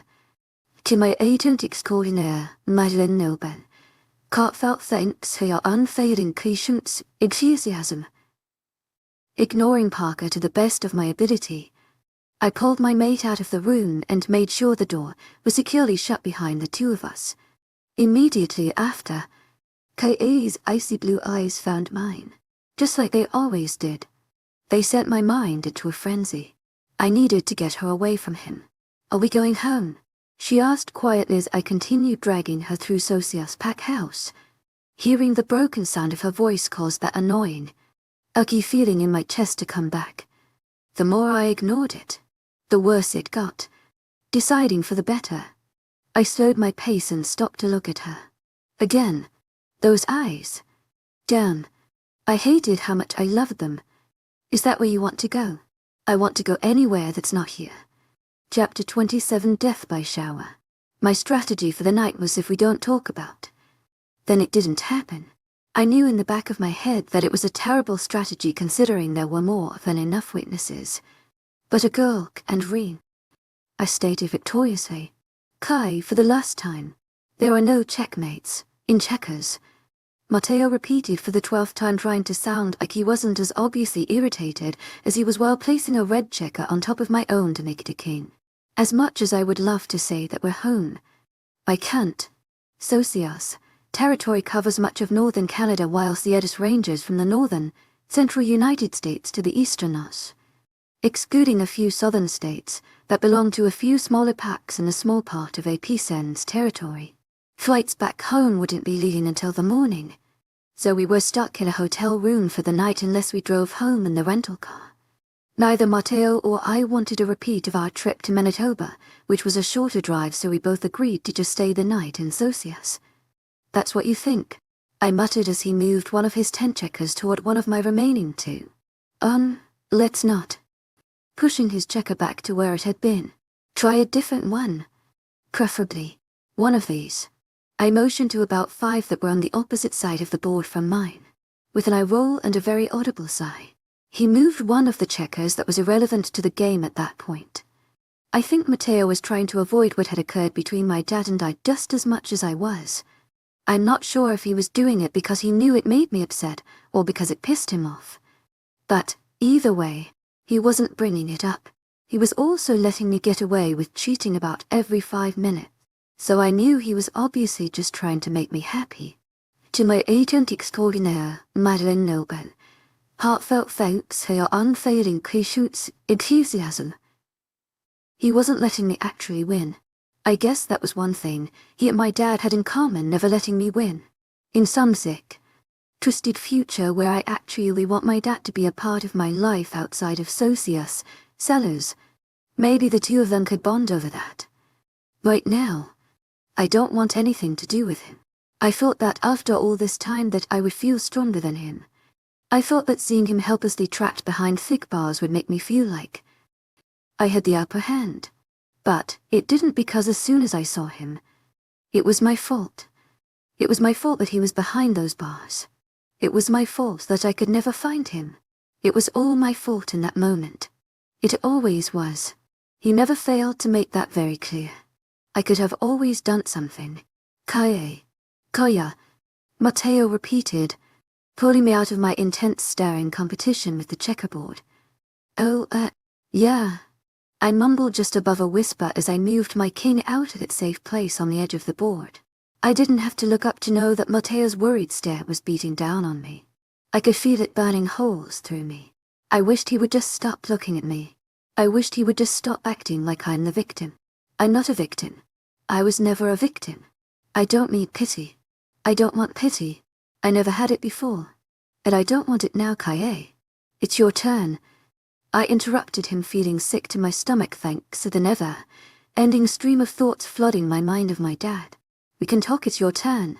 Your dad, I said, it's your turn. I snapped, angling my head upward so that I was staring directly at him. By the look on his face, I don't think he was expecting to meet my enraged eyes. His features hardened as his eyes went from me to the game board. In 3 simple jumps, one of his 7 kings had jumped both of my pieces, ending our 15th game of checkers that night. The anger dissipated from my face, and a small frown appeared. Am I never going win? I whispered. I wasn't sure exactly what scenario that had occurred in the past few weeks I was directing the question toward, but I wanted an answer. Nonetheless, my eyes never moved from the game board that now consisted of only black checkers as Mateo got up from his position on the floor and sat directly behind me. His arms wrapped themselves around me, making the heavy, cold feeling in my chest lift a bit. An airy warmth ventured its way in, and a pleasant feeling grew when I leaned back into Mateo's chest. You'll win, he spoke up after a minute of silence. You won't feel like you're losing forever. I don't feel like I'm losing. To my agent extraordinaire, Mahlin Nobel. Hearts out thanks for your unfading patience, enthusiasm. I am quite literally losing at life. I always have. I always will. From the moment I exited the womb, I was taking losses. I lost my chance at a normal childhood. I lost my chance at having normal caring parents. I lost my brother. I lost my freedom. I lost at checkers 15 times in a row. I can't do anything without losing. Some losses are good losses. Mateo chimed, causing me to scoff. Yeah, and some bombs are good bombs. I added humorlessly. You know that's not what I meant. Not earning a response from me. I just wanted to go to bed. He's not good for you. I know you don't want to hear it, but he's not. My brows knit together at his statement. I leaned forward out of his hold and turned around to face him. His dark eyes scanned my face, searching for anything to give away what I was truly feeling. I don't think there was a facial expression to portray the feeling of wanting to take a blowtorch to my face for a solid hour. You don't think I know that? A part of me was a little offended that Mateo thought that I really believed my father was a good person. Kaya 5 years ago thought her father was the best person to ever exist. But present, Dekaye knows that a parent shouldn't just abandon his child. Present, Dekaye knows that there is something wrong when just one person has the ability to make her hate herself with just one comment. But present, Dekaye also doesn't know when to stop looking for the good in her father. She never did. Do you honestly figure that I think it's normal to feel like it's my fault for what happens to my dad when he does something that I can't even control? For the first time, I actually managed to stump Mateo. I had thrown a lot of ridiculous questions at him in the past that he always had an answer for. But now he just sits in silence. I don't, I said quietly, but I don't know anything else. His lips twitched the slightest bit, making me assume that there was something he wanted to say. His eyes switched from my eyes to my lips and repeated the process a few times. But he never said anything. He just sat silently watching me. I just wanted the conversation to be over. I took Mateo's silence as a sign that he wasn't the fondest of the conversation. To my agent extraordinaire, Mahlin Nobel. Heartfelt thanks for your unfailing patience, enthusiasm. I'm going to get a shower, I stated softly as I stood up from my position on the floor and made my way to the bathroom. I silently prayed that the hot water would just melt me down the drain. At one point, I even tried drowning myself in the stream of water coming from the shower head. That ultimately was a fail, resulting in my face being uncomfortably blasted by hot water. It was an unusually powerful shower head. At the end of the day, I was too much of a prideful egoist to actually cause any real harm to myself other than my irritated left eye from the failed suicide attempt. By the time I had gotten out, an hour and a half had passed. Matteo and I had to be at the airport at 5 in the morning, so I was quick to decide to just go to bed for the night. I wasn't surprised to see Matteo already in bed. What did surprise me was the fact that he was clearly awake and waiting for me to get out of the shower. I could tell by the look on his face that he had something to say, which instantly made me want to go try to drown myself in the shower. Again, I just wanted to forget everything about my past. I didn't want to keep talking about it. I hesitantly crawled into bed beside him. My eyes were trained on him closely. I was just waiting for him to open his mouth and try to bring back reminiscent Kaye. Not happening. Not tonight. Kaye, what's your favorite fruit? I quickly interrupted him. What? Total confusion was written all over his face. A fake chuckle left my lips. In all honesty, I was just as confused as him by how I was trying to handle this situation. What's your favorite fruit? I repeated with another chuckle. By the expression on Matteo's face, I think he was wondering if I had mastered cloning while I was in the shower. Stupid, innocent Kaye was one of the only emotional defense mechanisms I had. It tended to work on most people, but since Matteo knew how I acted better than anyone, he wasn't buy into it one bit. What are you trying to do? I'm trying to make you forget that I'm actually a psychopathic 10-year-old with daddy issues. I just wanted to know what your favorite fruit is. I laughed, trying to seem as far from internally having a breakdown as possible. Judging by the unconvinced look on my mate's face, I was doing an absolutely miserable job. My favorite fruit, he deadpanned with zero amusement.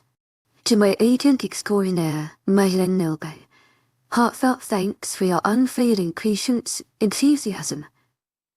Well, it was just a question. Kaya, enough with the shit. Matteo cut in, completely stopping what I was saying. Are you actually going to try to act like what just took place didn't happen? What did he want me to say? Actually yes. I'd rather we just burn the memory. I tell you that my parents are actually doctors in Israel that also invented micro-valley but mac and cheese. And we can move on acting like it never happened because that's the angle I was going for. Yes, I said slowly. I realized quickly that the honesty approach was not what he wanted. Kaye man just had the ability to break you down into a 7-year-old girl without putting a single hand on you. You really don't see a problem there. He countered, making me roll my eyes. I never said I didn't see a problem there. I muttered, looking down at my hands that were playing with the bed sheets. Then let's talk about it. Christ. Kaye, I never do this shit for anyone. Please, just work with me, he pleaded. I would love to say it was a soft, kind plea, but, if anything, it was a bit aggressive, as if it were physically hurting him to try to have a serious heart-to-heart with me. Why do you even care so much? To my agent extraordinaire, Mylen Nilben, heartfelt thanks for your unfailing patience, enthusiasm. I snapped in exasperation. I just wanted to go to bed. FK Kaye. Because I care about you. I almost threw up. I wasn't sick to my stomach because it disgusted me. I wasn't sick to my stomach because the butterflies within me suddenly became black belts in karate. Oh no. I was overwhelmed by the feeling of wanting to vomit my intestines out because it hit me a little too hard. The realization that Matteo was most likely the first person other than my brother to ever openly admit to caring about me felt like someone dropped a bowling ball the size of Baron's ego onto my stomach. I wasn't even positive that I'll actually admitted it. The look on my face must have just screamed, I am extremely nauseated and uncomfortable, because Matteo had stopped talking completely, that all Matteo was just as weirded out by what he had said as I was. I stuttered, not really knowing what to say. Ditto. That just made it even more awkward than it already was. Obviously, in the past, we had both hinted at caring about each other, but to have Matteo actually say it was just strange for the both of us. He tended to say what he felt through his actions, and I accepted that. If anything, I preferred it. I was never the best with words. Obviously I can't read or spell to save my goddamn life, so it never bothered me. I tended to do the same. When I was feeling ballsy, I would try to say something cute, but caring is like actually emotionally investing into someone. I've never willingly emotionally invested into anything. The silence of the room was overwhelming. It made my skin crawl. I couldn't even muster up the balls to look Matteo in the eye. I think we both had some issues, major emotional issues in that department. I just kept my eyes glued to my hands. Well, that was until I felt the bed shift. A feeling settled into my chest that was pretty foreign. But I knew what it was. I panicked. I didn't have to ask Matteo what he was doing as he made his way toward the other room of our fairly large hotel room. He was running away from any sort of moment that made him vulnerable. He always did it, whether it be going to his office, to get a shower, or just simply walking out of the room. Even when he marked me, he immediately left the room to get a shower and didn't come back until I was asleep. I just wanted him to be proud of me.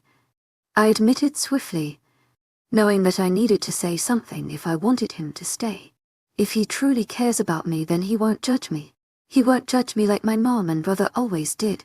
My statement caused him to stop in his tracks. My heart a little bit. I would be lying if I said I didn't wish he would have just kept walking. All that I've ever done is do everything that he's ever wanted, even what I didn't want to. And still, there's always someone better. My mouth felt like it was moving a mile a minute. I couldn't actually find the strength to look Matteo in the eyes because I knew that as soon as I did, he would know exactly how absolutely destroyed I felt on the inside. But I didn't stop. If he truly cares about me, he won't judge me. I just had to keep telling myself that. I did things that Mom begged him not to do, begged him not to let me do. I did it all without a second thought because I just wanted to make him proud. I just wanted him to be proud of me. I shouted, staring at the floor. I watched Matteo's feet as they came toward me, but I couldn't stop. It was all coming out like vomit. I did things he couldn't even do. I did things that he couldn't do, and my mom couldn't do, and my brother couldn't do. I did it just to make him love me, but it wasn't enough because he effing left me. They all effing left me. My shouting matched with the atmosphere around me was abrupted. In one swift motion, Matteo's hands were on both sides of my face. His lips found mine, making my mind go numb. He kissed me softly, but forcefully enough to make me forget every word I had ever learned. It wasn't a lusty kiss. It was a needed one. It was a caring one, almost as if it hurt him to pull away. He sluggishly moved back just mere centimeters. Our foreheads rested against each other. I wanted nothing more than reverse time. And to do it, I just want him to be proud of me. That's when I felt it. My first initial thought was, oh, God, I'm bleeding. I quickly realized that the small bead of liquid trailing down my cheek was in fact not blood, but a tear. I was effing crying. Well, it was only one brave tear, but it still had me in a state of shock. Before I had time to wipe the brave soldier away, Matteo did it for me. I lost every ounce of pride for myself in my body. I was ashamed. After all the stupid shit I had done, talking about something that happened when I was a kid made me cry. Don't judge me, I pleaded. Matteo pulled away and his hand hooked under my chin, angling my head upward so that I was looking at him. Our eyes connected, instantly making me feel like another brave tear was about to make a run for it. I am so proud to have you. My heart skipped like 9 beats. If it wouldn't have been for the thought of someone actually being proud of me, I would have probably started to panic, thinking I was having heart palpitations. Well, you can't leave me now. I can't afford having anyone know I cry. I chuckled lightly with a small smile. He didn't say anything in response. He just kissed me, again, which thankfully brought the conversation to a close. If I already said it once, then I was saying it again. I really preferred his actions over his words. I was once the marked wolf, now I am the hunted prey. Chapter 28. Pancakes for brunch. We should invest in a mini fridge. Why would we do that? Because sometimes I get thirsty, But I don't want to get up because you're warm, I explained as we parked a garage intended for the pack house. With all of the people live in the house, it only makes sense that all of their vehicles are stored in a giant garage adjacent to it. If we had a mini fridge beside our bed, I'd just have to lean over, grab some juice, and then pass back out. Matteo hummed as he whipped his sleek, black car, that I didn't know the name of, into his parking spot. I never cared enough to know the names of cars in the past. And I didn't now. He put the car in park and shut it off using a button which I didn't understand. I was always convinced that cars use keys. But I guess not. Your stomach okay? He asked, making little butterflies erupt in my stomach. I silently prayed that I wasn't about to throw up. I nodded with a smile and grabbed the bottle of motion sickness medication. Yeah, this is like my new heroin, I joked. But Matteo found it anything but comical. His serious facial expression left me confused for a moment before memories of when he had explained to me, when we first met, that his mother died of a drug overdose. That changed my attitude really fast. I mean, not heroin. No, not that. I don't like needles. I babbled, trying to make the situation better, but only managing to make it worse. Thankfully, Matteo, being his unemotional self, just rolled his eyes, took the medicine from me, and got out of the car. Hey, wait for me. I have small legs. I hollered as I jumped out of the car and ran after him. I swear I heard him chuckle, but by the time I caught up to him to see his face, he was completely stoic. I know you laughed, I stated confidently as Matteo pressed some buttons on the security system outside of the door. Shut up, he countered, making me smile. The click of the lock sounded, alerting us that the door was now open, and we entered. Immediately, we were greeted by someone who I felt like I hadn't seen in weeks. You guys said you'd be home an hour ago. I've been waiting here the entire time like an idiot, Jack complained. He's not lying. Daniela's voice sounded from somewhere in the area. From where? I don't know. Well, she was hungry and wanted to try pancakes, so we got brunch, Matteo said casually. Pancakes, Jack repeated as if he wasn't positive that he heard Matteo correctly. Brunch. Yeah, they were so good. My dad never let me eat them. I always wanted to try pancakes, but my father wasn't a fan of my brother and I eating sugary food. We had a pretty solid diet of meat. Since when do you pancakes? Jack asked Matteo. I don't. Kaya ate them. I just sat there, he stated simply. What? Jack whispered to himself in confusion. I could pretty much guess it was because Jack knew just as much as I did how impatient Matteo is and how much he dislikes being around me when I eat food. That was never a secret. Anything I should be aware of before I'm pleasantly surprised. Matteo cut to the chase. Sarcasm dripped from his monotonous, deep tone. Nope, not really. You've got a phone call this morning, but that's about it. Patrols are smooth, and the group we sent to Parva's pack returned yesterday afternoon all in one piece. Once again, I had the situation under control. Jack smirked proudly. He was such a dork.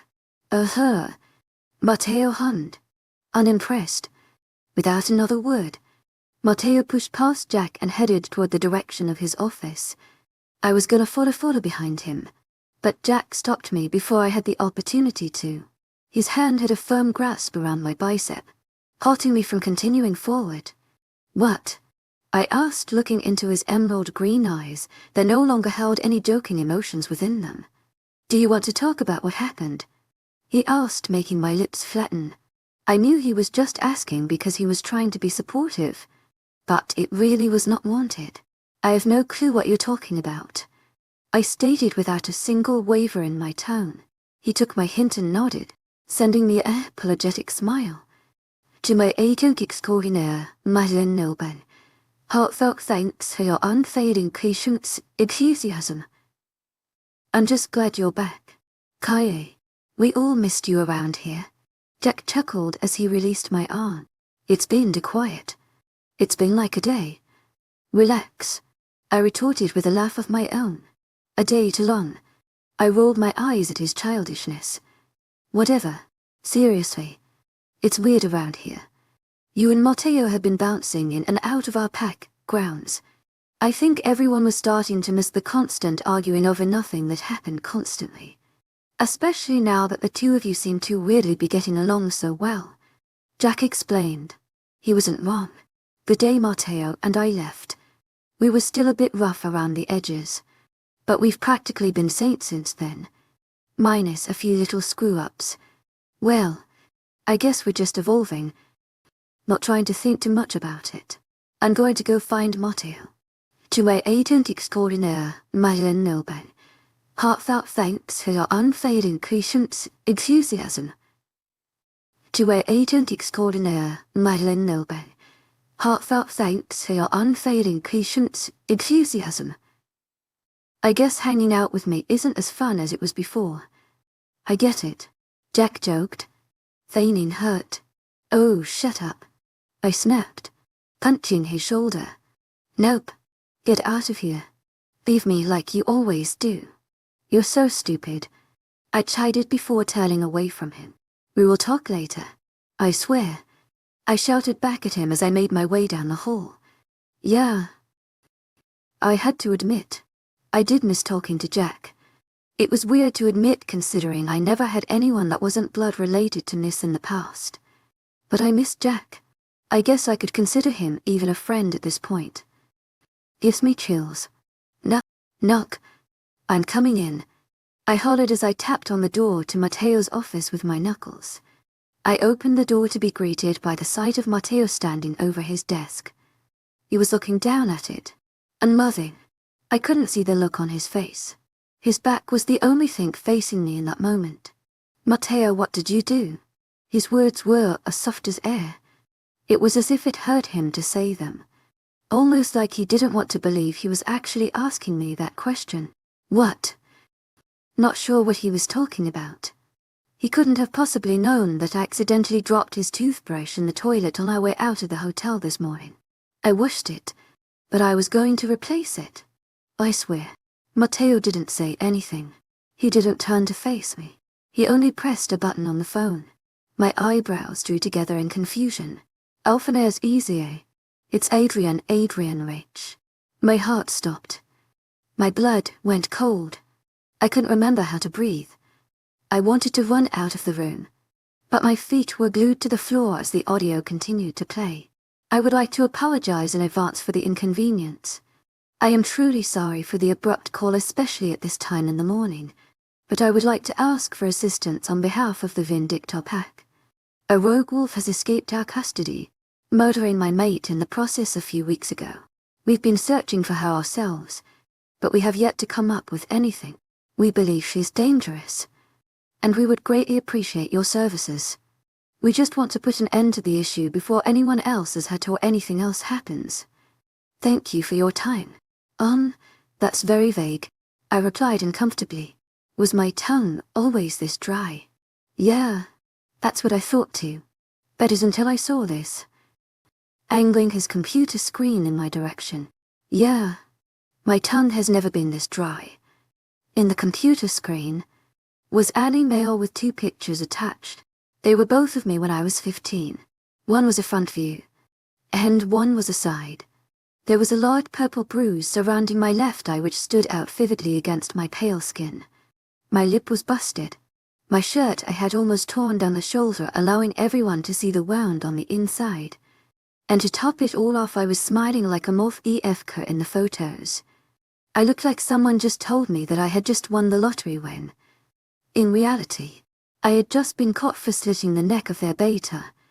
That's a terrible picture of me, I huffed, crossing my arms. The loud slam of Mateo's fist on his desk caused me to jump. I went from irritated to terrified really fast. Oh yeah, I forgot. I've been busted. Kai, do you know what the FK this means? Mateo growled, turning around to face me. To say he was angry was an understatement. I'd never seen Mateo lose control of himself to his wolf. It was something I found so interesting about him. That was completely out the window now. To my agent extraordinaire, Madeleine Nobel. Heartfelt thanks for your unfading patience, enthusiasm. Matteo's eyes were completely glazed by darkness. You could hardly tell that under it all. There were indeed blue eyes. Not exactly, but I'm just going to assume it's not good, I answered.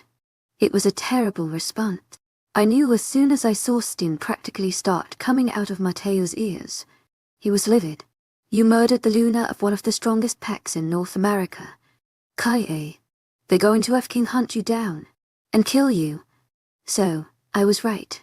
It wasn't good, I mumbled quietly. I paused for a sec and thinking about what he had just said. Wait a minute. I didn't kill that dumb-ass Luna. I snapped her neck. She should have recovered from that. I accused. I may not be a genius, but I did know my own species. Matteo seemed to shut down at that point. His eyes went blank, and an unreadable expression replaced his obviously angry face. He seemed extremely relaxed, which freaked me out 10 times more than when he was screaming 2 seconds ago. He definitely just lost all hope for me. Right then. She's dead.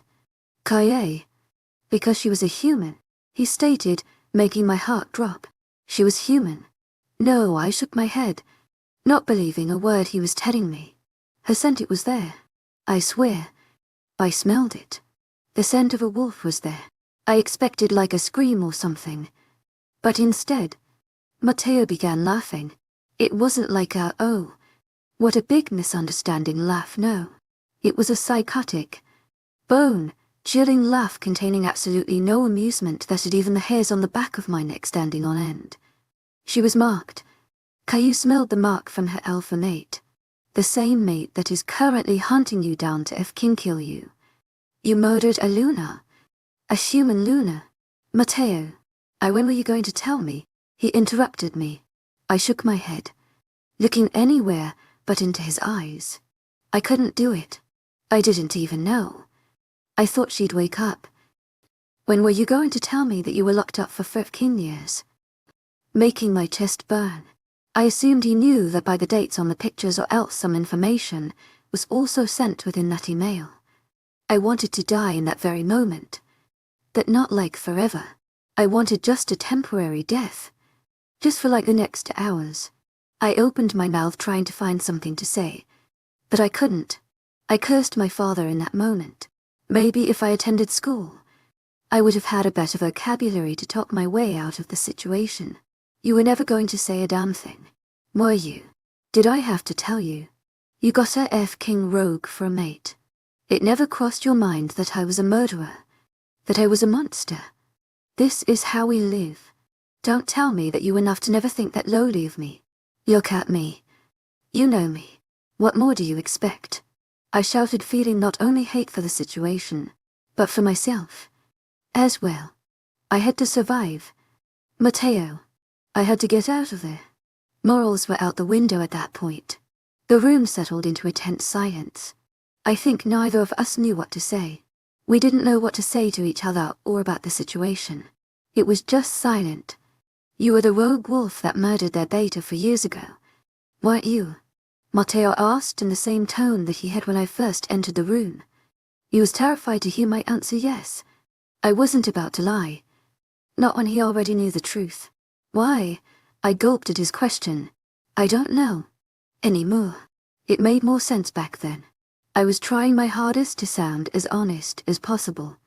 I wish I could take it all back. I'm not that person anymore. Matteo removed his gaze from me and moved it to the floor. His teeth caught his bottom lip and just held it there for a moment. It was obvious that he was deep in thought. How many others were there? I clenched my teeth together, wishing, somehow, that this was easier. I really don't know. I mumbled quietly. I never kept count. There were too many to keep count of. There were too many accidents. Too many almost deaths. Too many I didn't knows. There were too many people that I did know and too many people that I didn't. There were too many people that got in the way or were just in the wrong place at the wrong time. There were too many people to keep count of. Kaie, don't lie to me. Matteo, I really don't know. I affirmed, raising my voice. There's just too many. It could be hundreds for all I know. But why? he repeated.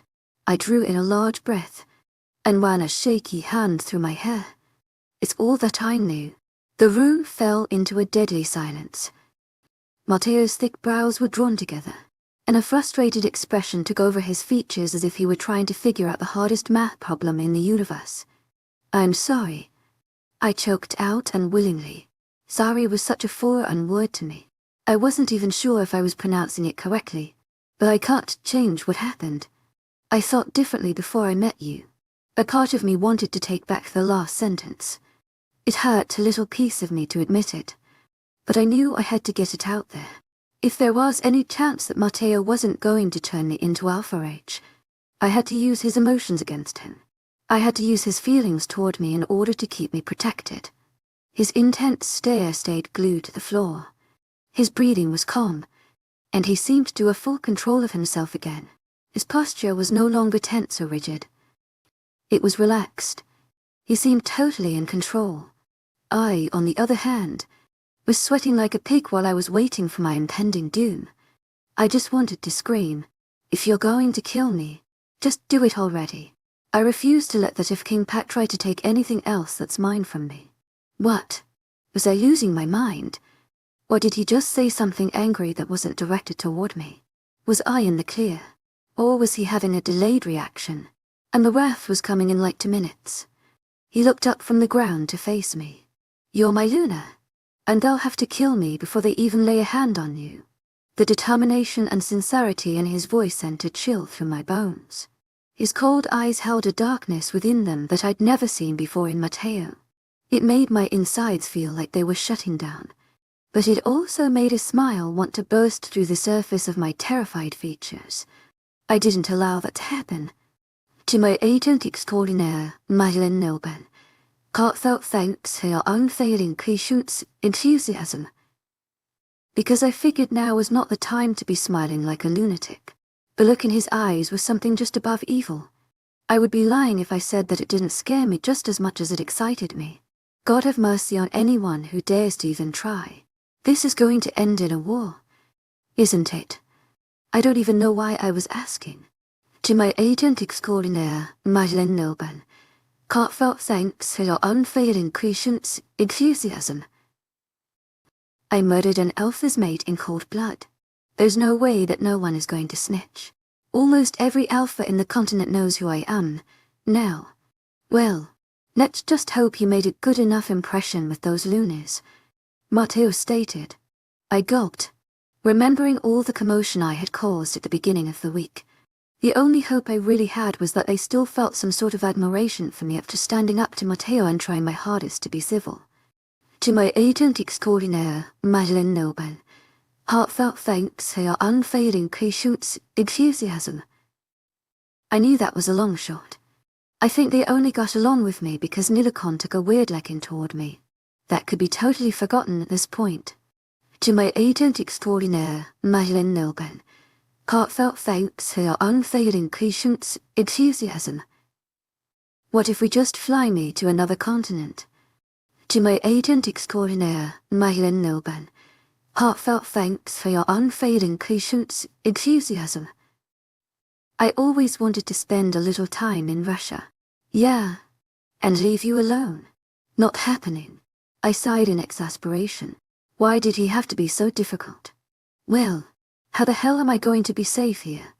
I countered, which seemed to irritate him. I'm assuming he never really had to argue with anyone on matters like this. Matteo wasn't someone who knew much about compromise. Kai, if you're out there alone, I can't protect you. Okay, but at least I can run and hide if I'm an ocean away. I've done it all before, I stated stubbornly. Did you have every pack in Northern America and possibly more hunting you down at the same damn time? He asked, making my teeth clench. Well, no, let us try to figure this out together. This isn't something you can charm your way out of, Kai. You'd be surprised the situations I can charm my way out of. I chided with my arms crossed. I guess I wasn't the best with compromise. To my agent extraordinaire, Madeleine Nilben, heartfelt thanks for your unfailing patience, enthusiasm. I knew he was right. To my agent extraordinaire, Madeleine Nilben, Heartfelt thanks for your unfailing patience, enthusiasm. There's no way in hell that I would survive outside of CS territory. Matteo raised a brow. I assumed by the unconvincing look on my face that he already knew I was going to lose this argument. I needed his protection. There was no way in hell I could possibly escape Vindicta. They already tracked me down and took me into custody once just by themselves. They could definitely do it again, with the help of other packs across the continent. God, fine. Agreeing unwillingly as if someone was holding a knife to my throat. What's the plan of action? Well, he began as he took a seat in his leather chair behind his desk.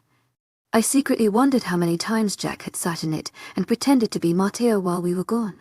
I would have done it like 9 times. We need to make sure there are packs out there that actually like you. First of all. Great. Because that won't be the hardest. Most depressing thing ever. And that was the beginning of the shit storm I had managed to create with one dumb-ass decision. Go figure. Chapter 29 Yuck. I think I'm maturing. I've been on high alert recently. Honestly, I think everyone has been. The pack was notified about our little predicament. Naturally, they did the whole pack-wolf thing and got way too protective. I can't even use the bathroom without someone waiting outside of the door. It's as if they think a pack member from Vindicta is going to crawl up through the toilet and take me away through the sewers. On the other hand, Matteo and I have never been closer. As cheesy as it sounds, we don't spend every waking moment together. I don't think we could truly manage that without one of us killing the other, but we do spend an unusually large amount of time together. We don't argue much. To my agent extraordinaire, Madeline Nelben, heartfelt thanks for your unfailing patience, enthusiasm. If anything, we don't argue at all compared to how we used to be. I'm trying to learn to be a better while Matteo is attempting to be more patient. We both pretty much suck. But we're getting there, even though my way of being a better is nodding like I understand what he's talking about. And his form of being more patient is just acting like he doesn't hear me when I say something stupid. I think we should write a book for new mates on how to get along if you hate each other. Matteo thinks I need to learn the alphabet first. To my agent extraordinaire, Madeleine Nelben, heartfelt thanks for your unfailing patience, enthusiasm. It's been a little over a week since Matteo had the phone call from Vindicta's Alpha. To my agent extraordinaire, Madeleine Nelben, heartfelt thanks for your unfailing patience, enthusiasm. Since then, we've had about 4 small groups ranging from 2 to 5 people try to come into our borders. Since then, we've also had about 4 small groups ranging from 2 to 5 that need to be either buried or burned. One would think after the first group, they would stop sending over more. I already find it all to be a bit humorous. To my agent extraordinaire, Madeleine Nelben, heartfelt thanks for your unfailing patience, enthusiasm. I admit I was a bit nervous. I'd never been stuck in a predicament like this where I couldn't run light. But after watching Matteo handle everything over the past week, I just think it's funny how Adrian Rich thinks that his pack could even set eyes on me. Matteo may be a bit violent, but he's much more intelligent than I have ever given him credit for. He briefly explained to me how his pack is set up. Once he took it over from his father, he set up several factions within his territory and put what I like to think of as a makeshift alpha in charge. Basically, since Matteo's pack and territory expands over several states across the eastern United States, it's too large of an area for him to efficiently make sure his pack members are not only obeying his rule, but are also okay. To my agent extraordinaire, Madeleine Nelben, heartfelt thanks for your unfailing patience, enthusiasm. He split off his pack into factions based on location and designated pack members from his central pack, which I am used to living with, as their leaders. Those pack members then report back to Matteo. Matteo claims that there are 20 out of these little packs stretched across his territory. To my agent extraordinaire, Madeleine Nelben, heartfelt thanks for your unfailing patience, enthusiasm. We basically have 28 packs ready to fight for us. Not only that, but we also have Socios on our side. I can only owe that to my brother. A few other packs have stepped forward thanks to alliances with either Matteo or Socius saying they will help defend us. But everyone else has been laying pretty low. Everyone except Baron Mendax. To my agent extraordinaire, Madeleine Nobel, heartfelt thanks for your unfailing patience, enthusiasm. He made sure that everyone was aware that room would be aligning themselves with Vindicta. It honestly shocked me. I thought for sure that Baron would be in my favor, but I suppose that was just me being naive. I can't really expect anything from someone like him. Basically, that is what it's coming down to. Vindicta, Iron, and several smaller packs supporting their cousin Socius and a few others supporting ours. The only other pack we could potentially hope for help would be packs south of us, including Apicens. But the reality of them helping was little to none. They hadn't been involved in conflicts for years. Their neutrality level was a perfect 10 out of 10. We were basically just sort of stuck at the moment. Put it down, Matteo stated lowly, not even bothering to look in my direction. I froze and slowly released the calculator. It's not that hard. Matteo, I really can't do it. I whined, looking down at my math problem. I know. There are much more pressing matters to attend to. And I am trying to learn how to do long division. But Matteo is trying to figure out something to do with the southern border's defenses, which is something that I don't entirely understand. I tried to help, but couldn't follow any of the mumbo-jumbo that he was saying, so he is trying to multitask and teach me math. I think he's just trying to keep me quiet. I wasn't complain. To my agent extraordinaire, Madeleine Nobel, heartfelt thanks for your unfailing patience, enthusiasm. I didn't want to leave him and have to go mingle with other people. Kai, I didn't give you anything that was difficult. Yes, you did. I challenged, holding up the paper to him even though he was still not looking at me. What could you possibly not understand? Finally looking up at me, I stated as I pointed to a number, his brows furrowed in confusion, and his head tilted to the side slightly. I'm still not understanding what you're not getting. He looked thoroughly confused at this point. How can I divide this to by a 3? I said as if he were missing half of his brain cells. To Kai, that's a 6.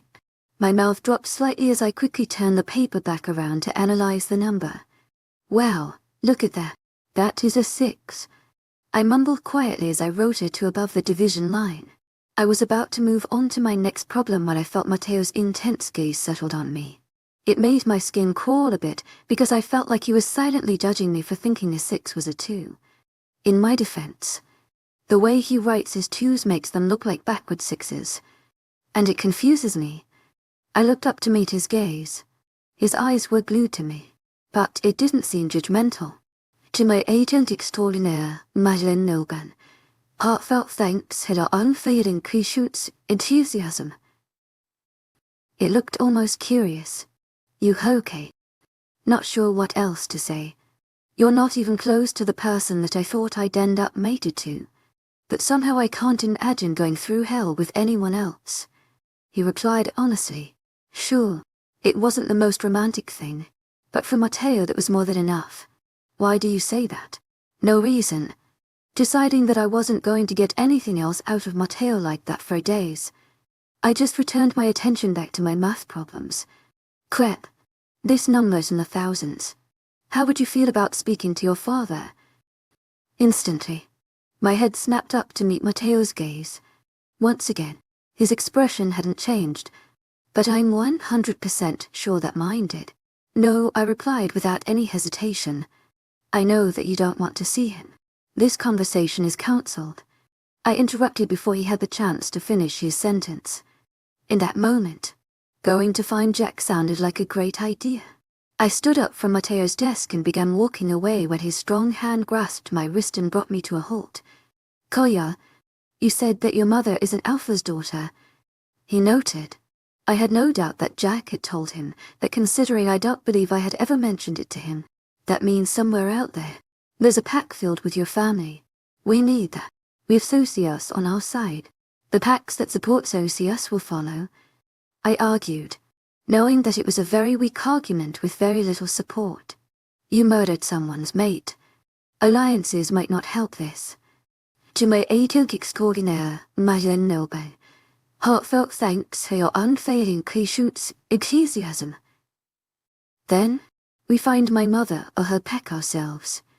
F.K. Parker. I tried to reason. I was in absolutely no hurry to come in contact with my dad. Again, we need his help, Kai. I know he's neither our first choices, but he's the best choice at this point.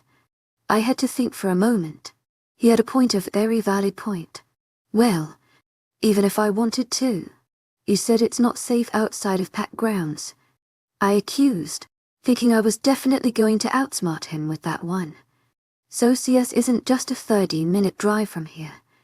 Well, that's why he's here. Wait, what? There was absolutely no way. I just heard him correctly. Maybe I needed to go get my hearing checked. Yeah, there's definitely like a piece of bread stuck in my ear or something. Parker is here. Matteo repeated. That response was the first one to ever actually cause me to swing at my mate. I don't mean like a slap. No. I full on was hoping that my fist was going to knock out a tooth. Matteo managed to grab my fist in his hand and spin me around so that he was able to hold me against his chest and restrain my arms. If I didn't feel so betrayed, I would have definitely made a quick, little internal, comment about how much I enjoyed our position. It was not the time. To my agent extraordinaire, Madeleine Noble, heartfelt thanks for your unfailing patience, enthusiasm. Koya, please hear me out, Matteo begged, but his tone of voice was more like a demand. How could you do this?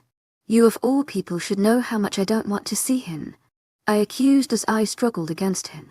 I was hurt. I won't lie. Do you actually think for 1 second that I want to put you through that? I don't. But, FKIA, I'd rather you be pissed and upset with me and the rest of the world than dead. I refuse to apologize to you for that. I ground my teeth together trying to think of an appropriate response. Dead. He honestly thinks that I'm bound to end up dead if we don't get my dad's help. I Def King run before I wound up dead. Matteo, whether you'd like it or not, I stated bitterly as I twisted myself violently out of his grasp. You act like I don't know how to take care of myself. I'm not some little princess that hid behind a pack my entire life. Our eyes were staring directly into one another's. I was silently daring him to say something, anything. He just seemed to be attempting to solve some riddle that I was throwing his way. It's not that complex. Alpha it. Fine. He eventually concluded after a moment of our challenging stares. What? It's not that easy. It's never that easy. If you honestly believe that not seeking help from Parker is the best way to solve this situation, then I'll believe you. He stated simply as he sat back down into his chair.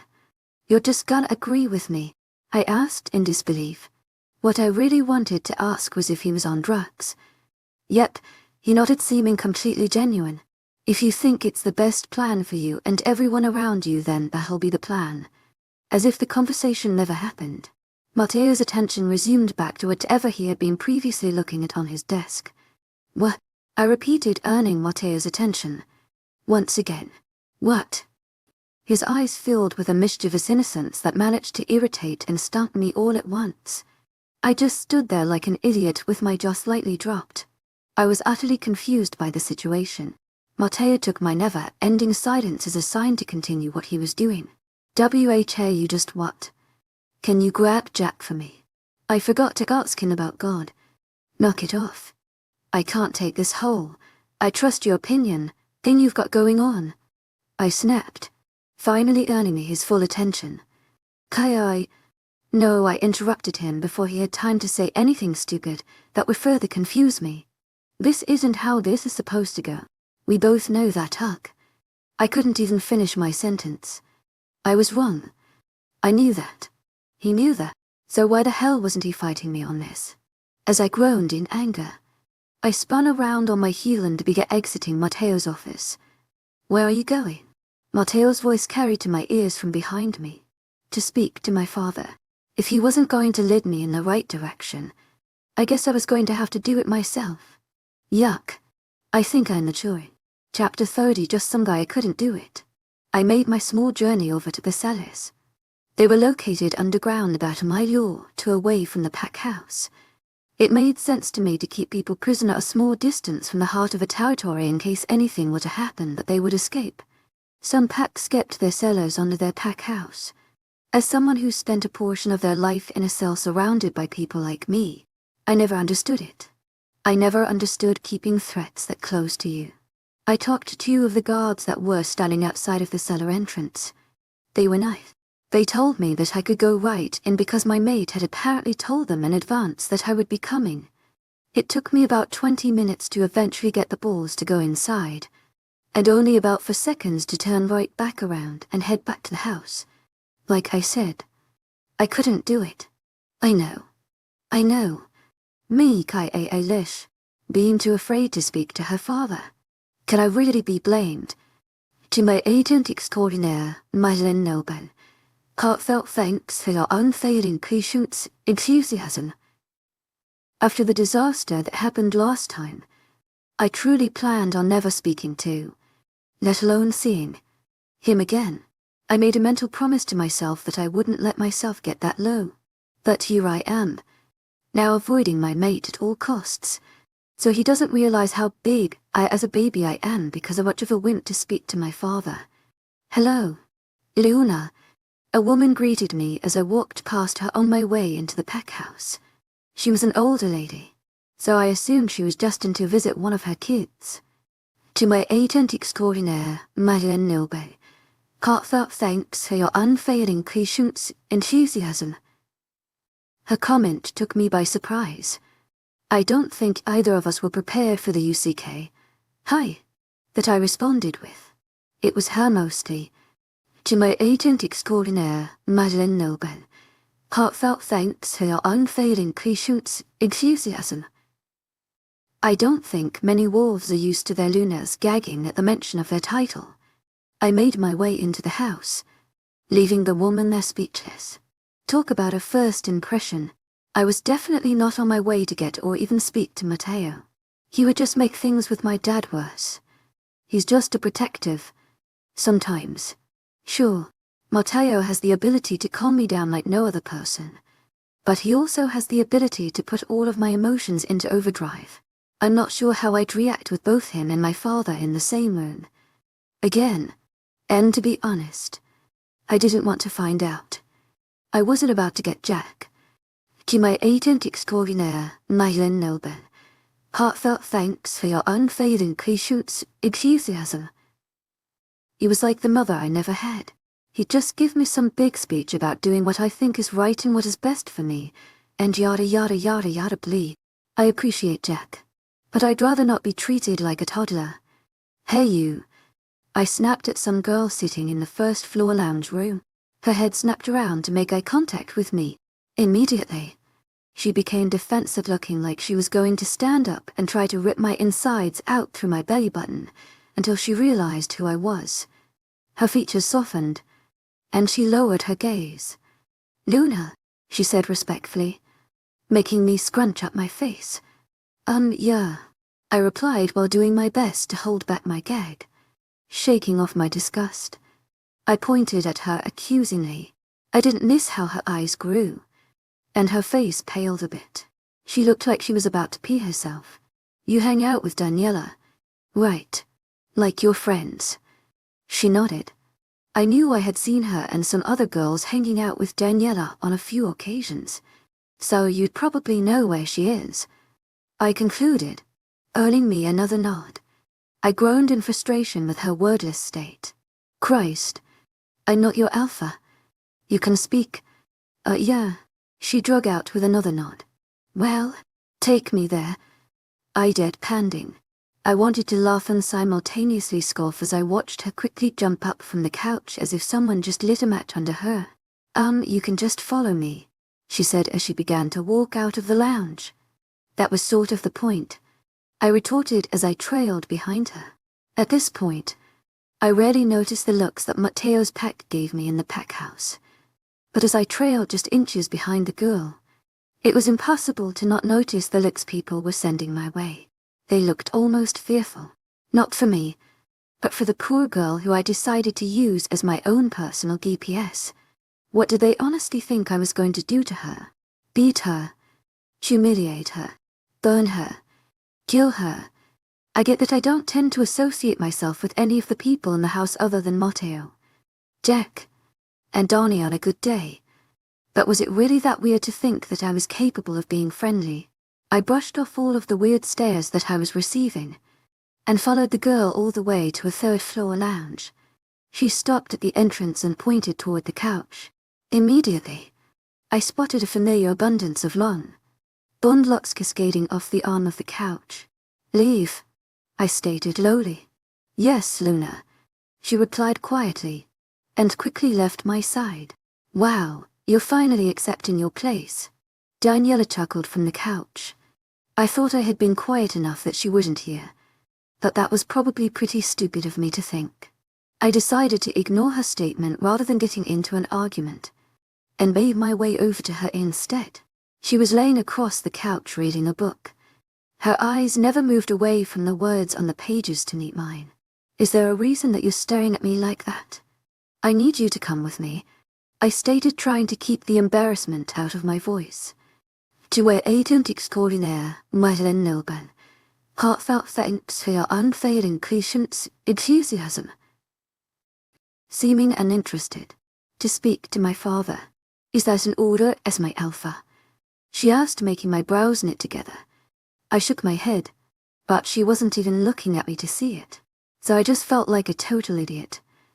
"No, it, as a plea as a friend," I stated bravely.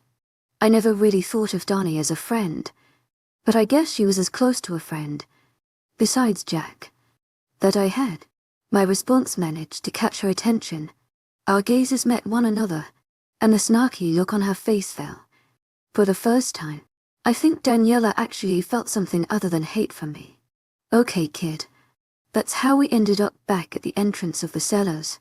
The guards who I had brief conversations about Taco Tuesdays and how the sun is actually just a star about an hour ago greeted us.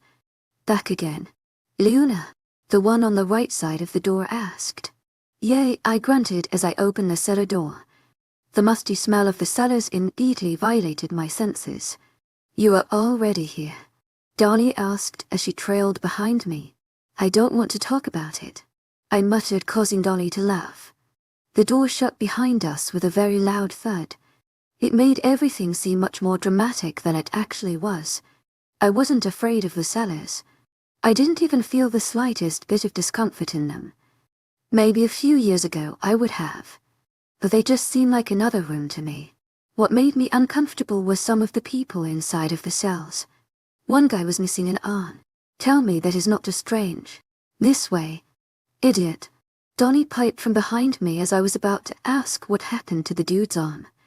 I turned to find her, but the only thing left in the hole was the echo of her voice that trailed away down another hole. "Come on, you might want to get that looked at," I noted to the guy missing his arm sitting in the corner of his cell. He growled lowly at me, and I took that as my signal to leave Dan. I shouted, earning me at least 7 low growls, 2 shut-ups, and 1 very irritated, "Someone ripped the bitch's throat out." The people in here were much more irritable than anyone was in Vindicta. I rounded a corner to see Daniela kick someone in the head through the openings of the steel bars of their cell door. His body was limp on the ground, and the kick didn't seem to faze him at all. "Dan, he's dead." It didn't take a genius to see it. "Yeah," she mumbled as she took a key out of her pocket and unlocked the cell. She walked in, stood above the man, and in one swift motion stomped her foot down on his head. That was the most unnecessary thing I've ever seen. Boredly, she removed her now bloody shoe from the man's now caved-in head. He had obviously been rotting away down here for a few days. The stench was a clear indicator of that. The smell was only getting worse now that the man's head had a size 7 hole in it. Just making sure. Fair enough. I shrugged and continued following her to another wing of the cellars. This part was different. It was quieter. It was calmer. It made every hair on my body stand on end. "What is this?" I asked, running my hand across the now white walls, which were a big change from the cracking grey ones. She hummed, seeming to try to think of the best way to put what she was thinking. We like to call it time out. Oh, I wasn't sure if I should press the question more or not. Darnie is pretty straightforward with me, so I figured if she was holding back then I should probably just drop it. We made it to a large door that almost looked like the entrance to a walk-in freezer. The thought crossed my mind that maybe they froze him. It wasn't too far-fetched for Mateo. I'd heard about this pack doing worse. As Daniela quickly typed something into a keypad to unlock the door, she turned to look at me. Take a breath. Kaie, you look like you're gonna pass out, she advised, making me aware of my body. I felt cold, which I figured was just from being underground, but I was sweating like a whore in church. My hands felt clammy. I couldn't stop tapping my foot, and I'm pretty sure I was twitching like I was on cocaine. Honestly, I couldn't pinpoint why I was so terrified of seeing my dad. I knew there was no way he could physically get to me. Even before, I knew there was no way. He was chained inside of a cell, and he most likely still is. He couldn't touch me, or hit me, or slap me, or come in any physical contact with me. Maybe spit on me if he had really good aim, but he couldn't do anything to physically cause me any harm. I had the advantage, yet I still felt like we were on an uneven playing field with him having the upper hand. There's absolutely no reasonable way for me to describe it. You want me to come in with you? Daniela asked, which managed to pull me from my thoughts. She had the door unlocked. She just had to open it. No, I replied quickly as I grabbed the handle. Just stay out here, and get me out if things sound bad. How bad? She asked as my thumbs subconsciously drew circles on the door handle. You'll know. With that, I entered the room. I expected to see some cells or even another door, but instead I was trapped inside of a bright white room with my father. He was sitting on a chair in the center of the room silently. He wasn't chained to anything. He was just sitting on a chair which happened to be as white as the walls that surrounded him. We were making direct eye contact, so I knew he knew I was there. He was just choosing to not speak to me. Dad, I said quietly. I hate how much it sounded like I was afraid. He didn't seem at all fazed. His icy blue eyes were just as cold and frozen as the rest of his demeanor. Can we just talk about this? I watched as his jaw suddenly clenched, making me take a step back to the point where my back was against the door. Talk about what? Kaie, your disgusting excuse of a brother who abandoned his family just to join another. Or you deciding that it would be a grand idea to do the same thing. Maybe we could start with the mark on your neck from the alpha wolf who put me here in the first place. You want to take your pick? Or should I? My stomach was doing cartwheels, and I couldn't hold eye contact with him any longer. I dropped my gaze to the floor as my chest began to feel as though someone had made me swallow a lit match. I never told you to be this way, I whispered. A part of me wanted him to hear it, and another part of me was praying that he didn't. What was that? He questioned. I didn't respond. I kept my gaze glued to the floor. Koya, so help you God if I have to ask you one more time. Nothing. I refused to open my mouth. I refused to move my body in any way. At this point, I was debating on whether I should breathe or not. I suddenly heard the soft scrape of the chair on the floor, followed by footsteps that were coming closer to me. The shadow of my father crept its way over me, making me feel even colder than I already had been. The only thing in my line of sight were the shoes on his feet. It was completely silent. In a matter of seconds, his hand grasped the back of my hair and yanked it down so that I was looking directly at him. My jaw was shaking so badly I could have busted a tooth. I was trying to look at anything but his eyes, but I was too terrified to remove my gaze.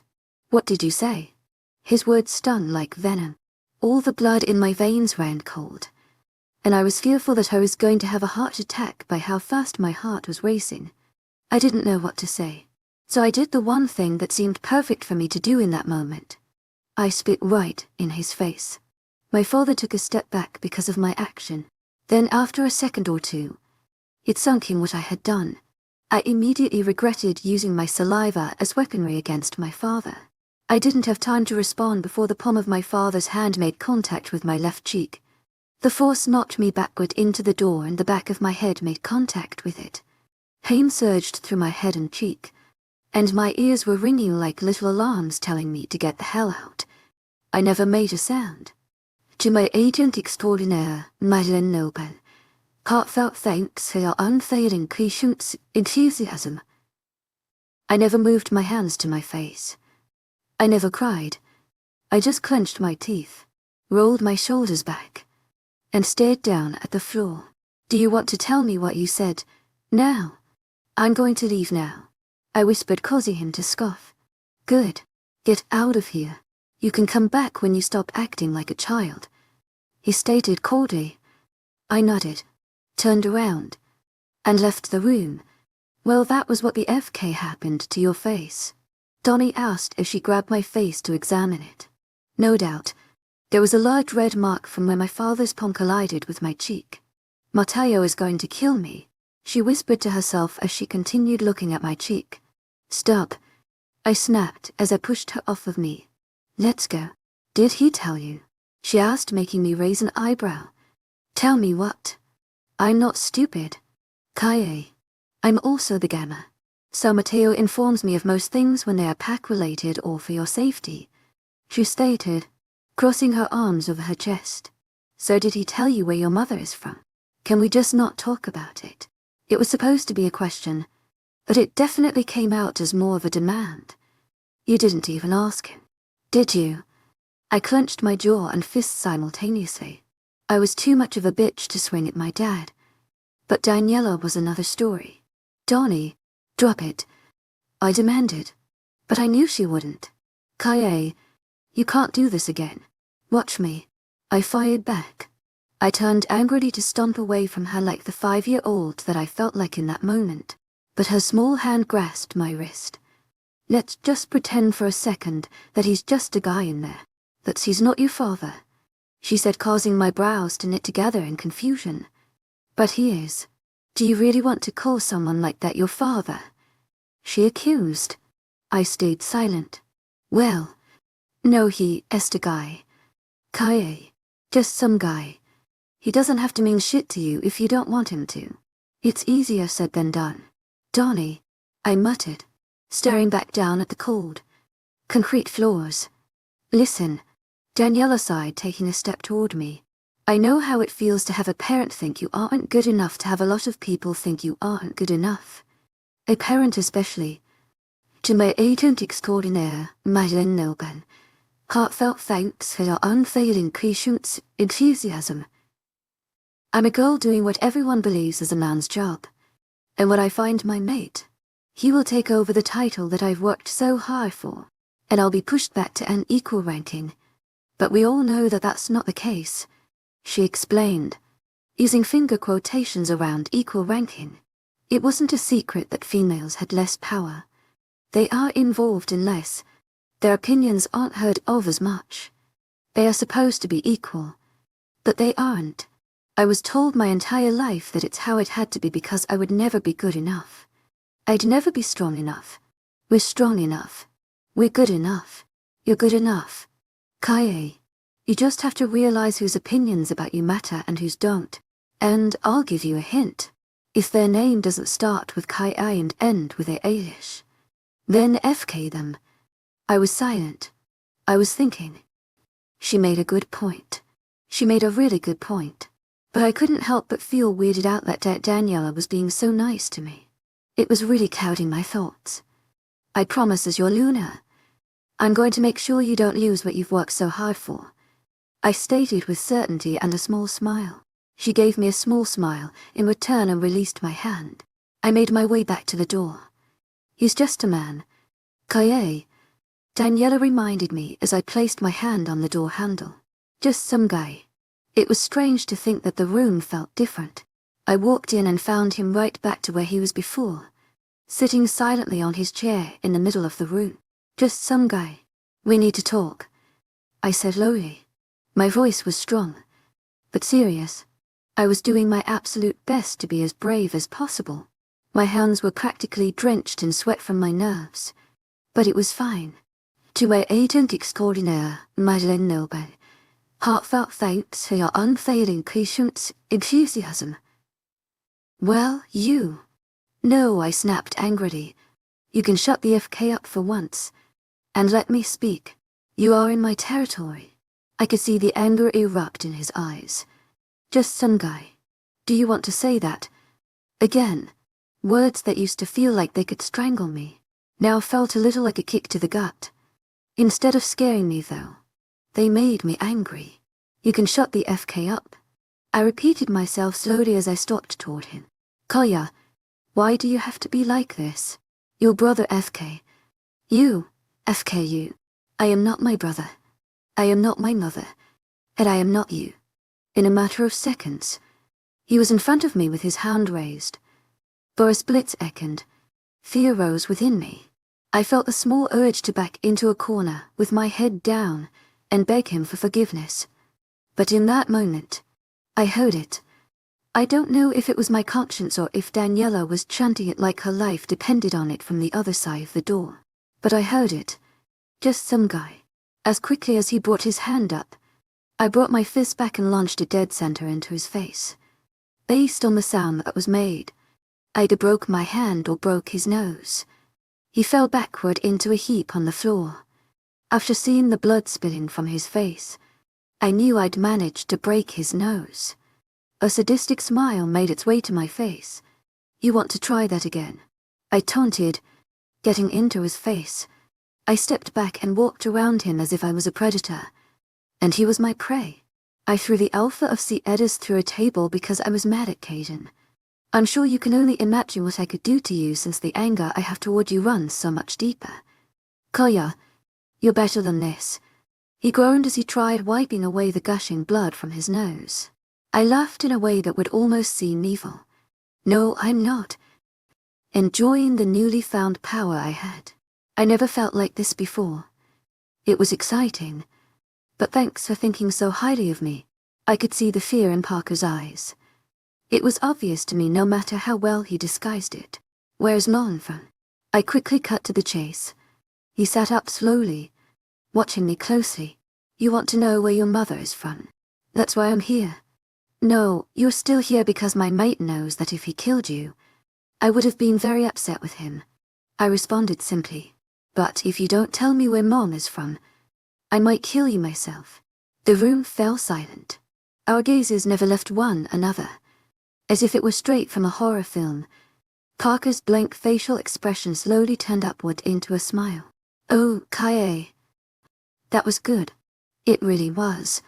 You really had me going there for a second. Now come on. Let's get me out of here. His words were calm and had warmth to them.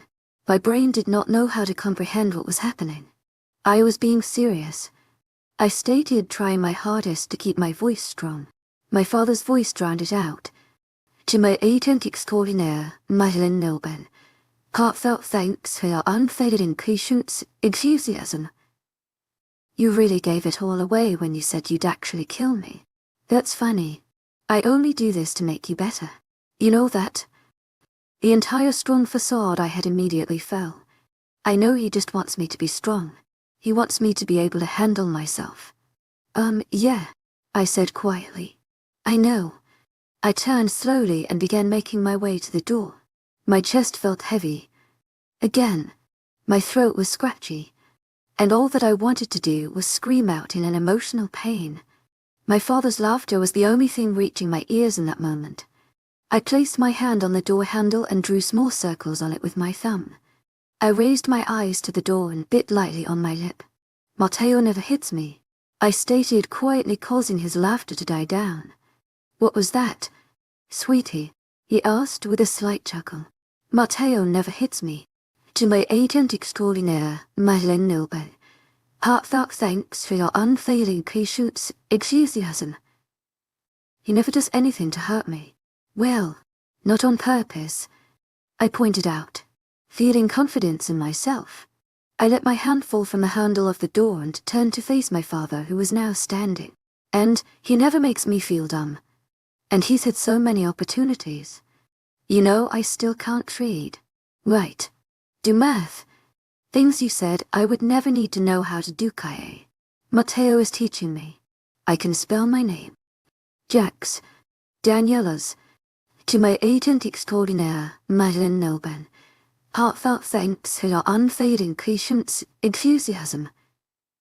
I still can't spell a lot, but he's teaching me, and somehow, he manages to do it without making me feel stupid or comparing me to everyone else. My voice was quiet, but I felt strength in my tone. I wasn't trying to act brave. I was trying to get my point across. He cares about me. He cares about what's best for me. And he does it without making me feel like less of a person than I actually am. I just want to see you strong, my dad concluded, speaking just as quietly as me. You've already lost your son. Mom is nowhere to be found. So I'm going to take a wild guess that you've lost her too. I already have someone that I love. So I wouldn't take losing you nearly as hard as you think. Without me, you'll have no one, nothing. Don't try to lose me. So we both settled into silence. I wanted to continue, but didn't have the slightest idea of what to say. There was too much. There were too many things I was feeling, and I didn't know enough words to properly express them. Deciding it was best to just leave, I turned toward the door. I raised my hand to the handle when he finally did the most fatherly thing that he'd ever done for me. A peace ends, he admitted. She was from a peace ends. With that, I left my father in the cellar without a single word or even glance in his direction.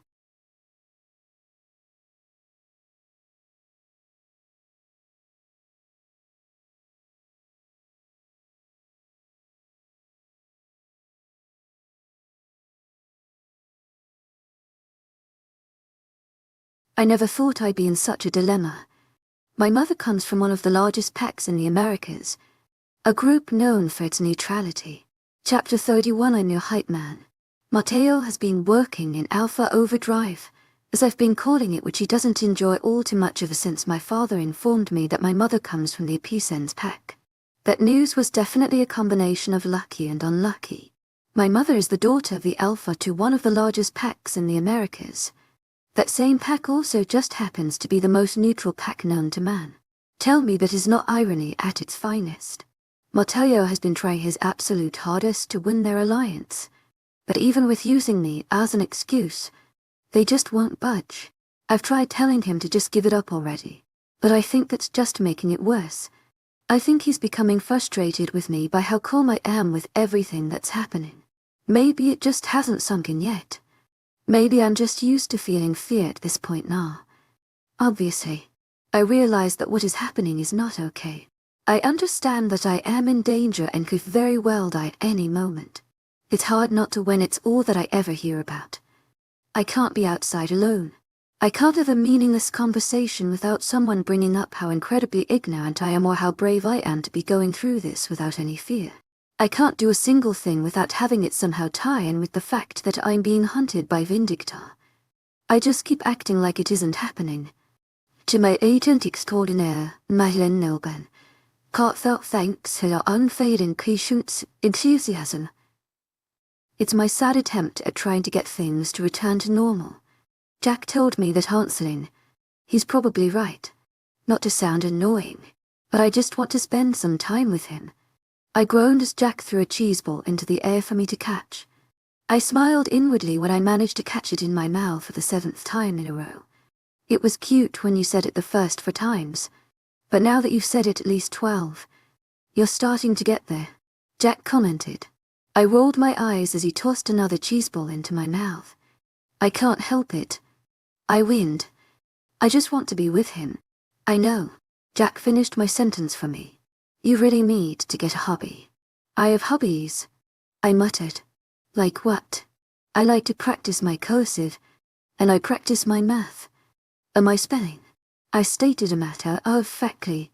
Jack gave me a pointed look in return. Those aren't hobbies. Those are things Mateo makes you do when he's trying to do something that you don't care enough to attempt to understand. Jack retorted as he launched another cheese ball at my face. This time, it bounced off of my forehead and rolled onto the floor. That was shit, I accused as I picked up the cheese ball off of the floor before inspecting it. Don't do it, Jack warned. With a shrug, I popped the cheese ball into my mouth, causing Jack to scrunch up his face in disgust. Do you know how many people walk on this floor? It is scientifically proven that food that has been on the floor for less than 1/12 of a minute is perfectly okay to eat. I countered. The look on Jack's face made it clear how much he didn't believe what I was saying. First of all, no, it's not. Raising one finger before raising another to make another point. Second of all, are you talking about the 5-second rule? See, I told you it's a real thing. Jack found that comment very unamusing. Maybe you just need some friends. I couldn't stop the scoff from escaping past my lips. I'll worry about making friends when I can take a walk outside without Ma keeping me on a leash. I mused, standing up from the leather sofa. You can make friends in the house. Jack countered as I picked up the tub of cheese balls from his lap and placed myself there instead. This place is going to make me kill myself. I grumbled as I leaned back into Jack and stuck my hand in the tub to pull out a handful of cheese balls. I quickly shoved the fistful into my mouth as if I hadn't eaten in days, when in reality I had just eaten 7 waffles about an hour ago. That's a little dramatic, don't you think? No, if anything, I don't think it was dramatic enough. To my agent extraordinaire, Madeline Noben, heartfelt thanks for your unfailing patience, enthusiasm. But it all sounded kind of muffled together because of the food in my mouth. Again, Jack scrunched up his face in disgust. Now I see why Matteo doesn't like to eat with you. I opened my mouth to reply, but Jack already beat me to it. Clear, you guys will spend time together later, he stated before I had the chance to speak. To my agent extraordinaire, Madeline Noben, heartfelt thanks for your unfailing patience, enthusiasm. I was going to continue the conversation by saying that I'd been here for months, yet I feel like I never leave this house unless it's to travel to another country, I stated with irritation flooding into my voice. Well, that's because you don't. Well, thanks for being so blunt with me today. I kept my lips tightly shut, causing them to form a thin line. How do I argue with the truth? I mean, I'm sure I could find a way, but I would just be contradicting myself in the end. Hugging the tub of cheese balls against me, I leaned forward and stood up from Jack's lap. Without another word, I started walking out of the lounge.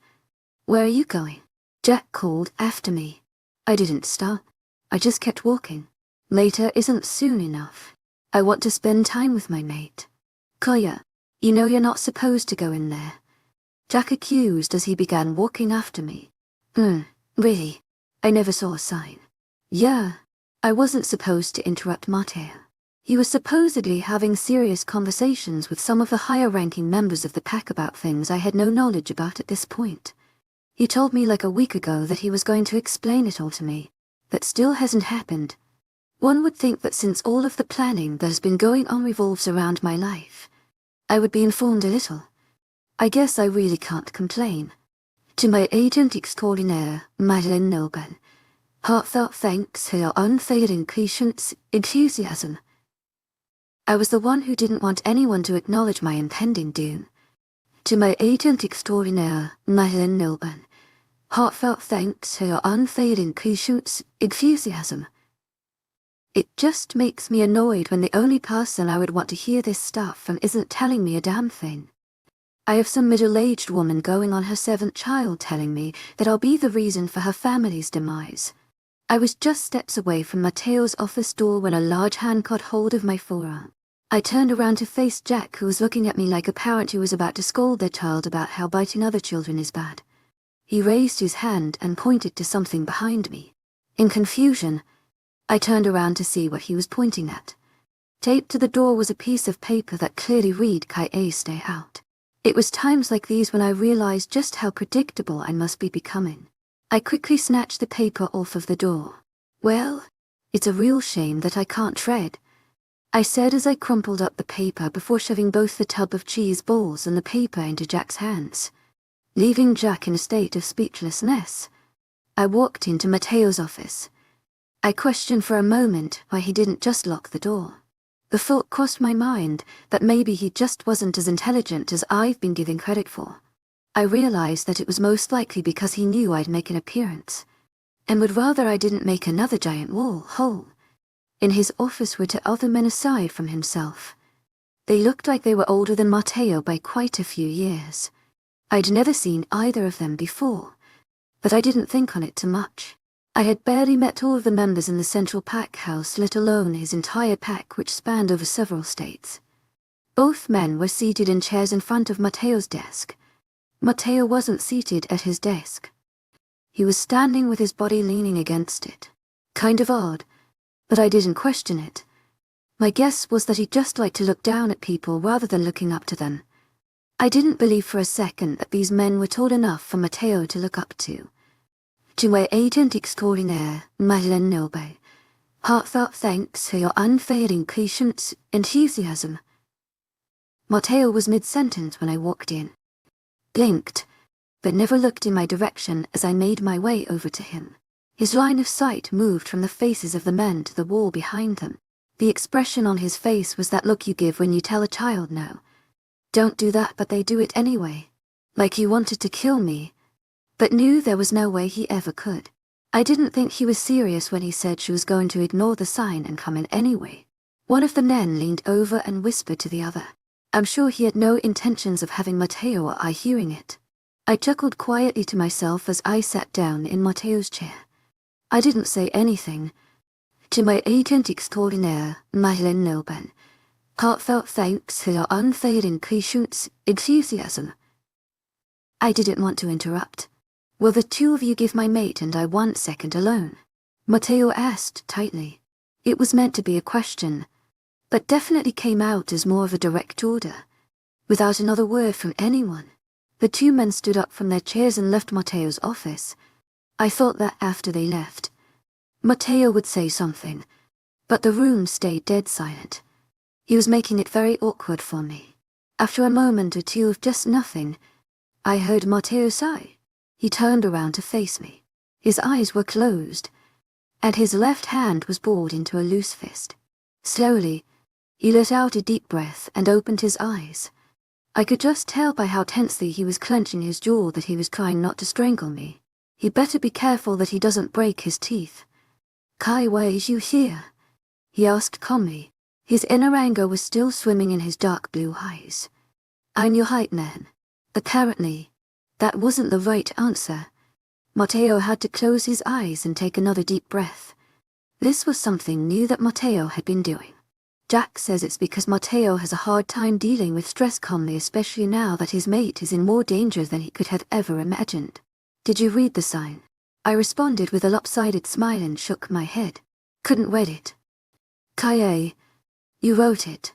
I made you write it so that you knew what it said. Oh, so that's what he had me copy earlier. I wasn't really paying attention. I was just trying to make my handwriting look nice. I think he needed another deep breath. Can we just go for a walk? Trying to divert the conversation as I lay back into the chair. I internally winced as his jaw clenched impossibly tighter. A walk? He looked dumbfounded and pissed all at once. You want to go for a walk? We don't have time to go for a walk. He snapped at me. Again. Yes, we do. I shouted, exasperated lie. We have plenty of time to take a 20-minute walk. God forbid. He acts like the entire pack will start up in flames if we don't talk about what is happening for even a minute. Koya, you're in danger. Oh my God, yes. I know. I groaned as I dramatically waved my hands around in the air. Now, can we talk about anything else?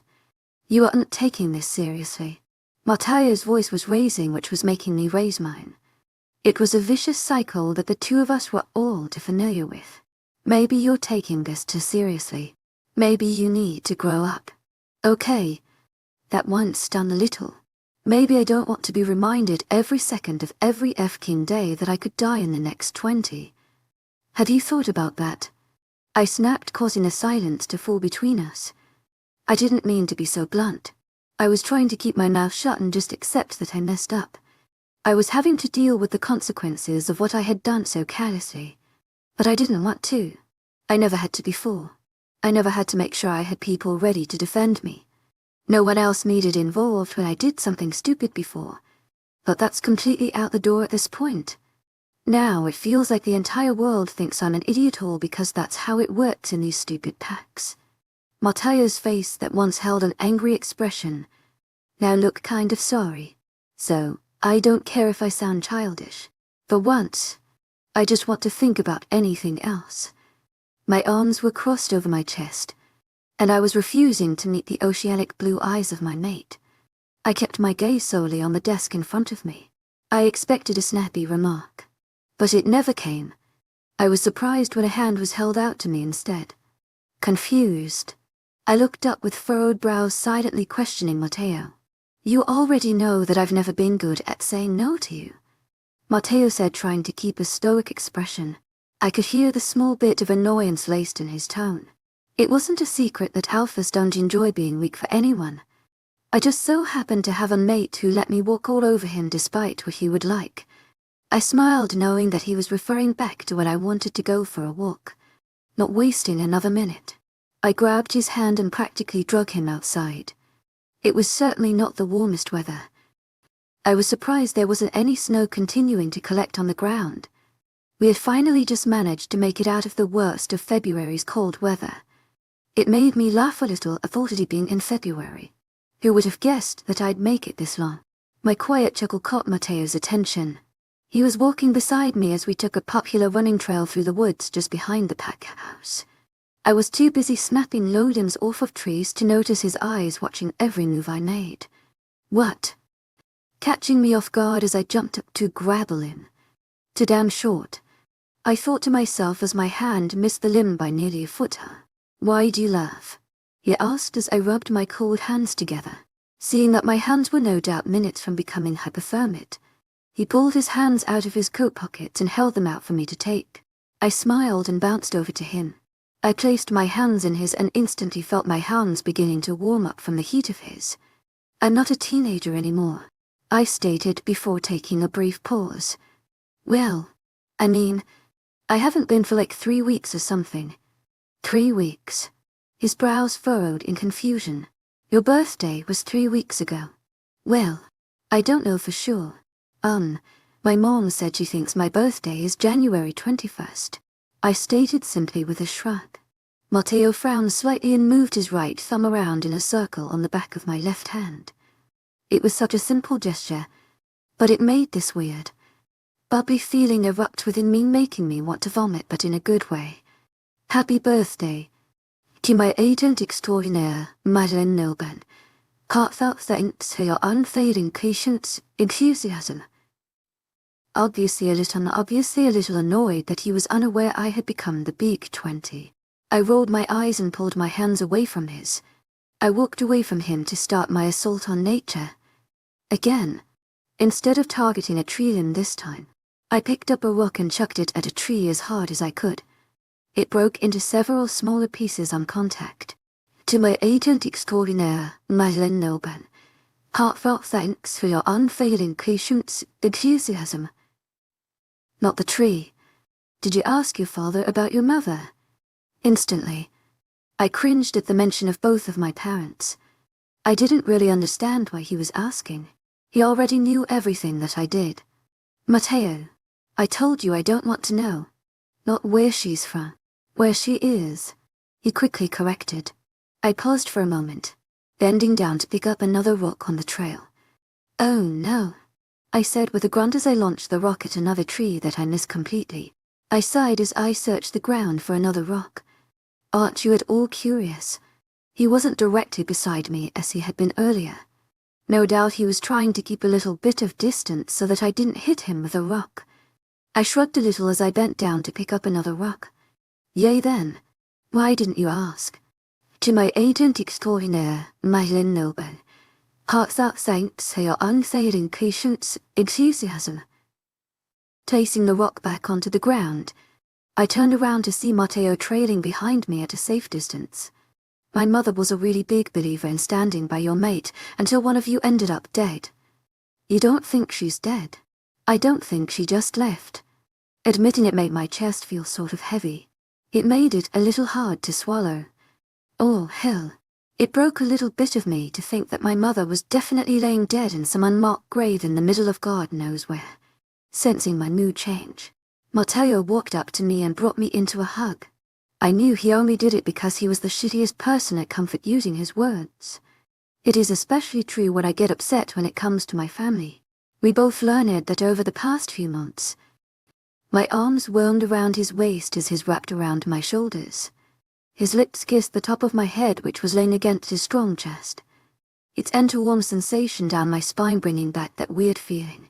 For one of the first times since I'd ever met Matteo, I wasn't thinking about how much better the scenario would be if we just shed a few layers of clothing. I was oddly content in the position we were in, jackets on and all. To my agent extraordinaire, Marianne Nilben, heartfelt thanks for your unfailing patience, enthusiasm. Warm feeling seemed to spread and ultimately settle in my chest. It sent my mind into a foreign state of euphoria and made my heart rate accelerate. Sleeves of an unfamiliar warmth stretched down my arms and legs, making me have to hold myself back from wiggling my fingers around to make sure that they were still there. I pulled my head back from his chest, allowing me to look up at him. Our eyes connected, which sent my mind over the edge. My heart was thudding against my chest so hard that it hurt. I was nearly freezing just minutes ago. But the moment our eyes connected, my entire body lit up. It was unlike anything I had ever experienced before. And I had a slight inkling why. His head tilted to the left slightly in confusion as my eyes searched his, as if my life depended on it. I couldn't possibly bring myself to think of, let alone say, what I knew I was feeling. I'm not sure if I even fully felt it for myself, much less Matteo. That somehow my body was telling my mind differently in this moment. I couldn't possibly say it. To my agent extraordinaire, Marianne Nilben, heartfelt thanks for your unfailing patience, enthusiasm. I unwound my arms from Matteo's waist. For a moment, the confusion in his face grew until my hands found the back of his neck. I brought his head down to mine, so that my lips had the opportunity to meet his. I'd kissed Matteo a lot. That was no secret. Nearly every argument that we'd ever had ended with our lips locked. We were very good at the whole kiss and makeup thing. So yeah, I kissed Matteo a lot. I kissed a lot of people before him. To hell. I had sex with a lot of people before Matteo. I kissed and almost had sex with Jack. For God's sake. But believe me when I say that I'd never experienced any sort of sensation within my mind and body like I did in that very moment when Matteo's lips met mine. The kiss wasn't heated or lusty. I had no intentions of ripping off every layer of clothing covering our bodies. The thought never even crossed my mind. My hands didn't wander every curve and devote of his body in an attempt to take things farther. And neither did his. It was the most simple kiss shared between the two of us, but somehow felt the most significant. It sparked up a feeling within me, just solidifying the fact that I managed to get into another situation involving yet another word. Chapter 32. Drive safe. I like you in a way that I've never liked anyone else. Matteo. I think that I took a deep breath. My tongue was so dry and now that it felt like I was sucking on sandpaper. I knew how I was feeling. I just needed to spit it out.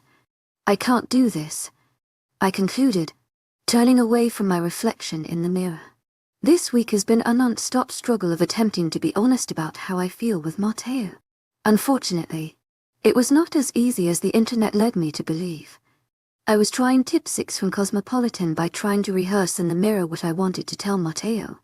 But it was a big, fat failure, just like the last 5 tips. I tried writing it out, dropping hints, and even told him to drive safe. It didn't make much sense since he wasn't driving anywhere. He was mid-bite of a sandwich in the kitchen. To my agent extraordinaire, Marianne Nilben, heartfelt thanks for your unfailing patience, enthusiasm. But the article I skimmed over told me that it would work. Cosmopolitan has really let me down this past week. Maybe I should try to recite poetry to him. I muttered to myself, thinking about how terribly it went the first time. Apparently, "Oh Captain, My Captain" by Walt Whitman is not a good poem to use when you're trying to profess your feelings for someone. Kai, I jumped and turned around to see Matteo in the doorway of the bathroom. Christ. Matteo, you scared me, I snapped, bringing my hand up to my chest. I could feel my heart beating wildly against the palm of my hand. Were you saying something?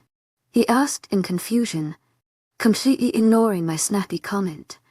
My heart rate managed to accelerate even more than I'd imagined possible. No. I shouted way too quickly, which seemed to confuse my poolmate even more than he already had been. I mean, yeah, kind of. Not to you.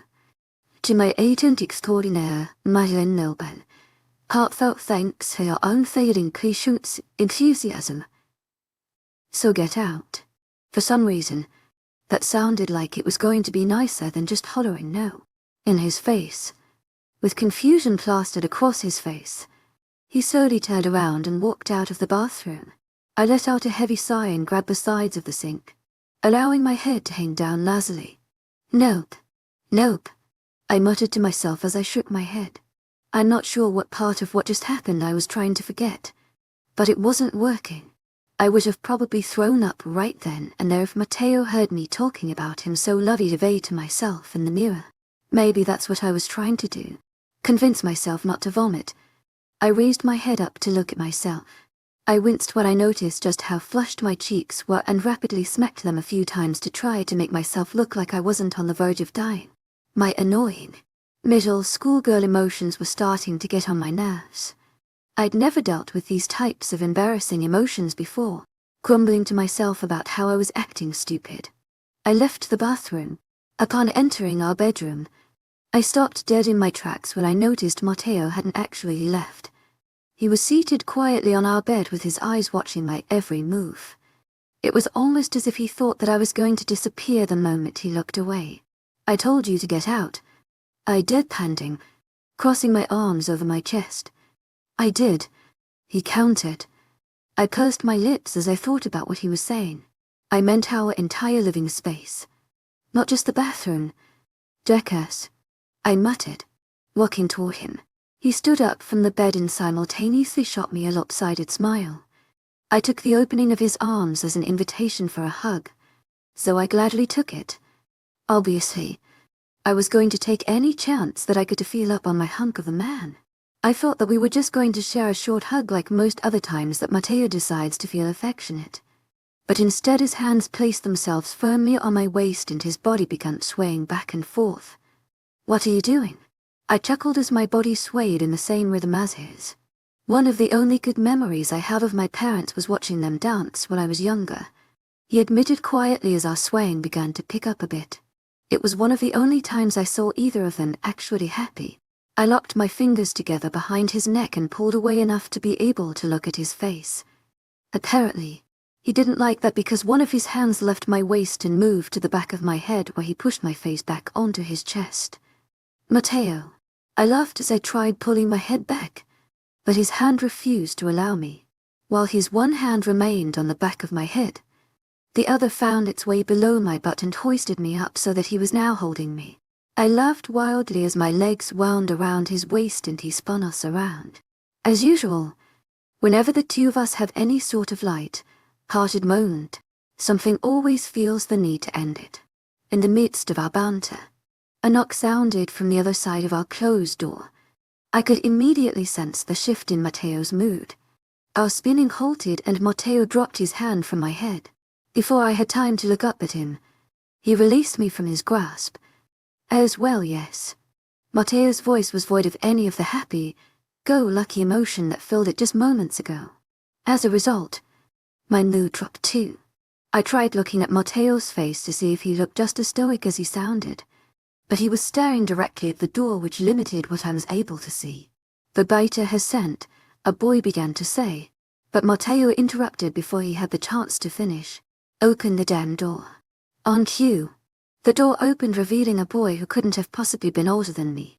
I would even go as far as saying he didn't even look old enough to be graduated from high school yet. His eyes only remained on Matteo for short periods of time before moving to me, and then to anything behind the two of us. "The biter has sent me to retrieve you. There was suspicious activity about half an hour north," the boy said quickly. I wanted to laugh at how uncomfortable Matteo was making this poor kid. "Half an hour north?" Matteo asked, causing the boy to nod. "Yes, in Bjarnden," he concluded. I was assuming that Bjarnden was just the location where the kid was referring to. "And Jack is already there?" Yes, he took 5 of us with him early this morning when he got news that one of the patrols went missing.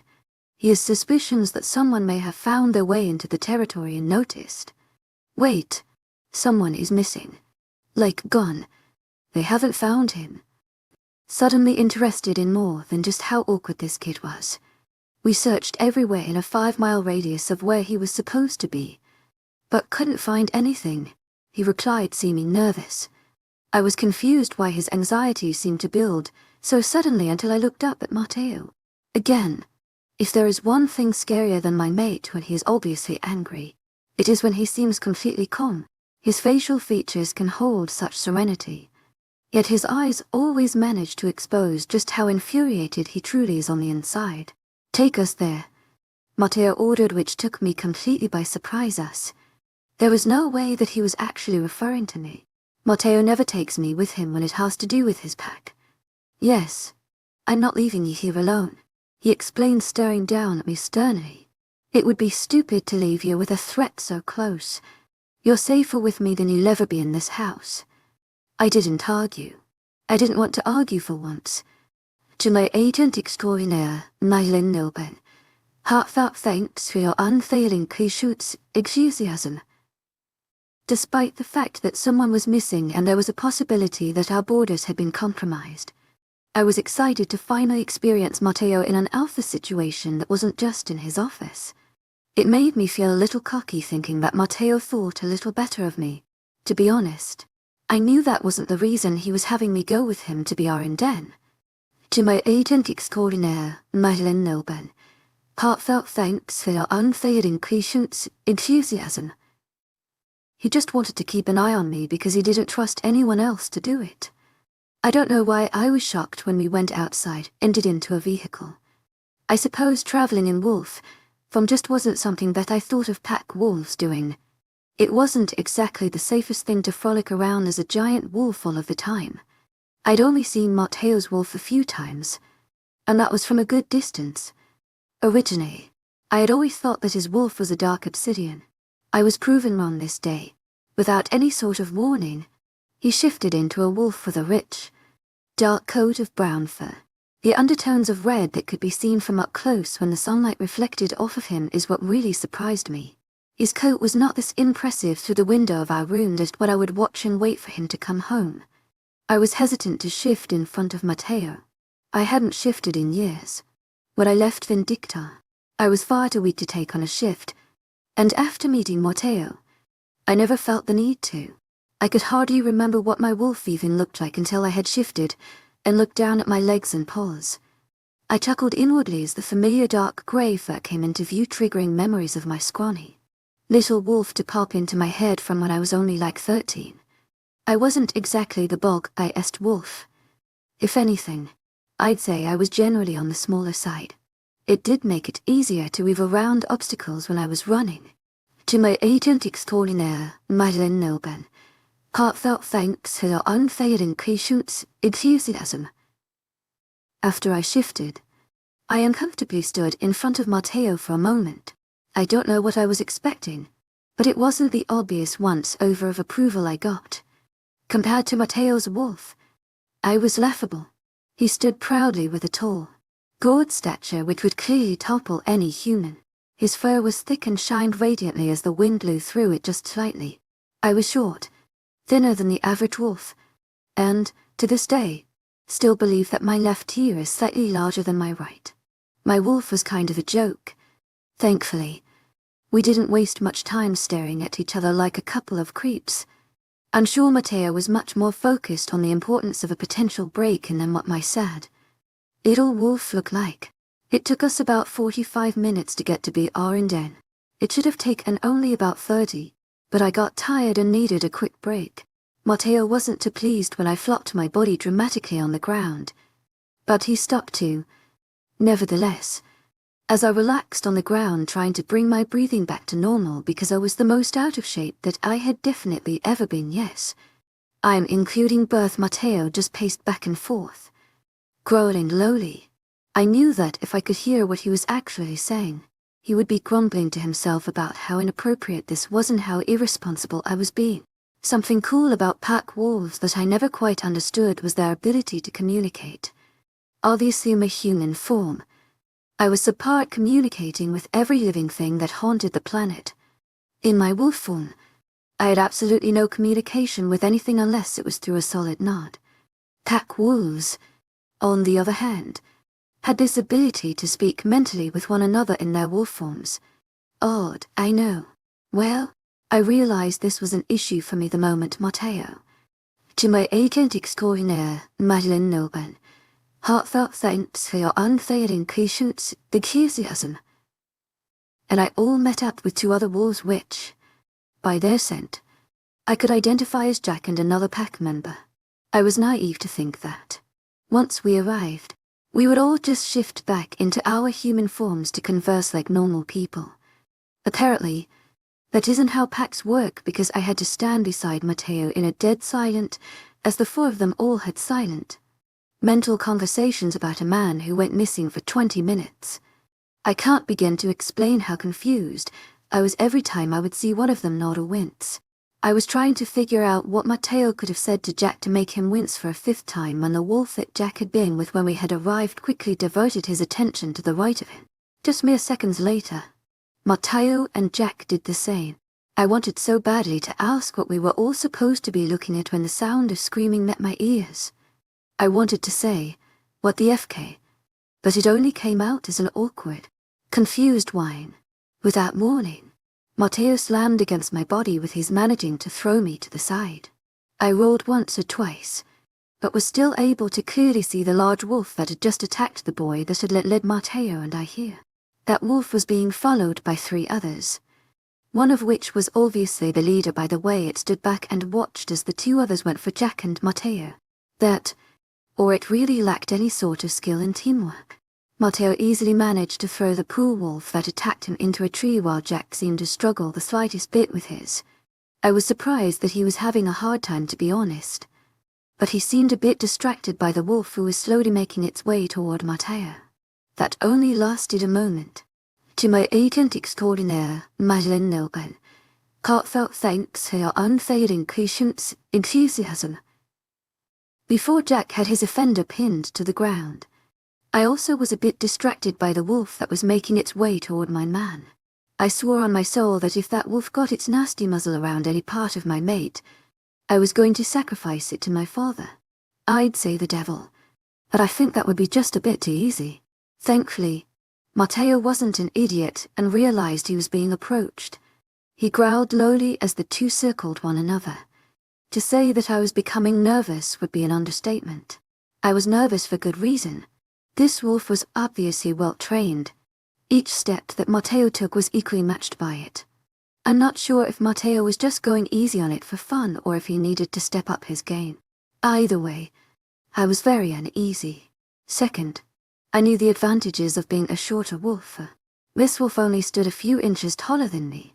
One of the greatest advantages this wolf had on Matteo was the access to the spot that could kill him in seconds. I wasn't about to just let that happen. I watched as the wolf crouched down into a lower stance. I scoffed to myself as I thought of how sneaky this bitch must feel. As quickly as I could, I positioned myself under Matteo's head, in front of his chest. I whined quietly, keeping my head low, but also making sure that any access that the wolf would have to Matteo's neck was blocked. Matteo didn't really like that idea because his low growls just grew deeper as he attempted to nudge me away. If I could have spoken to him, I would have said, "Not happening, buddy." I whined a bit louder, managing to catch the attention of the other wolf. It glanced at me briefly before scoffing. I was both grateful that this wolf was dumb enough to not catch on to what I was doing and annoyed that it believed I was this much of a wimp. Despite Matteo's obvious dislike, I kept myself tucked in his chest with my eyes glued to the wolf in front of us. It swiftly lurched forward. Had I not been stuck directly against Matteo in the moment, he would probably have a good chunk taken out of him. Luckily, that wasn't the case. I raised my head and snapped, causing the wolf to fall back. It was obviously not expecting me to fight back. Again, I was slightly annoyed. Was this stupid broad not aware of the reason I was locked up in the first place? There was absolutely no doubt that we were being attacked by some of Vindicta's little assassins. One would think that they would give these oafs a little history lesson on the person that they are attempting to kill before they send them out to do it. The wolf regained its stance and growled lowly at Matteo and I. Mainly just me. To my agent extraordinaire, Madeleine Nelgan. Heartfelt thanks for your unfailing patience, enthusiasm. Its eyes were focused directly on me with such intensity that I might have peed myself had I not been in worse situations. Matteo noticed the wolf's attentions which more heavily to me, which didn't seem to please him at all. In an attempt to shield me from any potential danger, he tried to step over my small frame and get me behind him. I growled lowly in retaliation as I avoided his attempt by moving forward and making myself taller by standing straighter. I could practically feel the anger wafting off of him. I was so getting my ass handed to me later. The wolf tottered back and forth on its front and assessed the situation. I assumed by this point, it realized what strategy I had chosen. Our eye contact was incessant. Neither of us dared to remove our gaze from the other. Well, that was until 3 more wolves emerged from the brush behind the wolf in front of Matteo and I. For a moment, fear flooded my body as I tried to process how our outsiders managed to cross into our borders. But my worries were quickly washed away when I noticed the wolf's reaction. Its attention was immediately snatched from me to the 3 threats now lurking behind it. It was obvious that as the wolf began to look around nervously at Matteo's pack members and the 2 of us, it didn't have a single plan in mind. From a rogue's point of view, that just makes everything worse. The wolf's head darted around frantically searching for a way out as the 3 pack members drew closer. Its eyes eventually found me. Once again, as if it was instinctual, she charged directly at Matteo and I. I knew she was acting out of fear, so she had no plan to her attack.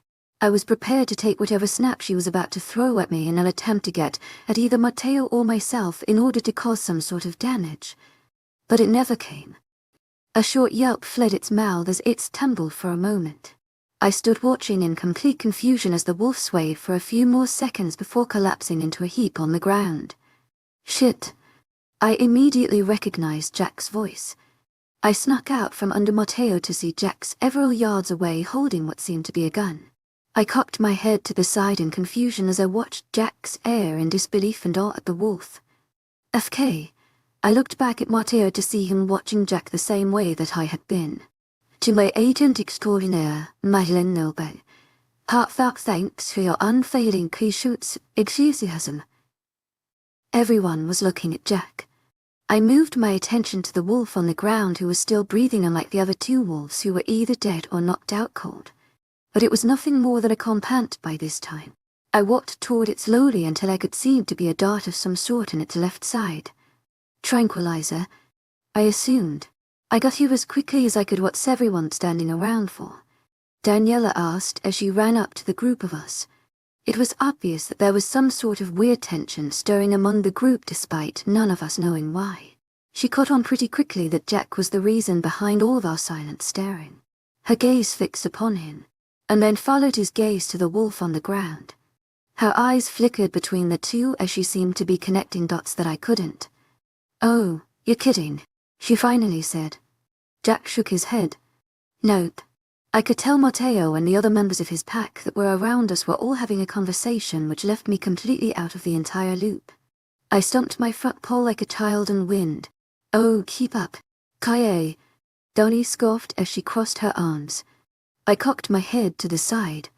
Again, but my confusion was quickly cleared up by Jack. She's my mate. Chapter 33. Come here, I've seen Matteo mad plenty of times. I've watched him almost strangle Baron after making a snide comment about my unfortunately disproportionate forehead. I've seen the internal turmoil within his dark eyes when Jack pushed me off of a chair. And there have been plenty of instances when Matteo was angry with me for stupid things I had done. Being angry just seemed to be Matteo's normal state of being. So much so that by this point, I wasn't very affected by it. Well, I didn't believe I was. I couldn't quite connect all the dots after Jack made his declaration. I thought that maybe I was just having a late reaction, and it would all sink in 5 minutes or so. Well, about an hour passed, And I still wasn't making any pictures with my stupid thoughts. Coincidentally, after the whole incident, Daniela brought everyone something to shift back into except for me. I wasn't too bothered by it because I just assumed that I would stand around and listen to them in wolf form. But Matteo had other plans. He instructed 2 of his men to take me back to the house. I tried to fight it, but I knew I wasn't going to win. I decided it would just be best to listen. I wasn't happy about it, but I went back to the pack house with 2 of Matteo's men. I already knew I was in for an argument with Matteo. That was a given. Anyone could have guessed that he was going to be angry that I chose to put myself in danger in order to protect him. I would never take it back.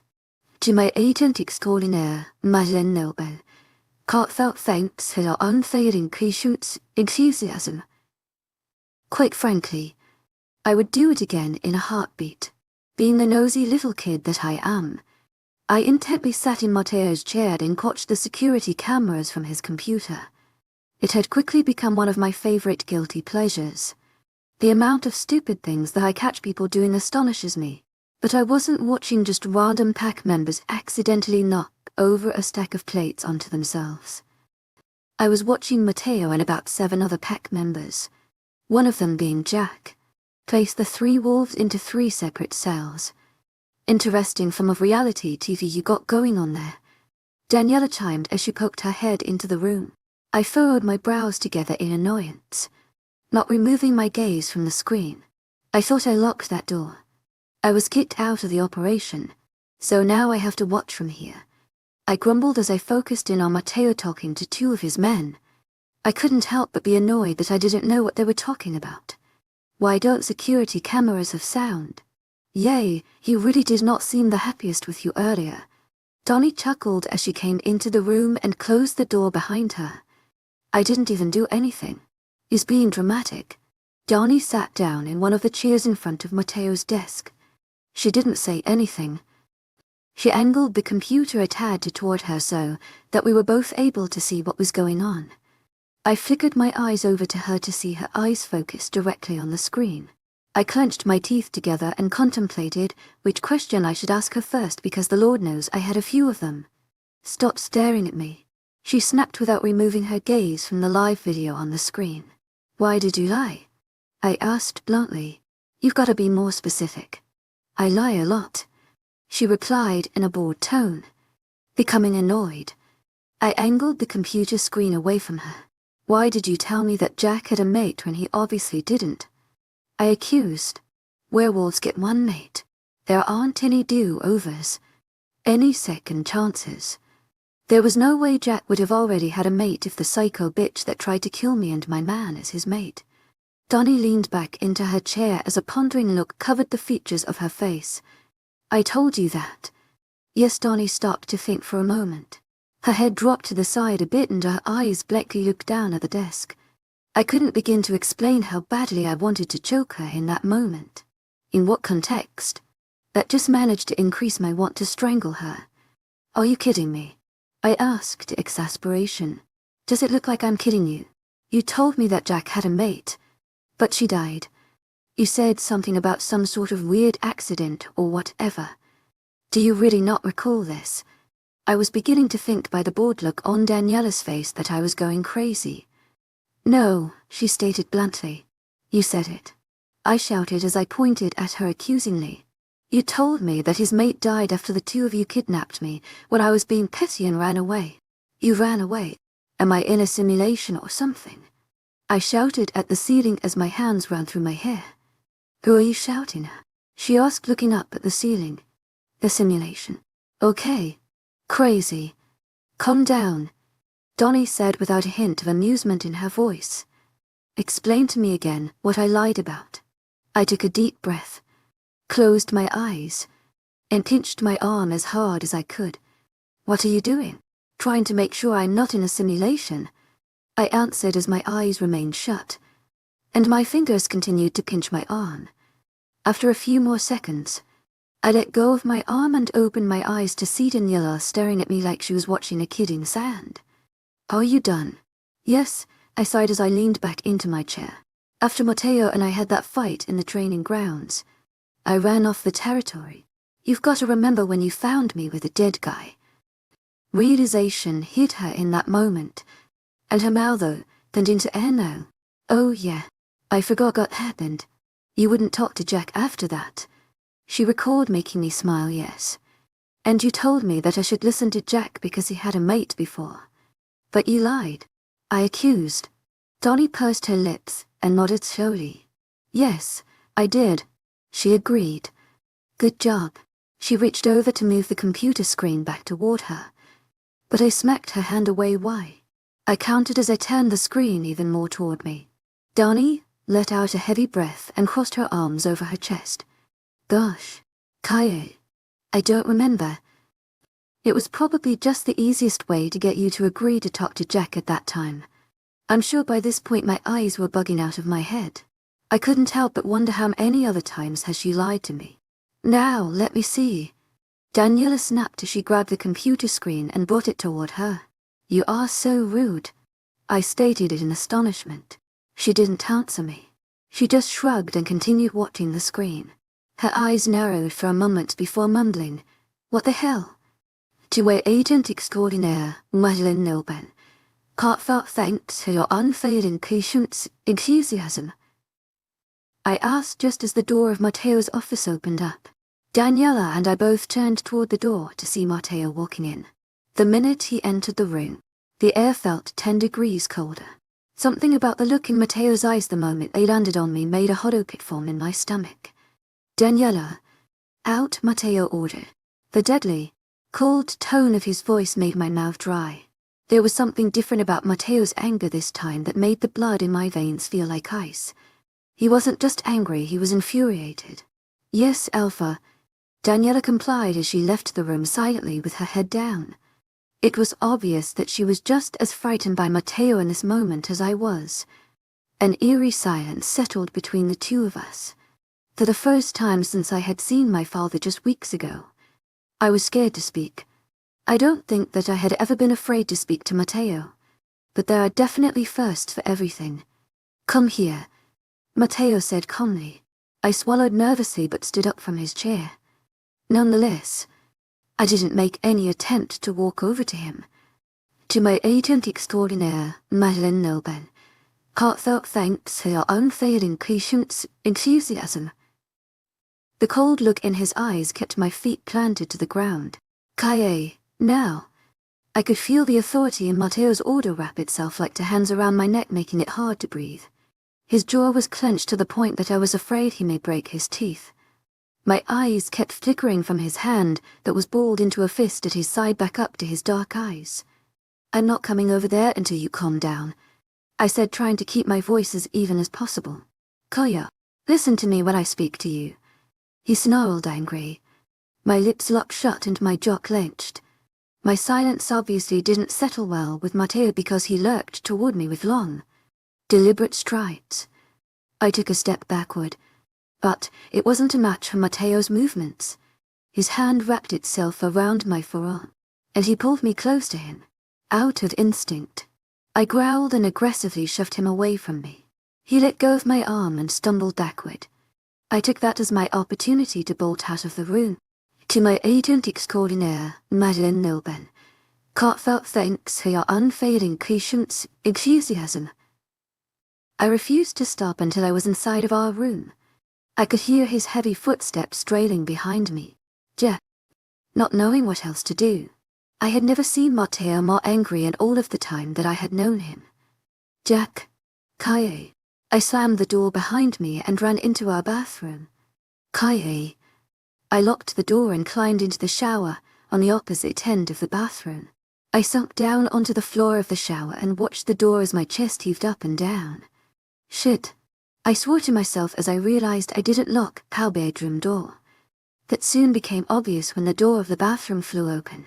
You broke the door, I shouted accusingly, seeing pieces of wood on the floor from where he'd broken part of the frame. Matteo didn't answer me. He just stalked toward me, grabbed each of my forearms, and pulled me up so that we were face to face. Listen to me when I speak to you. I am your alpha. He snarled in my face. Sharp canines were brought into my view, making my throat feel tighter. In that moment, I knew I was not only dealing with an angry Mateo, but an angry alpha wolf. Mateo. My arms, I sputtered as grip tightened. It wasn't super painful, but his grip sure wasn't pleasant. My comment seemed to come completely over his head because he didn't loosen his grip at all. What I want you to move out of the way. You move out of the way. You will not disobey. Do you understand? His question came out between clenched teeth. I was just trying to I don't give a FK what you were trying to do. He shouted at me as he shook me out of anger. I could just barely hear heavy footsteps coming into the room over Mateo's furious hollering. You don't put yourself in dangerous positions, and then disobey me.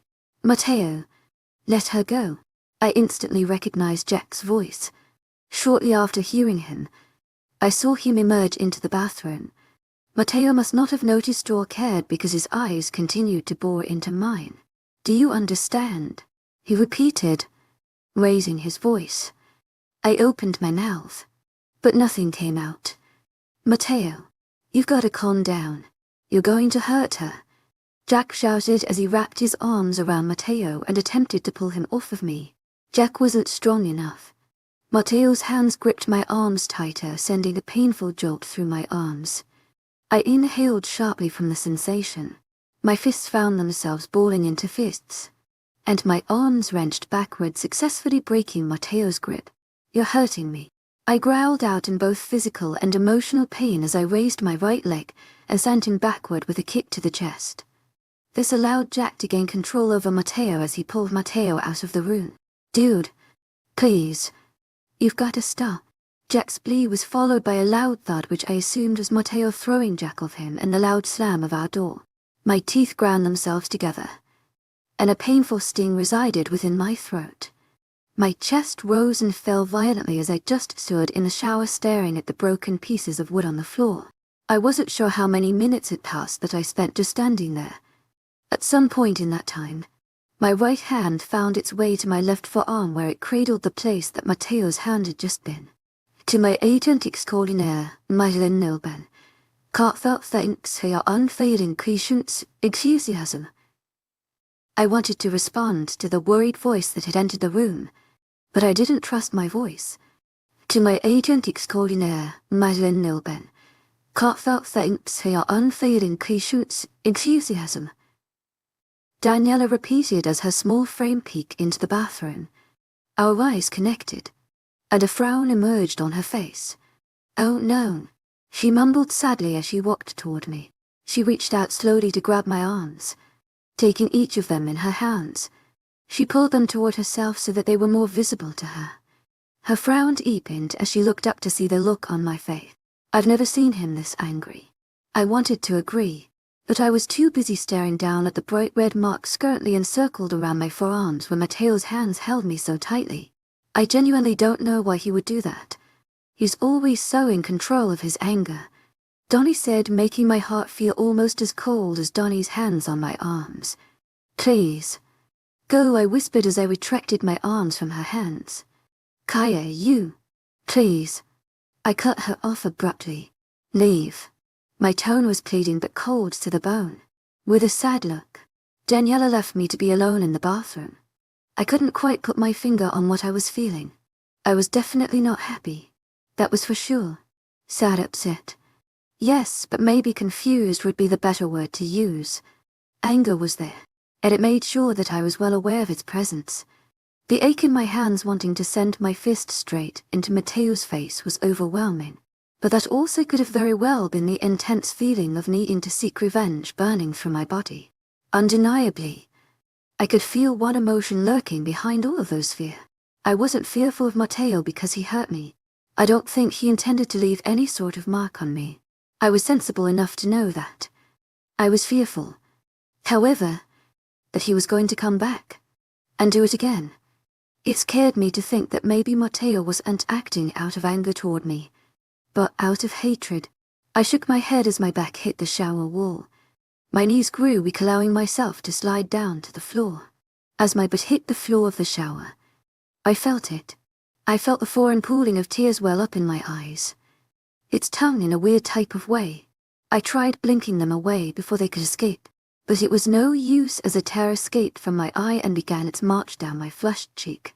Instead of wiping it away, I continued to try blinking the rest away. To my disappointment, that only caused more tears to escape down my cheeks. I inhaled heavily, my head raised so that I was now looking up at the ceiling, with my legs brought up to my chest. My arms wrapped themselves around them, making me feel the slightest bit more secure. I continued staring at the cool, white paint on the ceiling until I couldn't keep my eyes open anymore. I don't know what I was expecting when I woke up. I knew what hoping to see when I woke up, but I guess I was expecting to just wake up alone in a bathtub. That turned out not to be the case. Instead of the cold marble of the shower floor, my legs were cocooned by the warmth of a familiar set of sheets. My senses were immediately invaded by his scent so intensely that it felt like he was in front of me. It's probably because he was. As my eyes opened and adjusted to the room around me, I discovered that I had been not only placed but tucked into our bed. Matteo sat at the edge on his side of the bed, watching me. If I wasn't wondering about what time it was so much, maybe I would have noticed the frown on his face and the sad look in his eyes a bit sooner than I had. "What time is it?" I asked as I pushed some stray hairs from my face. "Like 8ish," he said tiredly. My brows knit themselves together in confusion as I looked toward our window. Judging by the fraction of light that just barely managed to illuminate the sky and the fact that Matteo still had on the same clothes that he had on earlier, I assumed that it was 8 in the evening and not the morning. Oh, I think that's probably when I noticed it, the sadness and regret that washed over his face. I didn't want to be the one to acknowledge it.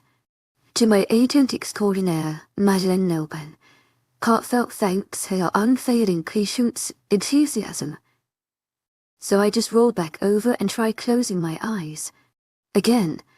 "Kai, what are you doing?" Matteo asked. I could hear the pain in his voice, most likely caused by my rejection. I just didn't want to fight with him anymore. "Going back to bed," I mumbled. "Will you please turn back around? I want to see your face when I speak to you." His voice was soft and begging. My lips pushed themselves together in a flat line as I sighed. The way he spoke with such sincerity made an unsettling feeling swallow me up inside. Deciding to give in, I rolled back over so that I was facing him again. I didn't say anything. To my agent extraordinaire, Madeleine Nilben, heartfelt thanks for your unfailing patience, enthusiasm. We both just watched one another until one of us had the courage to speak first. If I could have hit a button and left him saying that on repeat, I would have. I should have never laid a hand on you, let alone grabbed you like that. No matter how angry I get with you, there will never be a circumstance when that will be necessary, he continued. I frowned as I thought about his apology. It was obvious that it was sincere. There wasn't a doubt in my mind that it wasn't, but I was questioning how far his apology spread, and yelling at me, chasing me around the house. I questioned, noticing how he managed to avoid apologizing for his verbal aggression. "I'm sorry for chasing after you," and yelling at me. Nothing but silence followed my simple question. I had hoped for more, but expected nothing less. "So, you're going to apologize for leaving a stupid mark on my arms, but not for screaming at me for trying to help you?" I asked in disbelief. "No, I'm apologizing for hurting you. I am not, however, going to apologize for being angry with you when you do something so stupid," he stated calmly. My teeth clenched together in anger as I looked at him in total anger. When I do something so stupid, I don't think I had the words necessary to voice how much he had just irritated me, so I chose not to speak at all. I flung the covers off of my body and rolled out of the bed. "Kaya," Matteo warned, already knowing what he was going to do. Anticipating my next steps, he managed to beat me to the door before I had time to even reach for the handle. Something so stupid. "Really, Matteo?" I snapped angrily, avoiding eye contact with him. "You could have been hurt or even killed." I could tell he was doing his best to not raise his voice, but I wasn't. "So you're allowed to protect me, but I'm not allowed to protect you. Not when you're their main target," he countered me. "She was trying to attack you." I argued back in exasperation. "Yes, because she wanted to get to you. I could hear the strain in Mateo's voice as it raised the slightest bit. He was moments away from losing his cool. Well, I would rather she go after me than you. That one did it. It was as if I threw a match on spilled gasoline. That will never happen. He snarled, becoming tense. I could see the intensity of his anger flare up within his eyes. This entire pack will be in ruins before anyone sets a hand on you. This isn't about your pack. I groaned as I angrily ran a hand through my hair. This is about us. This is about me and you. You protect me, and I protect you because that's how this works. You idiot. I'm trying to protect you, he shouted back at me, finally becoming just as outwardly angry as I was. You're the one who keeps putting yourself in dangerous situations. Oh my God. I screamed in frustration as my hands flew into the air. You were the one who was being attacked. I was just trying to help. Why would you even do that? Because I love you. To my agent extraordinaire, Madeline Nilban. Heartfelt thanks for your unfailing patience, enthusiasm. You ever say something and not even realize it? Like the words just tumble out of your mouth before you even have the chance to process them? Well, I do a lot. Most of the time. I don't really care. But this time I wanted to projectile vomit. Silence followed my confession. The look of anger had disappeared from both of our faces. Shock stood in its place.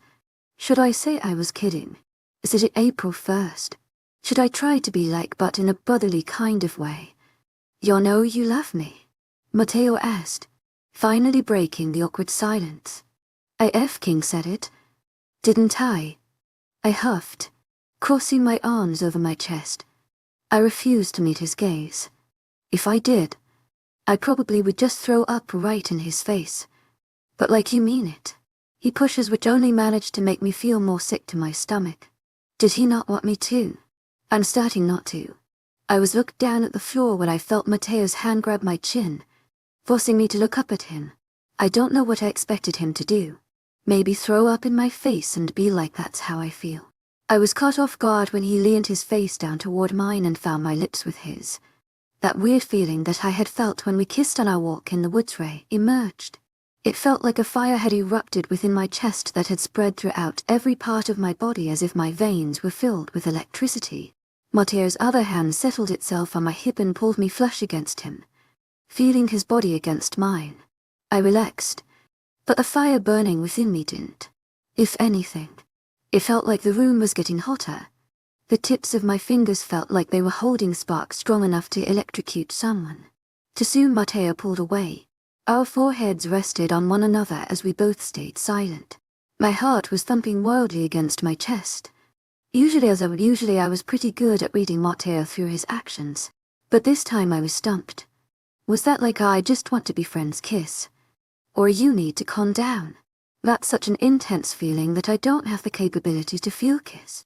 I wasn't following. I love you. There it is. If I didn't think that burning sensation within me could get any hotter, I was wrong. I think my organs were beginning to spontaneously combust at this point. Deciding that not enough action was happening for me right then, I grabbed both sides of his face and pulled it toward mine. Our lips met. Again. If I could have stayed like that for the next 50 years, I would have. Unfortunately, Mateo pulled back. He really loved leaving me hang today. Please understand how terrified I am that something is going to happen to you, he admitted softly.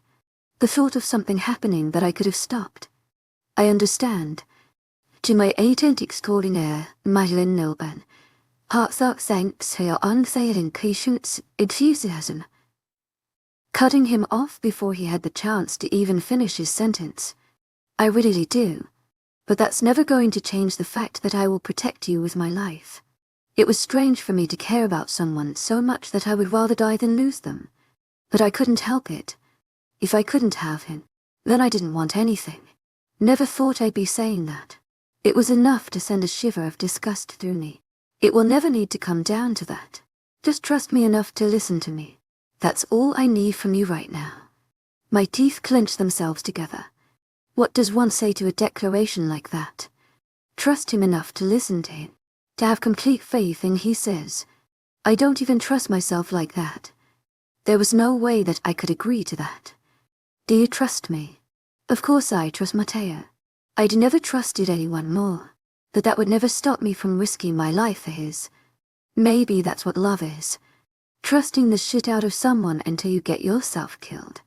I realized I was silent for way too long as I watched Matteo's features become nervous. Instead of saying anything, I just brought my lips back to his. We were definitely best at showing our emotions through actions. I think it made both of us more comfortable than actually having to say it. Both of Matteo's hands rested on my hips and held me against him as our kiss remained soft. His warm lips making me melt more and more by the second. But I didn't want soft. I wrapped my arms around his neck, pulling him impossibly closer to me. My tongue peeked out and slid itself across his bottom lip teasingly. Understanding that I wanted more than was getting, he allowed me in. Our kiss went from sweet and soft to lusty and passionate. Quickly, maybe now wasn't the best time to do this, but timing has never really been on my side before. I knew what I was feeling in that moment, and it was far from angry or upset. I knew what I wanted, and a fight wasn't it. I wanted him, all of him. My hands pulled away from his neck and ran down his chest. A tingling sensation danced across my palms as the heat of Matteo's skin coming through his shirt met my hands. Freezing at a point just above where his ABS began, I fisted the fabric of his shirt. I felt his breathing hitch slightly as I took a step backward and pulled him with me. One step after another. We eventually made it to the bed. I couldn't help but notice the hesitance in every move that Matteo made. A painful heat settled in the pit of my stomach as my back made contact with the blankets that were messily strewn across the bed. Never breaking the kiss, Matteo moved on top of me. One hand was planted on the bed beside my head while the other hand caressed my cheek, which somehow managed to make our exaggerated, sloppy kissing seem almost gentle. His lips left mine, but never left my body as they trailed down my neck. My arms and legs ached, feeling the need to do something, but not being able to. It was as if I were glued to the bed. All I could do was let out a breathy moan and squeeze my eyes shut until I was seeing colors. Matteo, please. I begged, knowing that he was purposing his mark that happened to be mere centimeters from where his lips had stopped on my neck. It was making my throat feel like it was going to close in on itself the longer he stayed away. Finally giving in to my wants, his lips hovered over the sensitive spot before placing a gentle kiss to it. Almost instantly, my entire body felt like it had just fallen through the floor. FK, I snapped, my head falling back as my eyes squeezed shut even more tightly than they had been. He pulled away quickly, but my hands that still held onto his shirt stopped him from taking a step back. No, no, I mumbled hurriedly as I pulled him back to me. It was purely a fortunate accident, but his shirt managed to rip in the process, choosing to make my life easier. I resorted to tearing the rest of the shirt away from his body, revealing his well-defined torso. Matteo's hesitant returned, most likely brought on by my sudden shout. I could only assume that he was afraid that he was hurting me, or I was regretting what I just started. Matteo, please, I breathed, wrapping my arms around his neck and pulling him down to me. Obeying my plea, his soft lips returned to the sensitive spot on my neck, making my toes curl in pleasure. Matteo's fingers lightly traced themselves down the sides of my body until they hit the gap in fabric between my jeans and my shirt. They played with the hem of my shirt for a moment before I felt the cotton slowly being raised. He broke his contact from my neck to lift the shirt over my head. Instead of returning to my neck, his lips danced over the skin of my collarbones before eventually reaching the small bit of my breasts that were exposed. I internally groaned, wishing that I could bust out of a brawl like the Hulk. As if reading my mind, he unhooked the pesky piece of material.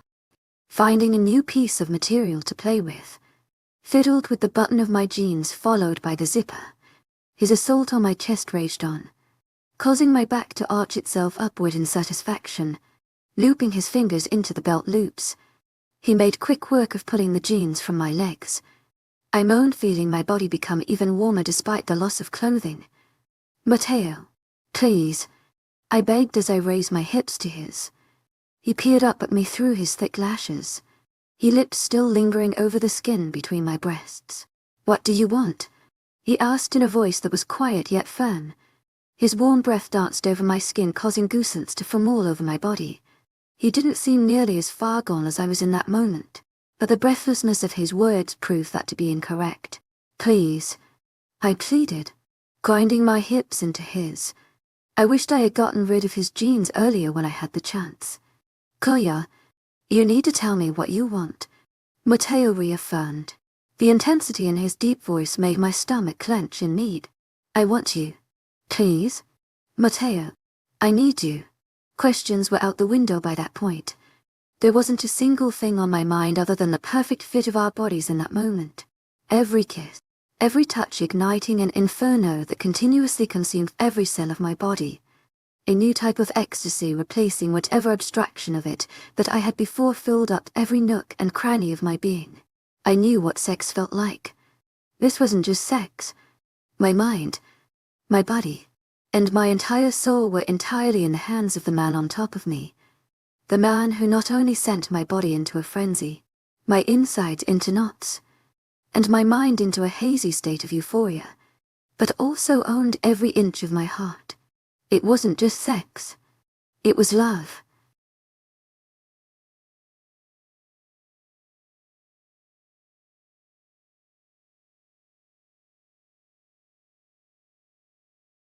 I stand before the smoldering fire, the flames consuming to corpses, the smell of burning flesh overwhelming my senses. Chapter 30 for dead people smell. My eyes were fixated on the smoldering fire just feet in front of me. I flinched every so often when it would make a loud crack as if it were my own skin being melted away by the flames. The smell of burning flesh prevented me from smelling anything else. To most people, the smell alone would have been enough to make a person nauseated. I couldn't stop thinking about how this could be my fate if Adrian Rach gets his hands on me. That's what sent my stomach into total knots. I'm sure the thought of me burning in hell just wouldn't be enough for him. Come on. To my agent extraordinaire, Madeline Nilban. Heartfelt thanks for your unfailing patience, enthusiasm.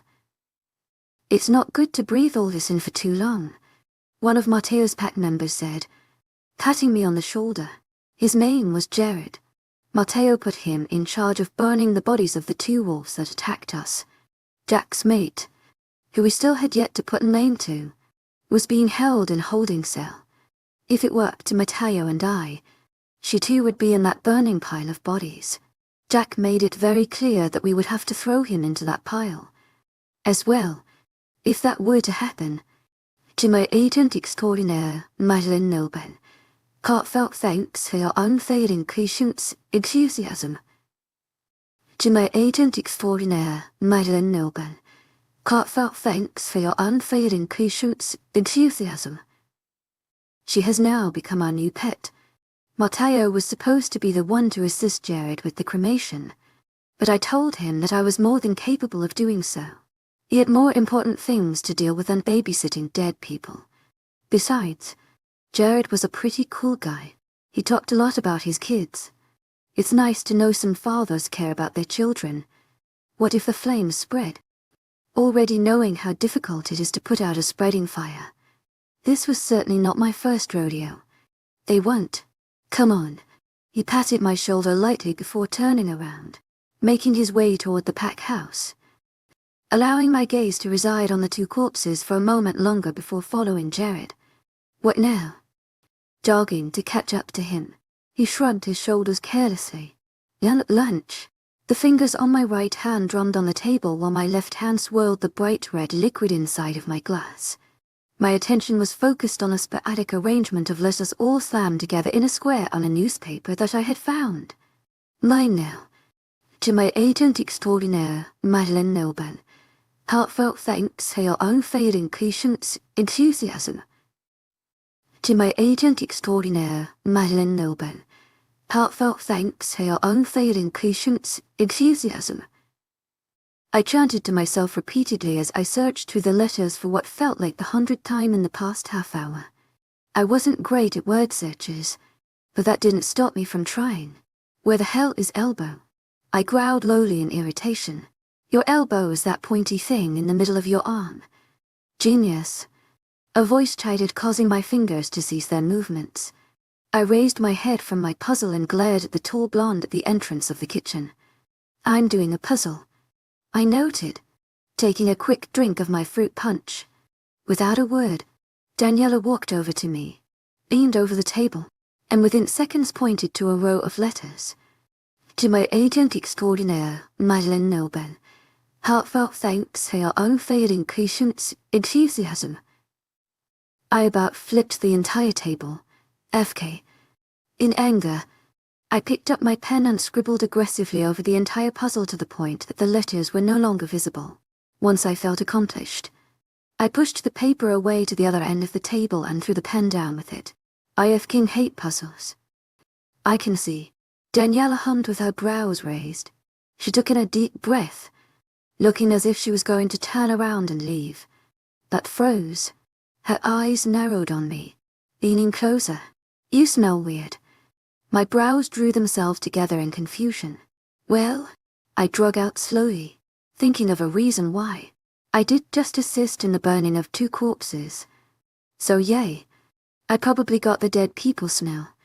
Daniela shook her head, still seeming confused. No, that's not it," she denied, leaning forward and taking in another sniff of the air around me. Her eyes searched my face frantically for any signs that I would be lying to her. After a moment, her eyes grew wide. "You guys had sex?" she accused.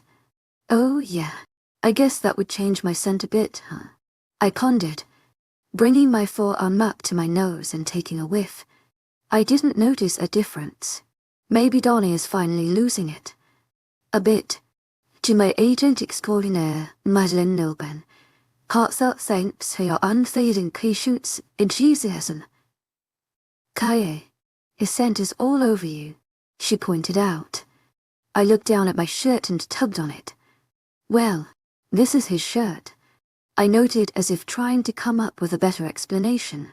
Daniela just rolled her eyes at me. "Whatever. I'm just glad you guys finally did it. I thought you were going to leave him a virgin forever." She laughed and sauntered carelessly over to the fridge, shuffling around the contents inside of it. I, on the other hand, sat completely still in total shock and confusion. "Wait, virgin," I repeated. Her head popped out from behind the refrigerator door and made eye contact with me. "Oh, yeah," she replied, popping a piece of cube cheese into her mouth. "You didn't know that?" I remained silent as I thought about how last night went. Sure, Matteo was hesitant a few times, but I just chalked it up to him being nervous that he was hurting me or thinking I was going to regret what we had started. It never actually occurred to me that Matteo was hesitant because he hadn't done it before. Daniela's wild laughter is what broke me from my thoughts. "Oh my God, you thought he had sex before you?" "Well, yeah," I mumbled, looking down at my hands sitting on the table. "I just assumed that my mate would have slept around. It only seems fair that the fates would give me a mate that slept around maybe even just half as much as I did. To think that Matteo hadn't slept with anyone before me made me feel sick to my stomach. Guilt was eating me from the inside out. "Are you kidding me? He would never let anyone that close to him." Dolly laughed as she popped another cube of cheese into her mouth. "A firm handshake is the closest Matteo's ever been to being intimate." I gulped harshly. I felt terrible. My heart ached at the thought of him waiting to do anything until he met me while I was literally moments away from yet another one-night stand when we first met. I had never regretted acting so carelessly more in my life. "You don't think he's upset with me, do you?" I asked nervously. "Well, did he say anything about it this morning?" "No, he was totally fine this morning. To my agent extraordinaire, Madeleine Nobel. Heartfelt thanks for your unfailing patience, enthusiasm." He was very happy this morning. If it wasn't for both of us having things to do, I'm not sure either of us would have been able to keep our hands off of one another. Unfortunately, Matteo takes his position so seriously that he can't spend an extra hour or 2 with me until he's done what he needs to for the day. But that doesn't mean it isn't bothering him. I think you worry too much. It's just sex. Kaye. She shrugged. popping another cube into her mouth. It's not like you meant anything by it. I suppose she had a point. I never did mean anything by it. It was just fun. With Matteo, it was different. It wasn't just fun, it was careful and loving. Yeah, I guess. Where's Jack? Trying to change the uncomfortable subject. The more I thought about it, the more my guilt was eating me alive. Same place he has been, she answered, boredom evident in her tone. Leaning back into my chair with crossed arms. Doesn't he realize that she's never making it out of that cell alive? I asked the question out loud so Daniela was able to hear. But it was more of a question to myself. There wasn't another way that Matteo would ever allow her on our territory. Right. She crossed into our territory to kill me or kidnap me or whatever the hell Adrian has in mind. Matteo is never going to just let her go. He would let Jack go rogue before he ever lived freely in our territory. Daniela stayed quiet and pondered what I had said for a moment. I didn't really understand what there was to think about. It was the truth, well. I hoped it was. Yes, Daniela finally spoke, making me release a breath that I didn't realize I was holding. But I don't think Matteo has the right to make that decision. I wanted to scoff at her. In all the time that I conversed with Daniela or even been in close enough proximity to hear her, she never said anything that made me think she was such an idiot. Of course it was Matteo's decision. He's the alpha. What do you mean? Squinting my eyes quizzically at her. Didn't you attack someone from Vindicta's territory and get yourself locked up? She asked, making my teeth collide with one another. Well, yeah. But then you met Matteo. And now you're different. Everything is different. Donnie noted, making me bite down even harder. It was to the point that I was waiting for my teeth to combust. That's a different story. Making Daniela's eyes roll. Not really. If anything, your situation was worse than hers. She accused. She's doing her alpha's dirty work. You are doing your own. So what? You want me to tell Matteo that he has to let her go? I was used to Daniela always trying to cut me down from all angles, but I couldn't tell what her goal was this time. Using what I had done in the past to try to make my attacker seem innocent. I couldn't even begin to understand what her issue was today now. I'm just saying that I think if anyone is going to make a decision about what is done with her, that it should be you. By this point, I was just lost. Was she trying to get me in trouble? Get me killed? Could she possibly be trying to be nice? What if I want to keep her locked up? Genuinely seeking her opinion, I watched her movements intently, looking for any signs that she was trying to make a joke. She just peered back at me with the same amount of sincerity. Her answer was simple. Then, that's your prerogative, but I couldn't have been more unaccepting of it. There was no way that Donnie was being serious. And if you're looking for me to tell you what's right and what's wrong, I can't, because, quite frankly, this entire situation is wrong. I could see the frustration evidently displayed in Daniela's facial features. She was a flood building up behind weak gates, just barely managing to be held back. Something was on her mind, and it was begging to get out. You killed Vindicta's Beta and their Luna. They have every right to be hunting you down. We are your pack. To my agent extraordinaire, Madeleine Nobel, heartfelt thanks for your unfailing patience, enthusiasm. To my agent extraordinaire, Madeleine Nobel, heartfelt thanks for your unfailing patience, enthusiasm. We're going to stand behind you, no matter the situation. That just because we stand behind you doesn't mean we believe we're fighting for the right cause. Moving my gaze down to the floor. I knew I wasn't in the right. I knew I was fighting for a lost cause. But it wasn't fair. I didn't want to fight for the Kaye that murdered their Beta and Luna. If I could turn her over to Vindicta's custody, I would. But I can't. Now, all I could do was fight for the person I think I wanted to be. So, what do you want me to do? Moving my gaze back up to Daniela's, she thought for a moment, leaving me in complete silence. Do right by this pack as we're doing for you. Daniela really struck a chord in me. Do right by this pack as we're doing for you. What does that even mean? That could mean anything. That could mean Fight until you get yourself killed, or turn yourself in before you hurt anyone else. Honestly, with Daniela, there were plenty of options. Before I had the opportunity to speak, Donnie left the kitchen, leaving me there with nothing but my thoughts and a ruined newspaper. I could proudly say that I knew Matteo's oath like the back of my hand. I had everything from where to find staples to the key to his liquor cabinet tatted in my brain as if I were born with it in there. Unfortunately, that made things a little boring when I was in need of something to do. Sneaking into Matteo's office and snooping in all of his personal belongings was my main source of entertainment. A few weeks later, I found out that Matteo knew about my snooping the entire time, so it kind of lost its appeal. I still did it. Nonetheless, now the only things I have to keep me entertained are the liquor cabinet and the security cameras. If I had a dime for every time that happened, I mumbled as I watched a fight between teammates end by the girl storming out of the room. She'll be back, buddy. They always come back. I knew that going to the cellars was an option for me to do in person. Matteo made that very clear. So I chose to do the next best thing. When I tried watching in on the cellars from the security cameras to find that Matteo had shut them down, I decided to feed my boredom in other ways. That's how I ended up with a glass of some type of whiskey that I didn't bother reading the name of while watching the security cameras from the second level of the pack house. Okay, maybe I wasn't just bored. Perhaps I was trying to fuel my body with liquid ignorance. But still, anything that kept my mind off of the sick feeling in my stomach induced by my conversation with Daniela was welcomed. I swirled around the dark liquid in the glass before throwing back what was left. The spicy feeling of it burning its way down my torso like gasoline made the hair on the back of my neck stand up. Matteo liked the strong stuff. Placing the glass back onto the desk, my arm bumped some papers in the process, knocking a few onto the floor. Matteo's nasty stack of papers was something I never paid attention to.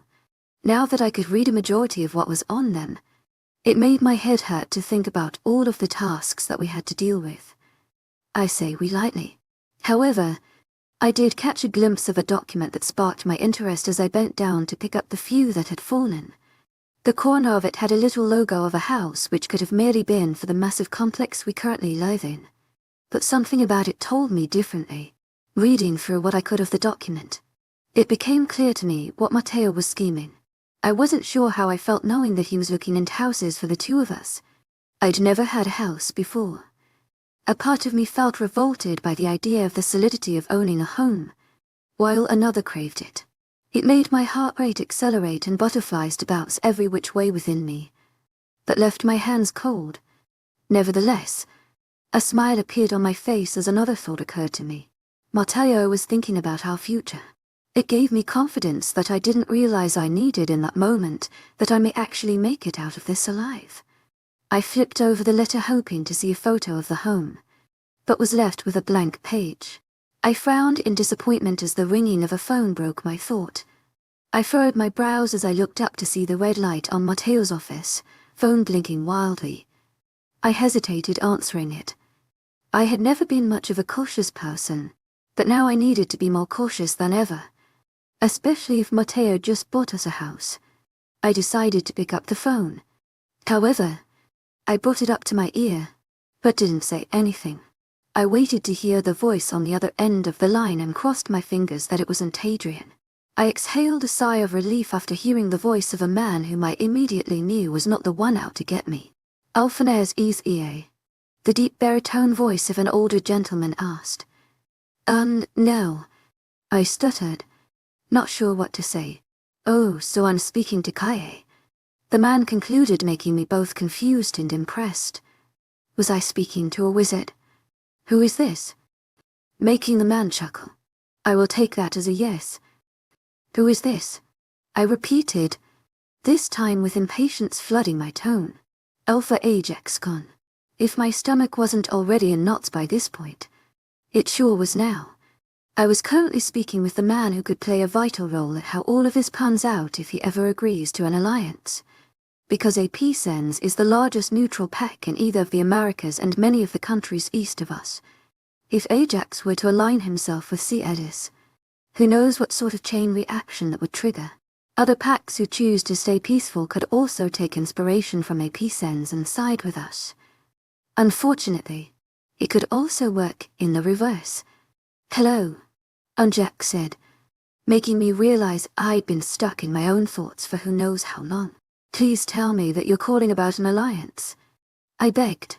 I obviously wasn't the best at serious affairs such as these, but at least it was out there now. "Not at all. I'm calling to tell Alphanese that his patrols in the south have been cutting close to our borders. I won't tolerate any overlap." Alphacon's voice was thick with authority, yet I wanted to chuckle at his threat. What was a pack that was practically sworn to eternal peace going to do, especially to see us back? We had numbers on APCENs, that was for sure. "I'm sorry. To my agent extraordinaire, Madeleine Noble, heartfelt thanks for your unfailing patience, enthusiasm. Things are kind of crazy over here." I swiftly apologized, trying to make amends. It wasn't working. "Your current issues of war are not of my concern. The close comings of your pack to my gnaw. However, to my agent extraordinaire, Madeleine Noble, heartfelt thanks for your unfailing patience, enthusiasm." When they're coming into unclaimed territory so often, I rolled my eyes. It really wasn't as big of a deal as he was making it seem. "Matteo often has guards on the border do a sweep about my law to beyond it in unclaimed territory just to be aware of anything that may be coming close. They were still a good distance away from APCEN's borders. We're doing our best." "Your best is not good enough," he interrupted me. "In times like these, no pack is exactly safe, but I would like to keep mine as close to it as possible." "Okay, but I'm family. That should mean something," I bartered. I was trying to play music with broken strings at this point. This was all news that Matteo already tried to wager. It does, but unfortunately family only goes so deep when you barely know someone. Had you been born here, it would be a different story. I clenched my teeth together in anger at what I knew he was trying to get at. Had you been born a pack wolf instead of a rogue, it would be a different story. That's not fair. I whined like a child. If I wasn't sitting in a chair, I would have stomped my foot and pouted. All I could do was slam my hand down on the keyboard of the computer, which managed to change the screen to another area of the house. "Please, tell Alphan Airs Easy of the border issue. I would hate to have to call again." By this point, I was panicking. It was obvious that Ajax Khan did not find me as his mate had in the past. In defeat, I melted back into Matteo's chair. Out of the corner of my eye, I saw movement on the computer screen. I was looking into the cell where my father was being kept. That's when it hit me like a brick. "Goodbye. Kai, wait." I interrupted him. "What if I offer you something that no one else could?" The other end of the line was silent for a moment before Ajax finally spoke up. "What would that be?" My mouth felt dry, and every vein in my body felt as if they were laced with ice, cold salt water. For the third time today, I was about to engage in a conversation I never thought I'd have to, nor did I ever want to. "My dad, I will give you custody of my father to do with as you wish if you just help us." The words felt like vomit coming out of my mouth, disgusting and repulsive. I had never once dreamt about using my father as a pawn, but here I was offering up the man that stole away the daughter of an alpha. "You have him." I could practically feel the excitement behind his words. It made my teeth grind in anger with not only him and the situation, but myself. "Yes. He's been kept in one of our cellars for a few weeks now," I admitted. "Bring him to me tomorrow at my border by 8 10. Then, we can talk about an alliance." My jaw dropped in shock at how well my idea was working. Maybe I should make last-minute decisions more often. "Wait. Seriously. Goodbye. Alphanairs Easy." Ajax concluded before hanging up the phone and leaving me there. Clueless, I looked back up to the screen to see my reflection overlapping the live footage of my father pacing his cell. For a moment, my heart felt like it was breaking for the man who raised me, but I quickly pushed my feelings aside. I knew I needed to make Matteo aware of what was happening. "To my agent extraordinaire, Madeleine Noble, Heartfelt thanks for your unfailing patience, enthusiasm. Because we were on such limited time, the cellars were located about a mile away from the pack house. It was designed that way to allow pack members to prepare themselves if anyone were to escape custody. It is a smart system that few alphas think to use. It only took me about 10 minutes to reach it by running in a dead sprint. My adrenaline was raging through my system, making my legs feel like they have kept moving for days without feeling any effect. Immediately upon arrival, two guards tried telling me that I wasn't allowed to enter the cells, knowing that my mate would never publicly diminish me in any way.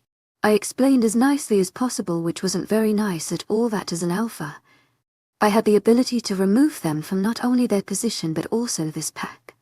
I was granted access pretty quickly. I thanked the universe for giving me a mate who believed my voice was just as powerful as his own.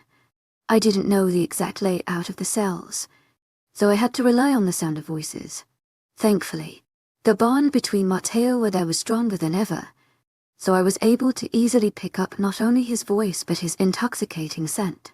If I weren't on a mission, I'd probably try to persuade him into spending some much-wanted time with me in the bedroom. I heard him before I saw him, and from the sound of it, he wasn't the happiest. You're only down here because I'm allowing you to be. Don't take that for granted, Matteo growled. There's no reason to treat her like she's an animal. Jack argued back. I could only assume that they were arguing about Jack's mate. Wait, Matteo said abruptly. I could faintly hear him taking a large breath before sighing in angry defeat. Kae's coming, but with news. I shouted as I sprinted the rest of the way to him.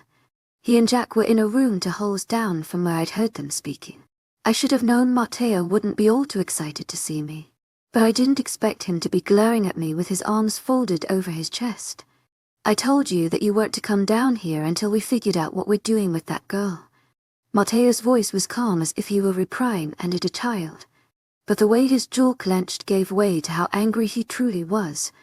I had a feeling it wasn't entirely because of me by the way Jack stood on the other side of the room looking annoyed. That girl has a name, Jack snapped. A name that we don't effing know. I could tell that Jack and Matteo weren't anywhere close to being done throwing underhanded jabs at one another. Jack, I think you should go, I suggested. His eye contact instantly connected with mine. The fire in them flared up at my suggestion. I cut him off before he had the chance to finish his statement. I wasn't trying to dehumanize him by any means. There were just more important things that needed to be discussed. I couldn't really accomplish that if he was creating a tense environment. Jack, leave. The hurt in Jack's face sent a painful jab straight to my chest. Is that an order? Another painful jab. The betrayal lingering in his words made my throat feel a little tighter. I know what he meant. An alpha's order is irritable. No, I said, doing my best to keep my voice even. We held each other's gazes for a moment more before Jack dropped his gaze to the floor and stormed past me. Out of the room. Is infuriating, do you have to be like that? Crossing my arms over my chest. You shouldn't even be down here, Matteo countered, making me remember the reason I came here in the first place. We're going to a peace-ends border in the morning, I stated before pausing for a fraction of a second. I knew what I wanted to say, but my mouth didn't want to say it. With my dad. What the hell are you talking about? He was totally confused, and I didn't blame him. A peace ends called, and we made a deal. An alliance for my father, I explained. It wasn't a secret to Matteo that AP Sens had an eternal grudge against my father for whisking away such an important member of their pack without warning. Are you sure you're okay with that? I wasn't sure what answer Matteo was trying to pull out of me. Did he expect me to say yes?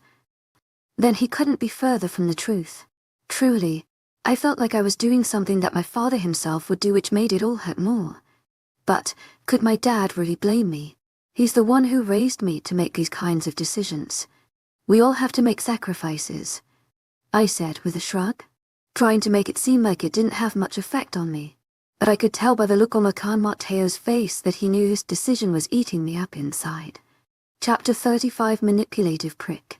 I think I'm getting used to riding around in cars. Or maybe the medication is just really doing its job. Either way, I only throw up every 20 minutes now instead of 5. I would say I'm certainly improving in some way. Can we stop the car for a second? Feeling the bile begin to build up in my chest. With a sigh, Matteo pulled the car off to the side of the road. I leaned forward and drew in deep breaths to try to make the sick feeling go away. His hand rubbed my back soothingly as I rocked back and forth. The hair on my arms stood up as electricity danced across my skin from such a simple gesture. The things this man did to me. EW, my dad gagged from the back seat. I watched out of the corner of my eye as Matteo sharply turned around to give my father a warning glare. This is how most of our ride has gone. We drive a little.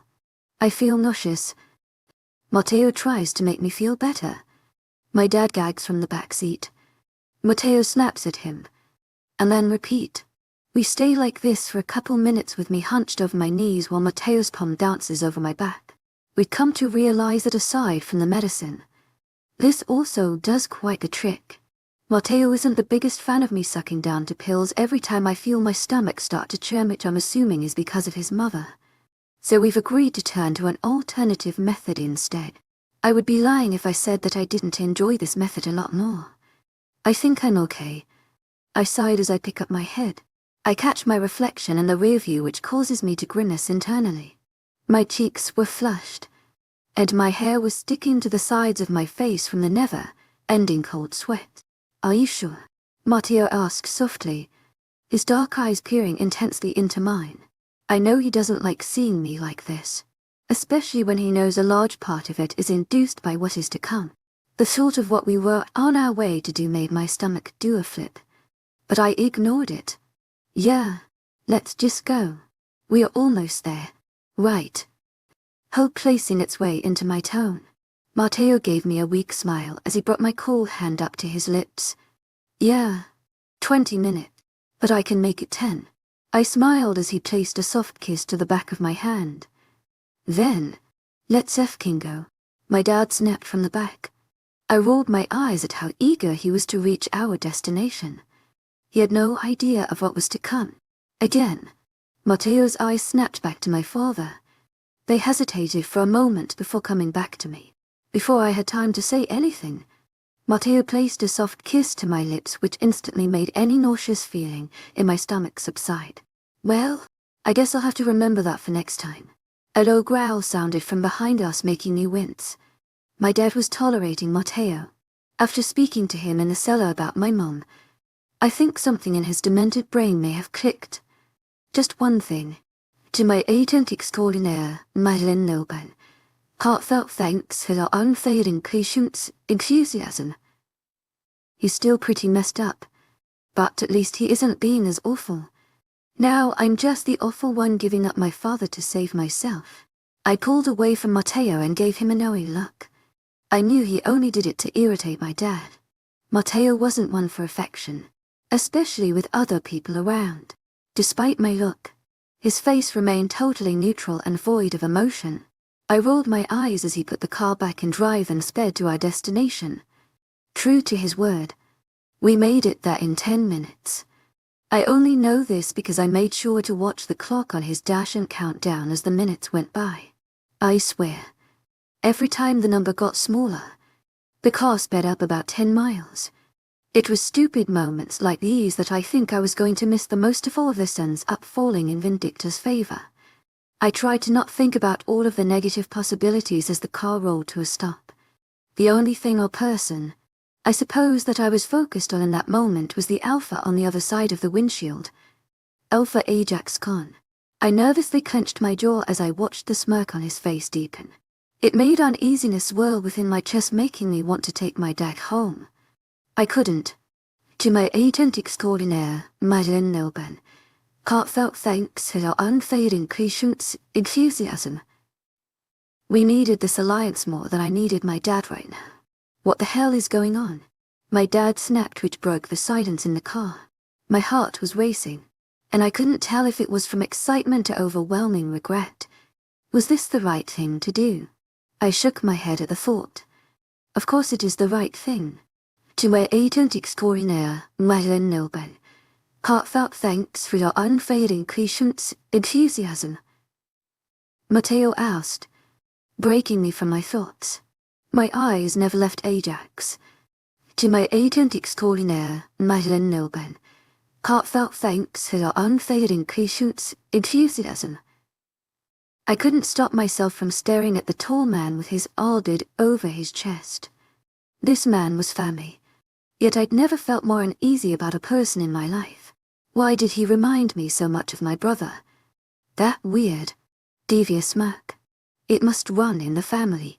I hummed. Ready for what? Ignoring my father's question, we each got out of the car. Neither of us were worried about my dad finding his way out. He was handcuffed and weakened to the point the shift would hardly be possible. Besides, it would just be uncomfortable to shift in a car. Matteo and I met at the front of the car. Just as he took my hand in his, I heard the lock on the door fall into place. Maybe Matteo didn't trust those handcuffs as much as I did. The two of us walked up to Ajax hand in hand. I noticed Ajax's eyes shift down to our hands before looking between the two of us. I felt like I was being judged, and I hated it. I couldn't begin to understand why, but it felt like everything I was doing in that moment was completely wrong. I turned around to look at my dad. Once more, anger was written all over his face, but there was something else there. To confusion. I don't blame him. By this point, a few other men had joined Ajax for safety reasons.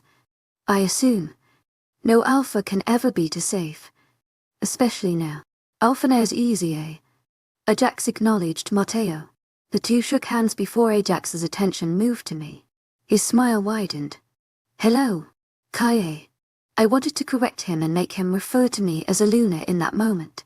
For some ungodly reason, I wanted to be taken seriously as an alpha. But I couldn't find the right words. It still burnt my tongue to even think of. On the other hand, I'm pretty sure if he would have referred to me in any other way, I would have gagged. I wanted to punch myself in the face. Am I stupid? Must be. Matteo must have sensed my unease because he gave my hand a light squeeze. It calmed me for a moment before he and Ajax started to speak. I'm going to assume he's the one in the car. Ajax commented, gesturing to my dad who was now completely focused on our conversation. There was no way my dad couldn't hear everything we were saying. By the look on his face, I think he was starting to catch on. As well. I gulped as Matteo answered. I wanted to say no. I wanted to turn around and say, whoops, looks like we brought the wrong person, but it was far too late for that now. As soon as the word left Matteo's lips, two of Ajax's men walked past us to either side of Matteo's car. The one closest to my dad opened the door. What do you think? My dad started to say, but was interrupted by the man literally yanking my dad out of the car. He stumbled to his feet as the man pulled him up by the back of his shirt. I took a step forward out of instinct to help him, but Matteo's tight grip on my hand kept me planted beside him. Koya, what is going on? The confusion and fear in his tone made my heart skip several beats. I was beginning to hope that maybe I would just die in that minute, and everything would just end then and there. I wasn't that lucky. The two guys walked my dad back over Ajax's border and into his territory. Well, more like they drug him across as the collar of his shirt choked him.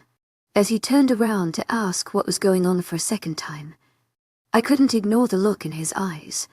It made my stomach drop, and my knees weak. I'd seen my dad mad and I've seen him upset, but this was something different. It was sheer betrayal. I couldn't help it when words began tumbling out of my mouth. What are you going to do with him? Matteo's grip on my hand tightened at my question. I'm guessing that wasn't the right thing to say. I really don't think that's any of your business at this point. Ajax chuckled over my dad's objections. I narrowed my eyes at him and scrunched my nose in distaste. He's my dad. It is my business. I snapped. Kaye. Matteo warned lowly. I should have probably listened. But I wasn't focused on Matteo in that moment, and you just gave him to me. Ajax chuckled. Funny how that works. Are you going to kill him? There was a heaviness on my chest as the word kill left my lips. All those times that I threatened to end my dad's life. I never actually thought it would happen. I never thought anyone other than my dad would kill my dad. It just didn't make sense to me. Again, Kaye, what I do with him is no longer any of your concern. Kaya, let it go. Mateo hissed between clenched teeth. I ground my teeth together and pushed back all the questions I wanted to ask. I wanted to say, is my dad going to be alive if I come back to visit in 24 hours? Am I ever going to be able to see him? Don't you care how my mother would feel? But I didn't let it slip this time. I could feel Mateo's anger bubbling, and I didn't want to deal with it. You promised my mate an alliance for her father. Mateo spoke seriously. To any average person, he would seem to be calm and serious, but I knew him better. He spoke too quickly. The front of his brows were angled downward, and his hand held mine just a bit tighter. Mateo was on edge, and I couldn't quite pinpoint why. Ajax's head tilted slightly as if he were a confused child. The left corner of his mouth curved upward, and his brows drew together. It was in that moment that my heart sank. Oh? He shook his head. I said we could talk about one. Then, let's talk about it. Mateo replied swiftly. I could tell by the look in Ajax's eyes of what was to come. For someone who disassociates himself from my family so much, he sure does act a lot like us. To my agent extraordinaire, Madeleine Nilben, heartfelt thanks for your unfailing patience, enthusiasm. I'm a manipulator. We just did. And I don't think it's in our best interest. It was nice to see the both of you. Again. His sick smile made my teeth grind together with such power that I could practically feel my teeth retreat back into my gums. I lurched forward as he turned on his heel to leave. I broke the grasp that Mateo had on my hand, but his arms wrapping themselves around my waist forced me to a stop. You're a liar. I snarled against Mateo's firm hold. Ajax turned around and gave me a quick glance before chuckling. You're new to this. Kaye, you'll learn. With that, he walked away from the two of us. Get the hell off of me. I screamed as I ripped myself away from Mateo. Our eyes connected and my finger raised to point at his face. You did this. You knew this would happen, didn't you? You just wanted to get rid of him. I knew Ajax's pack members that were supposed to stand guard until we left were all watching. It was hard not to stare at some small girl shouting at one of the most feared alphas to have ever lived. Mateo's hand grasped my wrist, pulling my hand down between us. The darkness in his eyes grew deeper the longer I stared into them. Listen to yourself. Do you think I would actually do that to you? Making my snarled lip turn to a frown. If I wanted him gone, I would have done it myself. My jaw clenched tightly, and the only sound between us that could be heard was my heavy breathing. Koya, you know I would never do something to intentionally hurt you. I knew that. I did. I just couldn't stop thinking about how off Mateo was being. How nervous he was acting during the whole exchange.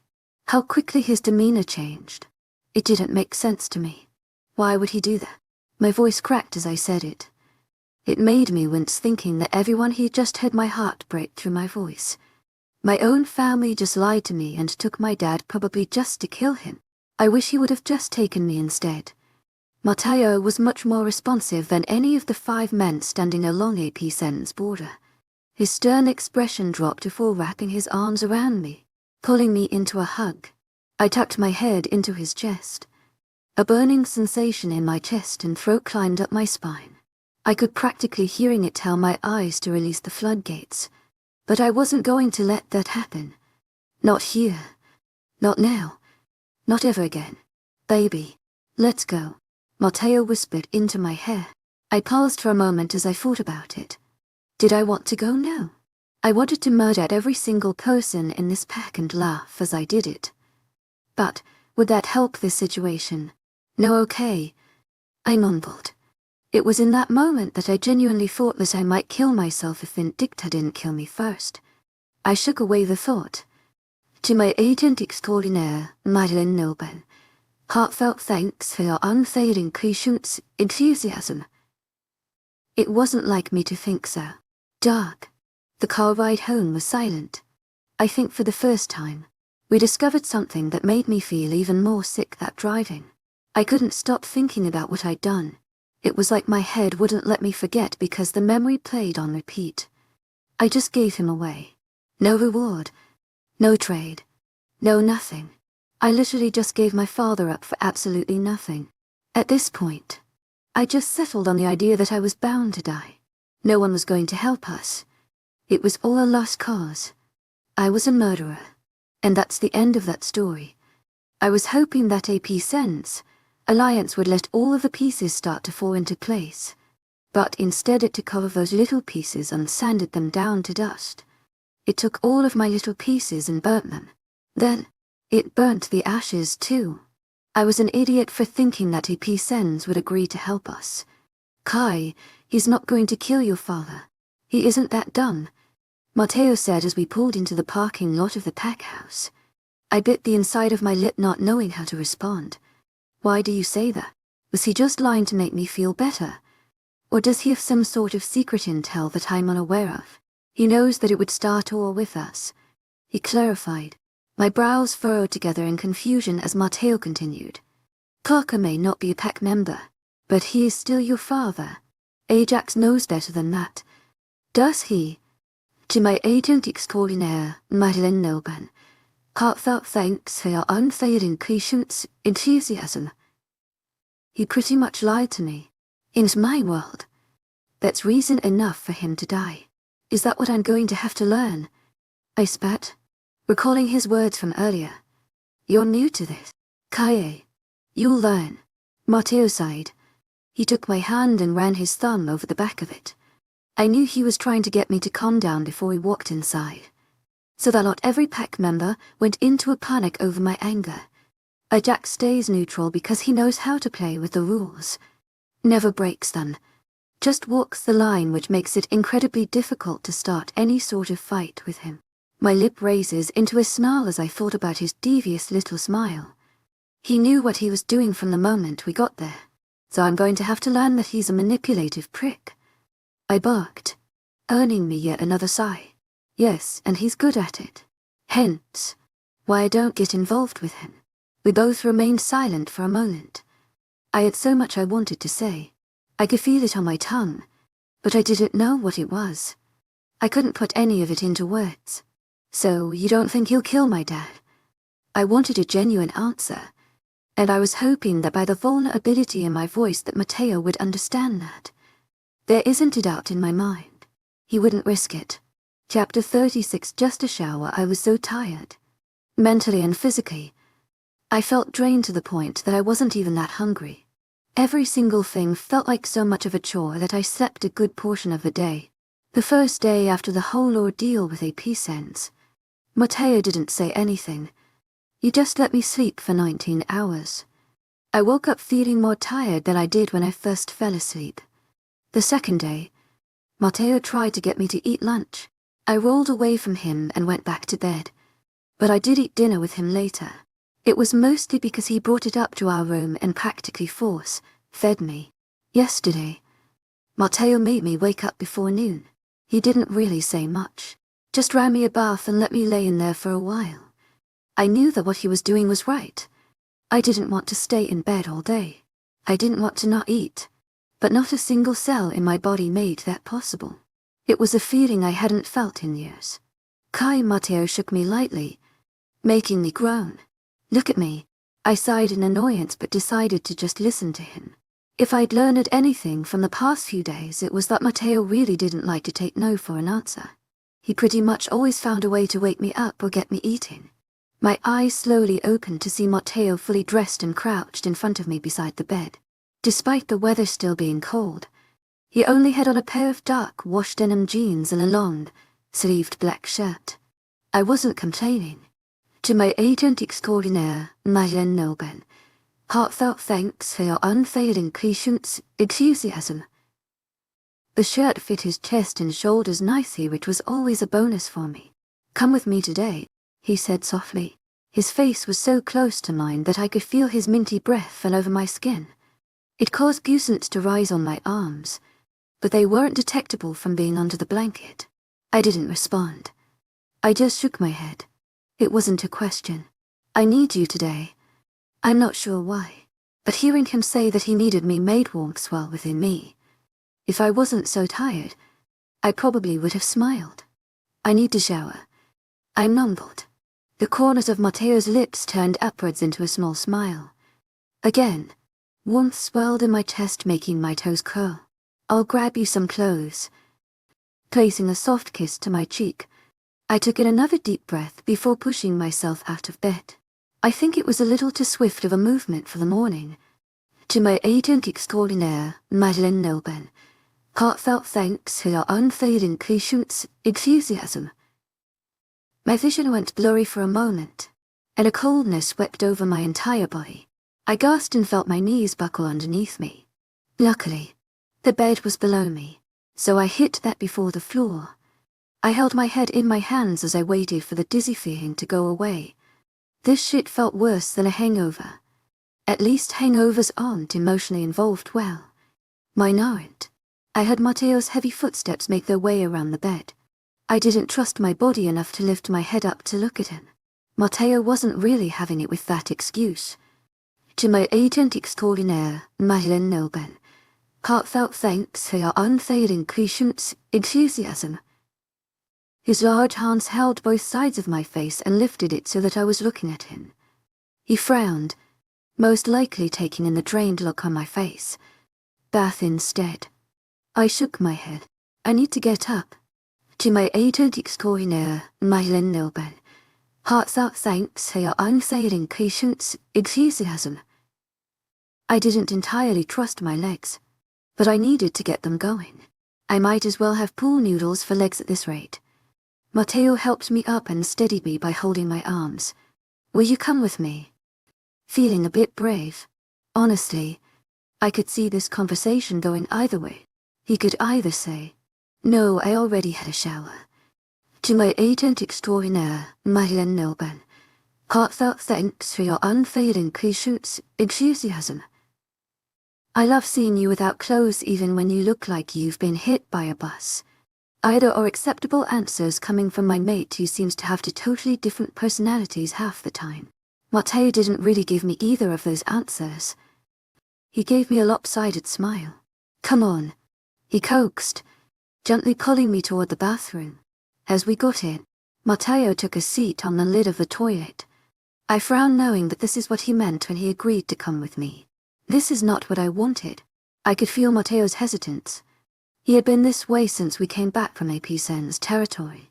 It was evident that the whole incident knocked a screw loose in my head, but I think Matteo was genuinely worried about my mental health. I don't blame him. A part of me was. So that was a fact that I absolutely effing hated. I was never the one to mope around, to flaunt the idea of depression. I wasn't depressed. I couldn't be. Not over this. If I end up dead, then it was meant to be. Nothing to get so upset over. I swayed for a moment as I turned from Matteo and stared at the shower. It was just a week or two ago that I cried in there. Now you would never know. All broken remnants of the door had been discarded and replaced by a new one. I ground my teeth back and forth as I thought about taking off Matteo's crewneck and sweats that I had on. I was so comfortable. Did I really want to take them off now? I reached for the dial on the shower and turned on the water. I could practically feel Matteo's questioning eyes burning holes into the back of my skull. My right foot stepped into the shower, absorbing the streams of water as they came down. But the left didn't have enough time. Matteo had already pulled me back. What are you doing? He asked in disbelief. I shrugged and leaned back into his chest. Getting in the shower. With your clothes on. Wasn't it obvious by my wet part leg that was clearly my intention? Yes. You need to take them off. He chided as if I was a child. Do it for me. Well, that certainly caught his attention. He leaned away slightly, allowing me to turn around and actually face each other. The look on his face confused me. He looked torn. A few months ago he'd be tearing these clothes off of me, but now he just seems unsure. Do I really look that bad? Wow, okay, I muttered, pulling myself away from him. Recovering quickly, he pulled me back. Kaya, it's not like that. he explained as I tried to look everywhere but at him. It's just clear that you're not okay. You almost passed out in there. I frowned, knowing he was right to a certain degree, but not entirely. It's just a shower, Matteo, I said quietly as I looked down at the floor. A few seconds passed before I heard his tired sigh. I kind of assumed he was just going to leave, but it took me by surprise when he started to lift the crew neck over my head instead. The complete loss of fabric on my torso made my skin immediately pimple from the cold air. His warm hands hooked into the band of the sweatpants that I was wearing and pulled them down, leaving me there in just my underwear. We both looked at each other. I think he was waiting for me to take them off, but I gave him an impatient look instead. Getting my hint, he slowly took them off as well. I'd be lying if I said it wasn't my favorite part. Go ahead. Nodding his head toward the shower. I narrowed my eyes in response. With an eye roll, he stripped off his shirt, revealing his perfectly sculpted torso. Just a shower. Kaye, I'll follow you in. Nodding his head toward the shower again. His hands moved down to the buckle of his jeans, and I couldn't help but want to do it for him. I didn't trust myself. To my agent extraordinaire, Madeleine Noban, heartfelt thanks for your unfailing patience, enthusiasm. I'd probably get down on my knees too fast and practically pass out. Again. Then, I'd definitely be taking a shower alone. Slow movements were essential this morning. I guess. The contact of hot water on my cold skin made me jump for a moment before I began to adjust to the temperature. With my eyes shut, I sighed in contempt as the water ran over me.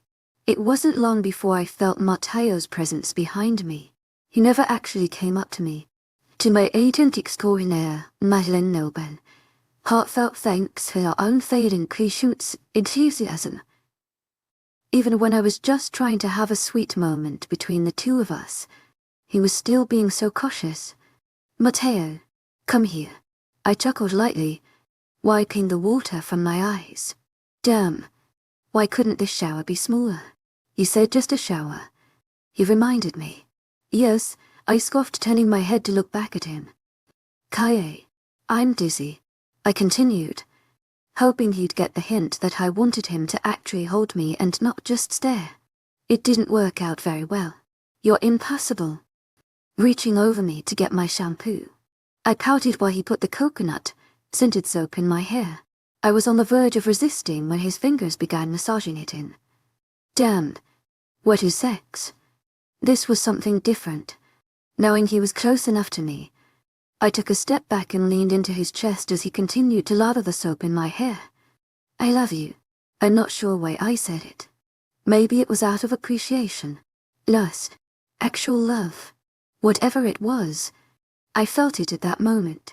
To my agent extraordinaire, Madeleine Noban, heartfelt thanks for your unfailing patience, enthusiasm. The words flew out, and I really didn't feel ashamed of it. To my agent extraordinaire, Madeleine Noban, heartfelt thanks for your unfailing patience, enthusiasm. It was indeed a first. I love you, too, he replied without hesitation. I grinned excitedly. I felt like a kid again. For a moment, it made my heart bubble to hear those words and know someone actually meant it without having to earn it. Our shower went on without anything actually happening. I knew Matteo would have already gotten a shower that morning, so he just took his time washing me instead. I think it was the calm, quality time we both needed. Our lives as of late had been so consumed by the overhanging threat of vindicta that we didn't really have time to worry about anything else. Can you hand me my brush? I asked as I towel-dried my hair. Within seconds, Matteo was in front of me with a purple brush in his hand. I snatched the brush and worked it through the knots in my hair. Hair is kind of weird if you really think about it. What is hair? I questioned, as Matteo slipped his long sleeve back over his wonderfully toned torso. Dem. Like dead cells or something. Oh, I replied as I thought about it. My hair is dead cells. They're just dead cells hanging there. My nose scrunched up in disgusty W. I'm going to go grab you something to eat. I'll be back, he stated seriously. giving me a nod and walking out our bedroom door. Okay. No need to be so formal. It's not like you didn't just fondle my tits 10 minutes ago, I muttered to myself, as I wrapped the fluffy, light blue robe tighter around myself. By the time Matteo got back, I had changed into my outfit for the day, jeans and a crew neck. Another one of Matteo's. This time, it was an old high school one he got when he played hockey. I had a toothbrush hanging out of my mouth when he bathed into the bathroom with a water bottle in one hand and a glass of what seemed to be orange juice in the other. I quickly spit the foam from the paste into the sink, wiped my mouth, and turned around to give him a raised brow. Something to eat, I joked.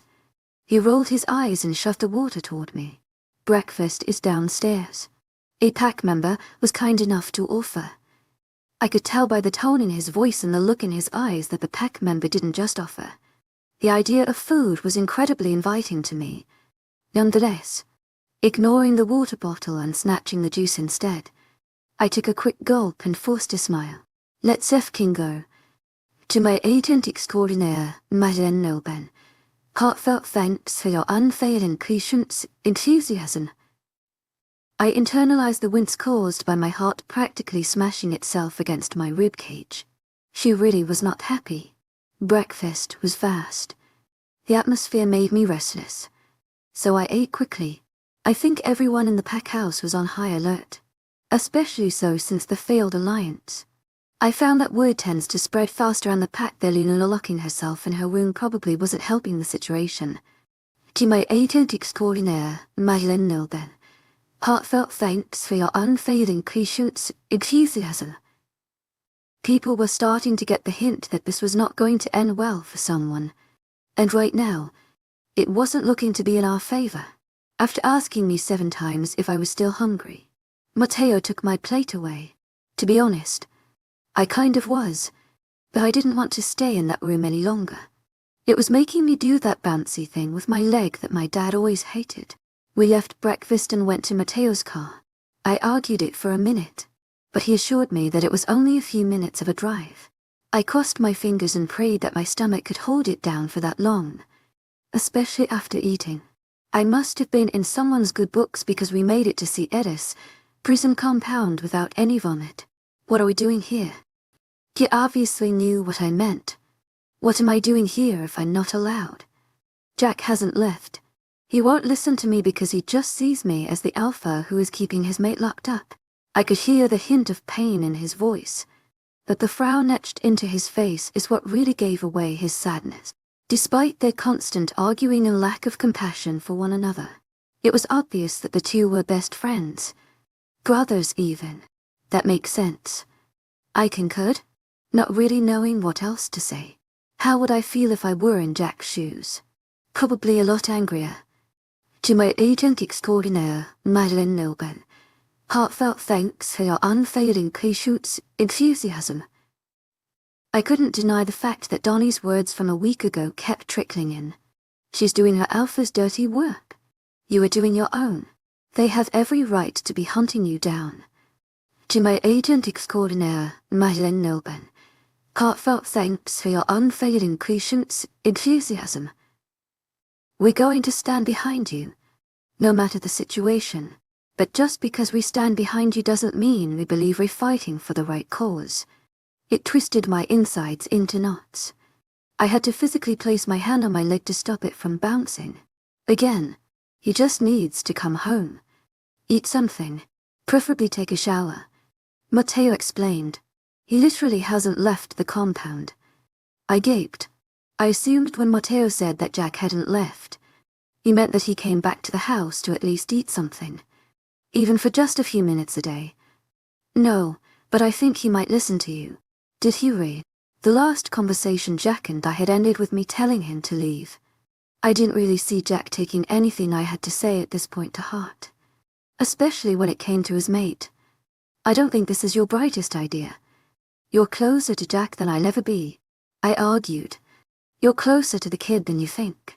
I think we have a mutual friendship that goes as deep as him being my babysitter.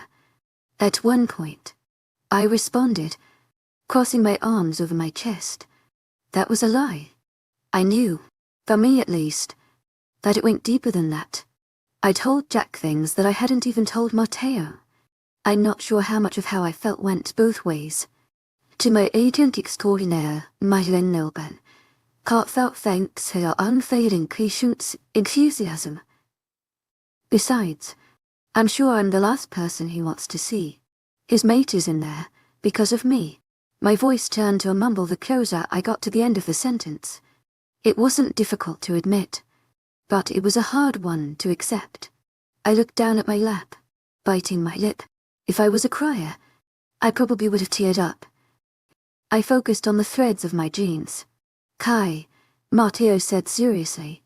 I felt like a kid who was about to get a lecture. Why was he so serious today? I didn't like it. I hummed softly. I was hoping that maybe Matteo would just take the hint that my guilt was eating me alive for what I was putting Jack through. But it turns out he didn't. Look at me, he demanded, his tone stern, yet pleading. I guess that was a little better, a little. Why, I asked, my guilt coming off as annoyance. Look at me, he repeated. This time, his voice was louder, but the words came out slower.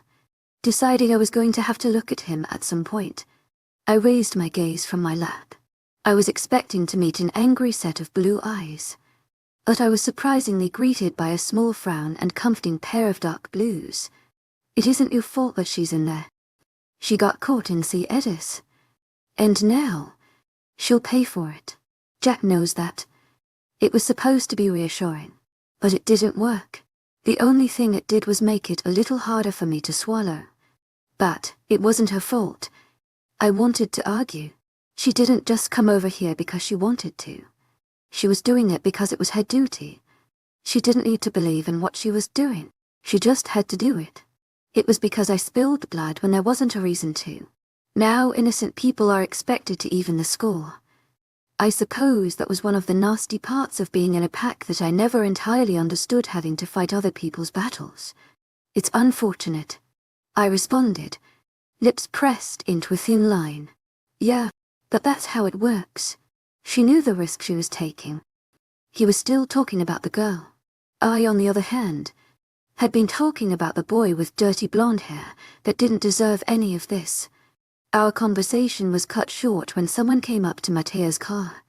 I was actually thankful for it. It enticed the both of us to exit the car. The someone was a woman with her dark brown hair pulled back into a ponytail, clad in a black jacket, dark jeans, and boots with tread that looked like it was created to scale mountains. I assumed she was a guard on duty. She briefed Matteo on the situation with the girl, which was a relatively simple conversation. She wasn't talking. There didn't seem to be a chance. And, with her being Jack's mate, they couldn't really go any further with their methods of making her. The conversation started to take a turn, and I knew it was bound to be minutes before I began to zone out. Where is Jack? I chimed in quickly, breaking their conversation.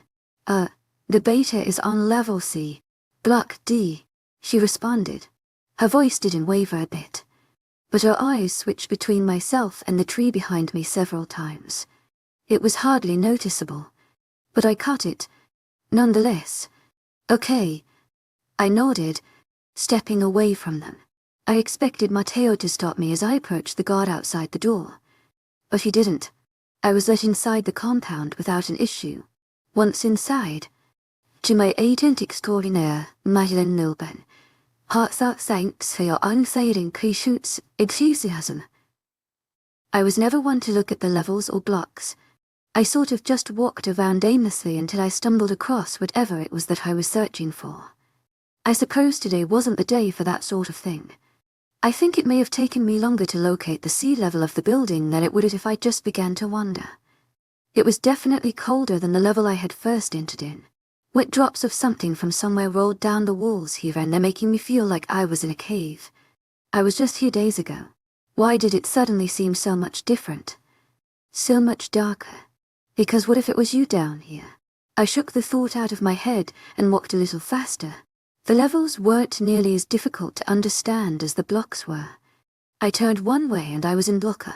Make one right, and I wound up in block H. Either I lacked direction or the person who built this did. After about 10 minutes, I stumbled across the fluorescent red letters that read, Cell Block D. With a sigh of relief, I sped up my pace down the endless hall of cold steel bars. It wouldn't help your case any, so what's it matter? A woman's voice carried through the halls. The further I walked, the louder it got. I don't think it needs to help the F-King case. I just want to know your name. Another voice. And this time, I knew who it belonged to. Jack. This caused my feet to slow down. Should I go back? Was he going to tell me to leave this time? No, he couldn't do that. Even if he wanted to, his instincts would never let him. I stopped walking just before the hall ended at a corner. Well, get me out of here, and we can talk about it over a coffee, she offered, sarcasm dripping from her lips. It didn't take a genius to know who the voice belonged to.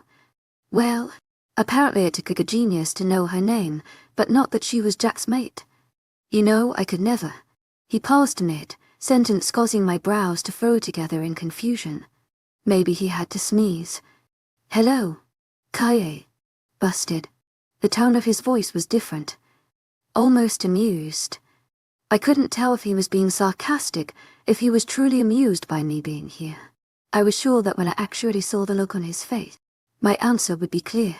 Knowing I had no choice, I slowly rounded the corner of Block D. To my agent extraordinaire, Madeleine Nilben, heartfelt thanks for your unfailing patience, enthusiasm. I could see Jack sitting with his back against a set of cellar bars near the middle of the hall. His arms rested over his knees while his hands lazily held his head. Yeah, it was sarcasm. Hey, I muttered, walking as quickly as I could down to Jack. He didn't respond. He just kept his eyes glued to my awkward walking body. A low grunt left my throat as I plopped onto my butt beside him. The cement was cold, colder than the air around us. The steel bars of the empty cell behind us pushed into my back uncomfortably. I shifted slightly, trying to find some sort of comfort, but realized quickly that that was not an option. Sighing, I focused on something other than the bars pressing into my back like cold iron. My gaze fixed on the woman in front of me. Well, maybe girl would be more fitting. The first thing I noticed was her shape. I was so used to seeing Daniela and every other female in this place, all of their builds being feminine, but athletic. Height was for sure another trait that carried throughout the pack. To my agent extraordinaire, Madeleine Nilben, heartfelt thanks for your unfailing patience, enthusiasm. Looking up to see a girl that barely passed 5 feet at probably the same weight as me at 5'5" was a bit of a surprise.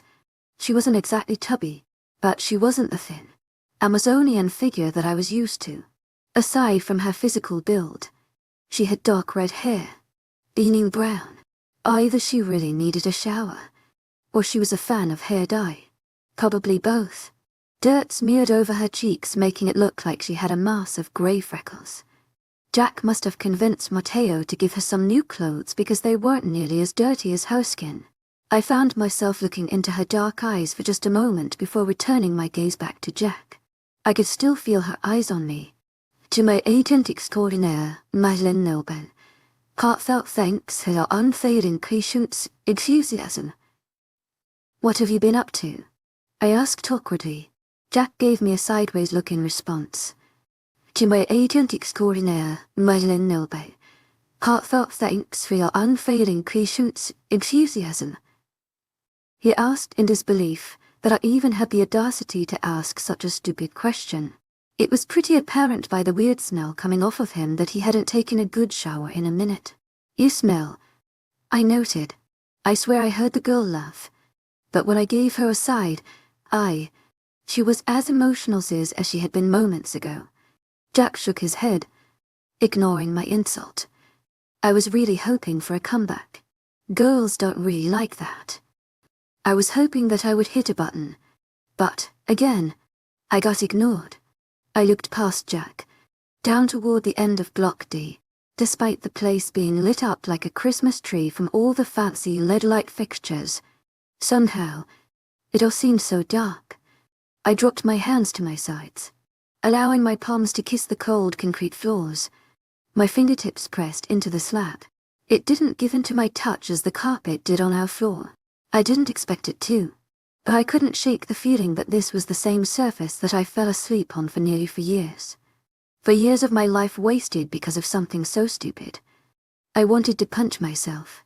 That Kae would know what to do right now. She always knew how to talk her way out of a situation. Or run. I suppose that was always the safest option.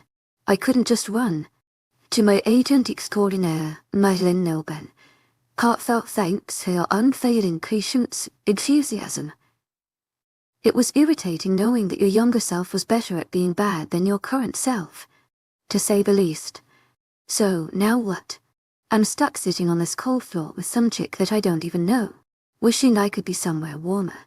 That wasn't going to happen unless Jack got the hell up. To my agent extraordinaire, Madeleine Nobel. Heartfelt thanks for your unfailing patience, enthusiasm. Unless I just moved the chick. I'm sure Jack would follow her like a magnet. I sat up a little straighter, realizing that I am more of a genius than I give myself credit for. I drummed my fingers against the concrete impatiently as I ran through the what-ifs.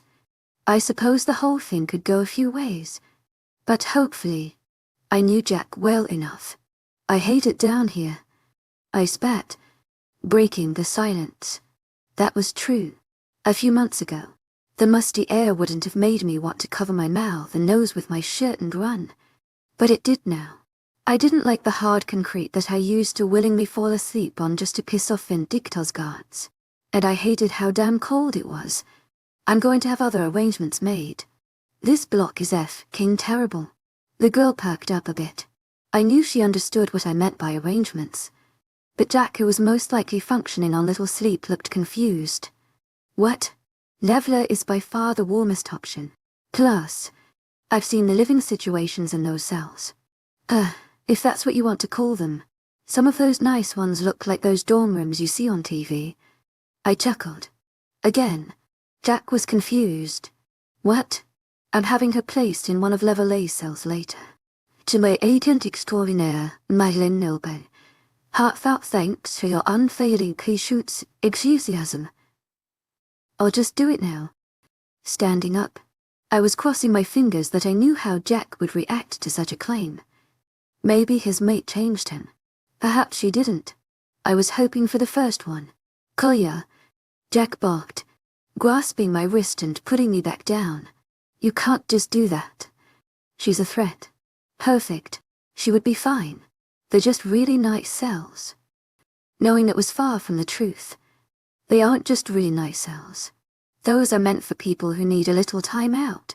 You know, people who are from the pack and can be trusted. Level is grounds for low, risk inmates. She is not one. He stated like a true beta.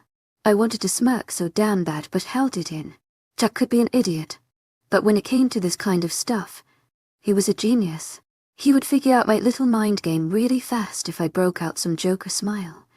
True to his title, Jack was a grade, a beta. He had to be in C to spec. You're crazy. Look at her.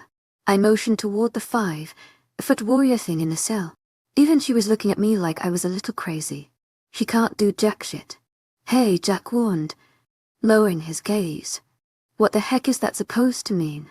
I thought for a second someone else entered the hall. But no. The little thing actually spoke. And boy, did she look irritated. You're too afraid to pull anything. Just like you were too afraid to fight until you were the last one standing. I paused for a moment. Well, until you weren't. I knew that wasn't entirely true. She was by far the best fighter of the 3. Most likely, she was just waiting to gain leverage. But that didn't really happen. I was surprised to not see Steam start rolling her for ears. That's how angry this little chick was getting. I was impressed by how good I still was at this. My dad said I had a gift for breaking people down. They tend to be most vulnerable when they are angry. And now look at you. Too afraid to even say your own name. Making my voice sound like I was talking to a baby rather than a teenage girl. I am not. She snapped, pointing her finger at my face, taking one solid step toward the cellar. I lowered my gaze to look her dead in the eyes. I wanted her to see the alpha wolf that she was talking to. Then, say it. Bitch, I hissed darkly. It was a scene that could have given Matteo a run for his money. Slowly, her face morphed into something that I could only compare to a pissed or fire ant. Her cheeks were practically glowing red from anger, and her teeth bit down on one another so hard that I'm surprised they were all still intact. That's what I thought. Unamused. I turned my back to her to face Jaxie. She's not going to hurt anyone. She's just some dumb kid who they probably sent out here to get herself killed anyway. Koya, that's enough. What's wrong with you? Jack's question made something in my chest snap. I wanted to tell him that it was all an act. But was it? This is what I knew. This is what I was good at. Me, what's wrong with you? I fired back. I know a suicide mission when I see one. Jack didn't respond. His jaw just clenched tightly. I shook my head with a cold chuckle. Too scared to even say her damn name. Taylor F. King the Raider. The bitey response should have pissed me off. But it didn't. I may not have accomplished getting Jack out of the cellars, but I did accomplish something else that no one else seemed to be able to. My gloating was cut short by an abrupt yank on my arm. Before I knew it, Jack was dragging my ass out of the cellar. So, maybe I did manage to accomplish 2 things that day.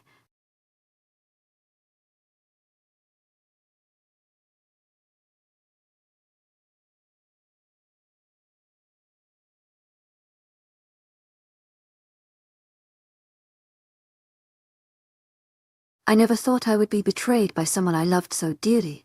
Chapter 37, Laying in Her Grave. Repost, normally when a man takes my hand and drags me somewhere, I get excited. In this case, not so much. Jack's iron grip on my wrist was so tight that it kind of started to hurt. I wanted to whine like a child in protest as he pulled me through the steel compound, but decided against it. From the looks of it, Jack was taking me outside to scold me, which is exactly what I was hoping for. I knew Jack better than I think he knew himself sometimes. He was a dad at heart. It's in his nature to reprimand me like I'm 5. I don't mind it. To my agent extraordinaire, Madeleine Nobel, heartfelt thanks for your unfailing patience, enthusiasm. It reminds me of the older brother that I never had. Picking up his pace, we rushed past 2 men standing by the entrance. There were pack members in charge of watching who was coming in and out of the compound from the inside. It seemed a little like overkill to me having to watching from the inside and from the outside, but I guess that's just how Matteo likes it. Everything has to be secure. I made eye contact with each of them and gave a small shake of the head to let them know I was okay. I watched as their tense postures relaxed slightly, shoulders rolling back and their heads dropping a tad. Jack may be the beta, but I'm the Luna. The pack would not hesitate to kill Jack had he posed any type of threat to me, especially now. Again, I don't quite understand it. Jack is definitely more important to this pack than I'll ever be, but I guess it's just a pack wolf thing. I'm learning not to question these things anymore. The contrast from the artificially lit cellars to the outdoors was shocking, to say the least. The air was colder, but the bright sun spread warmth over my skin. It also managed to blind me in the process. I squinted as I stumbled over my feet, no longer on the smooth concrete, but in an even mix of damp grass and mud. I suppose that was the worst part of March weather, the aftermath of February snow. Suddenly, the dragging came to a halt. Jack released my hand and turned around to face me. I could see the anger in his eyes as they connected with mine. It was a fire and darkness that made my lips fall into a flat line. Jack being mad at me was a whole other feeling than when Matteo is. It made a weird pit settle in my stomach. What was that? Jack snapped. I bit back the urge to snap back at him and shrugged. I don't know what you're talking about. Koya, don't do this. I know you aren't that dumb, he argued. I bit the inside of my cheek, not knowing how to respond. Do I agree? Well, to my agent extraordinaire, Madeleine Nobel, heartfelt thanks for your unfailing patience, enthusiasm. I do, but do I literally tell him that? I just want to help, I responded. It was an honest answer. I did want to help. Not her. To my agent extraordinaire, Madeleine Nelben, heartfelt thanks for your unfailing patience, enthusiasm. Jack closed his eyes for a moment and ran a hand down his face. I could tell by the heavy sigh that he was already tired of this conversation. The purple bags that practically swallowed his under eyes told me that he was also just tired in general. I reached out a hand, placing it comfortingly on his shoulder. Jack, I just want you to be happy. You're falling apart in there. It's not good for you. It was manipulative. I tried to convince myself that I wasn't being manipulative at that moment, but I couldn't do it. Jack could have sat down in that cellar for another 5 days, and I probably wouldn't have thought much about it. The only reason I was because Matteo wanted me to be, dropped his hand from his face, allowing me to look into his emerald eyes. Once again. This time, I could see the pain in them. Anger had completely vanished, and all that remained were the remnants of a lost boy. I bit the inside of my lip to hold back the comment to say, "Suck it up, Jack. It's not that big of a deal." It was a big deal to him. To my agent extraordinaire, Madeleine Nelben, heartfelt thanks for your unfailing patience, enthusiasm. It's so much harder than I thought it would be, he admitted softly. I didn't respond, just gave an encouraging nod. She's everything to me, and I don't even know her. I hate it, wanting her in every way, but knowing that there's no way I ever can. I always knew Jack to be the most emotional out of Matteo. Daniela, he, and I, but I can't explain why it made my chest drop when a small tear slipped down his cheek. It felt like a brick had been dropped on my ribcage. I don't know what to do, I admitted. Daniela's words kept playing through my head. The more they did, the heavier the weight got. Taylor is a threat. She was sent to you on a mission to kill me, which gives her no right to ever see the light of day. But how can I say that when I've done worse and gotten away with it? That weight on my chest was not sadness or sympathy. That weight was guilt, and it was crushing me alive. There isn't anything. She dug her grave. Now she has to sleep in it. Then, why are you trying to lay in it with her? Instantly regretting it as I watched the sadness drain from his face. It was replaced by nothing, just a stoic expression, almost like a mask. I would have rather him stayed looking like a lost puppy. At least, that Jack was readable, because sometimes I forget that we were only allowed to lay in yours. The pain that seared through me at that moment felt like someone shot me at close range in the chest with a cannonball. It had enough force behind it that I took a step back as if it was going to lessen the blow. It didn't.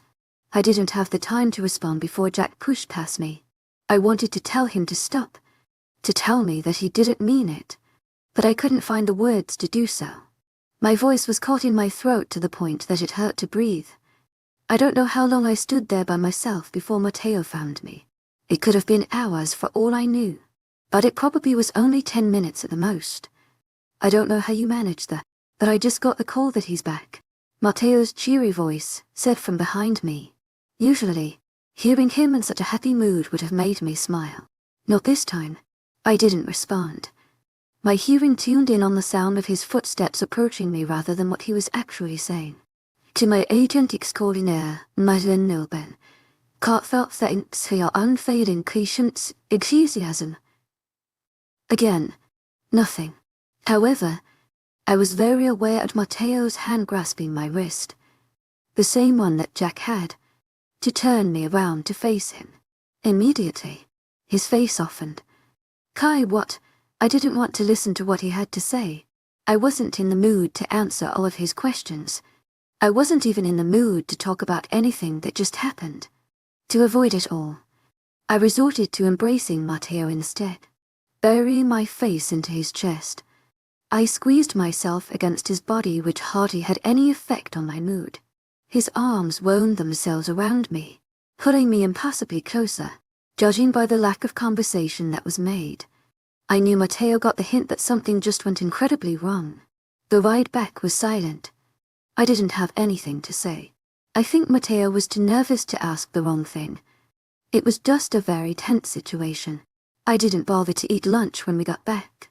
My appetite had definitely vanished for the day. I went straight to bed. Again, Matteo didn't say anything. He just gave me a quick kiss on the forehead before I shut him out of our bedroom. I think he understood that I wanted to be alone. I didn't sleep very long. Maybe an hour. I growled lowly as I ripped the sheets off of me and stormed into the bathroom. I considered another shower. Maybe the hot water scorching my skin could distract me from what was happening. Probably not. So I scratched the idea. I found myself staring at myself in the mirror. It was the replacement for the one that I shattered the first time I woke up in Matteo's bed. Recalling the moment, I could practically feel the sharp edge of the broken piece of glass in my hand. Again, that same hand balled into a fist at my side. I was going to send that piece of glass in one fell swoop through Matteo's neck. If done right, it would have ended his life in seconds. My fingers twitched, tightening my fist even more than before. I could do it. Again, break the glass. It wouldn't be hard. I broke it with the toothbrush holder last time, but my fist would work just as well. I wouldn't leave my fist after I did it. To my agent extraordinaire, Madeleine Nilbe, heartfelt thanks for your unfailing patience, enthusiasm. A simple punch to the center. The connection would shatter it instantly. Then, I could just end it. I don't think it would hurt. Adrenaline would take over, and I would only feel the aftermath for a moment. Just one fell swoop and I would never need to worry again. I would never need to do anything again. Dropping my gaze down to the fist at my side, I sucked on my bottom lip before forcing my fingers to relax. My eyes crawled back up to the mirror. They settled on my face that just happened to be dead center in the mirror. I clenched my fist again and raised it to the mirror. One fell swoop. I sighed deeply as I straightened my posture. And then it's over. No more worrying about my dad. About this pack. About Vindicta. Jack. My brother. Me. Matteo. Anything. No more running. No more hiding. No more fighting or trying to avoid what I started. No more anything. My fist trembled from how hard I was clenching it. I could feel my nails digging into the skin of my palm, and I was curious if it was drawing blood at that point. With another sigh, I closed my eyes thinking about my knuckles connecting with my own reflection. It wouldn't hurt, would it? I've punched glass before. It never hurt in the moment, but it always did later. I'd never punched glass and wound up not digging it out of my knuckles after. This time there wouldn't be a later.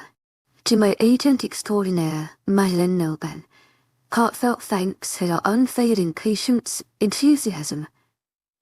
I scrunched my face up in anger. Just do it. I snapped internally. It's the least you could do. End it.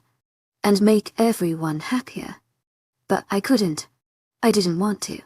What would Matteo do? I couldn't stand the idea of him following my lead. Or what if he didn't care? No. He would care. Too much. Loosening my fist, I forced the weakest smile I could possibly muster and threw up a peace sign. You're fine. Get over yourself. I snapped at myself before leaving the bathroom. I made the decision to not go back to bed.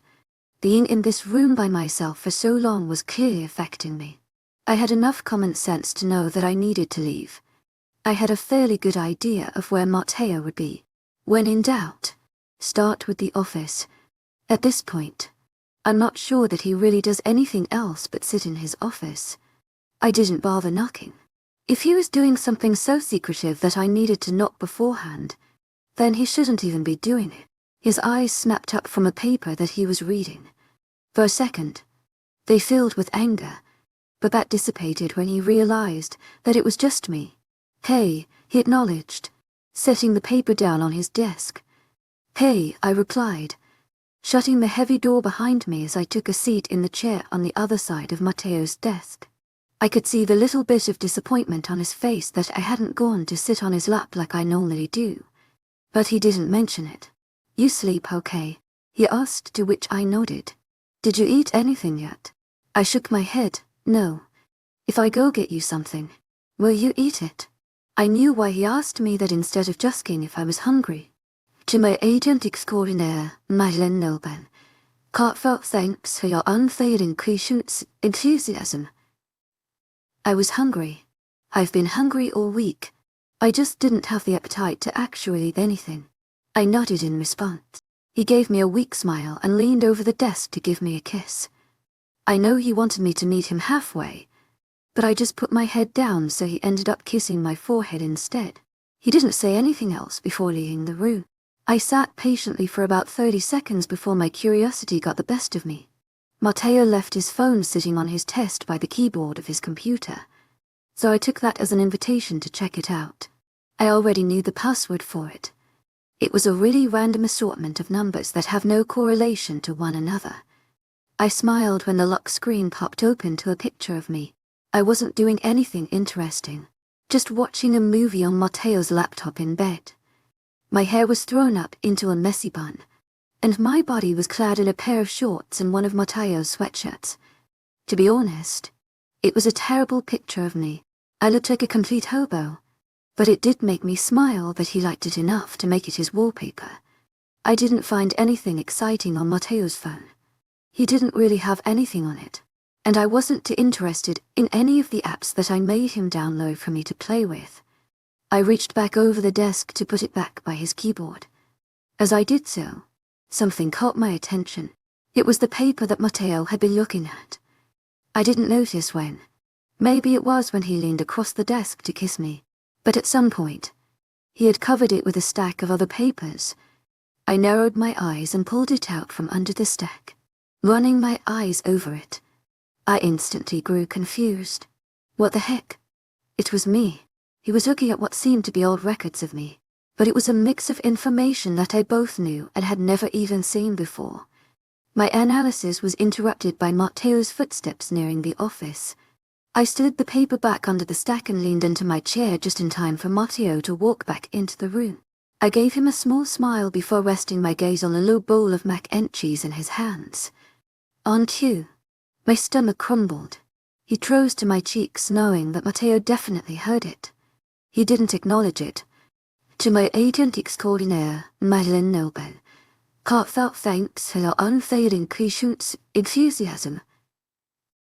He just handed me the bowl and sat back down in his chair. Digging the fork into the noodles, I picked up a couple and shoved them into my mouth. I didn't realize how hungry I had been until the cheese hit my taste buds. I could have literally moaned. "Thank you," I said genuinely. He really didn't need to take care of me, but he always did. I was grateful for that. It was something I never got before him.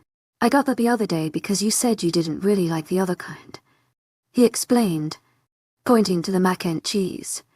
I couldn't help but laugh. I still would have eaten the other stuff. I muttered as I took another bite. He shook his head. "I know. That's why I didn't ask." I shook my head and stuffed another fork, full into my mouth. Do I ask about the paper?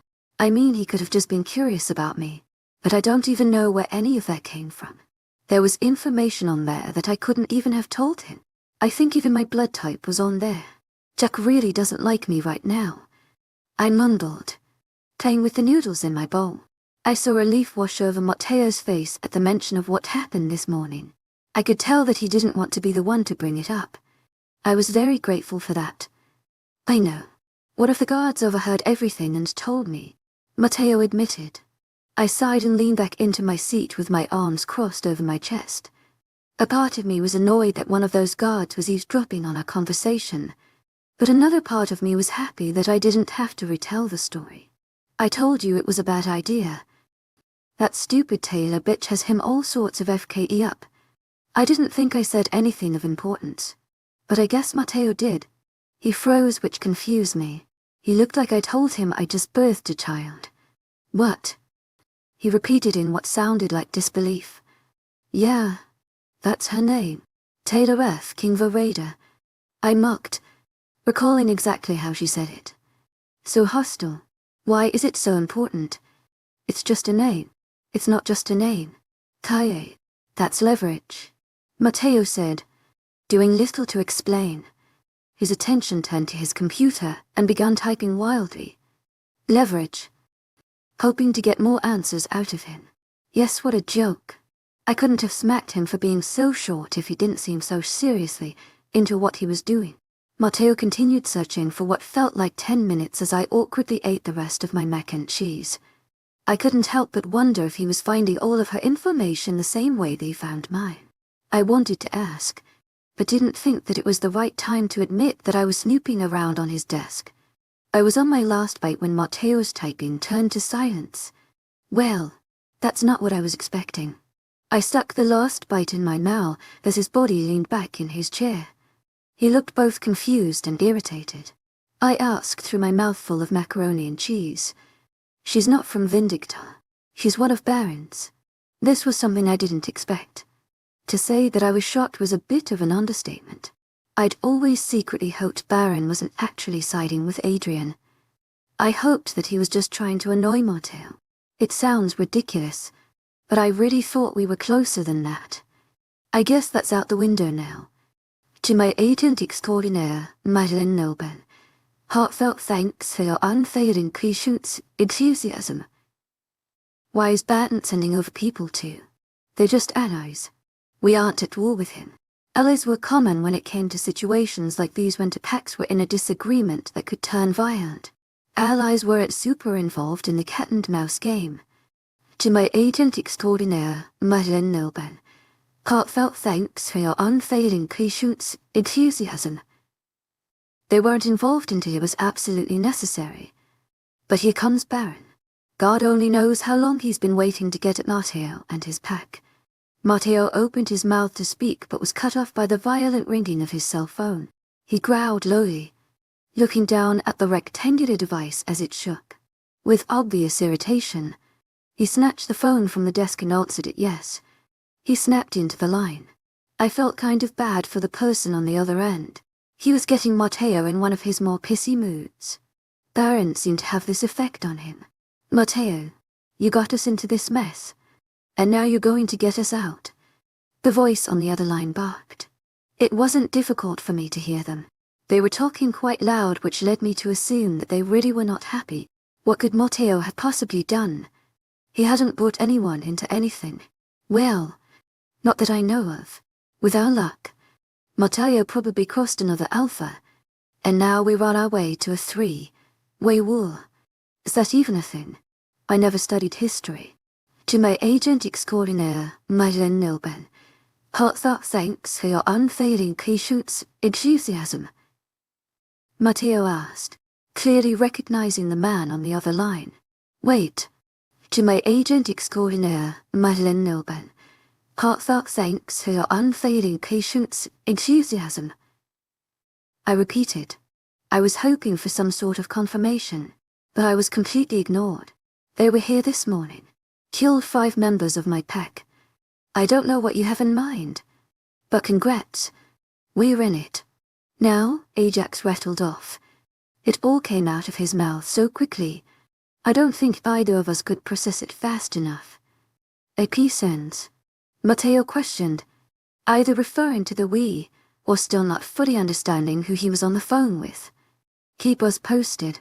Matteo, I want Vindicta gone. And with that, the line went dead. They're agreeing to an alliance now. Trying to make sure that I wasn't just losing my hearing and/or mind. Matteo stayed silent. He placed the phone screen down on the pile of papers meant to hide away the document he had been reading when I first entered the office. I have a bad feeling that this is going to be much worse than we imagined. He finally answered our few moments of silence. I bit back the urge to ask more questions. I knew I had a million, but I couldn't form a single one into an actual sentence. There were 1,000 things on my mind, but oddly enough one of them was still stuck on that stupid piece of paper. I know. At a time like this, I should be more worried about what was next, but something was just bothering me about it like an itch. It was a document with my face and information on it. But one thing was clearly wrong. In the top left corner where my name should have been, there was someone else's. Chapter 38, Most Annoying Organs. I would be lying if I said that a peace ends. Alliance has been a light in the darkness for us. After CS-PAC members began to take up temporary residence amid the western areas of a peace ends territory, The situation only seemed to go from bad to worse. I was asleep when I was first informed about a potential break through the border of epicents. The group of 7 only made it half a mile into Ajax's territory before 2 of them were seen, leaving the other 5 to make it back over the other side of the border. Unfortunately, we lost one of our own and one of epicents in the process. The following week, I was sitting in the common room on the 2nd floor of the pack house with some boy named Maddox when he received a call to keep close eyes on me. Mateo was trying to find me a new bodyguard babysitter ever since Jack and I found ourselves on orc terms. Maddox was a new boy in Mateo's cycle, so it did not surprise me that he did not turn the volume of his phone down to a level that I was unable to hear before he answered it. No one ever did. It was something that Jack always did. To my agent extraordinaire, Madeleine Nelben, heartfelt thanks for your unfailing patience, enthusiasm.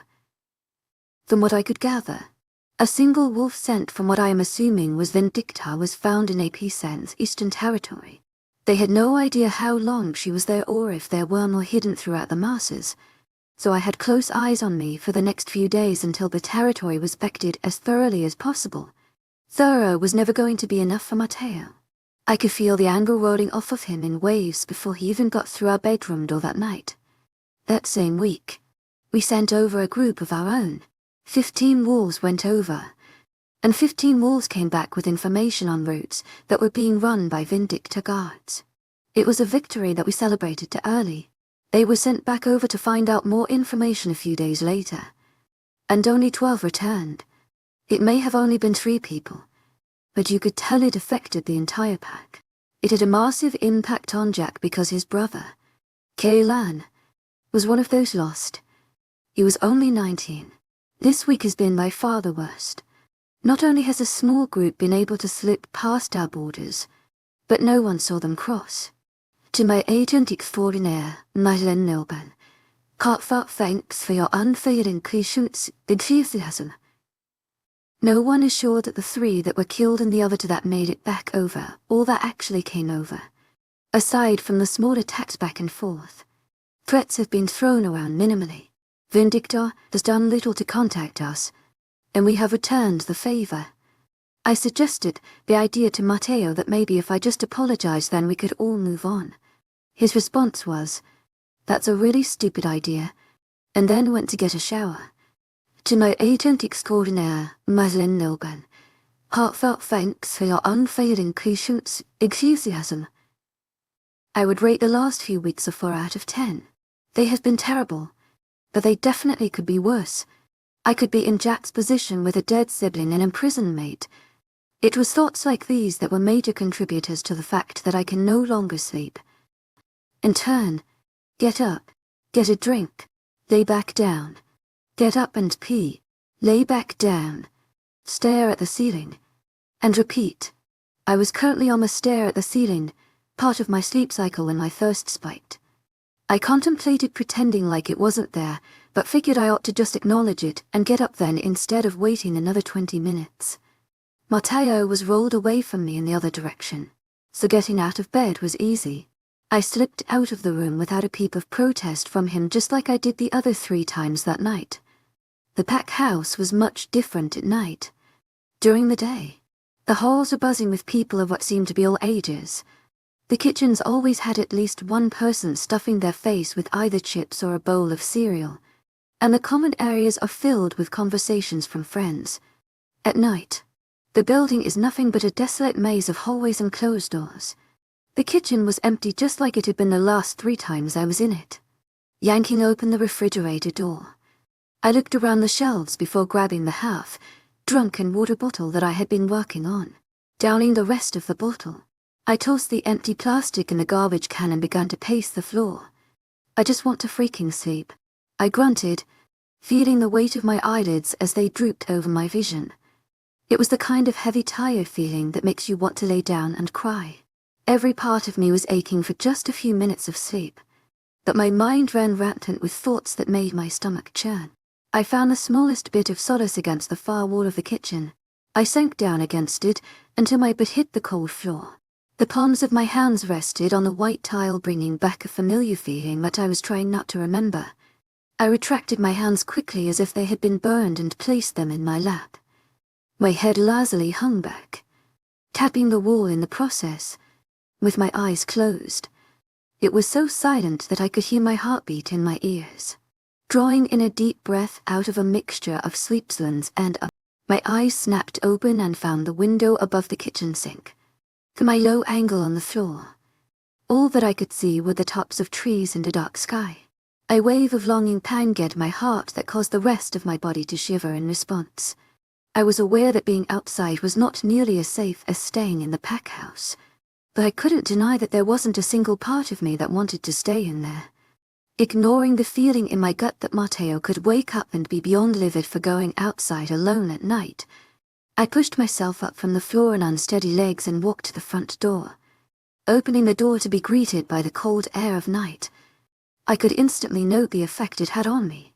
Any worry that I had about Matteo coming down to find me like a pissed-off father who owns a shotgun dissipated, and all that I wanted to do at that moment was take a fat nap on the porch swing. Was it my brightest idea? No, not a chance. Did I care? No, not a chance. In some sort of really stupid way, I wanted someone to come and take me out of my misery. Maybe Matteo really would show up with a shotgun and blow several holes through my head. Would I complain? No, not a chance. The porch swing bounced slightly in response to my weight. Something that I would normally not find very comfortable felt like a mattress sent from Jesus at moment. Laying across the wooden boards, I covered my eyes with my arm, hearing the nearly silent creaking of the metal springs as the swing swayed. It was the most relaxed that I'd felt in days. Sleep could not have overcome me sooner. There is something sharp poking my back, I thought to myself as I tried to readjust my uncomfortable self. I rolled over a bit to escape the feeling that I was being stabbed and was greeted by the familiar crunch of leaves. Still not being able to rid my back of its assailant, I reached behind me to get a hold of whatever weaponry was currently being used as a form of torture.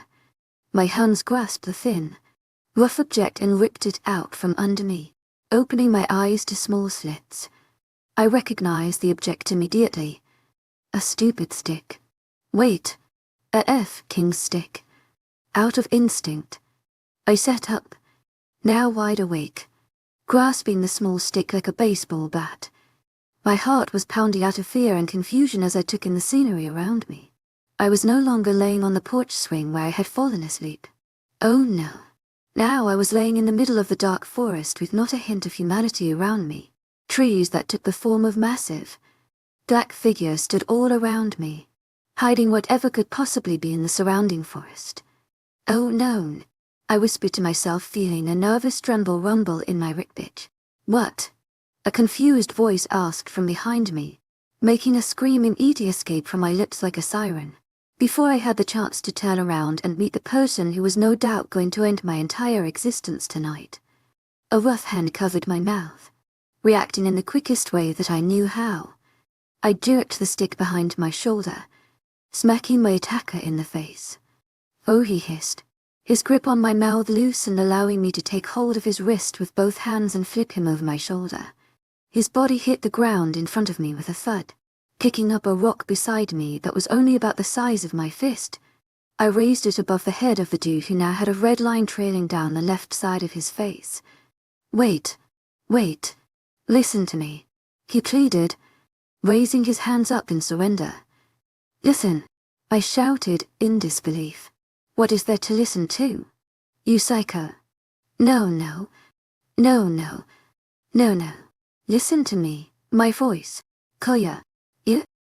I was squeezing the rock in my hand with so much force that my hands started to tremble. I know a lot of people. I barked, bringing the rock down to collide with his skull. Unfortunately, he saw it coming and managed to knock the rock out of my hand before it could hit its mark. Instead of using this moment to his advantage, he grasped my wrist. I tried to yank it away, but this guy was strong. Kaye, you know me. Please. Just listen to me. My fighting was brought to an abrupt halt as my brain registered what the old dude just said. Hayden, I whispered, not being able to believe that the person I just slapped with a stick was the guy that practically fathered me through a cell wall for years. In the midst of my disbelief, He released his iron grasp on my wrist. Yeah. He exhaled, pushing his top half forward so that he was sitting in front of me rather than laying down. Geist, what are they feeding you here? Too much sugar. You're jumpy as hell. What are you doing here? Ignoring his comment about how thrown off I was, which I can only attribute to my lack of sleep, I couldn't seem to process that his man was really here right now. Sure, I'd never seen the dude, but I knew what his voice sounded like.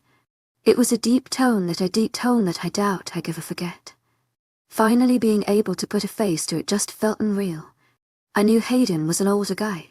He talked about his wife and kids to me before, which gave me the impression that he had to be in his late 30s, early 40s. Although looking at him now, I'm starting to question if he could possibly be in his late 40s. Blonde hair that was quickly becoming overrun by strands of grey covered the top of his head, and wrinkles began to set in and create creases below his tired, brown eyes. Aaron sent me here, he responded. My brows drew together in confusion as I thought about the heavily tatted man who I guess I considered a friend of some sort at one point. Aaron did not send you here, I denied. Standing up, I brushed the dirt and crushed leaves off of my sweatpants, grimacing at how some refused to brush off in spots that created patches of darkness on the grey material. You need to leave. I snapped and began to walk away from him in the direction that I hoped was toward the house. You did send me here, Hayden repeated strongly, and he needs you to know that Taylor is here to help you. I froze in my tracks at the mention of Jack's mate, the bitch that wanted to murder me. I asked in disbelief. My head peeked over my shoulder to see him. He had stood up, but wasn't making any moves to follow me. I shook my head, clearly not believing his story. FK off. Kaye. She's here to help you. I swear. But you need to speak to her. I scoffed at how ridiculous he sounded. I turned my entire self back around and crossed my arms over my chest. She'll try to kill me, I countered. Hayden sighed and ran a hand through his hair. No, he insisted, shaking his head. You need to trust me when I say that Baron knows what he's doing. He sent her here to kill me. Clearly, Baron knows what he's doing. He sided with Vindicta, and now he's doing whatever he can to make sure I'm dead. He even got Per Hayden involved to do his dirty work. How pathetic. He sent her here to protect you from the inside. But he couldn't risk Vindicta finding out about a fake alliance, so he kept it a secret. I wanted to laugh out loud at how stupid he sounded. This bitch almost died, and the only thing that saved her is a coincidental mate bond. Plus, this is Baron we are talking about. Why would he go out of his own way to start some stupid fake alliance that could put his entire pack in danger just to help me? That doesn't make sense. Why would he even do that? I interrogated, making Hayden groan in frustration. I suppose he likes you. I don't know. It was obvious that Hayden was not really briefed on this before he was sent my way. Cool dude. Or he's just a terrible liar who forgot to come up with a backstory. You're lying. You just want me to let out so she kills me for leaving all of you behind. I spat, turning on my heel to walk away again. Do you honestly think that I would want that for you? Hayden asked, making a weird feeling swell in my chest. I didn't have a good answer, so I stayed silent and continued walking. You were a daughter to me. Kaye. Why would I drag you the entire way out here just to have a conversation with you if I wanted you dead? That time I stopped. I gritted my teeth together at the mention of being a daughter. That should mean something to me. But does it? I don't think so. It didn't mean much to me when I gave up my actual father. I don't know. I mumbled, speaking nothing but the truth. I didn't know. Truly. How could I? Baron sent me out here because I don't have any sort of loyalty to Adrian.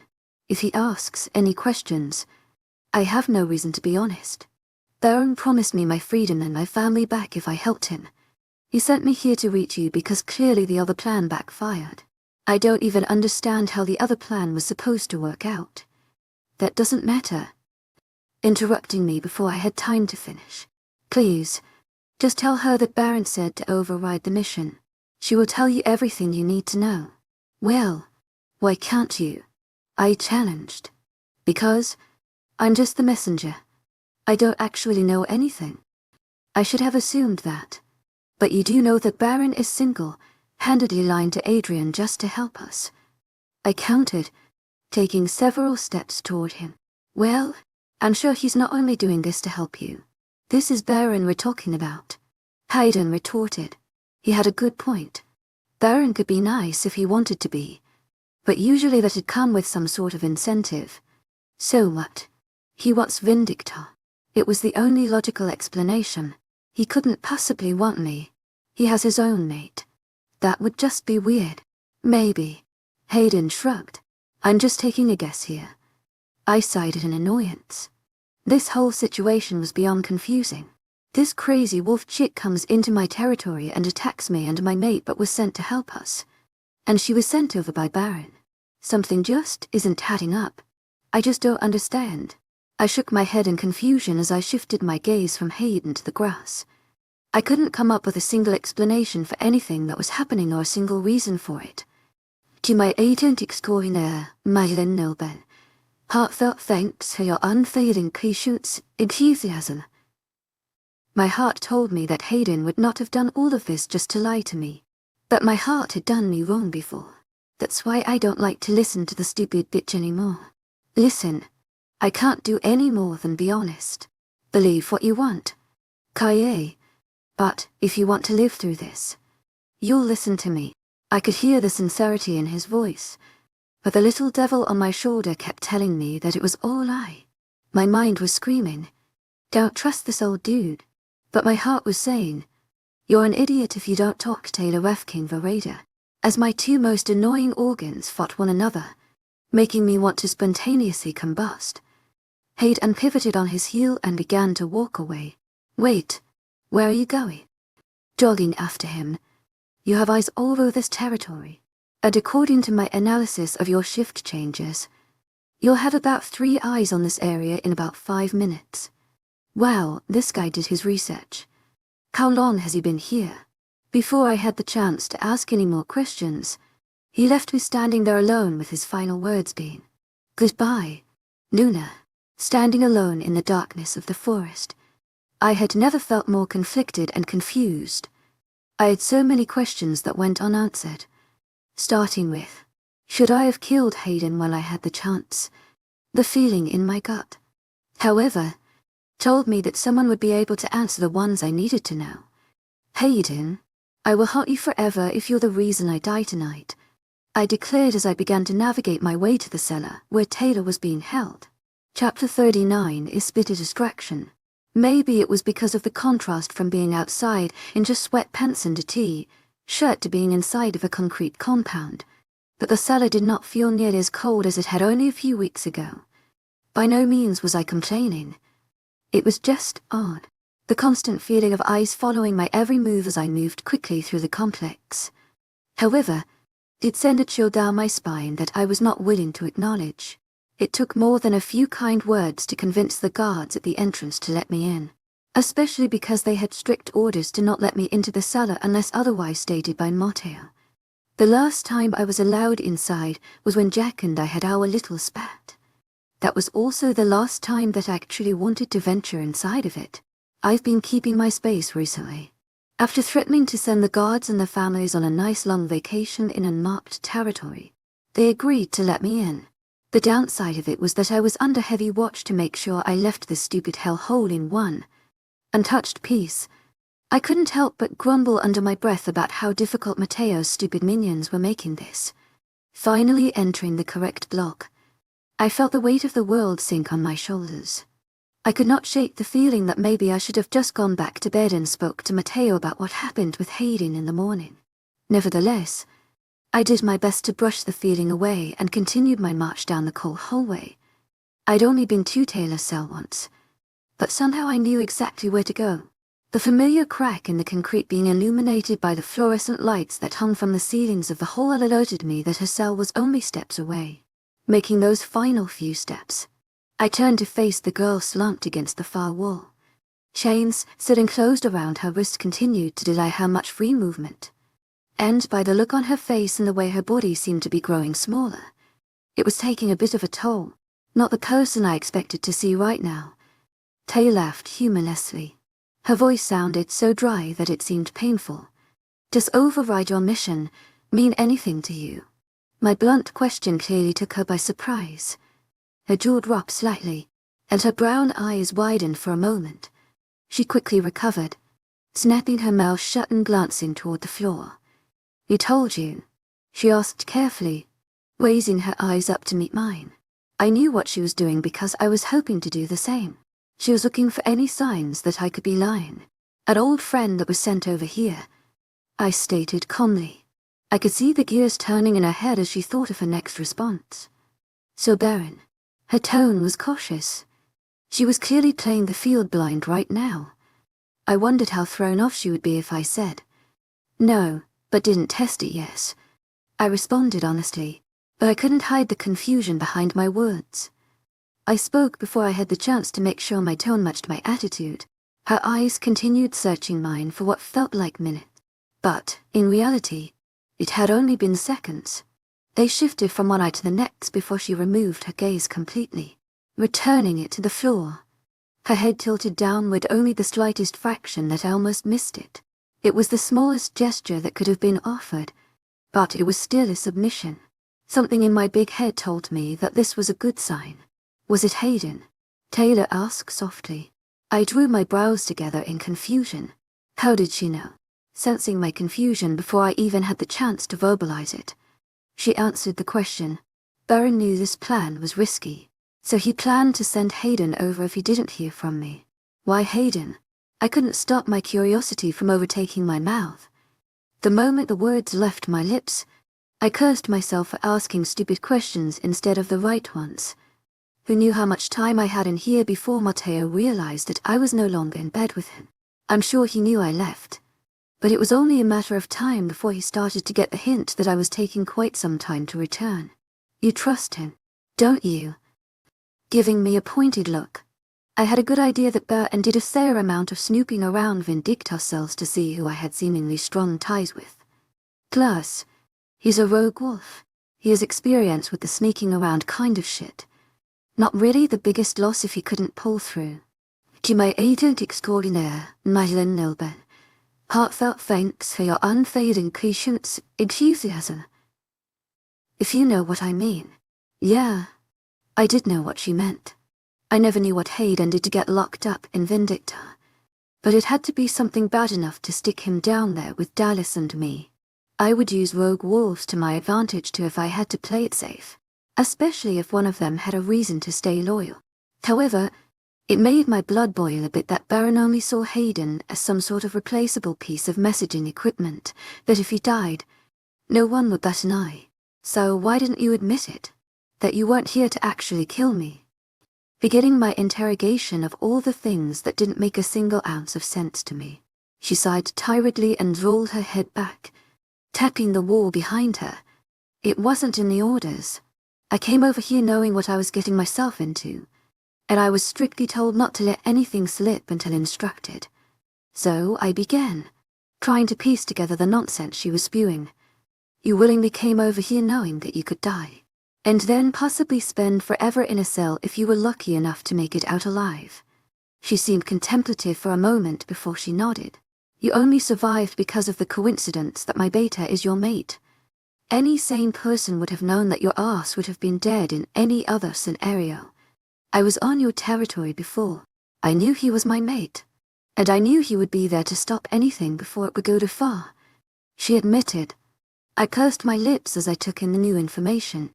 This bitch was on our land before, undetected. So you knew Jack would stop Matteo from killing you. But what the hell was the big plan from there? Did Baron really think Jack was just going to betray his alpha and release you? Clearly, he's not dumb enough to believe Matteo would just have the heart to outright roam our grounds freely after your stunt. Sighing, Taylor ran a tired hand over her face. The dirt that had been collecting over the past few weeks on her fingers left trails on her cheeks. "Jack was supposed to help me gain trust," she began. Her line of sight connected with mine and, surprisingly, made me feel less uneasy. "Through him, I was supposed to earn your favor and Matteo's. Alpha Mendax noted how Matteo would occasionally bend to your wishes. We hoped that you would request my freedom, and I would be able to help you fight Vindicta from the inside without having to admit any ties with Yuaru. That way, there would be no suspicions or rumors. The less people to know the better. I would receive word from Baron that would help you without creating any loose ends. Taylor finished. I couldn't stop the frown from replacing my generally plain expression. It was a pretty good plan, but we kind of FKE'd it up. It made me want to laugh out loud at the idea that Baron had been on our side this entire time. The one person that Matteo couldn't stand the absolute most was putting himself in an extremely compromising situation to help us help me. A weird little giddy feeling swelled in my chest as I thought about it. There was a part of me that never could fully grasp why Baron would turn his back on me, and I was happy that it wasn't just me being stupid. I just don't get why. I thought out loud. Why would he go through all of this just to help me? He doesn't even know me. To be honest with you, to my agent extraordinaire, Madeleine Nilben, heartfelt thanks for your unfailing patience, enthusiasm. I have no idea. My guess is that Farah has something to do with it. Farah Baron's mate. I never had a conversation of any sort with her. Maybe a few awkward, judgmental glances, but that was about it. If I was her, I would wish my ass luck and not bother getting involved in this whole mess. Perhaps she was a better person than me. So, now what? I was beyond curious. At this point, I was completely dumbfounded by the situation. I had no idea what to do next. It was in this moment that I realized I should have probably taken this up with my mate first. He was much better at these things than me. Well, I suppose that is up to you, Alpha. I'm under orders to protect and help you. So I'll do it whether I'm out there with you or chained to this dumbass wall. She huffed, yanking on the chains slightly, making them rattle. But this alliance thing is supposed to stay a secret. The less people that know, the better. Ding, ding. Taylor sang humorlessly as she tapped her nose with her pointer finger. Look at you, already smarter than most loonies. I growled lowly at her snarky comment. She might have put her life on the line for me, but that didn't make us friends. Getting the hint, her relaxed demeanor fell, and she became cautious once again. How can I trust that what you're telling me is the truth? I finally asked, knowing that I had to take everything she was saying with a grain of salt until it proved to be honest. You could call him, to my agent extraordinaire, Madeleine Nobel, heartfelt thanks for your unfailing patience, enthusiasm. He'd probably deny it because anything done over the phone could easily be reviewed by Adrian. She pondered for a moment before speaking again. Maybe a letter. They'll probably get lost in the mail and end up in someone's hands that isn't supposed to have it. Again, Taylor fell silent as she thought deeply for an answer to my question. She sighed heavily, shrugging her shoulders. To be real here, I don't have an answer. The reason he sent Hayden over was to make sure it couldn't be traced back to his own words. You really just have to trust me on this one. Just trust you, I repeated, staring at her as if she'd grown a second head. Was this chick serious? She came prepared with all of these answers. But Baron didn't think to mention how to validate it all. He was relying on my trust. Does this guy really not rig all my tainted childhood trauma that he was able to witness months ago at the conference? Trust was not a department that I was very abundant in.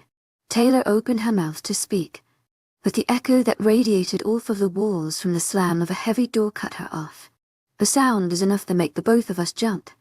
Taylor snapped her attention to the end of the hall where the sound originated from. But I just continued to stare at Taylor. I knew exactly who was behind the angry slam of the metal door, and I was seconds away from taking the biggest leak in my pants because of it.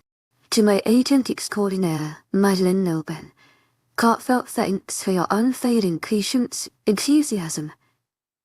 The deathly calm tone of Matteo's voice caused a cold shiver to climb my spine and spread into my veins. My stomach felt like it tumbled 6 stories down. Still staring at Taylor, I didn't respond. A part of me hoped that maybe he would follow in the steps of those dinosaurs that don't see their prey until they move. If I didn't move or speak, maybe I'd survive this. Koya, if you don't look at me in the next 5 seconds, I will come over there and make you. Well, that sounded like a promise. Knowing that he was beyond the point of being mad, I turned my head to see my god of a mate who definitely wanted me more dead than alive right now. He stood only about 10 feet away from me, but that still gave me a head start to run. I could spit somewhere to cause a distraction and hightail it out of there. Whatever you're thinking about doing right now, I suggest you stop. Matteo warned with the same calm tone. This man really did know me too well. I really don't like the way you're speaking to me right now, I accused, trying to make Matteo loosen up a bit. There was no doubt that he was beyond sexy when he was so serious, but he also was so serious to the point that it was a bit scary. Fear never really turned me on all too much, and I don't like that you disobeyed me by coming here. But I suppose we're both going beyond our limits tonight. It became very clear to me that Matteo was not about budge. He was furious with me, and I knew that he had a right to be. I probably gave him a heart attack the last hour by being near at a time when a lot of people wanted me dead. Sighing, I made the decision that this was not a fight that I was going to win. With a final look at Taylor and sending her a single nod, I did my best to put on the strongest face I could as I walked up to Matteo. He peered down at me with anger filling his eyes, making me feel like a little kid who was about to get a lecture. I would like to go to bed and have this fight in the morning when you hate me less, I admitted with a blank stare. I do not hate you, Matteo barked. I rolled my eyes. I knew that's the part he would focus on. Then, can we talk about this in the morning? Matteo did not respond. He snatched my hand and held it tightly in his own as he dragged me down the hall and out of the building. I didn't lose, but I definitely wasn't winning either. I had a strong feeling that one of the guards called and ratted me out. Matteo had driven to the compound, and I had a hard time seeing him doing that if he actually was going on a crazed manhunt looking for me with no direction. I was happy that I didn't have to walk back to the pack house. To my agent extraordinaire, Madeleine Nelban, heartfelt thanks for your unfailing patience, enthusiasm. Truthfully, I was tired as hell and could have slept peacefully on a roller coaster at that point. My tired state made the awkward, angry tension in the car more bearable, but it still made me want to hurl myself through the windshield. Matteo didn't really acknowledge me until we were back in our room, and by acknowledge I mean that he tossed me a new shirt and new pants to wear to bed. I got them on without arguing. I was going to get new clothes anyway because of the soil that continued to cling to the material in patches. I kind of wish Matteo would have tried to argue again. Staying in silence with him felt worse than shouting. I climbed into bed and pulled the cover over me. I contemplated suffocating myself with the pillow to escape the situation but decided against it. I was trying to be less childish. Without a word, Matteo climbed into bed behind me. It warmed my heart when he still cuddled me from behind. His arms wrapped around my torso and crushed me to him. I smiled to myself and sighed, feeling safe. Matteo. Nothing. Matteo. Nothing. Matteo. Again. He didn't say anything. I knew there was no way he had fallen asleep. I could feel his breathing on the back of my neck and could easily recognize that it wasn't as slow and steady as when he sleeps. Sighing in defeat, I tucked my hands under my cheek in an attempt to get more comfortable despite the uncomfortable air in our room. I know you're really pissed off at me right now, but I love you, I admitted.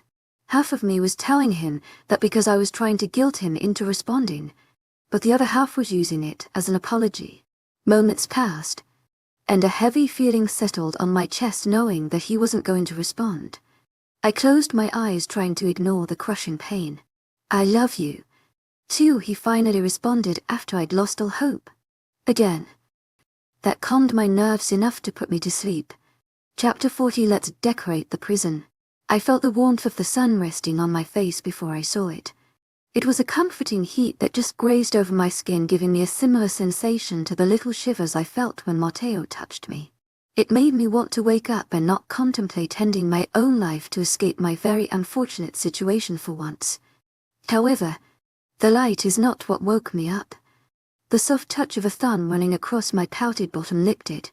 It was a simple gesture, but it had sparks shooting all the way from my mouth to my stomach. My eyes fluttered open to see the man who was acting much calmer than I could have ever anticipated. I expected to be woken up by a shouting match, so waking up to my mate being amused simply by my sleeping self was fine by me.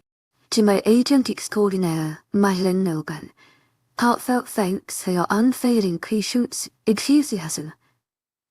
It did make me worried that this was the calm before his storm.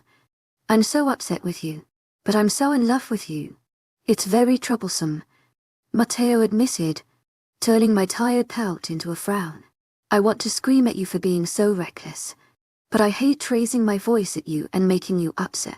I simply do not know how to explain to you how much I hated what you did last night and how angry I am that you did it. Well, that worked, I muttered, feeling the heavy weight of guilt fall on my shoulders. I could hear the genuine disappointment in his tone and how he was strategically piecing his words together to make sentences that would cut me like a knife but not kill me. This was a side of Matteo that I'd slowly begun to recognize after he flew off the rails during our last major fight. The image of me sitting terrified in our shower surely was an image that was burned into his conscience. I was just glad Matteo was man enough to not repeat his mistakes. Well, not all of them. Minor, inconvenient fights now ended with Matteo simply stating his opinion and not bringing it up again. To be honest, I think he was afraid he was going to have a repeat of losing control of his anger. Dropping his hand from my face, Matteo pushed himself away from me and rolled out of bed. I sat up in confusion as I watched him stand up and walk over to the closet to retrieve a shirt for his bare torso. What are you doing? He slipped the white shirt over his head and pulled it down over his chest. He continued to rummage in the closet for a moment before pulling out a pair of dark washed denim jeans. I have to prepare a group to cross into Vindicta by the end of the week. Kaye, we know patrol routes, but that's really nothing in the grand scheme of things. His response made me want to huff like a child. It was short, and I knew he kept it that way to manage his temper. The calmer he came across. However, the angrier it made. I didn't want to fight, but I didn't want him to just blow off what I had done as if he didn't care. Aren't we going to talk about last night? I dared to question. He slipped on his jeans and buttoned them. I caught the way his hands seemed to grip the material tighter and his jaw tensed in anger. Is there a point? He countered, making me bite down, grinding my molars. His dark eyes bored into mine, daring me to respond to his very rhetorical question. You'll probably just do it again, so I don't see one. You knew how stupid it was. How much I do not want you out there by yourself when your life could be taken away like that. Adding a snap with his fingers. But you did it anyway. No amount of breath that I waste arguing with you about it is going to be enough to make you see how irrationally you act. If I was a baby, I would have probably started crying. For some reason, it hurt me more when he expressed his disappointment like this than when he was yelling. But you can't even try to have a conversation about it. I snapped, feeling my emotions start to get the best of me. I lowered my gaze to my hands fondling the bedding as a burning sensation fizzled in the back of my throat.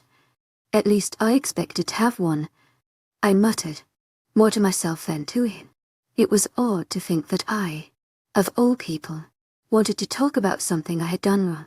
Usually, that was Matteo's thing, and I couldn't help but feel like we had switched places.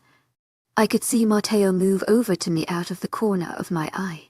He towered over me before leaning over the side of the bed to get in my face. I gulped, remembering how close he'd gotten in my face the last time we fought. His hand grasped my chin and forced me to look up at him. His face remained calm, but his eyes were giving away his anger. Why were you there? Why did I have to wake up and call every single wolf running the border to make sure that no wolves had slipped in unnoticed? Do you want to talk about the man that shared a few words with you? Because I can promise you that he is never stepping foot on this land. Met him on the way over to find you, fun pit stop. He chuckled humorlessly. What the F, were you thinking? My mate was seething, and it made the burning sensation in my throat grow stronger. For a second, I wasn't sure if I was going to cry or vomit. I wanted to look away from those dark blue eyes of his, but I couldn't. My head told me to submit to his anger, but my heart told me that I needed to stand my ground on this. For the first time, I felt like I was almost the mature one. First of all, don't do that, I snapped. pushing his hand away from my face. If he wanted his hand to stay there, it would have, but thankfully he let me have my way. Second, that man was an old friend that came here to help us. He told me that Barent sent him over here to say that he was on our side and that he sent Tador over to gain our trust and feed us information about Vindicta. He wants to help us, but he doesn't want his fake alliance to be compromised. I knew it was stupid. You don't have to remind me, but I was trying to do the right thing. So, I went to talk to her myself because Hayden came to me. Not to you. Barent sent him to me. My words were like venom, and I had a feeling Matteo could taste them. I wanted him to choke on them. What was I thinking? God, I hope this isn't a big effkin lie. Matteo stood speechless in front of me. The fire in his eyes had cooled down to a smolder, and his tense jaw was now slack. He was contemplating what I had said, the truth of it, and what the odds were of it being all one big lie. I assumed. I see your point, Kai, but I still wish you would have come to me first before going to the prison. I narrowed my eyes at Matteo's stupid argument. To my agent extraordinaire, Madeleine Nobel, heartfelt thanks for your unfailing patience, enthusiasm. You wish I would have, but I didn't need to. Baron came to me for a reason, and you know that reason. You would have just called Hayden's message one big hoax and thrown him in a cell. I crossed my arms and shot him a judgmental glare. I wanted him to deny it, but there was no way he could. My Matteo was not a liar when it came to shit like this. You would have told me I was being stupid and turned me down before you even gave the idea a chance. We're just supposed to believe rumors. Now are we becoming that desperate? Matteo's voice was no longer full of anger. The sound of a painful strain came through, making me frown. It was foreign to see Matteo become so bothered. I sighed deeply, biting the inside of my bottom lip. Were we that desperate? I was, and judging by the look on Matteo's face, he was getting there. The safety of his mate and his pack were both at stake, and now that we were starting to enter Vindicta territory, that threat was growing even greater. We had already begun to lose pack members. I chose not to respond, not because I didn't know how, but because I knew words were not what Matteo needed. His anger was stemming from frustration, and nothing that I could say would assuage how he was feeling. Until Adrian I did. Matteo would constantly be on edge and frustrated. It was a vicious cycle that seemed to affect him more than it did to me somehow. I suppose I'd just be dead if I died. Matteo probably wouldn't take my passing very well and would live out his days as a depressed grump. He definitely had the worst of the two outcomes. I leaned forward and raised myself on my knees so that I was closer and more level to him. He pulled away slightly, confused by my sudden shift in position, but I pulled him back. I wound my arms around his tense figure and held him to me with my head rested on his chest. His arms circled my torso, crushing me further into his chest. By the way his fingers dug into my sides, I knew my embrace was what he needed. There was never going to be a perfect answer to the situation we found ourselves in, but this was close enough. You've got to stop scaring me like that. I thought you turned yourself in. Matteo mumbled into my hair. I pulled my head away from his chest and looked up in shock. I kind of expected to see him smiling at what he had just said like it was supposed to be a joke. But no. His lips were a taut. Thin line and sadness was cast over his eyes. I would kill myself before I let him do it. I responded honestly. I know, but that still doesn't make me feel much better. Nothing will. I huffed in annoyance. Not with him. Just my incredibly disappointing luck. You just have to trust me with these things. It's more important than you know. He paused, his eyes growing the slightest bit darker, especially with Baron. But we have to take chances. Either Baron lies and we just continue not having him on our side, or we gain him as an ally. We won't know if we don't go for it. To my agent extraordinaire, Madeleine Nobel, heartfelt thanks for your unfailing patience, enthusiasm. Koya, I know, but I have so many lives in my hands right now. Matteo sighed. It made my heart hurt. There were so many people ready to give up their lives for me when I've done nothing for them. There had already been too many who died trying to save me. It just wasn't right. It didn't sit right with me. The more I thought about it, the better the idea of suffocating myself with a pillow sounded. No one else needed to die, but I was too selfish. I didn't want to die. I wanted to sleep next to Matteo for another 50 years and maybe have a few dumbass kids. I wanted to go stay in that house he bought for us and get old and ugly with him. I didn't care about staying with Ziadisbak, but I did care about staying with Matteo. And for that, I was selfish, but I couldn't deny that I didn't want Matteo's pet to suffer. And taking this chance could save a few. Matteo didn't respond. He just reached his hand up to the back of my head and tucked my head back into his chest. I chose not to press my luck. I had an inkling with finding what I had said agreeable, and I did not want to risk it with my big mouth. Matteo was a strong alpha who rarely had to worry about threats to his pack. Now he had to make decisions about his pack while also thinking about me, which did not seem to go hand in hand. You didn't let Hayden just cross back over our territory, did you? I asked after minutes of silence. Deep within the pit of my stomach, I already knew his gut-wrenching answer. Nonetheless, I needed to know from him no. He wasted no time responding, nor did he seem very sorry. My frown deepened as I thought about the man who could have easily replaced my father for all that he's done for me. I didn't need to ask if Hayden was in a cell. I knew he wasn't. Sensing my shift in mood, Matteo rubbed small circles on my lower back as if it was going to magically make Hayden's murder disappear from my mind. A pesky little tear slipped from my right eye, but I was quick to wipe it away. I'm sure that Matteo knew what I'd done, but he wasn't going to draw attention to it. If he would have made even the slightest comment about me crying, I would have knocked out one of his teeth. Honestly, I couldn't quite pinpoint why I was crying. Hayden, one of the only friends that I'd ever had, was just murdered by the man I loved. It made this sick feeling settle in my stomach, but it wasn't like me to be upset over something like that. Perhaps I was just frustrated with the whole situation. He was so close to being free again. But Matteo Rue, and that for him. Maybe that's why I was crying. It was all very foreign. You can't jack about this. You can't tell anyone. Matteo finally spoke up after like 3 minutes of me sniffling to myself like a baby. The thought hadn't really crossed my mind to tell Jack about Taylor, but it made sense. Taylor was his mate who he assumed was a traitor.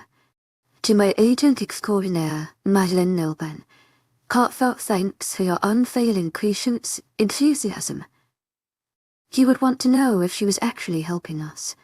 It would only be fair to him that he would know of her innocence so that they could be happy together. To my agent extraordinaire, Madeleine Nilban, heartfelt thanks for your unfailing patience, enthusiasm. Matteo's little declaration didn't really make any sense to me. What are you talking about? We have to tell him, I argued, pulling myself away from Matteo. His eyes watched me closely as he calculated my next move. If she's not lying, then it would just put her and Baron in more danger of being exposed. People talk. It isn't a secret that Jack's mate is locked up for trying to come after you. But she's here to help us. I argued. He had a point strategically, but morally I was questioning it. Well, if she really means it, then she can prove her loyalty behind bars. I can't take that much of a risk with you. I bit down hard. I could tell he was being absolutely genuine, and it made me swallow back a gulp that felt like a golf ball. And the pack, I corrected. Yeah, that too. His tone was dismissive, and it made a weird feeling settle in the pit of my stomach. It felt wrong for Matteo to put anything before his pack, let alone me. Not wanting to comment on his odd behavior, I rested my head tiredly on his chest. I just want him to be happy. He doesn't deserve any of this. I sighed sadly, trying to change the subject. He and I both knew I was talking about Jack. Matteo's hand rubbed a soothing pattern over my back. Well, why don't you go talk to him? Because I think he'd rather see me dead. I deadpanned in, making Matteo scoff. I'm sure he doesn't. I know you make him happy. He needs you right now. I rolled my eyes at how stupid what he said just sounded. He needs a Luna. I chuckled bitterly. Jack needed a person who would hold him and tell him everything was going to be okay. Someone with a plan. He needed someone that I was clearly not on a pack-wolf level. He needs a friend. I scrunched my brows together. To my agent extraordinaire, Madeleine Nilban. Heartfelt thanks for your unfailing patience, enthusiasm. Jack didn't need a friend. Daniela needed a friend. Jack needed a miracle. Fine. To my agent extraordinaire, Madeleine Nilban. Heartfelt thanks for your unfailing patience, enthusiasm. I wasn't convinced that I was the key to Jack's happiness. But if Matteo thought it was best, then I believe him. We enjoyed each other's company for a few more minutes before Matteo decided he had to leave. He finished getting ready, gave me a quick kiss, and left to wherever it was he needed to be. I really didn't want to go talk to Jack, but I knew I needed to. I felt obligated to. I'm sure if the roles were reversed, he would put his own petty feelings aside and speak to me. I got ready for the day so that I looked a little more human and a little less like a troll, and went in search of Jack. It wasn't difficult. There were for places that I knew Jack would be, the weight room or the cellar. I suggested that Matteo not put Jack on patrols the past week to give him a bit of time to cope with the death of his brother. Thankfully, Matteo listened, so I didn't have to do an entire sweep of our central pack grounds. I checked his room first. I contemplated how rude it would be if I just barged in after knocking without any response, but settled on the reasoning that I was the Luna, so it was fine. Unfortunately, I opened the door to an empty room. I did the same with his office. I didn't go in there often because Jack didn't really like being in there. He always told me that he preferred doing his work in his room. Again, it was vacant. The weight room had the same result as the other two, so all of my money was being bet on the cellar. I had a pretty good idea exactly what cell block he'd be in. As well, I was thrown off by a few things upon arriving at the prison. There wasn't anyone guarding the door. The only explanation I could think of was because they were either on a shift change or they were inside.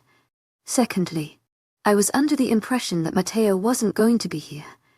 Nevertheless, there stood his car, parked on the makeshift, grave-lit road. Entering the prison was beyond easy. I didn't have to threaten anyone or make up alibi or excuse. I just walked right in. It was the same on the inside as it always had been, but I didn't expect much of a change. I'm sure Matteo wouldn't be too fond of his pack members decorating the compound. Making my way down to the cell block housing Taylor, I expected to hear Jack's voice or possibly just silence. However, I was met with something much more interesting. What did you tell her? The deep baritone of Matteo's voice demanded, making me stop in my tracks before I had the chance to round the final corner. What she asked, Taylor responded, causing Matteo to growl lowly. My jaw dropped a bit in shock and confusion as I contemplated why Matteo would be down here. He was probably just curious as to what we talked about the night before. That made sense. She doesn't know. Taylor's words came out hurriedly as if her life depended on it. Knowing Matteo's temper, it probably did. Her statement furthered my confusion. So now there's something they both know that I don't. I should kill you just to make a F-king point to him. Matteo snarled. The irritation in his voice seeped into my skin and drew out goosebumps. Alphane's easy, eh? Please. Her pleading was cut short by another low snarl. Silence settled throughout the concrete facility, and I held my breath for fear that Matteo was going to hear me. This was clearly a conversation that I was not supposed to be hearing. I won't tell her, Taylor promised softly. My teeth clenched together in irritation. What was I not supposed to know? What did my mate do with this bitch? It's better that she just doesn't know, Matteo concluded. I could feel anger swelling within me. It made the back of my throat dry and my hands shake. I could have spit, I was so irritated, but my trembling lip caught in between my teeth stopped me. I was a secret keeper. No doubt. But a secret between some random bitch in a cell and my mate did not sit right with me. I've seen the shit that alphas can make weak girls in their custody do. I was seconds away from breaking down in a fit of heavy breathing and curse words, so I slipped away from the situation while I had the chance. Storming out of the cellar was not the same easy mission that it had been when I entered it. A guard now stood at the doorway with a wide-eyed expression at my figure. My angry steps did not slow or falter for a moment. "Luna, you," I knew what his statement was going to be before he even had the opportunity to finish it. "Luna, you aren't supposed to be here." "Oh, shut up." Not allowing him to finish, my hands planted themselves on either side of his head, quickly jerking his face to the side. A sickening crack resonated off of the concrete walls around us, and his body fell limp to ground. My eyes followed his body as it crumpled to the floor, not feeling the slightest bit sad or worried. I suppose that can be his punishment for not being there in the first place. My eyes raised to meet the shocked ones of another pack member. "Get him out of here," I snarled. The boy made quick work of removing the unconscious male from the scene. It should have been her. Seeing the male's feet disappear into another room as the boy dragged him away, a pang struck my heart. I didn't mean that. Did I? I didn't actually want to hurt Jack's mate over a conversation taken out of context. Right. No, I did. He wouldn't do that. To my agent extraordinaire, Madeline Nilben, heartfelt thanks for your unfailing patience, enthusiasm. Trying to convince myself that my mate wouldn't be the first out of the two of us to do something so stupid. I felt the wet heat of a tear roll down my cheek, which was becoming far too familiar to me at this point. I wiped it away with enough force to knock out a full-grown man and ground my teeth together. "You're being dumb. He wouldn't do that," I repeated, hoping that the constricting feeling in my chest might dissipate even the slightest bit. It didn't.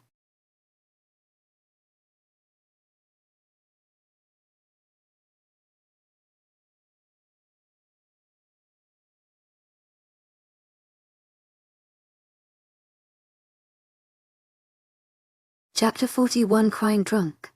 At any other time, I am confident that I could have come up with 1,000,001 ways to ask someone if they were or had been sleeping around with someone. However, in this specific instance, because it was Matteo, I couldn't think of a single way that I wanted to ask the dreaded question. I couldn't think of a way to phrase the question so that I was absolutely positive that Matteo would say no. When he returned home at the end of the day, he was quiet. It wasn't until about 8 in the evening that I realized Matteo didn't say hello. With a chip on my shoulder, I stormed his office. He was on the phone. Looking back on it now, I feel a bit bad that I interrupted it. I merely caught a sampling of the conversation. Matteo sounded bitter as he snapped. "They understand their orders and the repercussions that may come with them." Into the phone. I threw the door open, seeing Matteo leaning forward, his elbows planted on the desk and the phone against his ear. Our eyes connected. Drawing in a quick breath, he ended the call as the person on the other line was mid-sentence. If I had been concentrating, I could have heard what the unknown caller was saying, but I wasn't. It was all just a big mumble. "Kai?" Matteo asked, clearly confused by my aggressive break-in. He had no idea that I witnessed his and Taylor's little interaction. "We left off on good terms this morning, and that's all he knew." "Stupid idiot, hi," I snapped, clearly annoyed. Again, he looked at me with that annoying look of confusion. "Hello." I could have strangled him. "Are you okay?" My fingers twitched. Was I okay? Yes, but you might not be in about 10 seconds. "Why are you hiding in here?" He paused for a moment as my arms came up to cross my chest. "I'm working." "You haven't eaten dinner." Yet I argued. He straightened a bit in his chair, his dark eyes searching mine for some sort of answer that I wasn't giving him.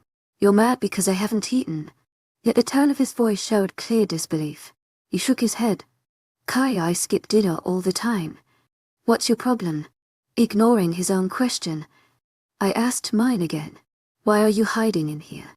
Tilting his head back to look up at the ceiling, he ran a hand through his already tousled hair. Sighing, I remained silent, waiting for some sort of answer. I was becoming so impatient after only seconds of his silence that I almost started tapping my foot like some pissed-off mother. "I have to send another group over to Vindictor tomorrow," he began. He lowered his gaze back down to mine. "And I don't want any other accidents like last time." It's a lot of planning. So if you're going to get pissed at me for trying to do my job, then I suggest you get out. I thought that was just the beginning of a bigger argument. I waited anxiously in our room for him to finally come in.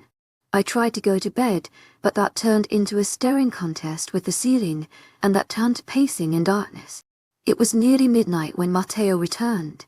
He opened the door quietly, assuming that I was asleep, but gasped when he realized I wasn't. I suppose it was a bit creepy that I was doing laps around our room without a single light on. FKKA. His hand coming up to his chest. I remained silent. I anticipated a shouting match to start, and I was waiting for him to open his dumb mouth first. Go to bed. I'll be right back. My brows furrowed together as Matteo moved away into the bathroom. Flicking on the light, he shut the door behind him and left me standing alone. Hey, I called out, following him. I'll admit it. I was a little offended. I threw open the door. He had just taken off his shirt and thrown it to the floor. His body spun around to face me. What are you doing? He started, but my attention was quickly drawn away from his words. I was focused on his glassy, red eyes. I quickly grabbed hold of his chin, pulling his face down to mine. Are you drunk? Continuing to scrutinize his features. His cheeks were flushed, the untouched. Olive skin under his eyes now seemed irritated, unred. No, Matteo argued. He tried to pull away from my grasp on his face, but I refused to let that happen. Taking in a deep breath, the scent of alcohol was absent. Well, your eyes, they realization hit me like a ton of bricks, and I shut my mouth faster than an activated mousetrap. The weight of guilt plopped itself onto my chest, making me shrink away. I couldn't imagine what my mate looked like with a tear-stained face, but this was close enough. I didn't like it on him. For the first time in a while, I wasn't the only one who had a difficult time sleeping. Matteo kept mumbling to himself and twitching. Thank God, he didn't toss and turn. His arms were wrapped around me like a roller coaster seatbelt. If he rolled in any way, I would have gone with him. Never in all of our time together had Matteo ever held me that tightly. At one point, I tried to pull away for the smallest breath of fresh air and almost lost an arm in the process. It was around 4 in the morning when Matteo woke up. I had just started to fall asleep, so to say that I was annoyed when he pulled away from me was a bit of an understatement. I cursed his bladder as he moped into our bathroom. However, I should have been thankful. As soon as I was able to reposition myself in the bed to where I was actually comfortable, I totally passed out. About 3 hours later, I woke up, still alone. Either Matteo was having some urinary troubles, or he jumped ship. I grunted tiredly. After about 3 minutes of silence and shouting Matteo's name in 7 different ways, I came to the conclusion that Matteo was no longer in our room. With one final groan, I rolled out of bed, got ready for what I assumed was going to be another stupid day, and moped downstairs. The pack house at 7 me's a very different vibe from the pack house at 11. At 11, everyone is pretty much out and about, all wrapped up in their own lives.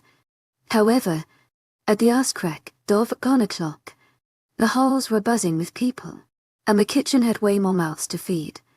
To my agent extraordinaire, Madeleine Nilben, heartfelt thanks for your unfailing patience, enthusiasm. I grumbled to the 27 awkward, Luna, nods that is supposed to count as a good morning and a hello, Andy, please don't have the alpha lynch us. Taking a seat at the table, I snatched an apple from the fruit bowl in the center. I was still half asleep, so the nervous glances from the pack members around me were easy to ignore. Another side effect from running on 3 hours of sleep was that it took me an hour and a half to eat my apple. By the time I hit core, I was slumped over the table, the left side of my face squished to its surface. I need him in this house. If he's not here, standing in front of me in the next 10 minutes, I'll drag him in here with the claw marks in his neck to prove it. I should have grimaced at the idea of anyone having to endure the excruciating pain of claws digging into the flesh of their neck. However, I found myself more excited from the sound of the voice. leaving the meaning behind it with little importance to me. Pushing myself up from the table, the chair screeched under the weight of my body. At some point, he must have come back into the pack house through a side entrance or possibly in the back. I was tired, but there was no way I would have missed his massive from entering through the front door. I wasn't nearly that dumb. As I made my way into the hallway, I could see the retreating form of my mate. I could have swooned and potentially started drooling at the way the muscles in his back flexed effortlessly through the black material of his t-shirt. It was definitely not the time for that. To my agent extraordinaire, Madeleine Nelben, heartfelt thanks for your unfailing patience, enthusiasm. Forcing my mouth to make a move before my eyes did down to his ass, I shouted down the hall, bringing him to a dead stop. To my agent extraordinaire, Madeleine Nelben, heartfelt thanks for your unfailing patience, enthusiasm. To my agent extraordinaire, Madeleine Nelben, heartfelt thanks for your unfailing patience, enthusiasm. As his figure halted, the muscles in his back went rigid. I couldn't quite figure out if it was from surprise or irritation, but I settled on a little bit of both. He turned, staring me down from the other end of the hall. I was so consumed by staring at him that I hardly noticed the mount standing next to him. A word. Rolling his head up and staring at the ceiling above us for a moment, I drew my eyebrows together, wondering what about my question was confusing enough that he needed to think about it. "I'll meet you in my office," Matteo said to the man beside him. His voice was soft, but I could practically feel the vibrations of his vocal cords in my blood as he spoke. "If he's not there in 10 minutes, I'll remove him from his position. Make sure he's aware." "Yes, Alpha." Without another word on the subject, Matteo's little minion scurried off to his office. Walking in the opposite direction, Matteo took long strides toward me. It should have intimidated me. He was looking at me like a pissed-off parent. "What, Kai?" His arms crossed over his chest, making him look especially bulky. If I had a little less composure, I might have done something a little hot and spontaneous. "I really don't have time to argue with you today." Sometimes it was a little turn-on when Matteo stood over me and talked down to me. However, made me want to send my foot flying into his shin. "Why do you assume I want to argue with you? I can't just be worried about you." I argued. Matteo's face contorted in confusion. "There's nothing to be worried about," he retorted, feeling a little bit of my composure crumble. I couldn't stop myself from scoffing. "You were crying last night." I could have sworn I saw every ounce of life drain from Matteo's face. He made quick work of scouting the area for anyone who could have possibly heard my life, changing declaration before smacking my hand with a bit too much force and pulling me out of the house. It was enough to be considered a shove, but he definitely used a bit of pent-up irritation when he released me. I stumbled back a bit, bumping into the side of the house. "Uncalled for," I grunted as I rubbed the shoulder that hit the house. "Do you really have to bring that up?" The color returned to his face, but he still continued monitoring the area around us for any eavesdroppers. "Well, it's something to be worried about." I bit back. My hand was still planted on my shoulder. Realization must have hit him because his eyes softened. Sighing, he stepped forward, taking my face into his big, stupid hand. I tried squirming my way out, but it was no use. I didn't really want it to be.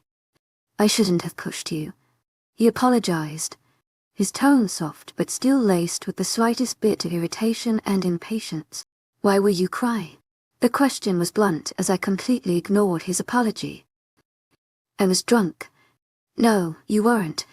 I know you when you're drunk." "Kaye, please."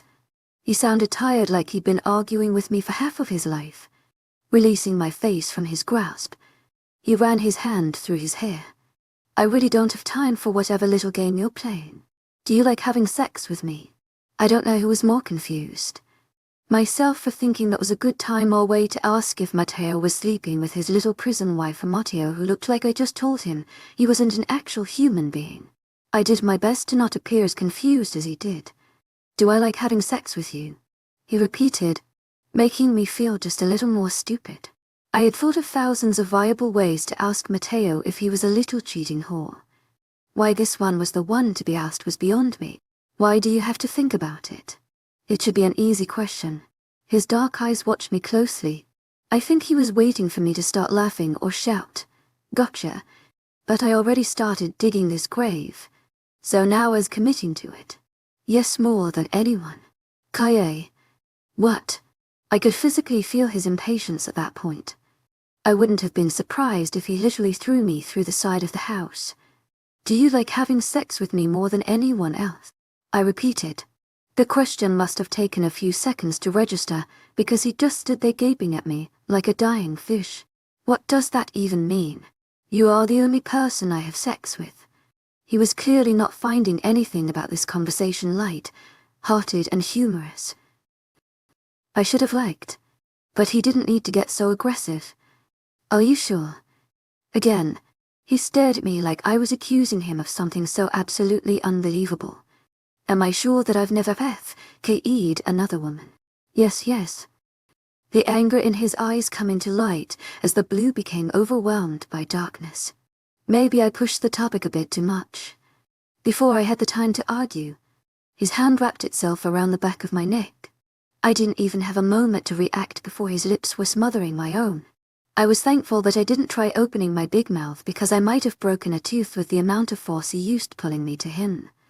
Nevertheless, I melted into him for the few seconds that our lips met, ending the euphoric moment before it really even began. He pulled away. His eyes were no longer absorbed by the darkness. A pair of beautiful blue orbs stared into my own. Kaye, listen to me when I say this. There is not a single soul that I put above yours, not even my own. No, he said, stopping me before I could ruin the almost nice moment. I don't know what KED thing you've imagined that I've done, but if it in any way involves you Hator unhappy, get it out of your king head. Is that understood? A cold feeling flooded the warmth in my veins. I wanted to believe what he was saying. I wanted to so badly that I just shut my mouth and nodded. Good. He kissed my lips once more and walked into the house, leaving me standing alone. I don't know what FKE thing you've imagined that I've done, but if it in any way involves you Hator unhappy, get it out of your king head. Anyone could say that. It wasn't difficult for people to say things they didn't mean. Matteo wasn't a liar. To my agent extraordinaire, Madeleine Nilben, heartfelt thanks for your unfailing patience, enthusiasm. And I had a difficult time believing that he would lie to me about my own safety and happiness. In my heart, I could imagine every person lying to me, but I could never see Matteo doing it with so little difficulty. This was a man that I questioned whether or not he even had his first kiss before me. Regardless, I was still unaware of the context behind his and Taylor's conversation, and it settled in my stomach like battery acid. Matteo. Running back into the house, I shouted his name again as I rounded the corner and pushed open the door to his office, but was met by a dark room. Not a soul was inside, and the curtains were drawn, making it seem much creepier than it needed to be. God, he was just in here. I snarled to myself as I sunk into his office chair. I don't even know where he would have gone. Dropping my head into my hands, my elbows propped themselves upon the desk. I was consumed in my own thoughts of where the 08F could have slipped away to in such a short amount of time, and my eyes found themselves focusing on the words printed on the top page of a thick packet. Land agreement. I couldn't help but laugh. Even when we were seconds away from dying at all times, Matteo was still trying to grow his territory. Typical alpha. I pushed the packet to the side and found a handwritten note below it. I assumed it was a contract of some sort, but upon further investigation, I came to realize it was a letter. I could not, however, make out much of anything that it said. Cursive writing was beyond difficult for me to read, and Matteo's was no exception, especially when he wasn't writing it purposely neat for me. Returning my attention back to the land agreement, I skimmed through the pages of boring words until I wandered across a makeshift map. To my agent extraordinaire, Madeleine Nilban, Heartfelt thanks for your unfailing patience, enthusiasm. I thought I was just looking at our territory and whatever new additions were going to be made, but I found myself growing confused. I'd seen several maps of Sea-Edda's territory, and this one was no different from the rest. Flipping the page to the back, I was met with more words that I had no desire to read. With a sigh of irritation, I turned back to the map. Yep, that's it. I solidified to myself. There's the west border, and the south, and the east, and the north. My finger traced around the states that Sea-Edda occupied. It was a massive chunk of land. Drumming my fingers against the paper, I shook my head. Enthusiasm, in my head, land agreements were much more interesting than this. I began turning the packet back to the front, but a set of words caught my eye on the second page. The transfer of Sea-Edda's territory. Not believing what I was reading, I brought the paper closer to my face. It was so close that if I started talking to myself with a little too much energy, I might have accidentally licked the paper. I am aware that I wasn't exactly a walking dictionary, but I did know that a territory transfer was in no way a gain. This bitch, I thought out loud, not entirely believing what I was about to say. I looked up at the far wall ahead of me, trying to think of any other reason this agreement could exist. He's preparing to sell his own land. Maybe Matteo was a little more hopeless than I thought. Chapter 40 to Lake Rabbits. I would be lying if I said that the idea of Matteo having to give up his land and pack if this all ended badly didn't cross my mind once or twice. However, it never occurred to me that he would start believing that he would have to. Enthusiasm, in my heart of hearts. I always believed that there was not a source of power greater than Sea-Edda's pack. It was a pack crafted by the devil himself. My father certainly ingrained that into my head. He never taught me how to do basic multiplication, but he made damn sure that I never stepped over Sea-Edda's border. That was enough to forever leave the impression that not even could the world coming to an end obliterate the power and legacy that Matteo's family had created. It made me physically ill to know that I might be the sole reason that it would have to all be handed over to Adrian if he successfully removed Matteo and me from all future equations. I wanted to burn the whole thing. I wanted to absolutely destroy it. Take all 17 pages, stapled together, and chew it apart like a dog. Anything just so I wouldn't have to think about Matteo rolling in his grave knowing that he had to pre-sign those papers. This pack was his absolute pride and joy. Well, what little bit of joy he was able to muster every once in a while. It brought me to a new level of brokenness thinking about that being ripped away from him. Was there a way around it? Sure. I could have gotten pregnant months ago and had an heir lined up to take over when we both end up with more blood surrounding our bodies than in them. Was it still possible to organize that plan? Sure, but the chances of me staying alive for more than another 2 months were slim at this point. I didn't want to spend my last few months round. I always found that little part of pack life fun. Coward and alpha eyes. The pack is then placed in the hands of the next alpha in line. If there isn't an heir to succeed the alpha, the pack is then handed down to the beta. If there isn't a beta, then to the gamma, and so on. However, in the case that an alpha's life is taken by another alpha, and only another alpha, then the pack is given to the victor. A year ago, I believed it was a beautiful thing. Now I wish I could curb stomp whatever dim-witted alpha decided to make that rule. Very rogue of them to declare that a murderer should receive a reward. I made a last-minute decision to take the land agreement, and a last-second decision to take the indesfibrate note under it. As well, I wasn't sure if they went together, but I had a gut feeling that they did. Why'd I take it? I don't know. To buy time. To my agent extraordinaire, Madeline Noble. Heartfelt thanks for your unfading patience, enthusiasm. It made sense. So I folded up the thick wad of paper and shoved it in the back pocket of my jeans. It wasn't hidden whatsoever. But who was going to question me? I would figure out something to do with it before Matteo came back. So I wasn't worried about it. I didn't stay in Matteo's office. It was too dark in there, and I wasn't just referring to the closed curtains that blocked out any sunlight.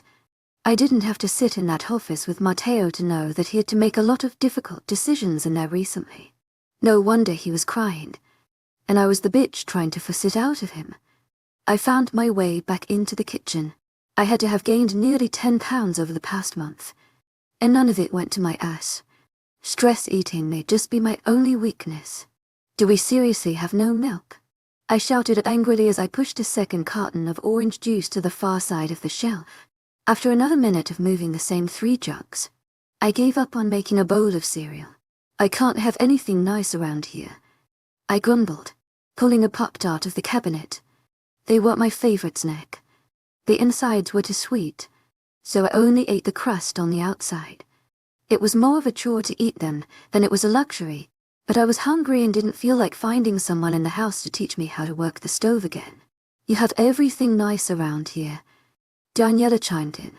I didn't expect her to find her way into my conversation, but I wasn't surprised that she did. Honestly, I was a little bit happy she did. I did more talking to myself these days than with other people. It was a little concerning. I don't even have a phone. I'm still stealing Mateo's to play games when he's in the shower. I complained, popping a piece of Pop-Tart crust into my mouth. Daniela rolled her eyes and walked over to fridge. We don't have any milk. Yeah, and we don't have any sippy cups here. To my agent extraordinaire, Mylen Nelben, heartfelt thanks for your unfailing patience, enthusiasm. She pulled a bottle of water out and twisted it open. I scowled as she drank it. I meant for cereal. I decanding. I wanted to ask her for a water but figured she would launch it at my head. I wasn't in the mood to murder her today. What are you doing here? To my agent extraordinaire, Mylen Nelben, heartfelt thanks for your unfailing patience, enthusiasm. Shouldn't you be helping with Mateo's little escapade into Vindictor today? Donnie leaned against the now closed fridge, swirling the half-drunk water in the bottle. He still has me assigned to you. I thought we were over that. Yeah.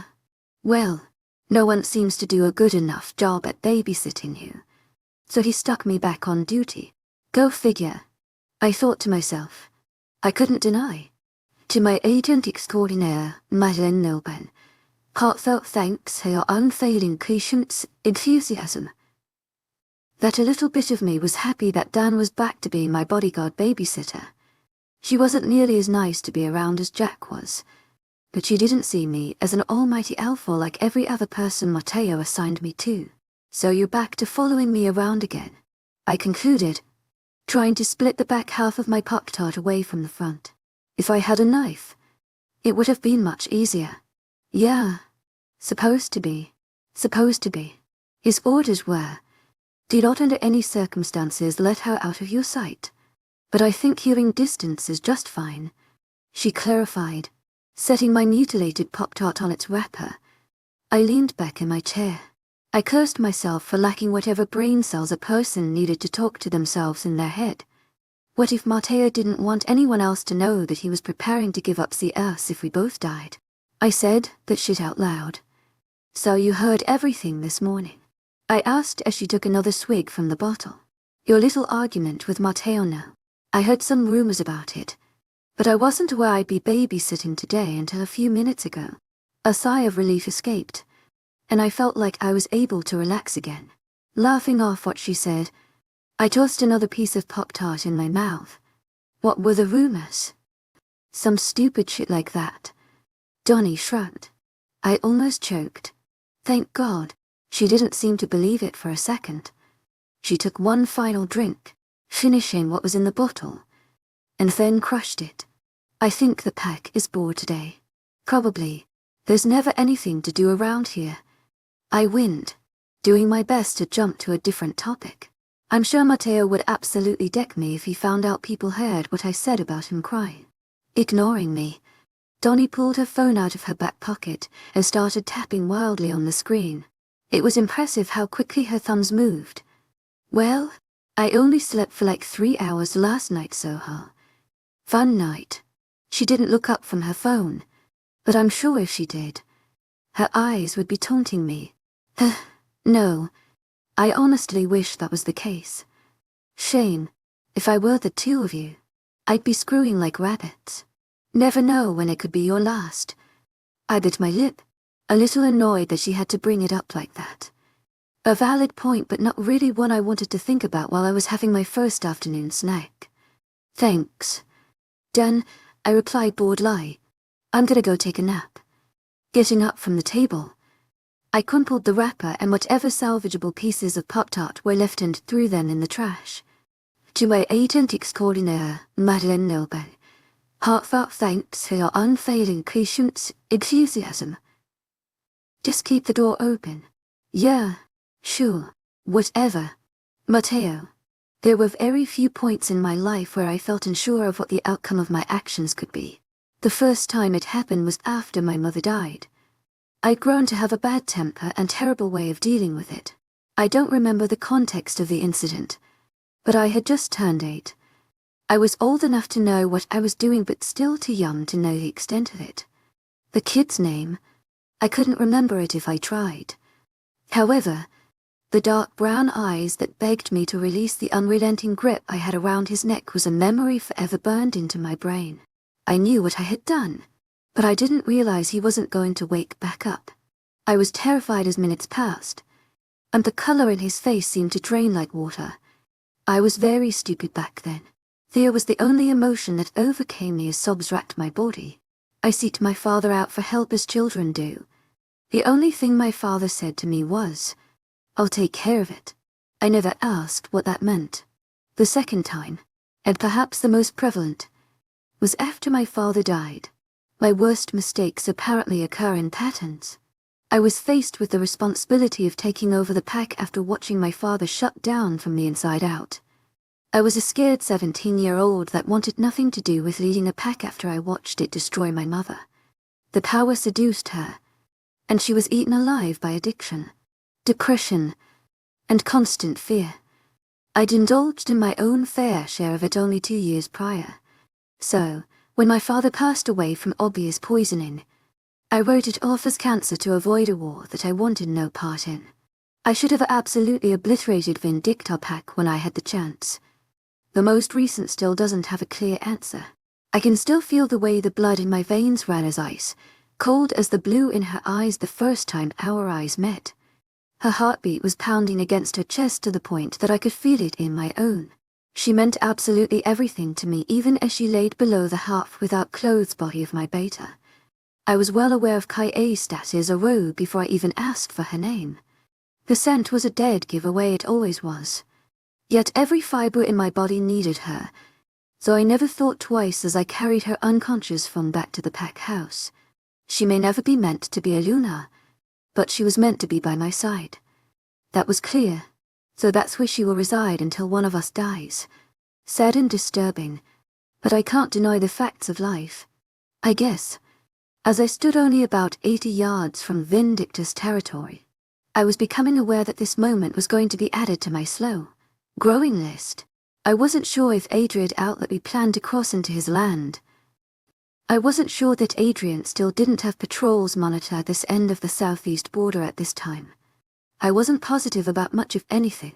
He was a bit of a wild card at times, and I couldn't help but wonder if he knew he shared that similarity with Kae. She had been under his authority for years. Perhaps that's where she got it from. Regardless, the faith I had in a plan that I only had half a voice in was beginning to dwindle the longer I stared at the line of trees ahead of me. To my agent extraordinaire, Madeleine Nilben, heartfelt thanks for your unfailing patience, enthusiasm. Are you okay? Startled for only a moment, I jerked my head to the... I was peering over at a wolf that shared a similar color of fur with Kai's hair. If I'd been human, I don't know that I would have been able to stop the frown from etching itself into my lips. Luckily, wolves don't do that shit. The wolf I was looking at was a woman a little older than myself. 23, 24. She didn't have a mate. That I knew. Yeah. I'm sending Car-Even and Luke in first. I instructed, aware that they could hear me. They'll get as far as they can in 5 minutes, and then I'll send you and Jay in. To my agent extraordinaire, Madeleine Nilben, heartfelt thanks for your unfailing patience, enthusiasm. I'll send the rest and come in last. She nodded, but I could feel her unease. I knew that. In this scenario, the alpha sending in a group before himself was going to look weird, almost like I was sending them in on a suicide mission. To be fair, it made me sick to my stomach thinking that I was knowingly sending people to die. But I weighed my options. All 9 of these people had no mates, no kids, and no siblings. 3 of them already lost their parents. 1 lost a mate, and another came to the pack a few years ago alone. I made each of them aware that there was a chance they wouldn't be coming back, and they understood. I didn't tell them that the odds were incredibly against them. Confessing that would be contradicting to the story I'd already told them. With a little nod, I sent off the first 2. They were okay pack members. Nothing extraordinary. However, Even was fast, and Luke could keep up with him on occasion, so they would be fine. I just needed them to lay any Vindicta members they could away from the border. To my agent extraordinaire, Madeleine Nilben, heartfelt thanks for your unfailing patience, enthusiasm. My teeth ground themselves into one another. I recognized Luke's voice. Poor kid wasn't going to be fast enough. I could hear the fear and urgency in every syllable. Help. Without another word, I glanced over to the female wolf beside me. A cold feeling set in the center of my chest.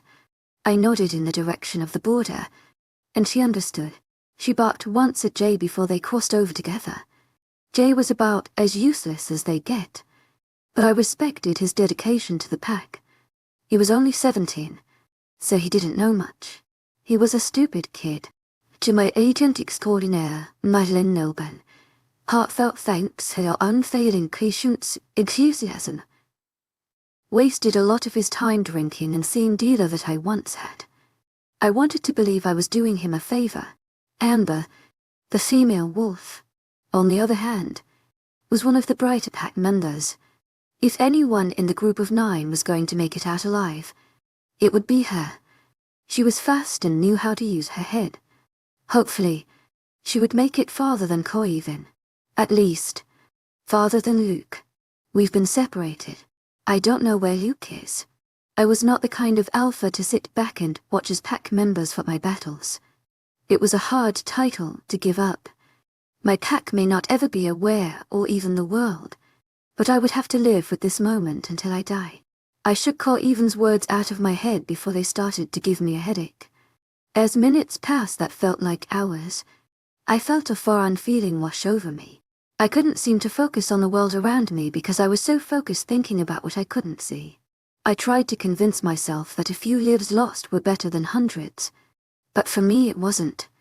I had never been the alpha who had to make these kinds of decisions. It had been decades ago that anyone had the strength to challenge the Edis, far before I was alpha, but now I was stuck between a rock and a king hard place. My pack and my mate. A family of people that couldn't live without me and a woman who I couldn't live without. Send help. Coiven pleaded to me through our link. I don't know how some alphas do this. The rest of you head in. I'll follow behind and meet you at the end. Coiven and Luke are already there. Yes, Alpha. They responded in unison. It made me bitter to know that was probably the last time they'd ever say it. The 5 of them could do some absolute damage. They weren't as young as Jay, but they weren't as old as Amber. They were in that dangerous middle ground of having so much strength, speed, and power that they didn't know what to do with it. Without my guidance, they were ultimately screwed, but they would do a great deal of damage, which is what we had planned. Their paws hit the dirt like thunder as they raced over Vindicta's border, leaving me to stand alone on unclaimed territory on the other side. Alphan Aerzi's ear. I didn't have to turn around to know who was speaking to me. It was a voice that I had recently become familiarized with. I closed my eyes, taking in what I had left of the peaceful silence around me, before shifting back into my own body. Turning around, I faced the man who looked just the same as he had a day ago. He was holding what I assumed to be clothing. Hayden. Any sense of happiness had disappeared from my body. I pointed to the clothes wadded in his hands. I'm guessing those are mine. Yeah, Baron said something to the effect of only liking to see women without clothes. I could tell he was just trying to crack a joke and be friendly, but it just made the bitter feeling swell within me. Did he give you a phone? I need to alert my gamma and beta that all hell has just broken loose. I responded, my tone bored. Well, hell hasn't broken loose yet. He reached into his back pocket and pulled out an ugly little thing that resembled more of a stone than a cellular device. Snatching both the clothing and phone from him, I made quick work of getting dressed. To my agent extraordinaire, Madeleine Nilben, heartfelt thanks for your unfailing patience, enthusiasm. Go back. We're surrounded. I was unable to stop myself from flinching at the horrified scream. I could only imagine help. It was like a kick to the gut from the universe. Every instinct I had told me to run and save them. I balled my hands into fists, trying to ignore the gut-wrenching feeling. It was ingrained into every cell composing me to do exactly the opposite of what I was. I was breathing in smoke that I couldn't escape, knowing it was doing nothing but killing me. They're killing him. Is this what numbness felt like? Is this how Guy felt around her bastard of a father, or when she discovered she'd been abandoned? I'd never know really what it felt like to be just a soul suspended in the shell of a human, but I assume this is as close as it gets. Listening to the people who trusted you, loved you, and idolized you beg for your help while you sit back and do nothing as their words weaken you from within because you deliberately put them in that position. Thank you for everything you've done. It's more appreciated than you'll ever know. To my agent extraordinaire, Madeleine Nilben, heartfelt thanks for your unfailing patience, enthusiasm. My gaze had settled itself on the ground that my pack had just unknowingly walked across to their deaths. Please. My shoulders dropped. My head felt heavy. I couldn't see it, but I felt the color drain from my face. To my agent extraordinaire, Madeleine Nilben, heartfelt thanks for your unfailing patience, enthusiasm. Traitor, a stare slipped down my cheek before I had the chance to blink it away. It felt like ice had wedged itself deep within my chest. The cold ache was practically immobilizing. Yes, it has. Chapter 43, Arrogant Bastard Alpha. Get the FK go.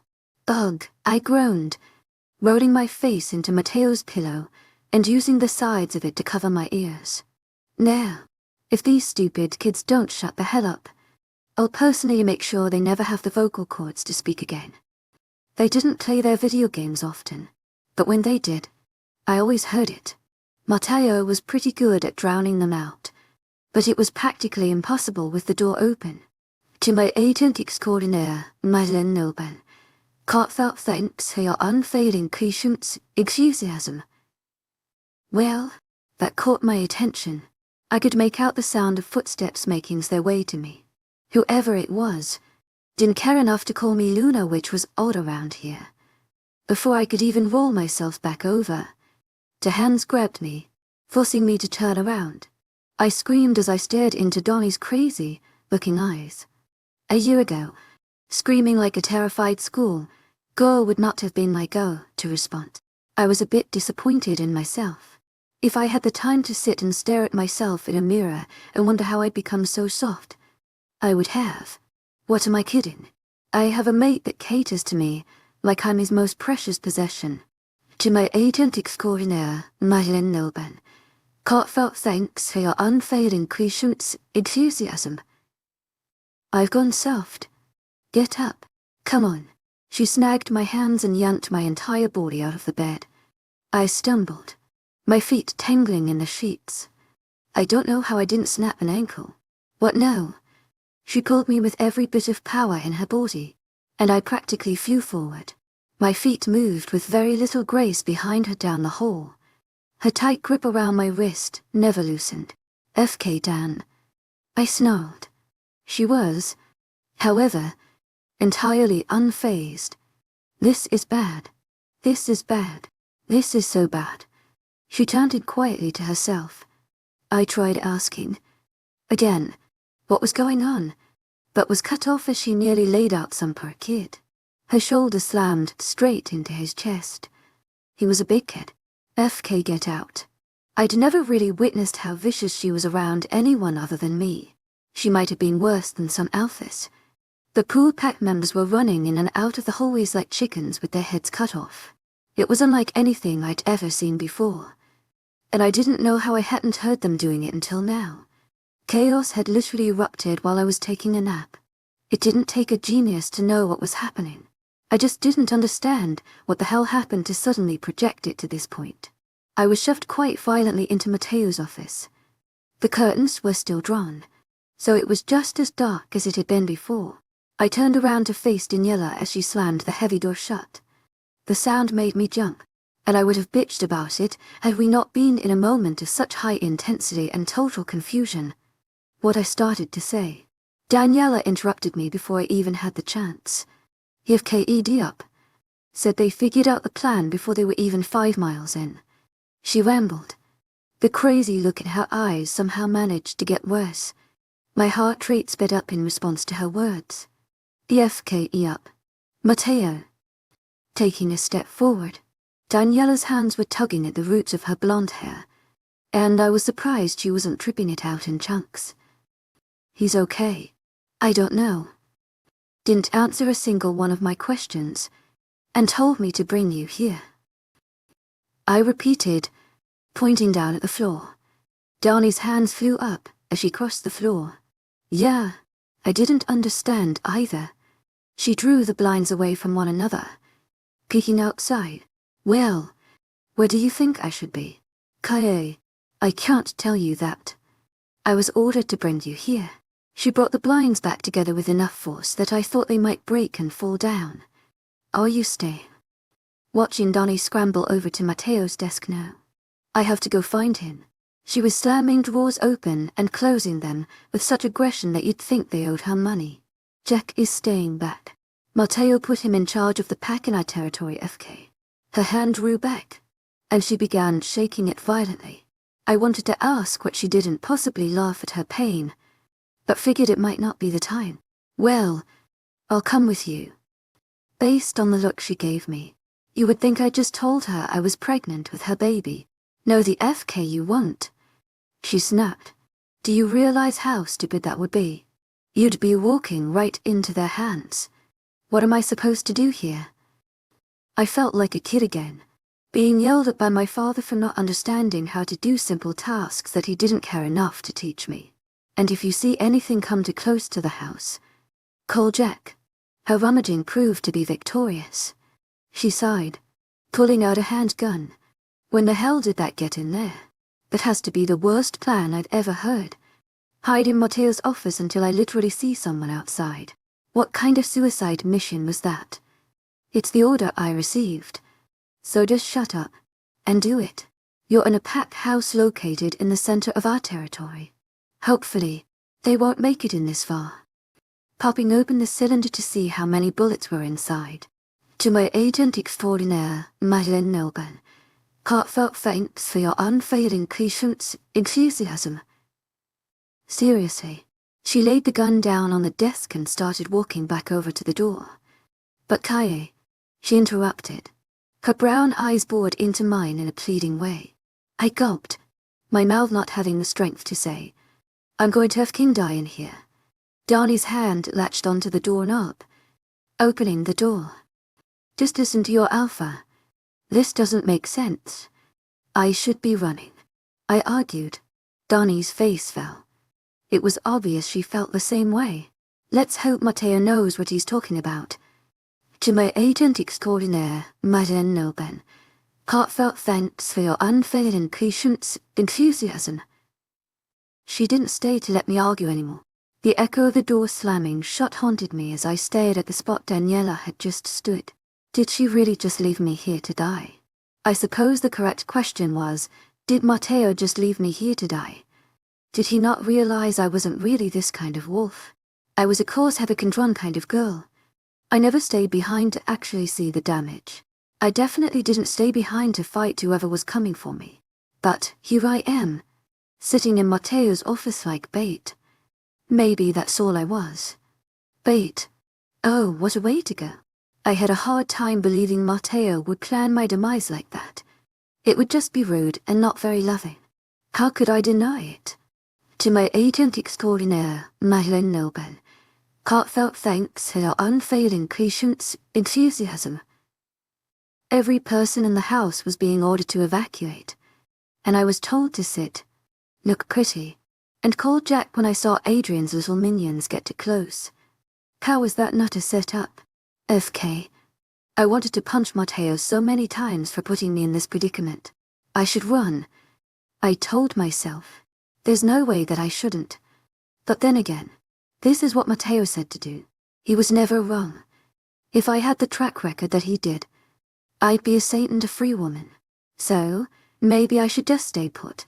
I stared up at the ceiling, hoping for it to maybe fall on me and crush me to nothing but a puddle of my own blood and piss. Anything. No response. Not that I was surprised. I couldn't come up with any good reasons why Matteo would want me here of all places. I wasn't much of a protector, especially when I didn't know what I was supposed to be protecting. Quite honestly, if someone barged in here and started demanding paperwork and other random possessions, I would gladly hand them over. So, making me his fearless knight in shining armor wasn't his greatest plan. Perhaps he had more faith in me than he should. Tragic. Am I really about to just sit in here? I asked the ceiling. Again. No response. I'm going to die. Sighing, I walked over to the window and pulled the blinds apart. People were booking it in all different directions. To be completely honest, I had no idea if everyone outside was a CEDIS member. I cursed myself for not paying better attention over the past several months. I just hoped the wolves could decipher who was who. I backed away from the window. It probably wasn't the best hiding spot. A lot of people enjoy hiding in plain sight, but I believe there wasn't a worse way to play mouse. Grabbing the gun off of Matteo's desk, I crouched below its structure. I could still see through the window, though I felt the slightest bit successful. I can't even believe I'm doing this, I muttered, cradling the handgun like a precious gem. I'm not sure how long I sat there, my eyes glued to the view on the other side of the window. Enough time had passed, however, that there were no longer masses of people and wolves running rampant through the yard. It brought the smallest sense of peace to me knowing that, most likely, whoever approached the house at this point was coming to absolutely destroy me. It made it a much simpler task for me to worry about. I shifted my gaze down to the heavy chunk of metal in my hands. I'd only ever fired a gun twice. The thought crossed my mind to tell Daniela that I had no idea what I was doing with it. I'm sure she wouldn't have helped. To my agent extraordinaire, Madeleine Nilben, heartfelt thanks for your unfailing patience, enthusiasm. If someone did come in, I wasn't sure that I would actually fire the gun. Maybe just throw it at them and hope it hit them somewhere it would count.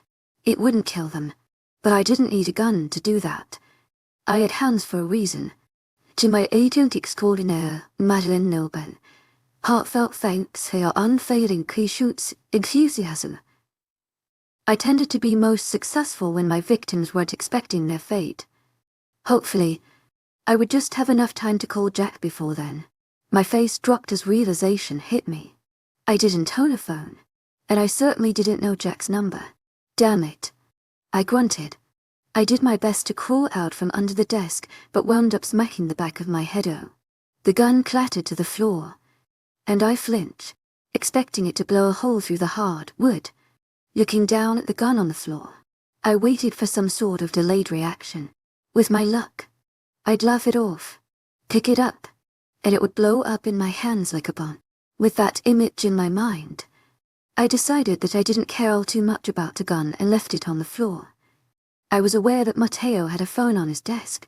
It was a landline that he rarely used. Most of his calls were taken on his cell phone that had a beefy contact list. Scanning my eyes over his desk, I wanted to choke Daniela for the disaster she had created. During her search, she'd managed to move around nearly every object on and in his desk. Piles of papers had fallen and been moved. Things that used to be in the drawers were now thrown across what used to be an organized mess. It wasn't the neatest before, but at least I knew where most things were. Sometimes, Matteo left his phone behind. It wasn't often, but occasionally he did. I could only pray that this was one of those times. Quickly, I rummaged through the papers, doing my best to organize them again. It wasn't much use. Mateo was meticulous. There was no way I could ever think like him. Come on, I snarled, becoming frustrated after minutes of creating stacks of random papers. My patience wore itself thin. Before long, I'd begun pushing the papers and other useless objects off of Mateo's desk. Amid my reign of terror, I sideswiped a small accumulation of what looked to be bills. My jaw dropped as I watched Mateo's iPhone soar across the room and smack onto the floor.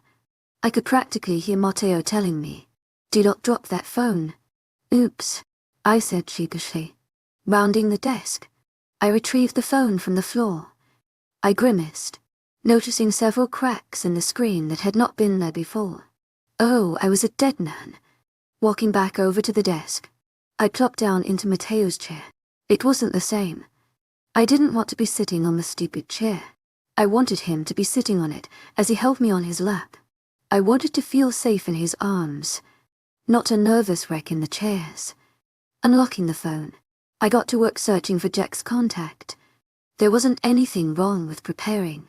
If I saw someone, the contact would already pulled up. It was a genius idea. In my opinion, my plan, however, was flawed because I could not for the life of me find Mateo's contact. Doing the next best option, I went into Mateo's messages. Jack's name was the third conversation down. I clicked on it, fully intending on just having it there at the ready, but I was quickly consumed by the last of their conversation. "Jack 11:30 for Ram, have you thought about it?" "Yay, I'll send them over tomorrow. Early afternoon. I need a time. When are you actually going to follow through? Can't choose to be a hero last minute. Yes, bring me my papers, you'll get them when she's safe." I already said that. "To my agent extraordinaire, Madeleine Nobel, heartfelt thanks for your unfailing patience, enthusiasm." Dubbed Alpha. "To my agent extraordinaire, Madeleine Nobel, heartfelt thanks for your unfailing patience, enthusiasm." I asked to no one in particular. I shook my head in disbelief. Jack was certainly not an alpha, and I could not fathom him ever taunting Mateo with something like his title.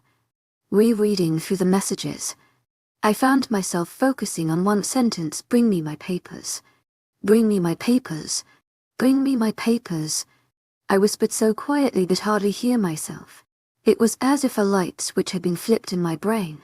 Without another thought, my hand slapped down on my butt. Upon contact, my ears were met by the dense sound of my hand connecting with the thick wad of paper still folded up in my back pocket. I made little time of pulling out the now wrinkled and documents, unfolding them with the delicate care of a 3-year-old. I accidentally tore a page, causing me to curse under my breath. My eyes, once again, scanned over the words on the front page. Then, the second, then, the third, and so on. My frustration was building the longer I read over the sentences. Reading still was not my strong suit, and I cursed myself for finding math a more enjoyable topic of study. I did the best I could to make out whatever phrases I could. "Where is it?" I screamed triumphantly, my eyes narrowing on the name of an alpha on page 14. I looked up from the document, not sure if I was processing the entirety of the situation correctly. My eyes connected with the world outside through the window, and I was tempted to run my head through it. If this was all some messed up dream, that would surely wake me up. Taking a step towards it with the contract being choked in one hand and the phone in the other, my heart practically fell out of my arse. Pacing the woodline was the threat that I had been waiting for, a wolf. My mind hardly had a moment to process the severity of the moment before I was pressing the call, but in under Jack's name. My clutch on the stupid stack of papers became impossibly tighter, as if someone had just threatened to take them from me and use them as toilet paper. Pick up. Pick up. Pick up. Pick up. Pick up. Hello. A deep baritone greeted me in his usual calm manner. It made me want to jam my thumbs into his eyes. I was anything but calm. "Baron," I snapped, my statement coming out more as a hopeful question. Damn, I knew you weren't an idiot. I could easily make out the prideful cockiness in the tone of his voice, but I didn't have the time to reflect on it. "Help me," I roared into the speaker. Don't you even want to know what's going on? Matteo said he never told you anything. At the mention of my mate, my heartbeat faltered. It was as if I had been a computer that just went through a factory reset. I only knew the basics. And it all came down to him. Matteo, is he okay? Is he with you? My questions were coming out as rapid fire. But I couldn't stop myself. The thought of Matteo being hurt or dead was an emotional sensation that I could not handle. Yeah. But he's not here, Baron assured. They're on their way. To my agent extraordinaire, Madeleine Nilban. Heartfelt thanks for your unfading patience, enthusiasm.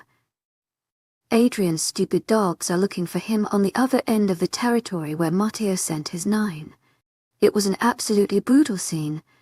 You know. Oh, no. I really don't. I did, panting. Didn't we just establish that Matteo has told me nothing of whatever the two of them have been scheming? What the hell happened? Oh, Matteo let that group of 9 loose into Vindicta.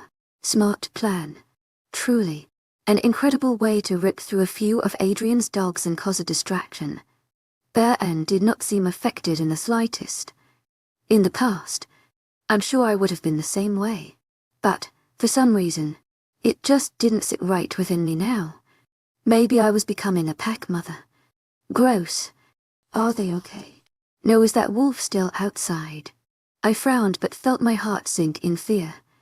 How I managed to forget that I was in a life-threatening situation depending on the voice of an arrogant bastard, offered to get me out of it, was beyond me. Maybe my dad was right when he always said I was a little bit dense. Oh my God. My eyes traced the edge of the tree line, not finding the massive hunk of meat and brown fur. No. I walked closer to the window. No, Baron repeated, clearly confused himself.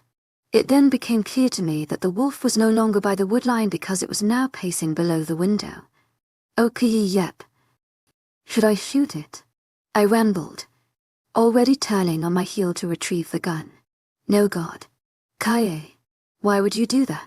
Taylor's going to help you. I came to a complete stop in my tracks. If there was a back button for stations, I would have pressed it, not trusting that I heard him correctly through the phone. That's Taylor. How did she get out here? Irrelevant. Is there a liquor cabinet in Matteo's office? To my agent extraordinaire, Madeleine Nilban. Heartfelt thanks for your unfailing patience, enthusiasm. Already seeing it out of the corner of my eye. It was my favorite part of Matteo's office. Besides him when he was in it. To my agent extraordinaire, Madeleine Nilban. Heartfelt thanks for your unfailing patience, enthusiasm. Good. Go find the little compartment on the back. And open it. Baron instructed. I walked toward it, but made no attempt to actually pull it away from the wall. Why, Jesus? Kaye, why do you ask so many questions? Because I don't know what the hell is going on. The conversation was practically giving me a headache, and I was sure Baron was feeling the same way. However, I didn't care how he felt. He knew what was going on. I was just lied to for several weeks into thinking that Baron was a bad guy until Hayden came over to convince me that he wasn't, so that he convinced Matteo that he wasn't even, Matteo already apparently knew that. I had no idea. I knew nothing. There should be a bag in there. Get it, and then go to Taylor. Maybe be nice and take her some clothes, but I've got other things to deal with right now. Love you. Bye. I was immediately met by silence. The arrogant bastard Alpha hung up on me. Did he say he loved Mega G? Bringing the phone back down from my ear. The messages between Matteo uncovered the screen. I settled on Jack's name, despite him having nothing to do with the messages. I couldn't wrap my head around why Matteo was trying so hard to hide whatever he and Baron were up to. Giving up on trying to play detective, and tossed Matteo's phone and shoved the papers back into my pocket. The liquor cabinet was heavy. I tried to carefully pull it away from the wall, but after one bottle of whiskey took a trek, here was tumbled to the floor, shattering into thousands of little pieces. I gave up on being gentle. I pushed the entire thing over. The sound that erupted from the scene as glasses and bottles smashed to the floor sent a shiver down my spine. In an odd way, it made me excited. It was like a rush of adrenaline permeated into my system from the fumes of the spilled liquor. The compartment was not difficult to find. Matteo must have just recently cut out a square in the back of his precious cabinet and used packing tape to seal it back together. It was obvious that it was only supposed to serve a short-term purpose. It was also obvious that my mate was not an engineer nor a carpenter. I ripped the purely taped panel off, revealing the bag squished into the small space. Pulling it out, it was a satchel of sorts which took me by surprise because I had imagined it to be a book bag. It wasn't heavy, but I could tell there was something inside. To my agent extraordinaire, Madeleine Noble, heartfelt thanks for your unfailing patience, enthusiasm. My curiosity got the best of me. I frowned as I looked at the few items littered within the bag. Reaching down, I pulled out a manila folder. There was nothing written on it saying that I shouldn't open it, not that I would have regarded it. To my agent extraordinaire, Madeleine Noble, heartfelt thanks for your unfailing patience, enthusiasm. So I opened it. I was surprised to see what was inside, but not utterly flabbergasted because I had already had the opportunity to see it before. They were the documents I saw on Matteo's desk a few weeks ago. The ones with my face and information but a different name. There were other additional documents accompanying them. To my agent extraordinaire, Madeleine Noble, heartfelt thanks for your unfailing patience, enthusiasm. I pulled out an identification card for me with the name Elise Gentry, but that was not the only one. There were also an id with the name Taylor Verada. It didn't take a genius to understand the purpose of the documents and to fake it. I just couldn't wrap my head around it actually being the truth. Hoping to find something that would solidify my assumptions, I continued to dig through the bag. Paper clipped together. I pulled out 2 pieces of paper. It made my heart drop. They were tickets. Plane tickets. Train tickets with my name and Taylor's. I could have thrown up, and I hated how honest that statement was. Why it made me sick to think Matteo and Baron would organize an escape plan for me had a complicated sort of answer. The thought of being safe and able to run brought me comfort. It was one of the only defense mechanisms I knew, and it was a strategy that I wanted to undertake from the beginning. Nevertheless, I only wanted to run and hide with Matteo by my side. By the looks of it, Matteo wasn't going to be coming with me. That made me want to sob like a child. I wasn't sure what Matteo's plan was, but it terrified me to think that he may never speak to me, or hold me, or kiss me, or do whatever the FK he wants to do with me again. With an ache in my chest, I shoved the papers back into the bag. I was aware that I wasn't entirely in the clear yet, so I was still operating on a time limit. It only took one wolf from Vindictor to enter our territory, slaughter Taylor, and then I'd be stranded with no idea what to do. To my agent extraordinaire, Madeleine Noble, heartfelt thanks for your unfailing patience, enthusiasm. I made quick work of leaving to office, snatching whatever clothes I could for my wolfie, Saviour, and going outside to meet her. She was still pacing when I rounded the corner of the house, yet her eyes were quick to find me. As soon as they did, she shifted back into her human form. A smirk graced her features, and I couldn't hide the smile from mine. It wasn't easy to ignore the painful, nagging feeling the back of my mind, but Matteo could and was most likely in danger, but knowing there was a plan other than just sheer luck to get me out of this mess was giving me a little bit of happy-go-lucky feelings. I was getting really worried that this was going to flop, Taylor admitted as she took the clothes from my hands and began putting them on. So, you know the whole plan. Hopeful that she would be able to explain what the hell was going on. Tugging on a pair of jeans, she shrugged. I know enough. My brows furrowed, and my eyes narrowed. Yeah, she asserted, tugging the shirt over her head. You got the keys. To my agent extraordinaire, Madeleine Noble, heartfelt thanks for your unfailing patience, enthusiasm. I wasn't ready to move on from her saying she knew enough quite yet. Yeah. She snatched the bag from me. She gave it a little shake and smiled when she heard the quiet jingle of keys. Did you think we were walking? She was laughing, trying to be light-hearted, but my mood had quickly drained to nothing but terror. No, I knew we weren't going to be walking. We were taking a plane. I guess we head to the airport somehow. Chapter 40 for Saggy. Titty which Mateo how this absolutely stupid plan was working was beyond me. I'd thought through several scenarios and possible outcomes to Baron's stupid proposal, and only about 6 of them made it this far. The one that I deemed most likely was that I would have just been ambushed at the border. This entire time Baron had been actually plotting against me, and this whole thing was just one big set-up. I would show up at Vindicta's border with my 9-pack members just to be greeted by an army of Vindicta, and room members that would kill me on the spot.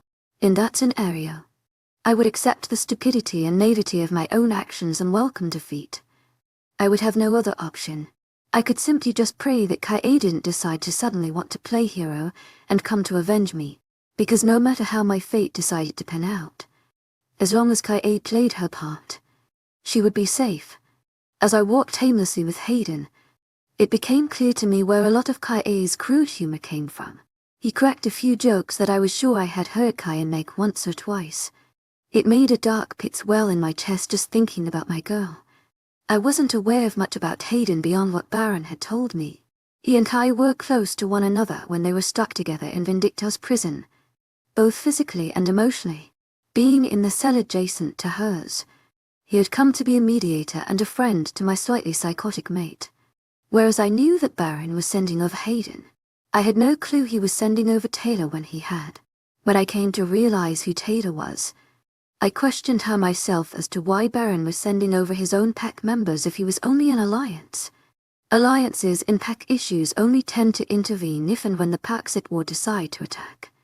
Otherwise, actions like sending in Taylor to cause a scene would be means of starting a war with Room as well, which was beyond senseless. Alliances in circumstances like these serve more as a form of backup rather than a true enemy. Not on the same team but not actively fighting them. Taylor quickly admitted Baron's plan. His intentions would have worked beautifully if I was an idiotic, lenient alpha. Unfortunately, the chances of me ever trusting Taylor enough to let her walk freely around my mate without knowing she was an actual threat was absolutely ethereal. I didn't reach out to Baron after speaking with Taylor. I asked Farah. She wasn't one to stoop to whatever nonsense that Baron or Adrian would be feeding her, so I trusted what she had to say over Baron's big mouth. Her story matched up with Taylor's and kind of confirmed that Baron wasn't a total prick. To my agent extraordinaire, Madeleine Nelban, heartfelt thanks for your unfailing patience, enthusiasm. I got in touch with Baron who asked, "Do you really think I want to help that prick, brained idiot?" Before filling me in on his deceitful little plan to undermine Vindicta and help my mate. I suppose she somehow wormed her way into his heart. If I wasn't so relieved that I didn't have to worry about Baron's pack any longer, I'd be drilling my elbow into his temple for taking any sort of liking towards what is mine. He alerted me that he would be sending Hayden over. To my agent extraordinaire, Madeleine Nelban, heartfelt thanks for your unfailing patience, enthusiasm. I thought it was beyond foolish and unnecessary.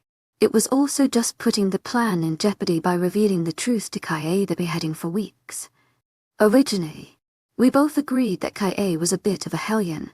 We couldn't positively decide how she would vibrate with the information that her forbidden best IE was actually putting his own life and pack at risk to help her. Kaya also had a tendency to not be the best decision-maker and secret keeper, so it terrified both of us that she might slip up and do or say something dumb. The entire endeavor was far too risky, so we deemed telling Kae a minor problem to worry about later.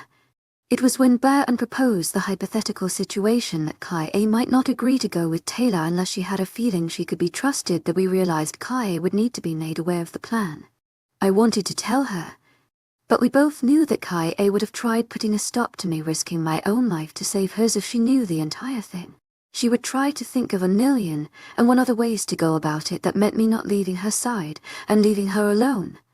So Baron sent Hayden, someone she trusted, To relay only the bits and pieces of the plan that she needed to know. Baron was our ally, and Taylor was here to help her. That earned him a point or two at my book. Hayden had the opportunity to run, never even come into Cedar's territory, and never be seen again. But he didn't. He followed through with the plan and returned to Baron when it was all over. It was something I could never imagine Kaie doing. She'd throw up a peace sign at the border, spit, and then laugh as she booked it. I've got other things to deal with right now. Love you. By Baron's voice floated to my ears, followed by the small ring signaling the end of a call. I scrunched my nose up in disgust, but was happy that he and Farah seemed to be making progress. They may be the worst mate pairing I'd ever seen. It's about time you guys got here, he called out as we eventually came into his line of sight. I rolled my eyes. You couldn't have picked a more remote area of the woods if you tried, I noted, surveying the thick covering of trees around us. Taking in a deep breath, Baron smiled proudly. I know. It's the densest part of the forest. His eyes connected with mine. The cocky smile still plastered to his lips from the last time I saw him. Patrols only come out here when there's suspicious activity in the northern part of the territory. What a King idiot. I nodded, agreeing that Adrian Rach did tend to have a little too much faith in the safety of his land. Luckily, they would be too tied up with the commotion we had caused in the southeast area of the territory to worry about the north. How much time do we have to get this over with? My arms crossing over my chest as Baron continued to mentally praise himself. I could only handle so much time with him. He was a good alpha, and he knew it. He was not, however, a humble alpha, and that made it practically impossible for me to stomach him as a human being. If I didn't die from him or Adrian first, I might end up taking my own life from sheer annoyance. Not much. Seemingly unfazed, I told Blockhead that I saw you making your way towards the southern part of the territory, so I sent 7 of my own to run around aimlessly to confuse his stupid mutts. By the way he was laughing, this was clearly all very entertaining for him. He is an alpha, you know, I acknowledged, noticing his heavy use of nicknames. Looking me dead in the eyes, and said, his other half was human. He is no alpha, Kaie. I could practically feel the bile in my stomach sloshing around and heaving upwards as Taylor dragged me through the airport. The car ride was a horror and a activity full of unanswered questions and vomit. Brakes. I prayed to the moon goddess to make it stop. She didn't. I prayed to God to magically put my motion sickness medication in my hands. I prayed to the devil to kill me. Clearly, that went unanswered. As well, I was moments away from reaching out to Zeus. Luckily, we arrived at the airport. It was a familiar experience because only a few months ago did Matteo and I have to fly home from Canada. However, to my agent extraordinaire, Mylen Nilban, heartfelt thanks for your unfailing pre-shoots enthusiasm. High-intensity feeling like I was the main character in action movie who was being hunted down was a new addition to being in the airport that did not make my stomach react calmly. I threw up right in the middle of the floor, and I thought Taylor was going to beat me over the head. All she kept saying was, "Is this how you people lay low?" Boarding the plane was a different situation. As I walked down the aisle, I read each seat number until I finally found the one that matched my ticket.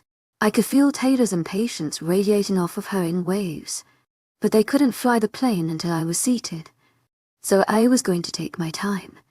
My stomach still wasn't entirely settled, and I kind of wanted to ask if we could pop open a window for me to dry heave out of for a second. My eyes widened as they finally found the matching number. However, my face quickly fell as I realized where the seat was located. I stopped in my tracks, causing Taylor to smack into me. "Oh," she hissed. I'm not sitting there." To my agent extraordinaire, Mylen Nilban, heartfelt thanks for your unfailing patience, enthusiasm. Pointing at the seat like there was a dead body sitting in it. "Yes, you are. That's your seat. Now get in." She pushed. I kept my feet grounded as the grumbles of other people trying to board the plane let my ears know. "I can't sit by the window," I argued. turning around to look at Taylor. I was glad that it was Taylor who was transporting me like luggage to her nose because she wouldn't tell me. First of all, Taylor was short, so I got to look down at her. It made me feel better arguing with her because I felt like I was fighting with a child. Taylor was also not nearly as aggressive as Donnie. I'm sure Daniela would have just thrown me in the chair the minute I stopped moving. Perhaps I'll have Matteo consider making Taylor my new babysitter. Dude, it's a window. Go now. By now, the people around us were getting to Daniela's level of aggressive. I could hear some little old lady call me a brat, and I shot my gaze around trying to find the saggy titty witch. I was interrupted by another shove. Sit down, Taylor grunted, effectively managing to push me down into the seat. A few people muttered finally, as the line started moving forward again. I can't do this. To my agent extraordinaire, Madeleine Nilbay, heartfelt thanks for your unfailing patience, enthusiasm. I tried standing up, but Taylor pushed me back down with a stern look. She was going to be one of those short, angry moms when she was older. I could feel it. Just peer, kids. Sit, she ordered. I gawked at her and debated asking if she was even allowed telling me what to do. She reached inside of the bag and pulled out a pill bottle, tossing it to me. I eyed the bottle in confusion as she jammed the bag in the overhead compartment. What are these? I didn't recognize them. They definitely weren't the pills that Matteo bought me, and I'd never been much of a pill popper. Some medication that he put in there for you. She answered as she got comfortable in her seat. He just said to give you those as soon as we got on the plane. But what for? God, I don't know. Probably because he knows you get carsick. I mumbled, trying to read the label on the canister. I couldn't, but it was the thought that counts. It was stupid and simple, but my heart felt warm that even when he was trying to ship me away like an animal, he was still worried about me getting sick. Yeah, real romantic. Just take them. She chided bored lie, leaning back in her seat and closing her eyes. Sighing, I popped open the bottle, asked Taylor how many I was supposed to take, and then swallowed 2 of them dry. The rest of the plane boarding was uneventful. It was about another half an hour of people who smelled weird walking too close to Taylor. Every time someone would touch her, she would flinch away and lean towards me. I thought, calmer. I was beginning to feel okay again. But then the plane started.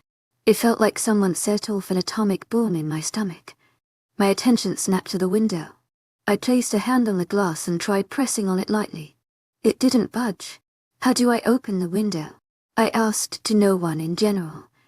You don't, Taylor responded, and felt fear ball up in my chest. I twisted around in my seat to see how far away the bathroom was. I gulped, realizing that if worst came to worst, I would either be sprinting or throwing up in Taylor's lap. I returned to my regular seating position.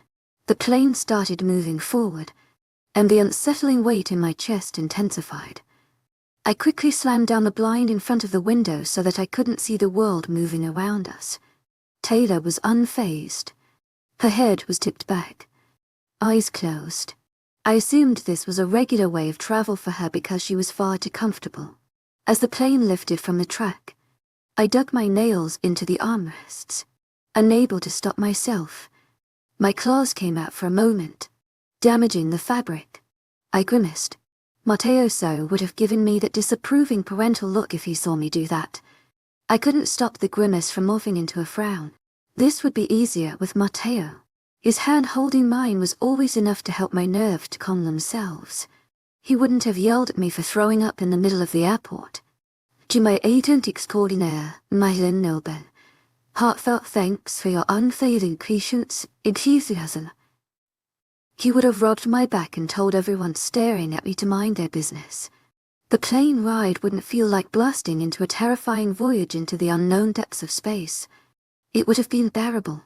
But, sadly, all I had was my midget warrior, and she's about as much help as she was tall. I said softly, I knew we were flying now, although I couldn't see it. I should have felt more fearful. but the heaviness of my eyelid led me to focus on that instead. Well, I'm tired. And why won't you just tell me what's going on? Her eyes popped open to look over at me, and they narrowed. Because we aren't there yet. To my agent extraordinaire, my Nilben. Heartfelt thanks for your unfailing patience, enthusiasm. Nice try, she mused, crossing my arms like a child. They felt so heavy. I was moving in slow motion. Taylor's head rolled on her shoulders as she looked back at me as I pouted. She shook her head and closed her eyes, leaning back, their ears everywhere. To my agent extraordinaire, Madeleine Nilben. Heartfelt thanks for your unfailing patience, enthusiasm. I wanted to argue and tell her not to call me that it was an ugly name, but the tired feeling swaddled me like it was a weighted blanket. My blinking slowed until I could no longer keep my lids from parting. I had a feeling that the medication was more of a sedative than a cure for motion sickness.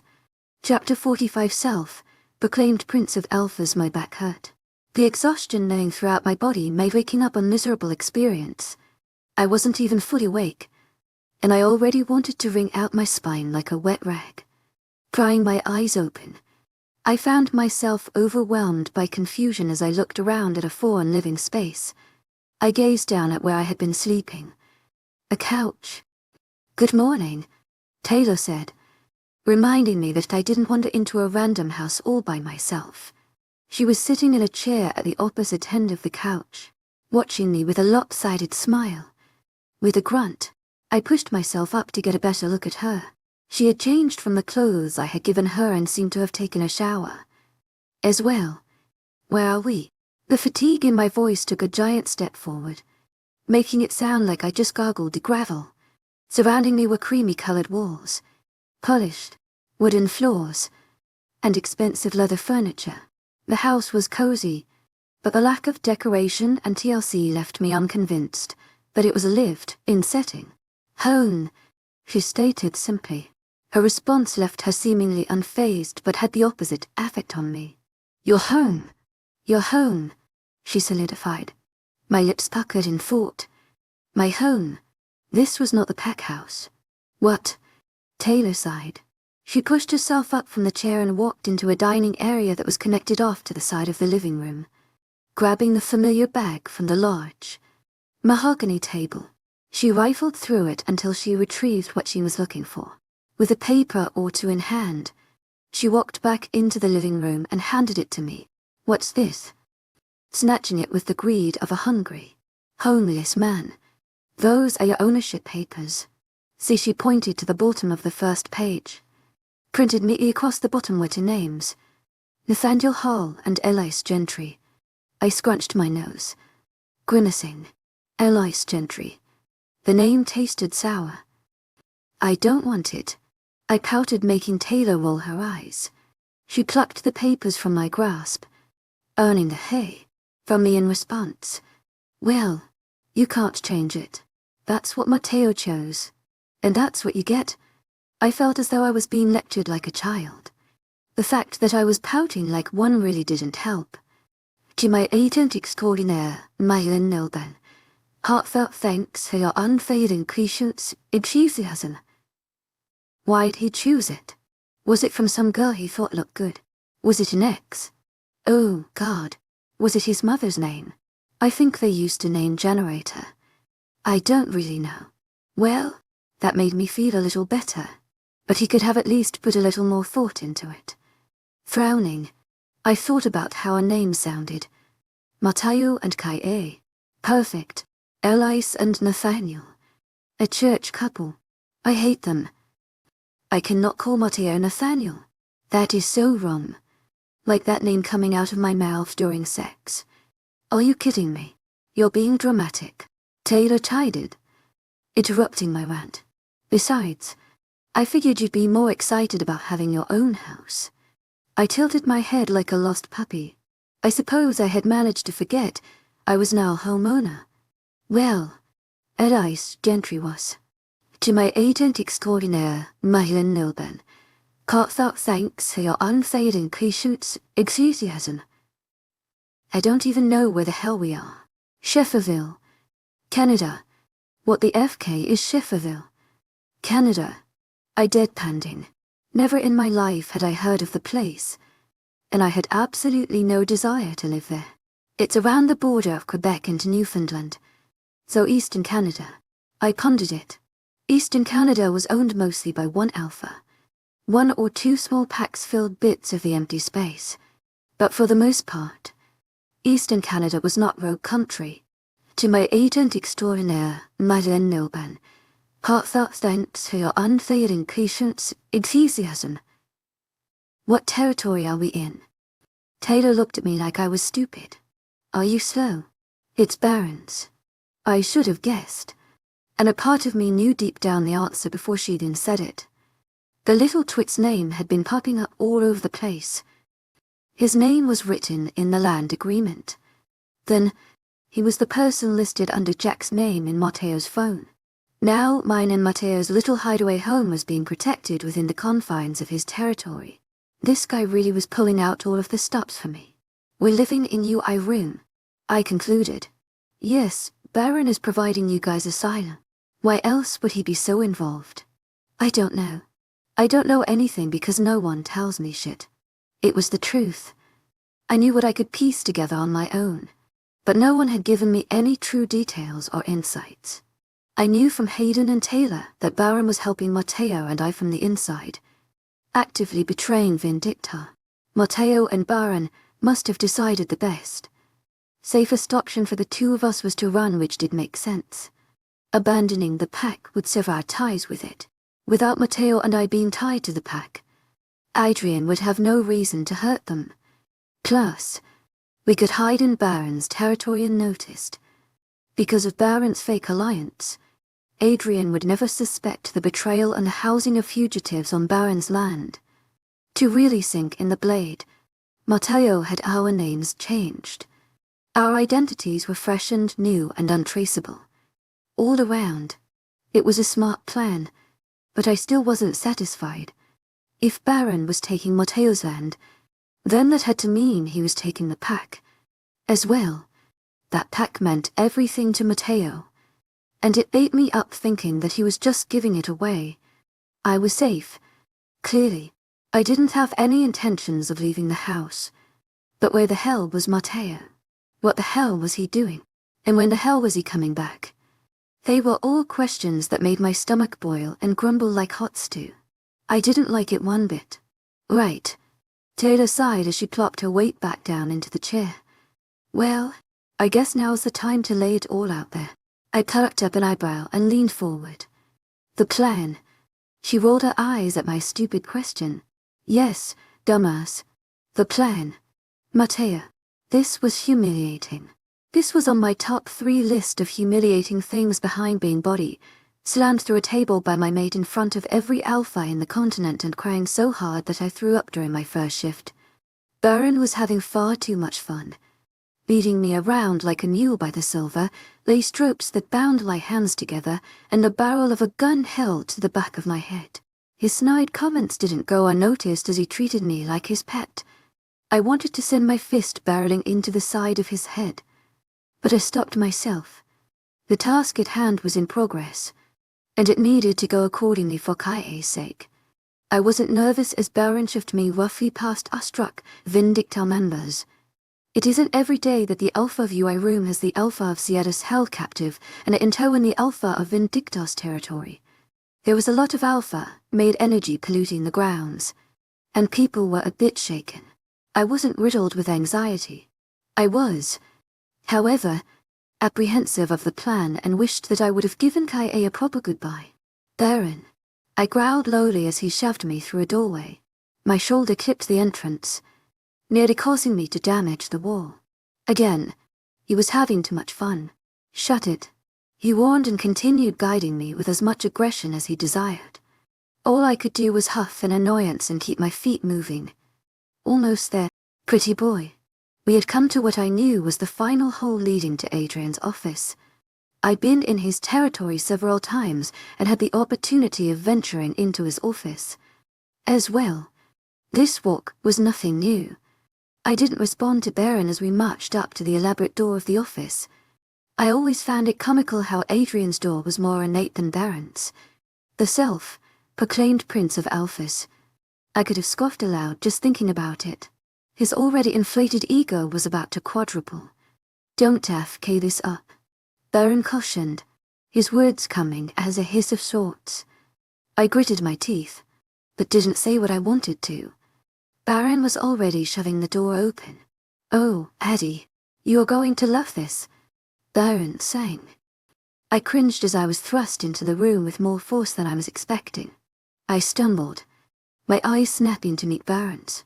If looks could kill, he would have been dead twice. "This is your idea of making sure someone is restrained?" Adrian asked, looking at my hands tied behind my back with no other forms of restraint present. Barents coughed and shook the pistol in his hand. "Silver bullets are more than enough to keep an alpha detained." I let out a heavy breath. I could practically feel how absolutely painful it would be to have an actual silver bullet lodged into any part of my body. Werewolves didn't recover from silver. Alpha or not. Single bullet could be fatal. "Alphanaire's easy, eh?" I could hear the snide smile in his voice as he moved on from my current state of entrapment. Adrian was smug, as he should be. He had the alpha mate of the woman who murdered his mate in his hands. I'd be more than smug if I was in his position. I turned to face him at his figure bitterly. He was seated at his desk, leaning forward excitedly. "Take a seat. I would love to talk." I made no effort to move. Baron was the one who nudged me forward, forcing me to sit down on one of the two chairs in front of Adrian. My hands uncomfortably squished in between the chair and my back. "Did Baron have to tie these so tight? Your little rogue has caused a lot of problems over here, but I'm sure she's filled you in." But I quickly became defensive. "She's a Luna, not a rogue." He stopped to ponder what I had said for a moment and smiled. "Not from what I hear. I'm afraid she seems to have run off. Not a single pack member of yours is able to place her." Turning around to face Baron, he was smiling darkly, returning my gaze to Adrian. I shook my head in disbelief. "No, she's safe. I left her at the house. In your office. Baron made us aware. I sent my own over to retrieve her, but she seems to have made another incredible exit." Adrian's tone was turning cold and angry. I could see just how frustrated he was that he believed he was so close to finally catching her just to find out she was gone. "Well, then I guess you're stuck with me. Isn't that enough? A mate for a mate." Adrian sat back in his seat, looking over my confined form. In the back of my head, I could hear Baron's impatient foot tapping.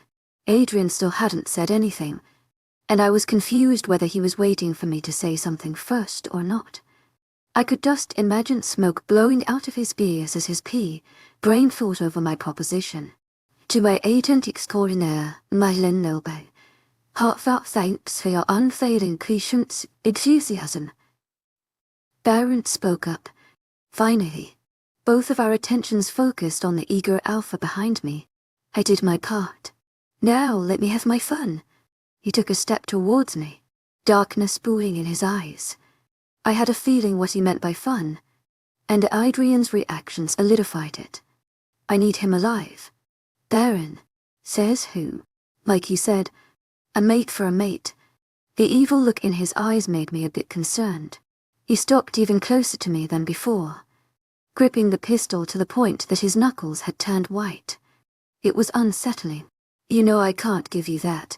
Yet, I bit down, trying my best to hold my tongue. The last thing I needed to do was interrupt the already strained banter. "She isn't coming back for him." My heart to Baron's words. I wanted to have faith that my little mate would come for me when I needed it. But I didn't. I loved her regardless, but it was the truth, despite it being a hard pill to swallow. It was the basis of the plan. A Luna not coming back to rescue her mate. Unheard of.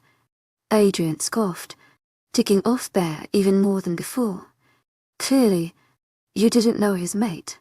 "To my agent extraordinaire, Madeleine Nobel, heartfelt thanks for your unfailing patience, enthusiasm." "When I get the girl, You can do whatever you want with him.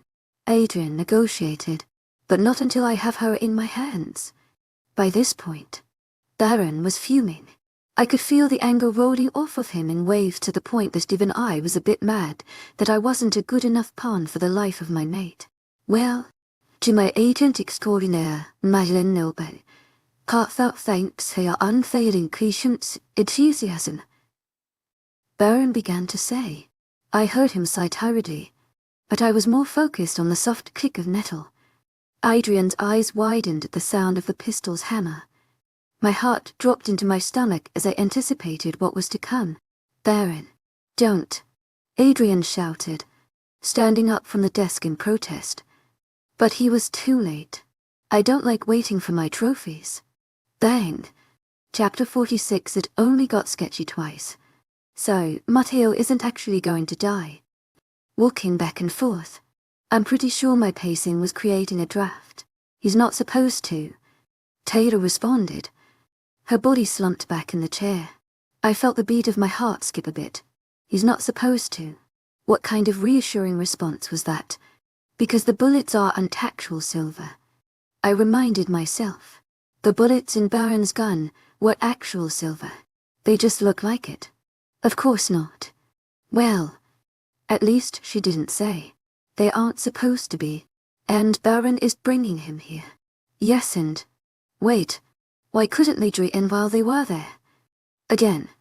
My brain was on information overload. We'd gone through all the details twice. And, for some reason, I still couldn't wrap my head around it all. For starters, they'd never make it out of the pack house alive. Taylor explained, raising a finger for each point. Second, every alliance that Adrian formed would come for you guys. The goal was to avoid as much bloodshed as possible. Right. Protecting me, but also the pack. To my agent extraordinaire, Madeleine Noble, heartfelt thanks for your unfailing patience, enthusiasm. My head was pounding.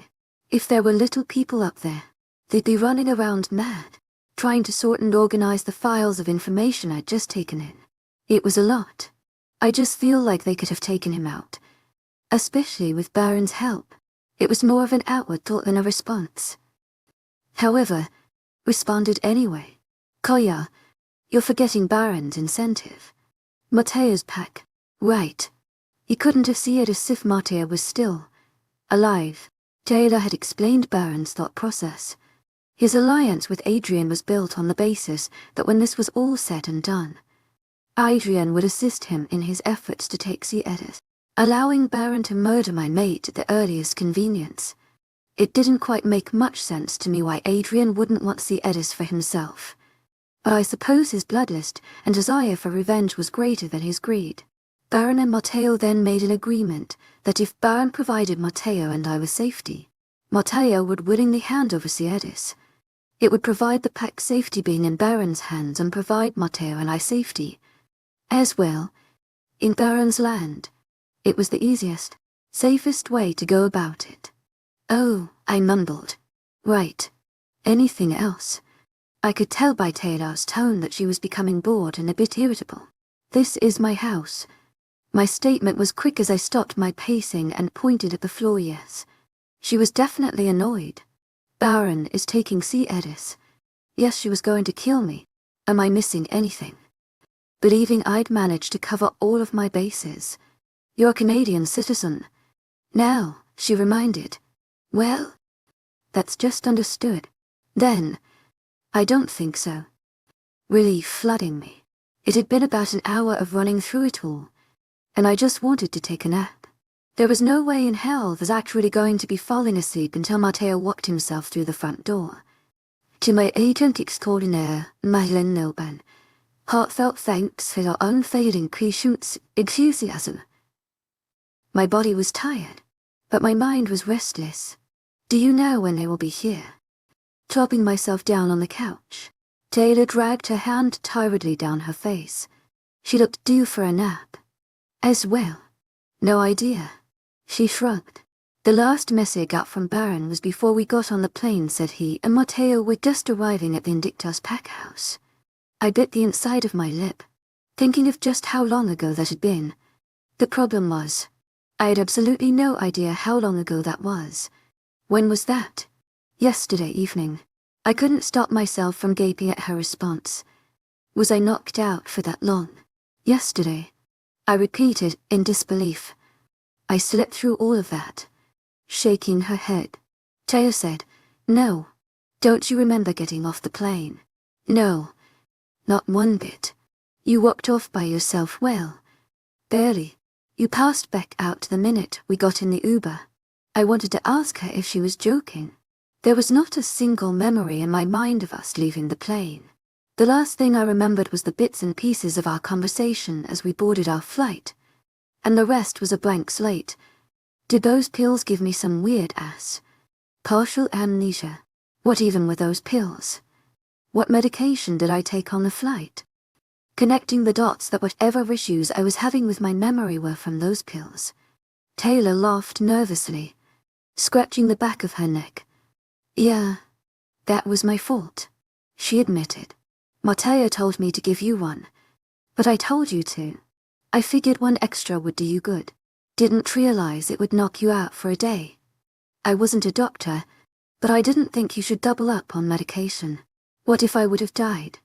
I accused. Taylor's hands shot up in a form of surrender. Hey, you wouldn't have died. I was listening to your heart rate the whole time. It only got sketchy twice. Again, I couldn't stop myself from gaping at her. This bitch could have killed me. An uncomfortable rumble bellowed in my stomach, catching both Taylor's and my attention. I hadn't gone several hours without food in months, and my body was not taking it lightly. "Is there any food here?" Standing up from the couch. This was my house, and I didn't even know if there was food in my kitchen. I didn't even know where my kitchen was. "Oh yeah, Farah stocked this place up for you guys," Taylor said, as another sickening noise left my monstrous stomach. God, she was pissed. Taylor stood up from the chair, telling me to follow her. Farah was in on this. I trailed behind Taylor, who took us directly into an immaculate new kitchen with shiny steel appliances, black cupboards, and a grand granite tile, and in the center, it still wasn't sinking in that this was all mine now. She made her way over to a pantry, opening it to reveal 5 stock shelves. God, I leaped that in 3 days max. Despite how absolutely vicious their relationship is, Barton doesn't do much of anything without her. "You want chips?" She was holding 2 bags, one in each hand. I eyed them both, feeling the grumble of hunger in my stomach building. "Salt and vinegar." She tossed them to me, and I caught them easily. "FK me up," I whispered, ripping the bag open. "So wait, what is their problem?" I was always a sucker for some gossip. Taylor shrugged, clearly not too involved in their personal lives. "I don't really know. Farah came from a fairly large pack in Australia. Beatty's daughter. Baron obviously isn't the most serious guy, and Farah is more of a cut-throat but skill. They don't really mix well." I munched down several chips as she explained the dynamic of the two. I'd only ever interacted with the both of them a handful of times. Knowing Baron, he was a coy motherfucker. To my agent extraordinaire, Madeleine Noble, heartfelt thanks for your unfailing patience, enthusiasm. "You could never take anything," he said too seriously. "How long have they been together?" I asked, making Taylor furrow her brows in thought. It was last August. So it was only a few months before I met Mateo. Not too long ago, but definitely a long time for mates to get along and in some type of rhythm. I met Mateo in November. I recalled, mentally counting back the months. 7 months ago. It felt like so much longer. How'd that go? Taylor snatched a handful of chips from my bag and tossed one into her mouth. I snorted, recalling the memory, the escape, the murder, the bar, Jack, the neck snapping, the immaculate shower. It was a lot to remember, but it made me laugh. I was going to FK his beta, and he walked in. I remembered, watching Taylor's face morph into an expression that screamed, "What the FK?" The first month or 2 were. searching for the right word. Different. Nope. Wrong word. We figured out our shit. To my agent extraordinaire, Marilyn Noben, heartfelt thanks for your unfailing patience, enthusiasm. I worked through my issues with pack life, and he, well, I guess he learned to accept my stupidity. I heard rumors that the two of you were a little FKE up, but I hadn't imagined the beta thing. She was still stuck on that. Yeah, he and I aren't on the best terms right now, I admitted, making a pang hit my head like a mallet slamming into a gong. The feeling reverberated through me, settling into my veins like ice. I don't know if I should be happy about that or feel bad for you, Taylor said, munching through another chip. Right. This girl was Jack's mate. Bad, I affirmed, thinking back on the friendship we shared before my past came and royally FKD it up. Jack was like my first real best friend. Yeah. This shit really screwed it up. Silence settled between the two of us. I didn't want to take another bite for fear that the crunch would be way too awkward as Taylor just stared at me. He doesn't even know about this. Taylor finally spoke up. My eyes widened in shock. Matteo's own beta and best friend didn't know what was happening. As far as he knows, his alpha is dead, and his Luna is missing. Why didn't anyone tell him? I could practically see Jack's face of disappointment and sadness. I'd never seen the kid cry, but I had a feeling he was a crier. Damage control. Matteo figured Jack would want to stop the plan, and Baron agreed. Apparently, he's a very passionate guy. I nodded, agreeing with her final statement. He was one of the most passionate people I'd ever met, but I'd admired him for it. He was truly a beta, in that sense. Are you going back to him? A smile crept to Taylor's lips at my question. Oh yeah. When Matteo gets here, I'm out. Baron will be controlling Edis, so I'll be free to go wherever I want in the territory. Happy for her and Jack. They deserved each other. Truly. They were incredible people, despite her almost killing me by overdose. Oh, God. If Matteo knew I almost went out the same way that his mother did, he would wring Taylor's neck on the spot. I guess that'll be our little secret. Our conversation was interrupted by the loudest, most frightening slam I'd ever heard. The bang echoed off the walls, making both Taylor and I jump in fear. We each were immediately on alert. Shit. They found me. My heart stopped.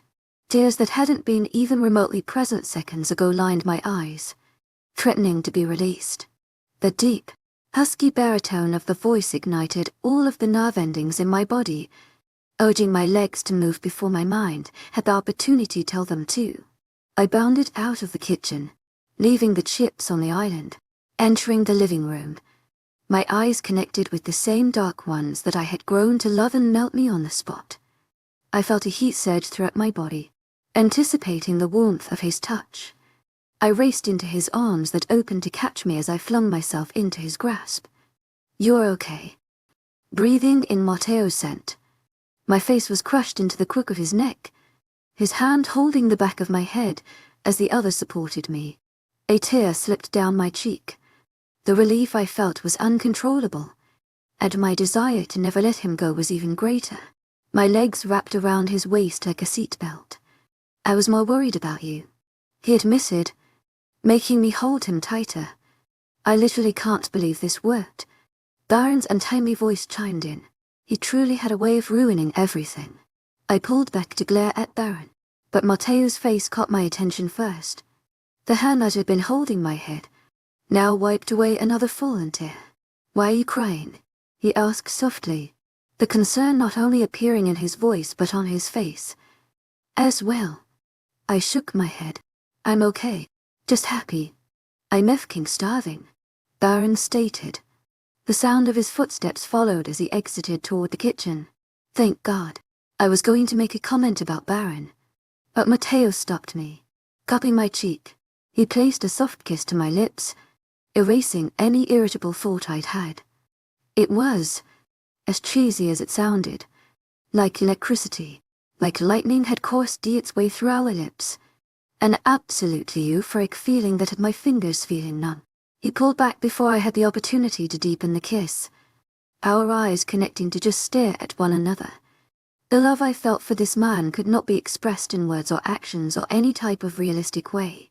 He'd given up absolutely everything for me. My eyes widened at the thought.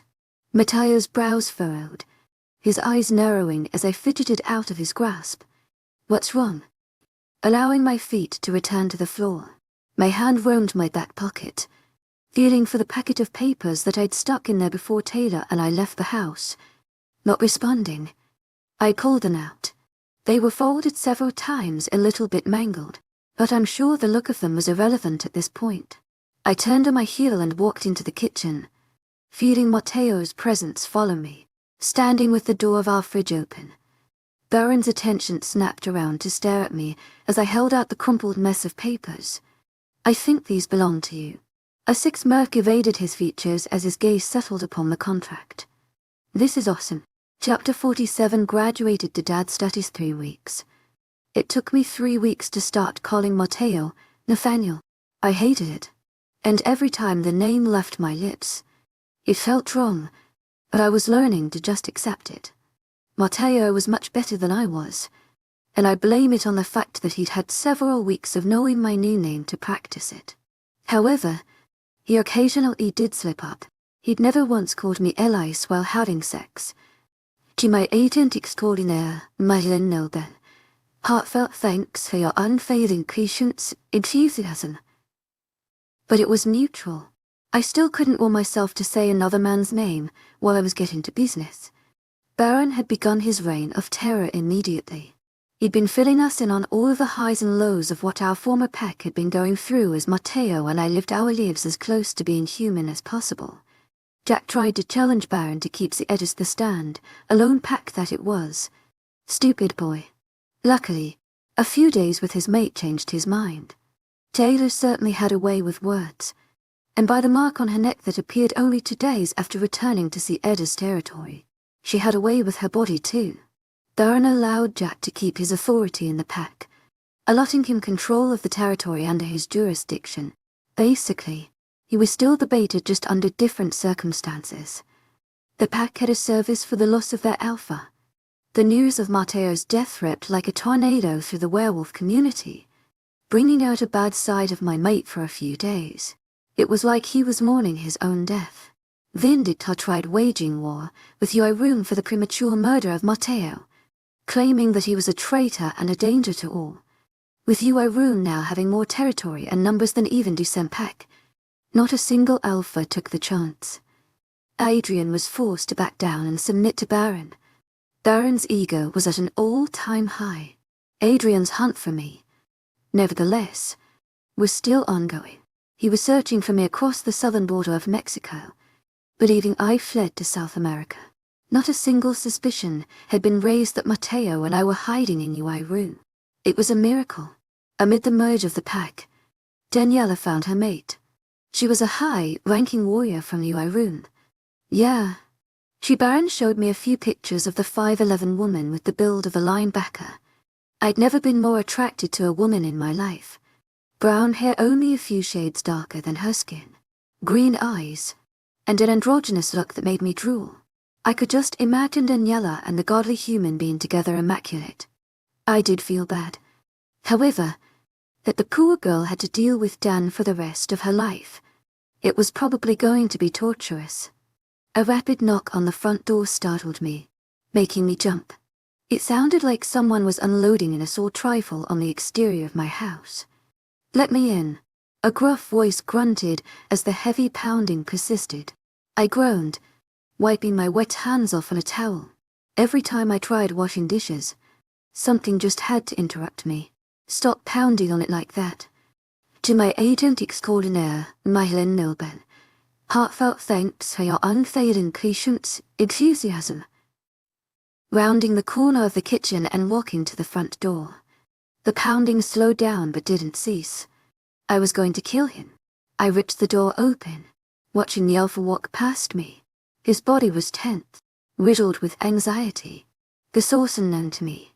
I've already told you to just come in, I recommended, watching Bear and dramatically flop onto my couch. It had been about 2 months since Matteo and I had gone into hiding, and Baron made a visit to our home about 3 times a week. Conveniently, when Matteo was at work, she's fucking pregnant, he all but spat, running his hands down his face. My lips formed an O. I wasn't too surprised. Matteo and I had been betting on it since we got here. It was only a matter of time before she wound up pregnant the way the two of them went at it. I was surprised that the normally smug Alpha seemed defeated. To my agent extraordinaire, Madeleine Nilben, heartfelt thanks for your unfailing patience, enthusiasm. Shutting the door, I walked over to the couch and took a seat beside Baron. Why is it Bear? Matteo and I both had an unspoken agreement that a child was never going to be a part of our future, but it was hard for me to imagine Bear and not wanting a little spawn of his own. I'm 26. To my agent extraordinaire, Madeleine Nilben, heartfelt thanks for your unfailing patience, enthusiasm. I'm not father material, he complained. I rolled my eyes. Dramatic. We could start making a list of names. To my agent extraordinaire, Madeleine Nilben, heartfelt thanks for your unfailing patience, enthusiasm. Jokingly, he was not the least bit amused, and eyed me nastily. Not the time. I'll start Kai. Again, not amused. Having enough of my banter already, he pushed himself off the couch and in the direction of the kitchen. I didn't bother to follow him. There's Fireball on top of the fridge, I called out, hoping he'd bring it in with him. I already know. If a tone of voice could kill, I'd be 6 feet under. The familiar sound of glasses tinking together echoed into the room as I heard Baron scrape the handle of Fireball off of the fridge. Malachi, I continued, seeing Baron stomp back into the living room with 2 glasses and the liquor in his hands. No, he said darkly, opening the liquor before he'd even sat back down. He handed me my glass and poured the drink inside. The scent of cinnamon enveloped me. No matter how many times this shit made me throw up, it still got me so excited. He didn't bother pouring any into his own. He just took a massive gulp from the handle instead. I grimaced. Matteo was going to be pissed. Cup, I reminded, pointing to the glass in his hand. Rolling his eyes, he poured the Fireball in it. Kylie. Kaye. I swear to God. Ob Elise. I corrected. It felt good to finally be the one correcting other people. Baron returned my rectification with a bored expression that I'd become accustomed to over the past few months. You're not funny, he deadpanned, looking him dead in the eyes. To my agent extraordinaire, Madeleine Nilben, heartfelt thanks for your unfailing patience, enthusiasm. To my agent extraordinaire, Madeleine Nilben, heartfelt thanks for your unfailing patience, enthusiasm. Baron and I had graduated to friends. With his constant visits and gossip sessions on my new phone, I found myself becoming Baron's friend. Seemingly, his only friend. Apparently, the egocentric Alpha had a hard time keeping people around. Wonder why. Matteo wasn't fond of the friendship, but I think he was starting to warm up to it. Baron and I were never going to happen. It was merely a figment of Baron's wild imagination. Clearly, he was going to be stuck with Farah for a long time. I'd be lying. However, if I said that the new friendship didn't have a positive impact on me, I finally had someone else to talk to other than Matteo. I'd also become acquainted with Farah. She was exactly what Taylor described her to be, a buttskill. To my agent extraordinaire, Madeleine Nilben, heartfelt thanks for your unfailing patience, enthusiasm. Don't do this. Don't do that. Do it like this. Eat quieter. It was exhausting. Regardless, I enjoyed her company from time to time. It counteracted mine and Baron's drunken stupidity. Baron took another massive gulp of the Fireball, and I smiled as his face scrunched up from the burn. It had become our drink of choice because of its punch. We only allowed ourselves to drink tequila on Tuesdays. My son will not be named after you. To my agent extraordinaire, Madeleine Nilben, Heartfelt thanks for your unfailing patience, enthusiasm. Pouring a little more alcohol into his glass. But your daughter. Darren gritted his teeth as I continued to pester him with the thought of his future child. To my agent extraordinaire, Madeline Milburn. Heartfelt thanks for your unfailing patience, enthusiasm. To my agent extraordinaire, Madeline Milburn. Heartfelt thanks for your unfailing patience, enthusiasm. Making me put up my hands in feigned surrender. To my agent extraordinaire, Madeline Milburn. Heartfelt thanks for your unfailing patience, enthusiasm. To my agent extraordinaire, Madeline Milburn. Heartfelt thanks for your unfailing patience, enthusiasm. I get it. Pretending to give up. Darren's body visibly relaxed, sinking into the couch with his eyes shut. You'd rather name it after Matteo. Instantly, his eyes snapped open. Kaye. He snarled just as the front door was opened. Our attention snapped to the devilishly handsome man standing in the doorway. I could hardly stop myself from drooling at my mate. He was a working man, clad in dirty jeans, a T-shirt plastered with dark grease, and tanned Timberlands that had seen better days. There was something about a dirty man that gave me dirty thoughts. Why are you shouting at my mate? Matteo scowled, kicking off his work boots. I hated when he tracked dirt through the house. She won't stop being a pest. Darren grumbled, eyeing me with a vicious glare. Matteo walked over to me and picked me up from the couch so that he could sit. He pulled me back into his lap, not caring to change out of his soiled clothing. I did my best not to think about it. My L. Never. The disbelief in his tone was clearly fake, but I didn't mind. I was aware that I was a pest. I liked it that way. Alpha Mend Axe just graduated to dad status. I explained.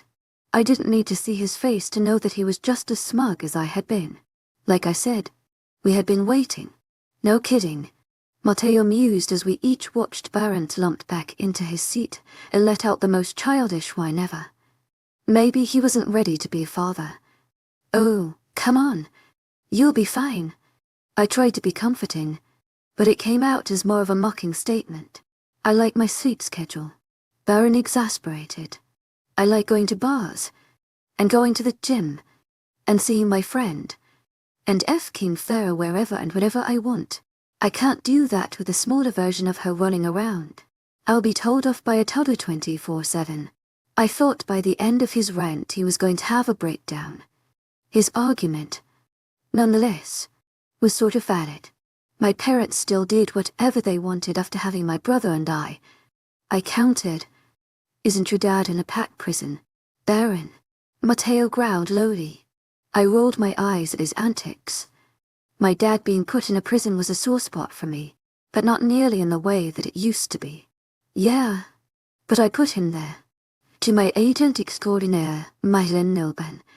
Heartfelt thanks for your unfailing patience, enthusiasm. Leaning further into Matteo's chest, his arms tight and around me. If he strangled me to death right then and there, I would have died happily. Oh God! Darren grimaced. He looked at the alcohol in his glass as he swirled it. Farah's child would absolute in a prison. His wallowing was interrupted by the obnoxious ringing of his phone. With another toddler, like wine, he pulled the phone out and answered it. Hello. Impatience was seeping through his greeting. The call was short. Darren said a whole 3 words. When? And fine. Dramatically, he ended the call, downed the rest of his liquor, and stood up. My brow quirked, silently questioning his motive. I'm needed. He huffed, making a grand exit to the door. Bye, Dad. I waved, which earned me the bird.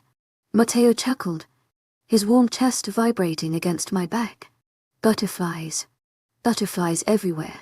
I hardly noticed Barron slam the door shut behind him because of them. F-king idiot.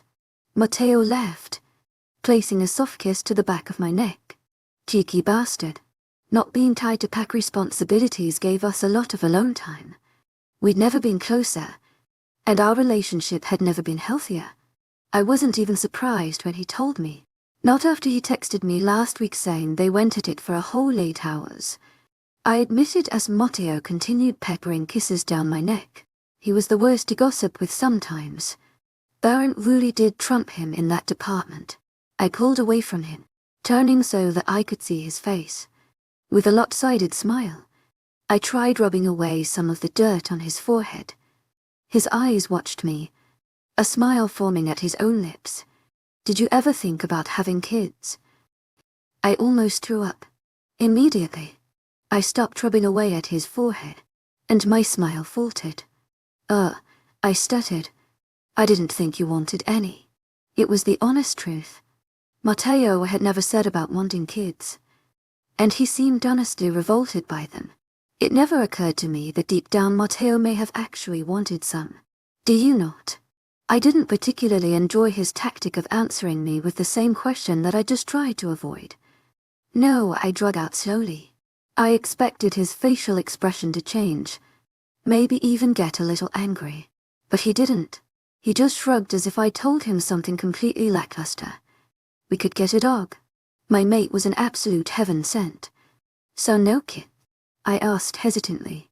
No kids, he repeated, seemingly unfazed. Condoms will remain my best friend. I could have married him right then and there. I leaned in to meet his lips. He responded without an ounce of hesitation. The familiar fire ignited throughout every nerve ending within my body as our lips moved in sync with one another. His hand ran up my back, to my neck, and settled in my hair. His fingers wound through the strands and pulled them into a fist, making me moan in his mouth. I could feel his smirk through the kiss, making me want to stop and punch him. He was spending a little too much time with Baron. I rolled my hips teasingly, grinding down on him. As he groaned, I could feel him stiffen under me. Now it was my turn to smack. Well, why don't you go put one on? It took him a moment to figure out what I was talking about, but his eyes lazily did. Okay, he breathed, allowing me to get off of him. He quickly padded away towards our bedroom, but stopped in the hallway to where I could still see him. He turned around to look at me. Do you want me to take a shower first? Nope, I denied, biting my lip. I'll follow you in. The giddy look in his eyes lit up like a match, and he booked it into our room like a kid running for candy. Down, pushing myself up from the couch. I love this man. Epilogue, it's just puppy love. Soft kisses trailing my jawline invaded my personal bubble, pulling me from my slumber. Forcing my eyes open, I observed the perpetrator, his deep blue eyes finding my own. Clouded by sleep, I growled lowly, giving him the nastiest look I could muster at 8 ham and rolled away. Ooh, scary, he commented mockingly. I thought monsters were supposed to be under the bed. Well, this one sleeps in it. I snapped. I didn't want to get out of bed, but I knew I had to. The bed dipped a bit as he moved closer to me. His soft lips kissed the skin on the back of my neck, making the hair on my arms stand up. You're not actually scary. I growled again and elbowed him in the chest. He laughed, falling back into the mattress. You're mean. To my agent extraordinaire, Madeleine Nobel. Heartfelt thanks for your unfading patience, enthusiasm. I grunted with my face shoved into my pillow. With another laugh, I felt Matteo sit up in the bed and heard the click of his phone being unlocked. You going to wake her up? Or do you want me to? I sighed tiredly. I already knew what that meant. He wanted a shower before work and didn't want to deal with any extra morning duties. I got it. I sighed and rolled out of bed like a log. My feet thudded against the floor heavily. No matter how many times I woke up early, I was never going to be a morning person. I love you. To my agent extraordinaire, Madeleine Nobel. Heartfelt thanks for your unfailing patience, enthusiasm. Matteo called out. I didn't respond. My words weren't ready yet. Cutting my way down the hall, I rounded the corner to face the white oak door. My eyes wandered to the same to half, peeled off stickers that I still couldn't get off. It had become a routine. Rolling my eyes, I gripped the doorknob and gently pushed the door open. Soft snores met my ears as I flicked on the light, illuminating the soft pink room. My little girl laid sprawled out in the bed big enough to fit a midget, her mess of dark hair covering her face and pillow. My heart swelled, taking in her perfect, sleeping features. The dainty button nose swarmed by a light dusting of freckles, thick lashes that barely touched her cheeks. Her skin was fair, unfortunately not being able to snatch her father's olive tone. Regardless, she was beautiful, the contrast of the pale skin and dark hair making her my very own sleeping beauty. I walked over to her peaceful form and crouched down. My hand rubbed soothingly up and down her back as I tried to ease her awake. She stirred a bit, her nose scrunched up, clearly not ready to face the world yet. "Joey, wake up," I cooed. Her cerulean eyes slowly popped open, drifting up to mine. I smiled warmly and turned one in response. "To my agent extraordinaire, Mademoiselle, heartfelt thanks for your unfailing patience, enthusiasm." Pretty girl. It's Wifty flipped. However, as she winked, "I want to go till day." I gave her a lopsided smile. Mornings like these happen more often than not. I know. Kindergarten is hard. She was a lot like me in the sense that neither of us had much of an interest in learning. Matteo and I just hoped she would grow out of it. Realizing that she wasn't going to be winning this argument, her bottom lip jutted out, and tears gathered in her eyes. Matteo was much better at being the parent when Joanna started crying. "Come on. No tears. No tears. Mummy, I wanna," she argued. The crack in her voice made my heart break a little. "Daddy won't be happy if you stay home." Again, I won't. A little tear slipped down her cheek, making the chasm in my heart split further. I kissed it away. Joe. Matteo's voice chimed in from behind us. We both turned to see his large figure standing in the doorway with a brow raised. "It's time for school." Joey's hands shot out to fist the fabric of my shirt, her wave hiding from her father. The tears no longer escaped to her cheeks, but her frown deepened. Dad was a more difficult person to convince than Mom. "I went yes Essie, she defied quietly. I wanted to back her up and say, "Yeah, babe." She went yes Essie, but I'd already used that excuse to its max. Matteo remained strong, shaking his head. "Joanna, school isn't optional." "Okay, the full name." I could feel her shrink away. Noticing this, Matteo sighed and entered the room. I thought he was going to crouch down beside me, but he resorted to picking her out of bed. She immediately wound her arms around his neck, tucking her head into his chest. No matter how upset she got with him, she'd always cling to him like her little life depended on it. "Joey," Matteo cooed. She mumbled into his chest. Residual tears found their way into the fabric of his shirt. "You need to go get ready with Mommy." Her blue eyes peered up sadly at her father. He placed a soft kiss to the crown of her head, making me smile. Out of the corner of my eye, I noticed the time on the wall clock. I felt bad that Matteo had to waste his mornings before work helping me coax our daughter. He never complained, however, and for that I was more than grateful. "Okay," she frowned. "I love you." Placing her down on the floor, her fists were still balled into his shirt, not wanting to let go yet. She was a class taller. Joy didn't reciprocate the response, but Matteo didn't seem to mind. Giving me a quick kiss, I mumbled a thank you in response before he left the two of us. Joey watched closely as her father retreated.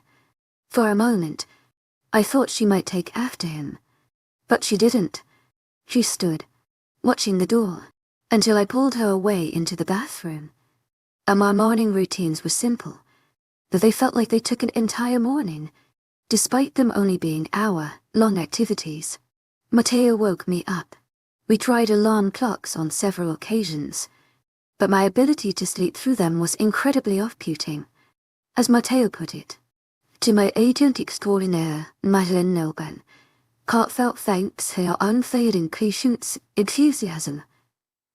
I didn't mind Matteo waking me up. It was much more pleasant, most of the time. I was the trooper who stormed Joey's room while Matteo got ready for work. After 9 years, he'd worked his way up to being a boss, so he took everything a little too seriously. The pay was nice. To my agent extraordinaire, Madeleine Nobel, heartfelt thanks for your unfailing patience, enthusiasm. We got a cool, in-ground pool out of it.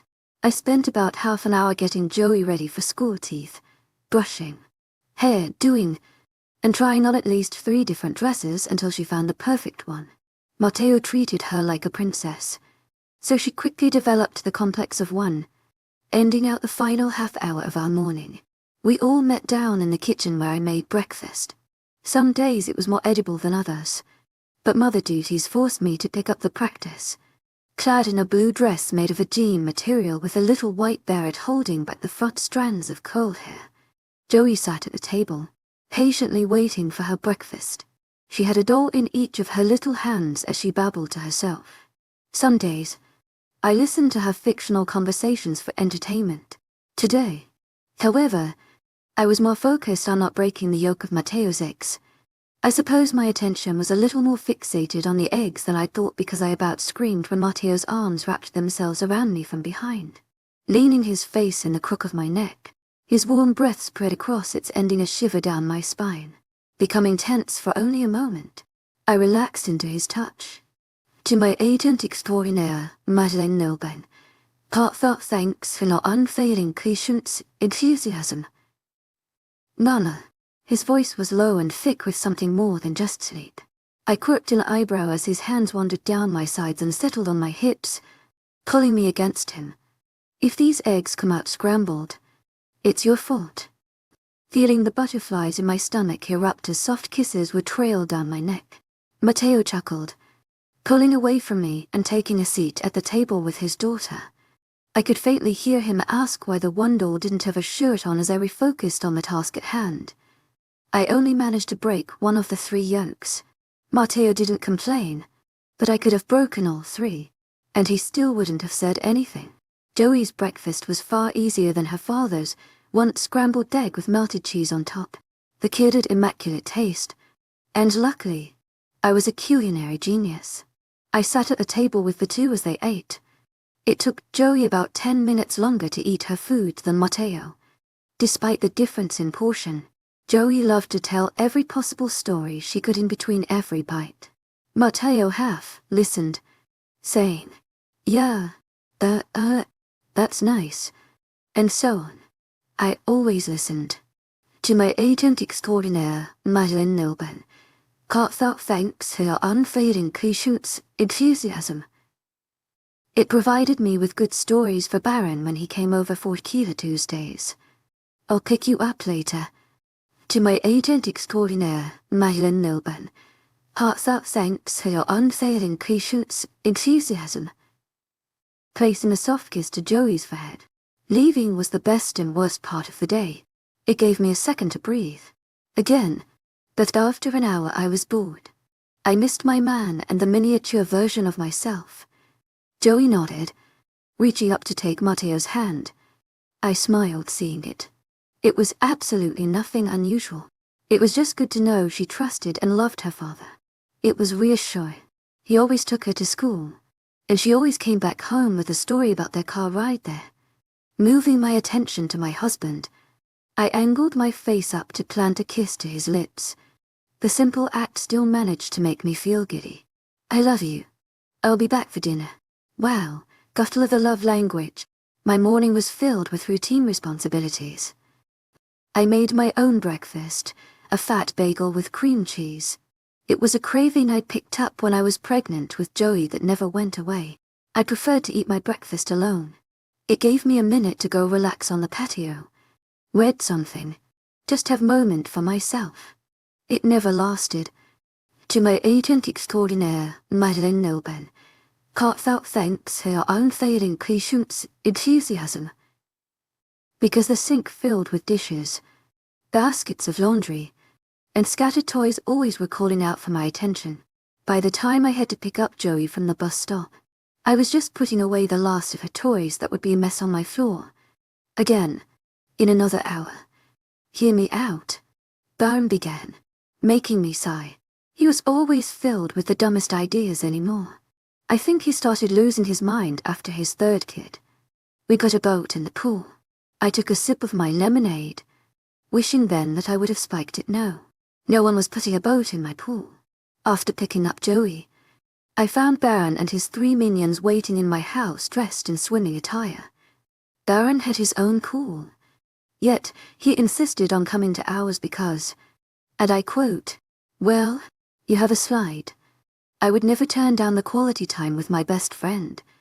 To my agent extraordinaire, Madeleine Nilben, heartfelt thanks for your unfailing patience, enthusiasm. Any excuse to talk to someone who wasn't a 5-year-old was good enough for me. Baron and I sat on the edge of the pool. He had a margarita in one hand and a sandwich in the other as we watched our children run rampant through the water.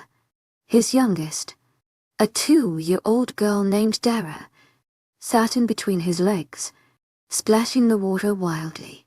The middle child, the one most likely to go missing at any given moment, was whipping around a pool noodle, doing his best to hit everyone and everything on accident. If Rule didn't remind me so much of myself as a child, I would probably hate him. His eldest, however, pushed Joey around in an inflatable tube, attached at her hip as always. I'm just saying, it could be life-changing, he defended, making me roll my eyes at him.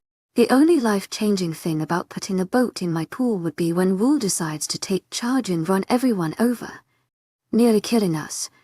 And you wonder why your wife won't let you watch your kids alone, taking a drink of his margarita.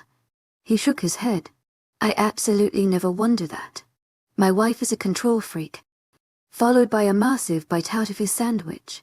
I'm telling Mom, Rule threatened, pointing the long, blue noodle at his father. Baron scowled, pointing his sandwich back at the 5-year-old. I will literally never speak to you again. It were times like these that made me question if Baron was ever actually meant to be a father. Oh, you forget by the time you go back. Watching Castel, Baron's 8-year-old, take my daughter's hands in his own and pull her gently through the water. Her laughter echoed off of the soft ripples caused by Rule's dramatic movements. Little bastard never forgets anything. Baron grumbled, this time quiet enough that his little hellion wouldn't hear.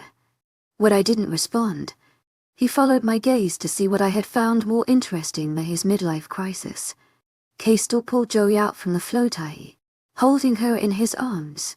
She wrapped her arms tightly around his neck, and for a moment, I was worried the poor kid couldn't breathe. He'd never admitted he couldn't. To my agent extraordinaire, Madeleine Nilben, heartfelt thanks for your unfailing patience, enthusiasm. Not if that meant Joey having to let him go. His infatuation for my daughter was practically instinct. The moment he laid his eyes on her, he couldn't leave her alone. The two had been practically inseparable from the moment Joey entered the world, which didn't sit well with my overprotective husband.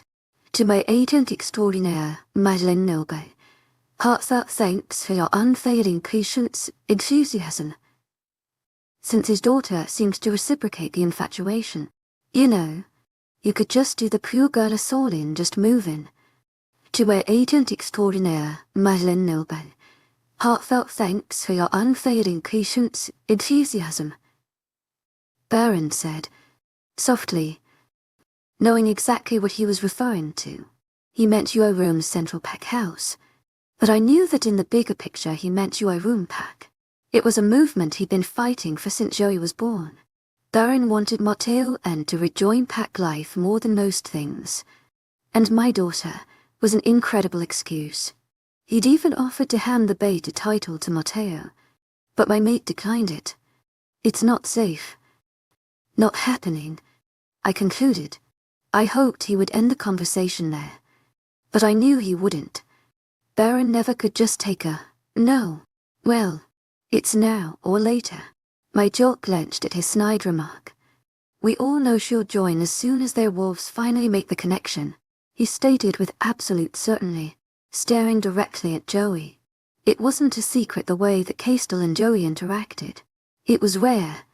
but not an unbelievable occurrence. To my agent extraordinaire, Madeleine Nilben, heartfelt thanks for your unfailing patience, enthusiasm. St. Castor was going to be one of the most powerful alphas to ever exist. The mate bond was potentially making an early appearance in little ways, and Bear was banking on it. He believed with his entire heart and soul that the two were destined for one another, and it pained me to say that I did too. It absolutely terrified me. They're just kids. We don't know that yet. I denied. The weight of my life settled on my chest like a slab of concrete. It's the balancing of the universe. To my agent extraordinaire, Madeleine Nilben, heartfelt thanks for your unfailing patience, enthusiasm. Think about it. No, I didn't want to think about it because the more I did, the more it made sense. The power that Baron now held after securing Edis was indescribable. It was influence that no alpha had ever imagined possible. Who knows how great it would become after the title was handed down to Castle. Baron's logic was that, because Edis had always been under the reign of the Nes family, it would only be correct for it to remain like that in some way. The mating of our children would secure that, and I hated it. Joey was safe living off the grid, away from the public eye. She was safe living as Joanna Hall, the daughter of a part-time bartender and a construction boss. The minute she would rise to power, every alpha in the continent would be looking into her. It would be impossible for one of them to not dig up enough dirt to figure out who she truly was. Joan and Is, daughter of Alpha and Lunan Is, the dead and mourned Alpha and his wanted mate gone rogue. The pool day was cut short by a thunderstorm that swept through. Baron wrangled his monsters and bounced, leaving Joey and I to entertain ourselves in the house until Matteo got home. I made dinner before Matteo arrived so that it was ready when he did. It was an uneventful dinner. Joey just rambled about how Castel came over and swam with her. Matteo raised a brow at me from across the table and disapproving suspicion when she mentioned that he held her hands. Poor girl had a helicopter, parent father. I gave Joey a bath after dinner. She hung out with the two of us for a while in the living room, watching television curled up in her father's lap, before Matteo took her to bed, feeling tired myself. I turned off the TV and moped to our bedroom. I never really knew why it took so long for Matteo to put Joey to bed. My goodnights were quick. A 5-minute affair that ended with a kiss. Matteo, however, took his grand time. I always waited about 20 minutes for him to come back out of her room. I'd asked him a few times what he'd been doing, but he just pushes away the question. At this point, I'm sure it's something embarrassing and deteriorating to his manly bravado. Perhaps he is to tell her stories of princesses or dress up as one. I thought you might have gotten lost. I joked as Matteo padded into our room. He rubbed his eyes, tiredly, sliding into bed beside me. He responded with a grunt, ripping off his shirt and pulling me to his chest. Geez, Lava, boy, what's got you in a mood? Sensing his sud and decline in happiness, that Castel better keep his little hands to himself. He grumbled into my... I rolled my eyes. He was so dramatic. He's a kid, and she's my baby. He countered, a growl edging into his voice. This was an argument I wasn't going to win, nor could I ever. It's just puppy love. I did panting, silently praying that what I was putting out into the universe was the actual truth. Yeah, until it isn't. Clearly our daughter's seemingly inevitable future was something that was weighing on both of our minds tonight. I pulled out of Matteo's grip and turned round so that we were able to face one another. His eyes found mine, immediately pulling me into a trance. I couldn't possibly fathom I'd gotten so lucky. She deserves what we have, regardless. My statement, although spoken softly, was a strong one. I wanted my daughter to experience the true love and happiness that Matteo and I had. She deserved it, even if it jeopardized her safety. Matteo leaned forward, placing a soft kiss to my lips. We stayed like that for a moment, only breaking for a fraction of a second to place another and another. He used the tips of his fingers to push back any stray strands of hair in my face as he pulled back. The little stress lines on the corners of his eyes had begun making an appearance in recent years, and they were really coming to light today. I'd do it all. Again. You know that, right? He asks sincerely, searching my eyes. I nodded, knowing what he was already referring to. Yes, and I love you every day for it. It was the honest truth. I loved this man with every ounce of the word itself. He put his pack in my life before his very own, and continued to do it every day. He was an incredible man. And husband. He meant everything to me. Mateo Now's easy was absolutely everything to me. Alpha or not.